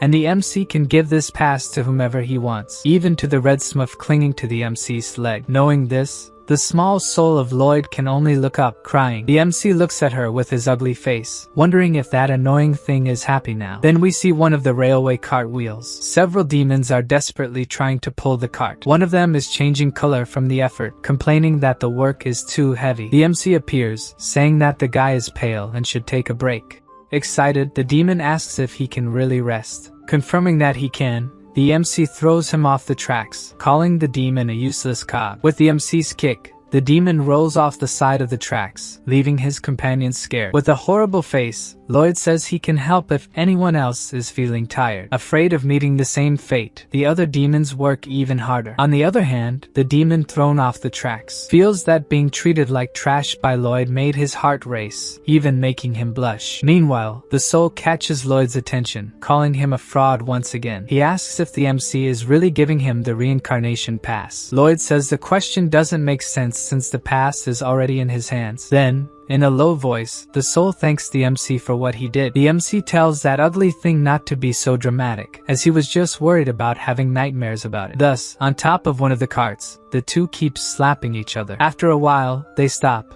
and the soul asks if his parents are okay. The MC tells him they are. His mother is learning to cook and manage a business, and his father is sculpting again. Then the small soul asks about Julian, and the MC says he married a princess from Asfahan, and now lives with her in the capital. Seeing how surprised the real Lloyd's soul is, the MC also tells him that his father is now a count. Not that it was part of his plans, it just happened. After a moment of silence, Lloyd's soul asks about Javier. He tells him that when his father brought Javier to their home, he could hardly believe that someone so honest and charming existed, everything he never was. The real Lloyd confesses that's why he intimidated him, and asks if the MC can send a message to Javier. Apologizing for breaking his practice sword, he actually wanted them to be friends. Unknowingly, Javier is listening to their conversation. He also asks the MC to tell his parents he's very sorry. Then we see the small soul in front of the Reincarnation gate. He takes a look back, realizing that the MC is standing behind him. He begins to say something about maybe being lucky enough to be born a human again. But before finishing the sentence, our Lloyd kicks him. He flies towards the gate, shouting curses at the MC, who, in turn, says he couldn't stand the soul whining pathetically like a loser anymore. As he is being sucked in, the soul yells that in the next life he will do his best, making the MC look like nothing, that he will be someone amazing and the whole world will be grateful for his birth. In the end, we only see his tears flowing, and the MC looking at him, seeming satisfied. With a smile, he says the soul should really try to be better and that it's very hard. The soul gives one last smile to the MC, turning blue, and starts disappearing as it enters the portal, ending up as just a blue dust. Now our protagonist has a serious expression. He has completed his mission, and now it's time to receive his payment. Then we see Anticus's soul, joyful, free from the glass dome. With a snap of the Hell King's fingers, it disappears from hell. The Sovereign says that, as promised, Anticus's soul was freed. Lloyd thinks he should just leave now and about how his entrance into the Dragon Club will be affected. The king tells him that time passes differently there, and in their world, only about 5 hours must have passed. He will open a portal for them to return, and then his kindness will come to an end. With a smile, he says he is looking forward to his next meeting with the MC. The MC wonders what the Sovereign meant by that. When he was about to say he didn't plan on seeing him again, the king opens a portal that sends them back. Thus, Javier and Lloyd reappear. The MC says he has no intention of returning to hell, even though Javier thinks the master felt at home there. Then Lloyd recalls that Javier also enjoyed talking with the demons. He then goes on asking where his Dragon Club membership is if the dragon tricked him. Javier calls his master to see something. There is a red light like fire shining right in front of them. The light is, in fact, the eyes of a black creature. From a certain distance, it resembles a dragon. Lloyd wonders if this could be the Dragon King, as they can change forms. But it seems there's something strange about it. He thinks that if this is indeed the Dragon King, looking at the creature that resembles a feline, with sharp fangs, the MC wonders why the Dragon King would take such a form. In fact, the creature looks more like a giant cat with a mane and wings. The creature shakes its paw as if wanting the MC to come closer, making him even more confused. He notices the creature has some bald spots on its belly. There's no way such a being could be the Dragon King. Then Padong steps forward from his master, as if trying to communicate. The creature responds to the guinea pig in a language that's impossible to understand but seems happy. Padong also seems happy talking to the giant cat. The MC asks if the pet can communicate with the creature, and if it's said why it's there. According to Padong, the cat speaks an unknown language, and the MC wonders why he seemed to be having a good conversation, and notices that the creature seems to be trying to get his attention. He turns his back to the window, looking at the two. Lloyd asks if the giant cat wants them to climb on its back and if it was sent by the Dragon King. The creature continues speaking its own language, but seems to confirm what Lloyd had asked. He smiles,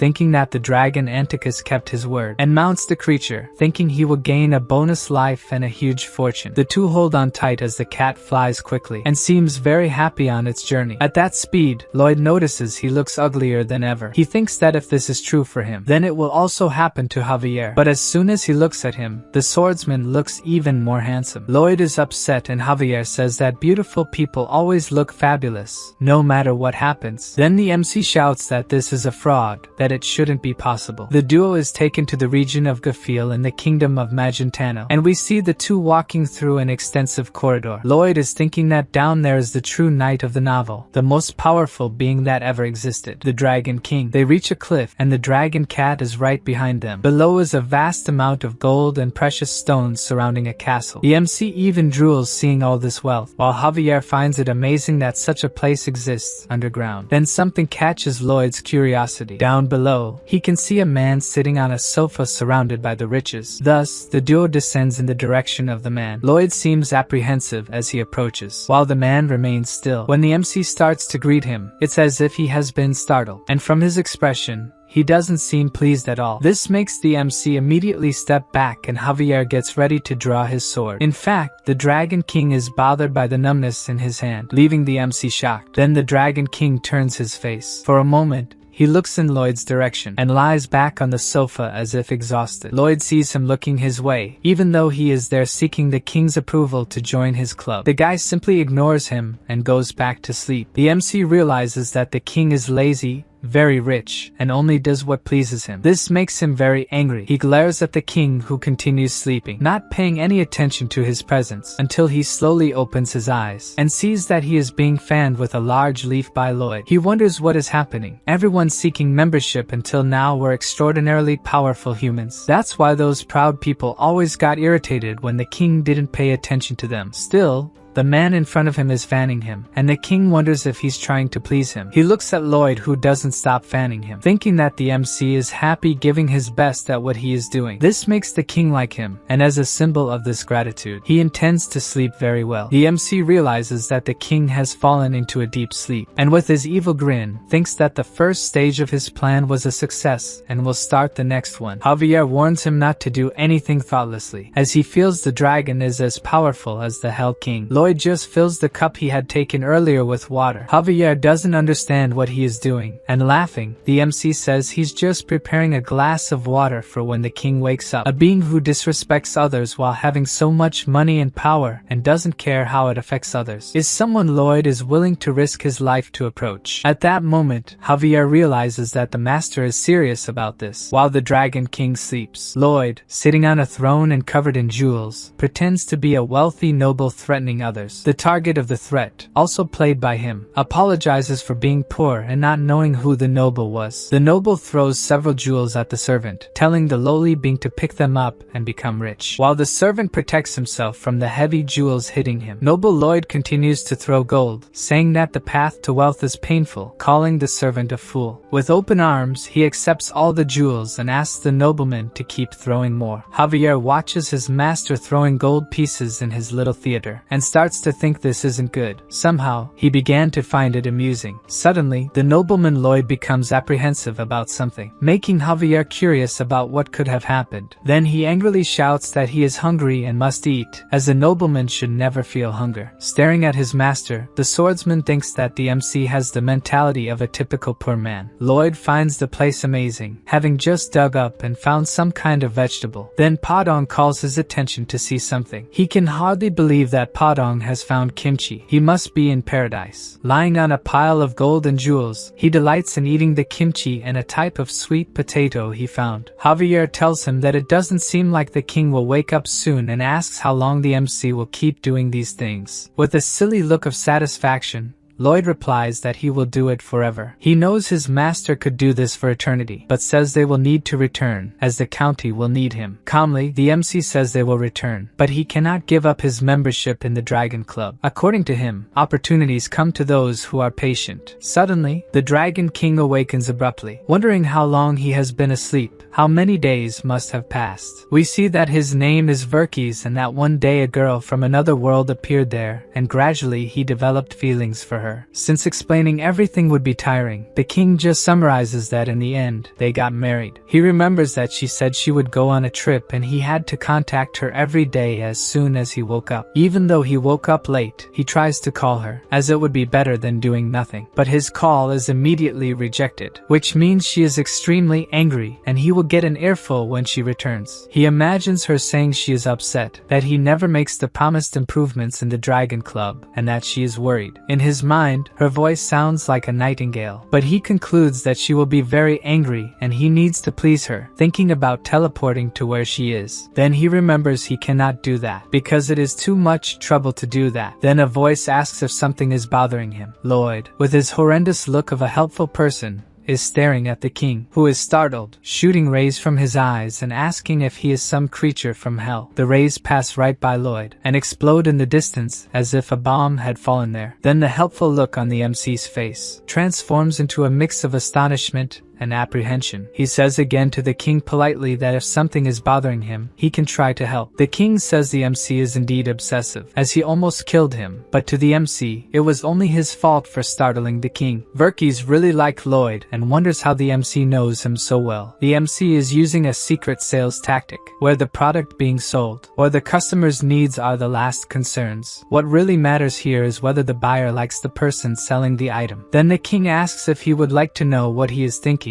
and the MC humbly confirms. The king says the MC must not have a girlfriend. With his face, There is no way he has one, and he surely has never been married either. Gradually, Lloyd's eyes fill with tears with all this frankness from the king. He says that a man like that would not understand the problems of a married man. The MC exposes that the king must be having problems with his wife and that he always mediated his parents' fights. Thinking he could trust him at least once, he begins to talk about his wife, but he is soon interrupted by Lloyd. He says he will guess the king's problems since it must be exhausting for him to speak. All this concern from Lloyd makes him earn second place in the king's heart. As he will not let the king explain the situation, it is time to profile him. He uses all his brain. The king is the laziest husband. If this girl agreed to marry him, she must have a good heart. Then he says that the king's wife must have left home for a reason, and it doesn't seem like she asked him to do anything like, for example, the housework while she's away. So she probably asked him to call her every morning as soon as he woke up, and he must have forgotten. The king is amazed that the MC figured out his problem, and makes a grunt in agreement. Lloyd gets everything right about the king thinking of doing something to please her or wanting to see her but finding it too troublesome, and tells the Dragon King that all this can be solved with just one simple task. The king remains silent and slowly lifts his head, asking how he could do that. From afar, the king's cat servant is shocked that the sovereign has sat up, which must not happen often. Lloyd says the solution is simple. He invites the king to lie down in the county of Frontera while he warms the heart of the king's wife. Then we see the buildings of the county of Frontera. Mr. Byron is telling the workers that they need to finish the repair work that morning. He tells the workers to shout their motto with him, safety first. Inside, the knight is completely exhausted, and we can see that he has deep dark circles under his eyes. The elf Moira argues with him that the number of refugees is increasing more than planned. The soldier Greg also appears, saying that the contract for the installation of underground heated floors has been signed. Another soldier appears talking about a leak problem. Just as many other issues are brought to him, including that Viscount Lacona is refusing to pay his water bill. And just like all the other complaints, Byron accepts to take care of it too, even though at this moment he is dizzy. The commander of the state of Frontera is 57 years old and is stumbling off his horse. Because his job is to do a little bit of everything, he has to listen to Viscount Lacona, angry about living in a tent and refusing to pay the water bill. While he yells that he will take the matter to the kingdom's council, it's as if Byron's soul has left his body. The Viscount continues to complain while the knight takes something out of his pocket. He takes out a small construction guide cube. The Viscount shouts to warn Lloyd that he will not pay, and Byron breaks a piece of the cube, creating a hologram of the MC asking what the problem is this time. Lacona almost faints upon seeing him and immediately agrees to pay what he owes. The knight observes the image of Lloyd projected, wondering when the master will return. Whenever he leaves the property, Byron feels closer to death because all the work falls on him. Even if they offer him much more money, his body won't withstand the work much longer. Then he hears shouts that his master has returned. Byron immediately advances on his horse towards the voices, and sees his master carrying the sofa on which the Dragon King continues to sleep on his back. Byron runs towards him, saying he was waiting for his return, asking him to grant him, an old knight, his first and last request. He asks for forgiveness, but the workload is too high, and he wants to resign. Calmly, the MC says he won't do that and asks what else he wants. The knight, in tears, says that his body can't take the work anymore, that he only wants to resign. For a moment,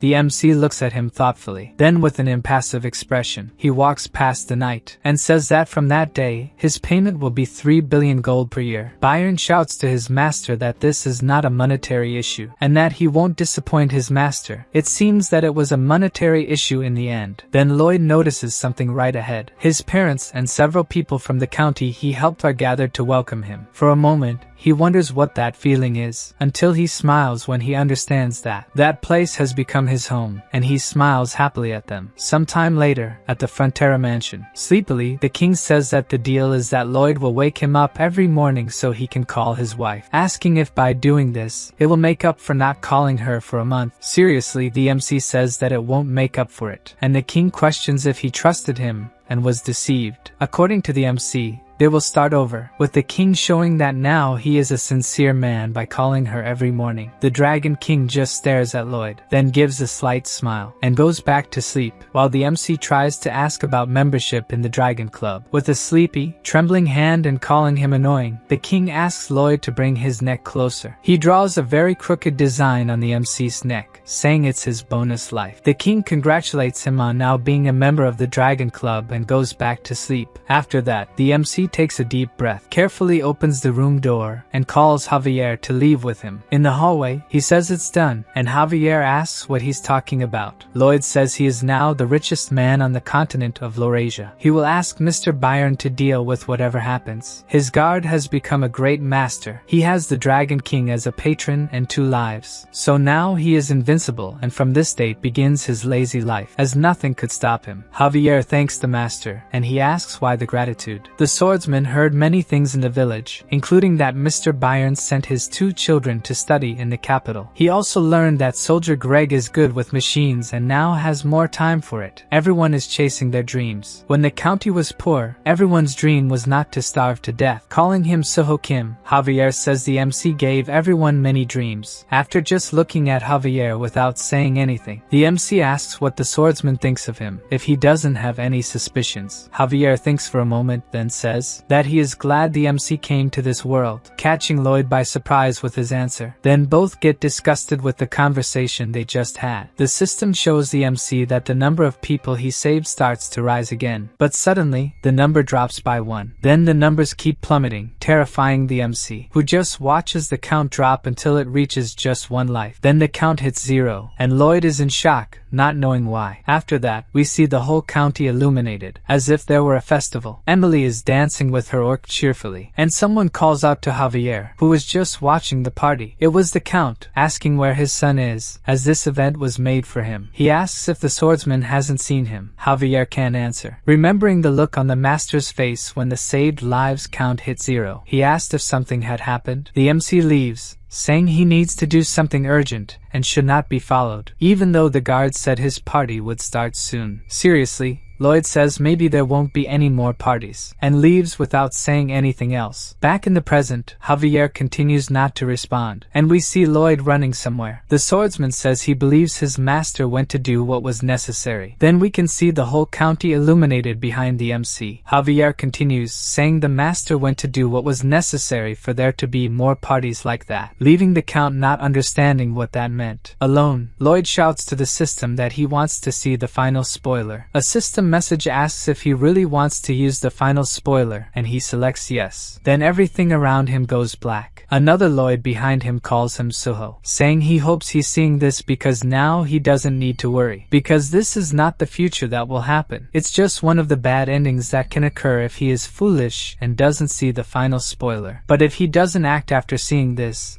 future will come true. On the day the MC saw the count of saved people hit 0, nothing happened, not in the following days. But about 3 years after that, a kind of red smoke starts to spread around Lloyd, and he reappears in a clearing. His parents were riding their horses without worries, making him wonder if something would happen to them. Back at the party, humans, elves, and orcs play instruments together, and the count and countess dance, excited at the celebration. Once again in the MC's vision, his parents had gone out for a ride as usual. Then a squirrel crosses the road in front of them, causing the count's horse to get startled, despite the count trying to control it. Seeing this, Lloyd shouts worriedly at the count, who at the party continues to dance happily with his wife, but in the MC's vision, ends up falling from the horse. Lloyd can only watch what is happening, thinking that it couldn't be true. Then the other Lloyd reappears, saying that about a month after this. Once again, we see the happy couple in contrast to what is about to happen. The other Lloyd's voice explains that the Countess never left his coffin's side, not even once. Angry about this future, the MC says it's ridiculous. It must be a lie, because he saved the 2 of them. They are perfectly fine, but the other responds that he was so shaken by this, that he didn't even attempt attend Julian's funeral, leaving the MC paralyzed. While Scheherazade had gone out to give fencing lessons, someone came to their house looking for Julian, who perished in a common robbery. They say Scheherazade went mad after that and volunteered in a small regional war. She ran to the battlefield, seeming to have no will to live. Besides that, their beloved queen ended up becoming a tyrant. One day, she lost one of her arms and became as bad as Lloyd had read in the novel. Terms and his family were caught by Asfahan rebels, and Sir Blanc followed the queen's irrational orders and also perished. Arash died in a hunting accident outside the county, Melika from dehydration, and Solitas closed herself off in a cave again. The MC screams for him to stop talking, but he continues,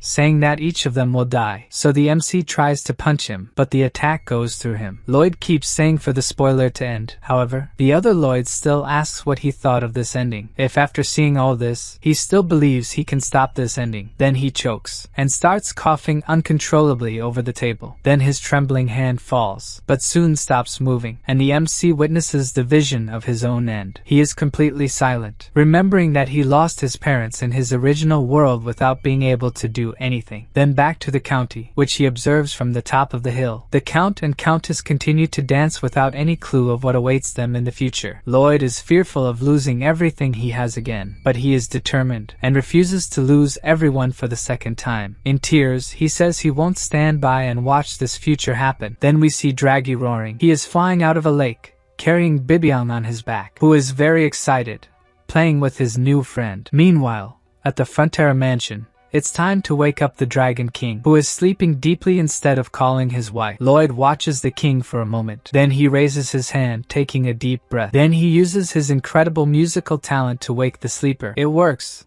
but by the Dragon King's expression, it's as if he's been tortured. He is in shock, with his heart racing, and can't say a single word. Then he asks what that was, as he's never heard such a horrible sound in his entire life. Smiling, Lloyd explains that he has an extraordinary ability to wake people up and that it's time for the king to call his wife. With a flick of his finger, a call symbol appears, but it is immediately declined by her. With his daily task done, the king wishes the MC a good day as he plans to go back to sleep. Lloyd leaves the room, thinking about the incidents that will happen to those around him. As soon as Lloyd tries to ask a question, the king wishes him good night, intending to go back to sleep. The MC reflects that this guy, who finds even breathing exhausting, would never answer him. However, he is Suho Kim, the man who tamed the Dragon King. One morning he tells the king that he came from another dimension, but fails to get his attention. Then night falls. On another morning, he says that he saved those around him from a terrible fate,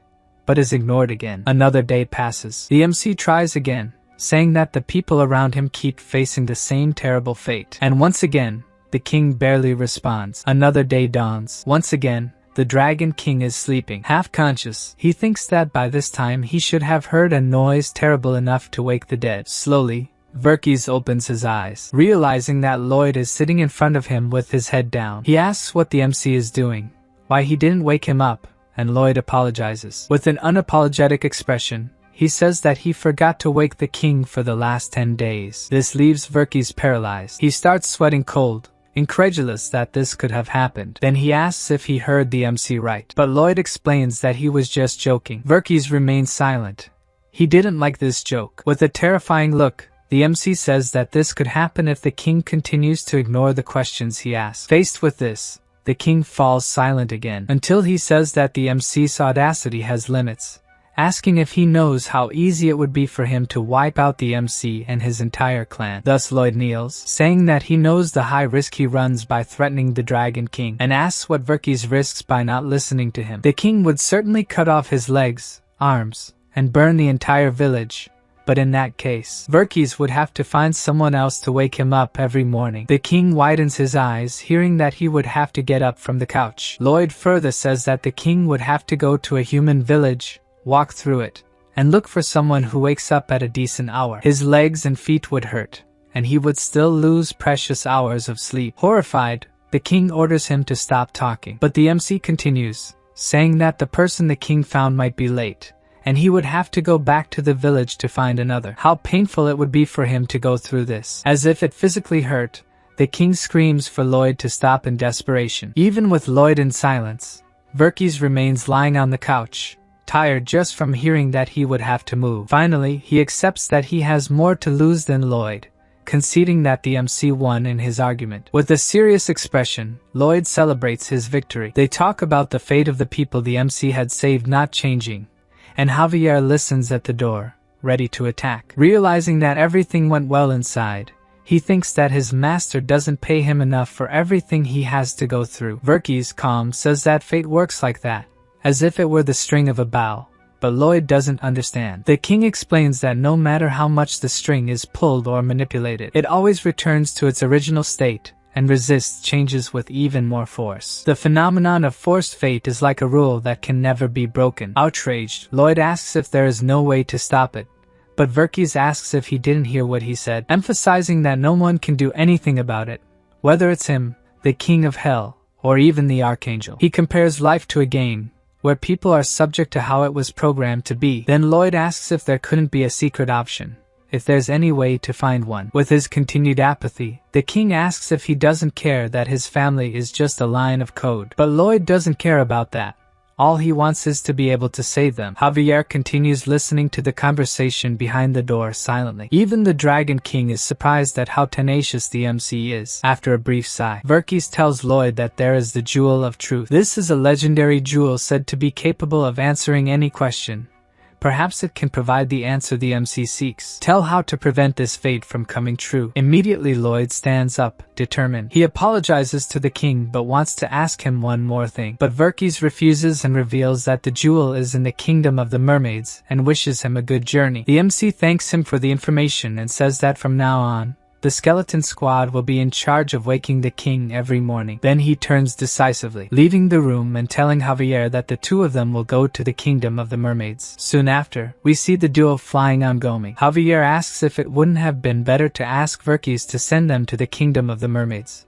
But the MC says that he has no common sense. He can kill them in the blink of an eye, so they should be careful and not bother him. Arriving at Cremo, Lloyd says that he has all the necessary clues to guide them to the kingdom of the mermaids. In the novel, it is said that this kingdom is in the most difficult seas. This must be the northern sea of Laurasia, a popular spot for whaling ships departing from the port of Cremo. If they are going to search for the kingdom, it's the best place to start the search. Near the port, there is a fair with vendors from various parts of the kingdom, selling the most diverse products. Observing this, Lloyd notices that this place has become much more lively since his last visit. In the novel, the city was desolate after the Gigantitan, and Count Cremo falls into despair after helping Javier. Beggar children spread throughout the city, and the place fills with vagrants. But thanks to everything Lloyd did in that place, his reality is very different from what it was in the novel. The MC observes the liveliness of Cremo. He knows that he is responsible for making that city happy,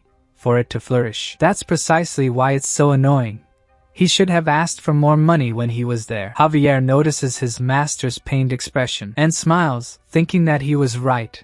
His master had a good heart. Meanwhile, Lloyd continues thinking that all the city's success is thanks to him, and he should have asked for a commission. At the Cremo mansion, he is received enthusiastically. The Count embraces him with a smile, calling him the savior of Cremo, and that Lloyd continues to be his type. While being lifted by the Count, the MC says he's there to ask a favor. The Count asks if he understood correctly that Lloyd wants him to find a whaling ship to search for the kingdom of the mermaids. The MC explains that he's asking for a lot, but he has reasons for it.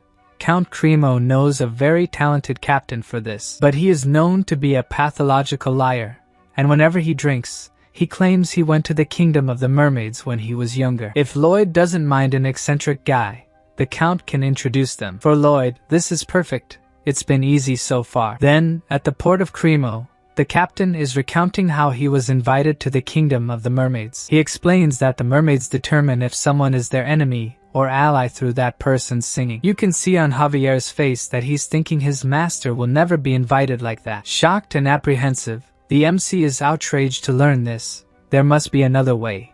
Perhaps Javier can sing in his place. But in that case, the captain warns that only Javier would be invited in. Irritated, Lloyd tries to explain that he is not a good singer, and the captain laughs, saying that he didn't understand. He recounts that when he was young, he fell into the sea while searching for the kingdom, and no one on the ship noticed, leaving him behind. It was then that the mermaids appeared, It was horrifying and intense. The mermaids were not exactly as he had imagined. He knew they could easily rip his head off, and that's when he remembered his grandfather saying that he should sing to them. In his memories, we see him singing with a terrible expression.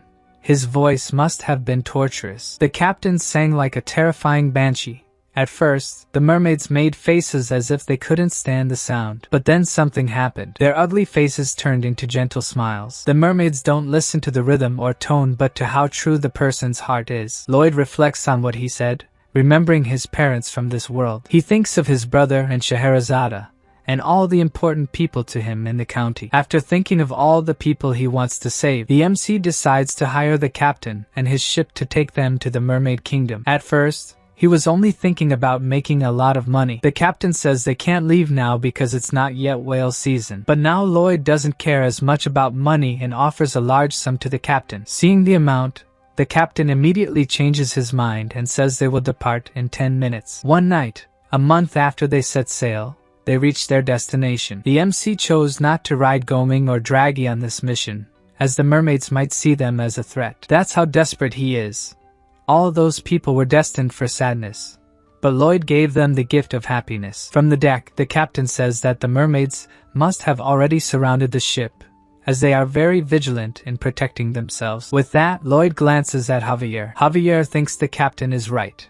There are hundreds of them surrounding the ship. The MC wants to protect these people's happy fate, no matter what he has to do, so he starts singing serenely, asking in his thoughts for the mermaids' help. They stare at Lloyd with a frightening gaze as he begins to sing. The MC sings to them without stopping, and looking at him, it doesn't even seem like he's such a bad singer. Soon the mermaids' expressions change, as if they were hypnotized by Lloyd's voice. Even Javier can't take his eyes off him. That voice comes straight from Suho Kim's heart, and the mermaids keep looking at Lloyd. Then, their eardrums explode with the infernal noise he produces. They throw a spear at him, breaking the part of the ship where he was standing. With a fierce expression, one of them shouts that this is a declaration of war. They will attack with all their might. Immediately, thousands of harpoons are launched toward the MC's ship. Lloyd shouts to turn the ship around. They need to escape quickly. The MC yells at the captain, who had said that if he sang with his heart, the mermaids would accept him. In response, he gets punched by the captain, who wants to know what's wrong with him. He shouts that he told Lloyd to sing, not to recite a curse. The poor MC takes the punch without reacting, sad that the plan didn't work. Even Javier asks if the MC's wish was to invade the Mermaid Kingdom, making him even more irritated. Javier jumps off the ship to attack them, but Lloyd says he should just buy time to change the ship's course. At that moment, the mermaids witness the beautiful Javier flying over them, and their leader orders them to stop the attack, leaving Lloyd wondering what is going on with them. The mermaid points to the swordsman, who also doesn't understand what they are planning. Then they make heart symbols and say that Javier can enter their kingdom. For a moment, he just observes them. Then, he looks in the direction of his master, who is crying expressionlessly on the ship, wishing they would all just go to hell. Before entering, Javier asks if the mermaids allow all of them to enter their kingdom. They agree, and feeling flattered, he wants to know why they changed their minds. The mermaid places her hand in his hair and throws it back, showing her beauty to the swordsman. Then she says with a smirk that they allowed them entry thanks to Javier's handsome face. Without changing his expression, the swordsman says he knew that must be the reason. From the ship, Lloyd looks at him, wishing that conversation would just end quickly. Javier says he heard that the mermaids judge the sincerity of the singing, but she says that's only for those who impress them with music. But since the swordsman impressed them with his face, he didn't need anything else. Aware of his beauty, Javier agrees that what she said makes sense. Lloyd, who is staring at him, wonders how such a disgusting brat can be the protagonist of the novel. Javier says that his face prevented the devastation that his master's singing almost caused, and Lloyd tells him to get down to the deck. He introduces himself to the mermaid as the swordsman's employer. Just by looking at the mermaid, he can tell that her expression has completely changed,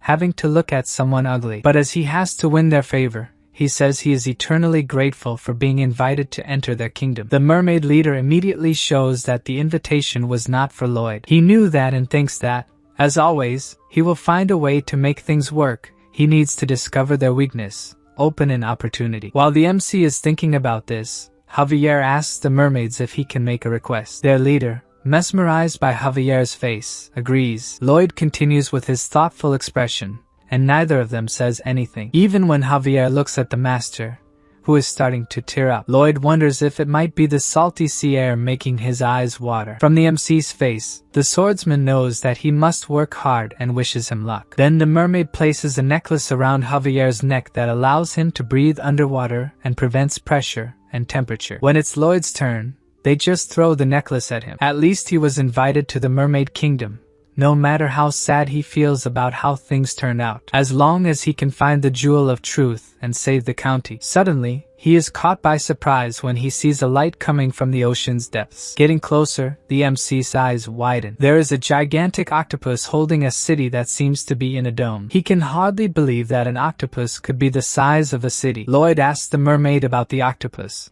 but she doesn't even look at him. Only when Javier asks does she respond that the octopus is the protector of the Mermaid Kingdom and has been with them for a long time. She shows where the palace is, where they must greet the king of the mermaids. The sovereign greets the good and ugly humans and introduces herself as the king of the mermaids, Aliel. Lloyd tells Javier to take the opportunity to ask for the jewel, but the swordsman says that the MC has to speak. The sovereign says she will not discriminate against Lloyd for his ugliness. He should just turn his face when speaking. That certainly seems like discrimination, but the MC introduces himself, saying he came in search of the jewel of truth. But before he can finish asking to borrow it, the sovereign starts laughing. She says that if the jewel existed, she would lend it, but it is nothing more than a story from the age of myths, leaving Lloyd incredulous at the statement. She continues, saying that it is practically a legend and asks if he came all this way thinking the jewel existed. Lloyd tries to explain that the Dragon King mentioned the jewel, but to the Queen, he is just a bum who never gets off the couch. She adds that the MC's intelligence matches his face, which is why Verkis would never explain something like that to him. Lloyd curses the king in his thoughts, thinking he must be just an idiot. Aliel says that since Lloyd is so interested in the jewel, he should try asking the octopus about it, as it has been there since the age of myths. Lloyd is completely surprised, asking if the octopus can really talk, but the sovereign retorts,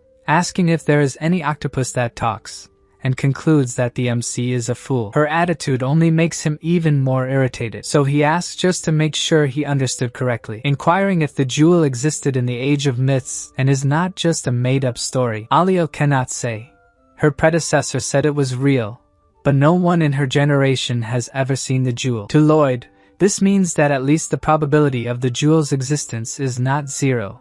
Even if there is a 0.01% chance, he must try. So Lloyd asks if he can request one more thing from Her Majesty, and she agrees. He asks to be allowed to search for the jewel, and if he finds it, it won't be a loss for them. She doesn't see a problem with that. The longer he stays, the more time she can admire Javier's handsome face. However, she warns that they won't be able to help them because they have bigger problems to deal with right now, and the MC asks what they are. According to her, not long ago, a gate to hell opened over their waters. Having some knowledge about these portals, the MC remains silent. She continues, saying that the heat coming from the portal is affecting the North Pole. If it continues, all the glaciers will melt. The sovereign would like to know which demon could have opened that thing, as she could kill whoever did it. Lloyd agrees with her that it's the worst thing in the world. Whoever did this must be truly terrible. She even saw a skeletal dragon in the portal. Whoever opened that is a villain that rivals the demons. Then the MC says that as a token of gratitude for allowing him to search for the jewel of truth, he promises to find who opened the portal and offer that person's neck to her. Beside him, Javier is impressed that his master's audacity surpasses even that of a great sword master. A bit later, the duo is looking at the Mermaid Kingdom. Lloyd says it's time to search for the jewel, and Javier wants to know what they're going to do. According to the MC, they'll gather all the information they can find. Sometimes, the least sophisticated means are the best. In reality, what Javier wanted to know is what they're going to do about the Hell Portal. But Lloyd says he only needs to know one thing. They must find the jewel for the Count, the Countess, and everyone else. The swordsman knows his master always has a reason for doing things, so there must be one for needing to find the jewel too. But before that, he still wants to know about the portal, but Lloyd doesn't seem concerned about it at the moment. Meanwhile, at the royal palace of Magentano, the queen is sitting on her bed. Once again,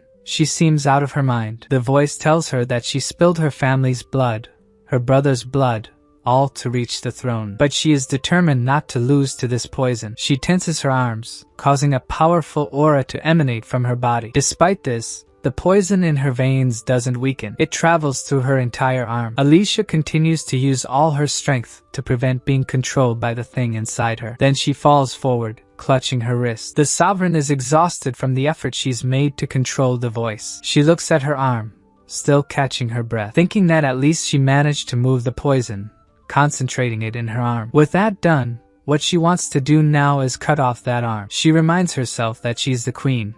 An arm is nothing compared to losing herself, but it's still strange, and she wonders if she's really lost her mind. For some reason, she misses that potato head RMC, who, at this moment, is asking someone with a more unpleasant face than usual if they believe in the Jewel of Truth. The mermaid is irritated after being startled by his face, and says that if she believed before, she doesn't now after meeting him. Javier asks the same question to another mermaid. The response is entirely different. They melt over the swordsman's beauty and say they heard there's a man searching for the jewel. They wouldn't mind if he were that man since he's so handsome. They explain that there was a merman searching for the jewel and offer to show where he is, while the MC is outraged, since they received completely different answers just because one is handsome and the other isn't. Javier apologizes for making his master feel bad about himself. Even while crying, Lloyd tells him that it's fine. It's just water since they're underwater. They arrive at a house that looks like a pineapple, only missing a sponge living in it. But who lives there is a merman who's excited that more people are after the jewel and asks if they'll join him. The system even informs Lloyd that he received a positive evaluation from the merman Rotorua right away. The MC explains, a bit surprised by the positive evaluation, that they're just wondering how much Rotorua knows about the jewel. He says his family has been searching for it for generations. And despite everyone laughing, the jewel was in the ocean until the second era of myths. Lloyd realizes the guy is a nerd who wants to share everything he knows with a companion, so he won't shut up anytime soon. Rotorua says that 10,000 years ago, at the end of the Great Tribal War, the Jewel of Truth crumbled. This part of the story catches the MC's attention. He asks if the jewel broke into pieces and disappeared, and Rotorua mentions that most people don't know this, but actually, the Jewel of Truth is a building. The sophisticated placement of mana in each brick and pillar gave the construction the ability to think and provide answers. The MC reflects that it must have been like a computer with artificial intelligence that ran out of mana instead of electricity. And he wonders if he can do something since it's broken. And the merman adds that this is why he's searching for the jewel's location, because in that place, the jewel's blueprint should be found. At that moment, Lloyd thinks that what once seemed distant is starting to take shape. He needs to follow this clue and asks where Rotorua is digging. A bit later, Lloyd walks through the city with the merman, and people comment that he's just like his grandfather, digging holes instead of training. One of the mermen tells Rotorua that it's because he skips training that he's so tall, but the merman says it's none of his business. All they talk about is muscles. That's why most of them have arthritis after 40.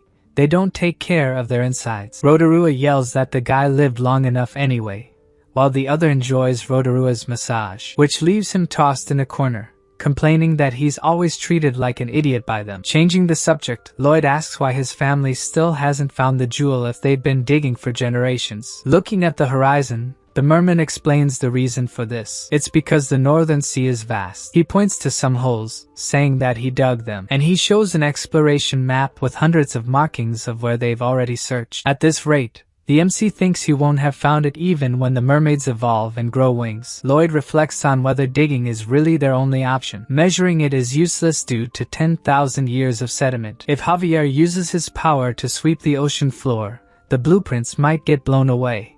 And Pdong isn't an option either. Bringing Draghi would provoke a war. The only option is if many people dig. If only he could use the immense strength of the sea people. Lloyd is frustrated with the limited options they have in that place, so he calls out to Javier, who has no idea what his master is thinking. Even if it hurts his self-esteem, it's the only option. He asks Javier to use his powers on the sea people to make them work. The swordsman tries, but the mermaids say they only have time to build muscles while swimming. Thus, the only option they had disappears quickly, leaving Javier frustrated because, for the first time, his beauty didn't solve the problem. Lloyd, being a good friend, starts laughing at him, saying that in the end, he wasn't as handsome as he thought. But he soon realizes that this means his plan has also failed miserably. The two walk while the MC thinks about how they would dig such a large area. It would take years. He remembers that calamities will fall upon them in 3 years.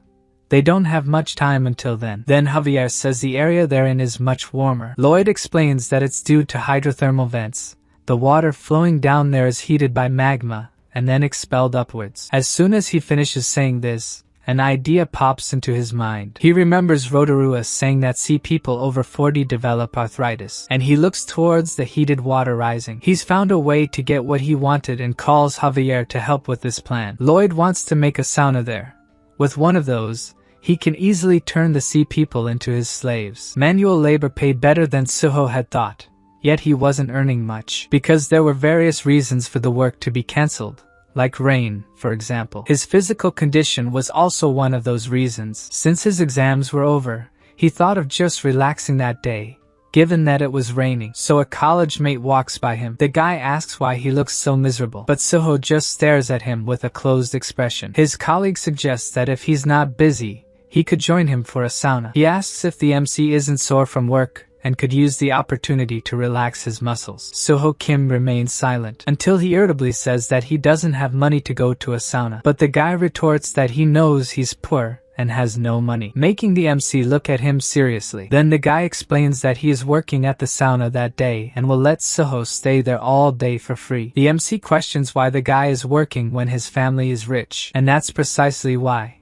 His mother owns the store and others, and he will start helping her today. Knowing this irritates the MC even more. He thinks it's a strange coincidence that he started working at a sauna right after his exams ended, and that he happened to pass by his house right at the time he usually leaves for work. This guy must think he's an idiot. The guy even offers his umbrella to the MC since he's too poor to buy one. To Suho, it's like he's an angel, and that sauna was like a true paradise, relaxing all his stiff muscles and tendons. The feeling of having his blood circulate again. It was almost as if he had become one with the flow of the mysterious universe. At this moment, we return to Lloyd, who continues walking with Javier. He thinks there is high demand for his project, seeing many sea people with joint pain. No wonder, as they have been swimming under the pressure of the deep ocean. He planned everything from start to finish, and intends to call the plan Great Mermaid Fishing. The MC explains to Rotorua how a sauna would benefit the sea people, given all the muscle pain and joint issues they have. The young man just doesn't understand what that has to do with the excavation of the Jewel of Truth. So Lloyd explains that it's perfect for recruiting labor.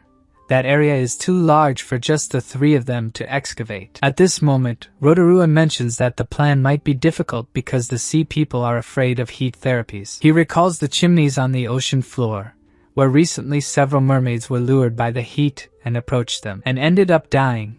They lost consciousness somehow, were overwhelmed by the heat, and ended up cooked. That's why it's illegal for the sea people to approach these chimneys. Lloyd thinks that since this hydrothermal water has heavy metals, it makes sense. But still, he says that those hot chimneys will solve their problems. The first step is to build the sauna, laying the foundations where the construction will be. And for Javier, the chosen location is too far from the chimneys. But Lloyd explains that it has to be far because safety comes first. Then he uses his ability to create the plans, following the construction guidelines. The MC asks Javier to dig according to the guidelines while he goes to get the materials for construction. Javier grabs his sword and takes a deep breath, and then starts carving the area with the sword. Before leaving, the MC says that Javier is acting strange, doing everything he asks without asking many questions. Normally, he would ask why they are searching for the jewel or what will happen if they don't find it. After a moment of silence, Javier tells the master to hurry and get the materials, or something bad will probably happen in the county. Before leaving, Lloyd calls him once more and sincerely thanks him for what the swordsman is doing for him. Javier gives one last look to his master before he leaves, and Lloyd maintains a serene expression. But then the two practically vomit that kind of sappy conversation. It's not their style. The second step of the plan is to obtain the materials, and Lloyd is sure that the chimneys will solve all their problems. He jumps towards one of them, looking for the creature that lives near it, which will provide all the materials they need for construction. What he was looking for was right ahead, the giant tubular worm, which, as soon as it senses the MC's presence, shoots some kind of liquid. Part 1 of Step 2 is to collect this fluid from it to be used as adhesive and finishing. And Part 2 of Step 2 is to gather the external tubes to be used as pipes, which doesn't seem very easy. Step 3 is to place the pipes and connect them to the chimneys. Step 4 is to run the pipes through all the rooms and then apply the finishing touches, and adjust the flow in the pipes to control the temperature in each room. Lloyd says that now comes the most important part, inquiring about the main point of a sauna. The themed rooms. The first is the Emerald Room. There's also the Coral Room and the Guilty Pleasure Room. Finally, it's finished. The first sauna of the World Fantasy Network. The MC asks Rotorua what the first customer thought of the sauna, and seeing how delighted he is with the place, it must be a success. Javier inquires if this is a new business since there's so much money, but the MC says he won't charge for entry. Instead, he will accept something else. For some reason, Javier thinks he knows what the master means by this. That Percy people. We see a seagull flying over the sea. The bird flies around calmly. Then we see that something is submerged there. Suddenly, the water begins to rise with something coming out of it. A lot of water splashes with the movement. A mermaid had jumped out of the water, higher than the flight of the seagull, which in turn almost died of fright at the sight, while the mermaid looks incredibly radiant, so much so that she grabs the bird in delight, then dives back down. Her friends call her Rodita and say she broke a new record. With a jump like that, she'll reach the moon. In those days, Rodita's muscles grew easily. She was the strongest and most beautiful in the city. But now, the mermaid seems exhausted. Rodita comments that her shoulders are sore again, and hits them, trying to relieve the pain she feels. An old man asks her to stop making noise, which only makes her more irritated. She leaves, saying she's going to work out, and the old man warns her to do it only 3 times a day like he does. Rodita knows she should stop exercising now, but having lived this way her whole life, she can't stop. Thinking life would be better with less pain, she hears someone calling everyone with joint and muscle pain. What the MC promotes are not like the heat chimneys but safe and certified saunas that will relax the muscles. The opportunity to relax in the heat safely piques Rodita's curiosity, especially when the announcer says that entry is free. She heard that humans are the most cunning creatures and wonders if she should trust the offer. Judging by Lloyd's wide smile, she would say he seems like just an ordinary swindler. But being with someone so handsome,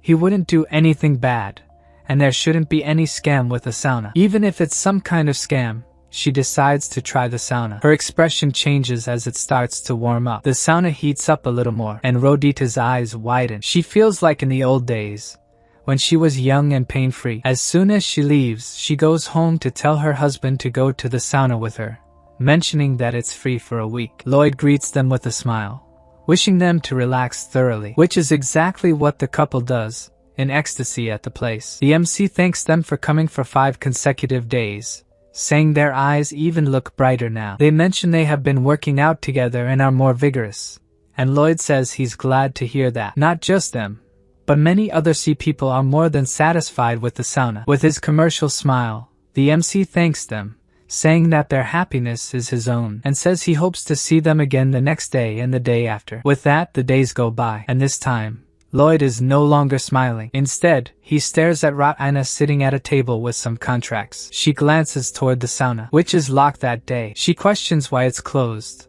and Lloyd explains that the special event period has ended. From now on, entry is restricted to members only, and he asks her to sign up. Handing her a form, she wonders if all they need to do is sign to use the sauna again. The first clause states that only members can use the sauna facilities. Each member can use the sauna for up to 12 hours a day, which starts to displease her. Each member must also pay a usage fee every time they use the facilities. According to Lloyd, the fee will not be paid with money, but with work. The amount of work required is half the time spent in the sauna. If someone stays for 5 hours, they have to work for 3 hours. The work must be done within 48 hours after using the sauna. For a session not worked, access will be denied for 10 days. The penalty increases until expulsion, and the mermaid's outrage is such that she grabs Lloyd by the collar, asking why someone like him would dare to use them. Mermaid's so proud. Rodita asserts that they have lived well without that silly sauna and will not get involved in that scam. With his hand on his injury, Lloyd says that he cannot force them to join.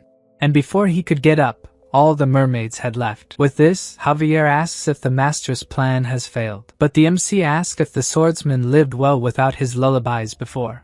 Rhodita goes back to pounding her shoulders to relieve the tension, while ranting that the scammer must think they are idiots. Meanwhile, Lloyd thinks that humans lived well without cigarettes. We see again the mermaid pounding her shoulders non-stop trying to relieve the pain. Lloyd continues reflecting that people lived well without video sites or video games. Rhodita keeps trying to relieve the tension incessantly without success. Lloyd finishes his thought that people lived well without these things because they hadn't experienced them yet. As he looks ahead, a line of mermaids with Rhodita at the front waits to sign the forms. Reluctantly, she asks for the membership form, calling the MC a sea trash. Unconcerned, he hands her the contract, saying with his wicked face that it was she who chose to join by signing the form. After this, the sauna is reopened, and dozens of mermaids relax in its warmth. Soon we see a type of bracelet on their arms. Inside it, a small octopus shines intensely, but soon the creature loses its glow, until it wilts completely. At that moment, Lloyd enters the room calling the mermaids by numbers and saying that their time in the sauna has ended, and that he will see them the next day at the excavation site. Leaving, Rhodita thinks she can't stand that man any longer. It's her last day at the sauna. The next morning, the sun is shining. Lloyd introduces himself to the sea people as the excavation manager, and tells them to start digging, and they do so without hesitation, quickly opening fissures. Meanwhile, Rhodita, who hasn't returned to the sauna, complains that her whole body is sore. Unable to endure it, she returns and receives the bracelet with the octopus timer, taking advantage of all the time she can in that refreshing space. Then, Lloyd welcomes her back, calling himself the excavation manager. This cycle repeats not just once, but several times, with the MC giving welcomes that seem far from friendly. While working as payment for time in the sauna, Rhodita is furious, thinking something is wrong there. That man is manipulating her completely, making her think she needs to stop this. Somehow, she has to break that vicious cycle, but she doesn't want to give up her precious sauna. Just like her, dozens of other mermaids are digging, fueling the cycle of satisfaction and pain. Seeing how well his plan is going, Lloyd smiles wickedly, as if looking at his slaves. Rotorua, who is beside him, thinks that the MC is a demon, as he is turning the sea people into slaves. Feeling guilty, he wonders if he has sold his people to the demon. He is caught off guard when the MC asks if he is thinking he sold his people to a demon, claiming with an angelic face that they never forced anyone to do this. For a moment, Rotorua doesn't seem to believe these words, but then he smiles calmly, convinced that Lloyd is right. The MC notes that it has been a month since the sea people started digging, and the sediment level on the seabed has decreased significantly. He continues using his ability to try to find a piece of the jewel. Suddenly, he shouts for everyone to stop what they're doing, and goes down towards the excavation, thinking he saw something in one of the holes. As soon as he arrives, he starts digging vigorously, until he almost runs out of breath, saying that this was the place where the jewel of truth was supposed to be. He looks at the square on the ground, thinking he was nervous. Lloyd thought the jewel might just be a legend, that they might never find it. What would happen if he couldn't stop all the bad things that were about to happen to those around him? Then he examines the floor he has just uncovered, and wipes his face with his shirt sleeve. Maintaining his composure, he says it's great and that they should try to find the plants now. As he turns to ask Rotorua about the plants, he sees that the merman is in tears, barely able to believe it's real. Still crying, he says that according to his ancestor, they need to find the center of the jewel.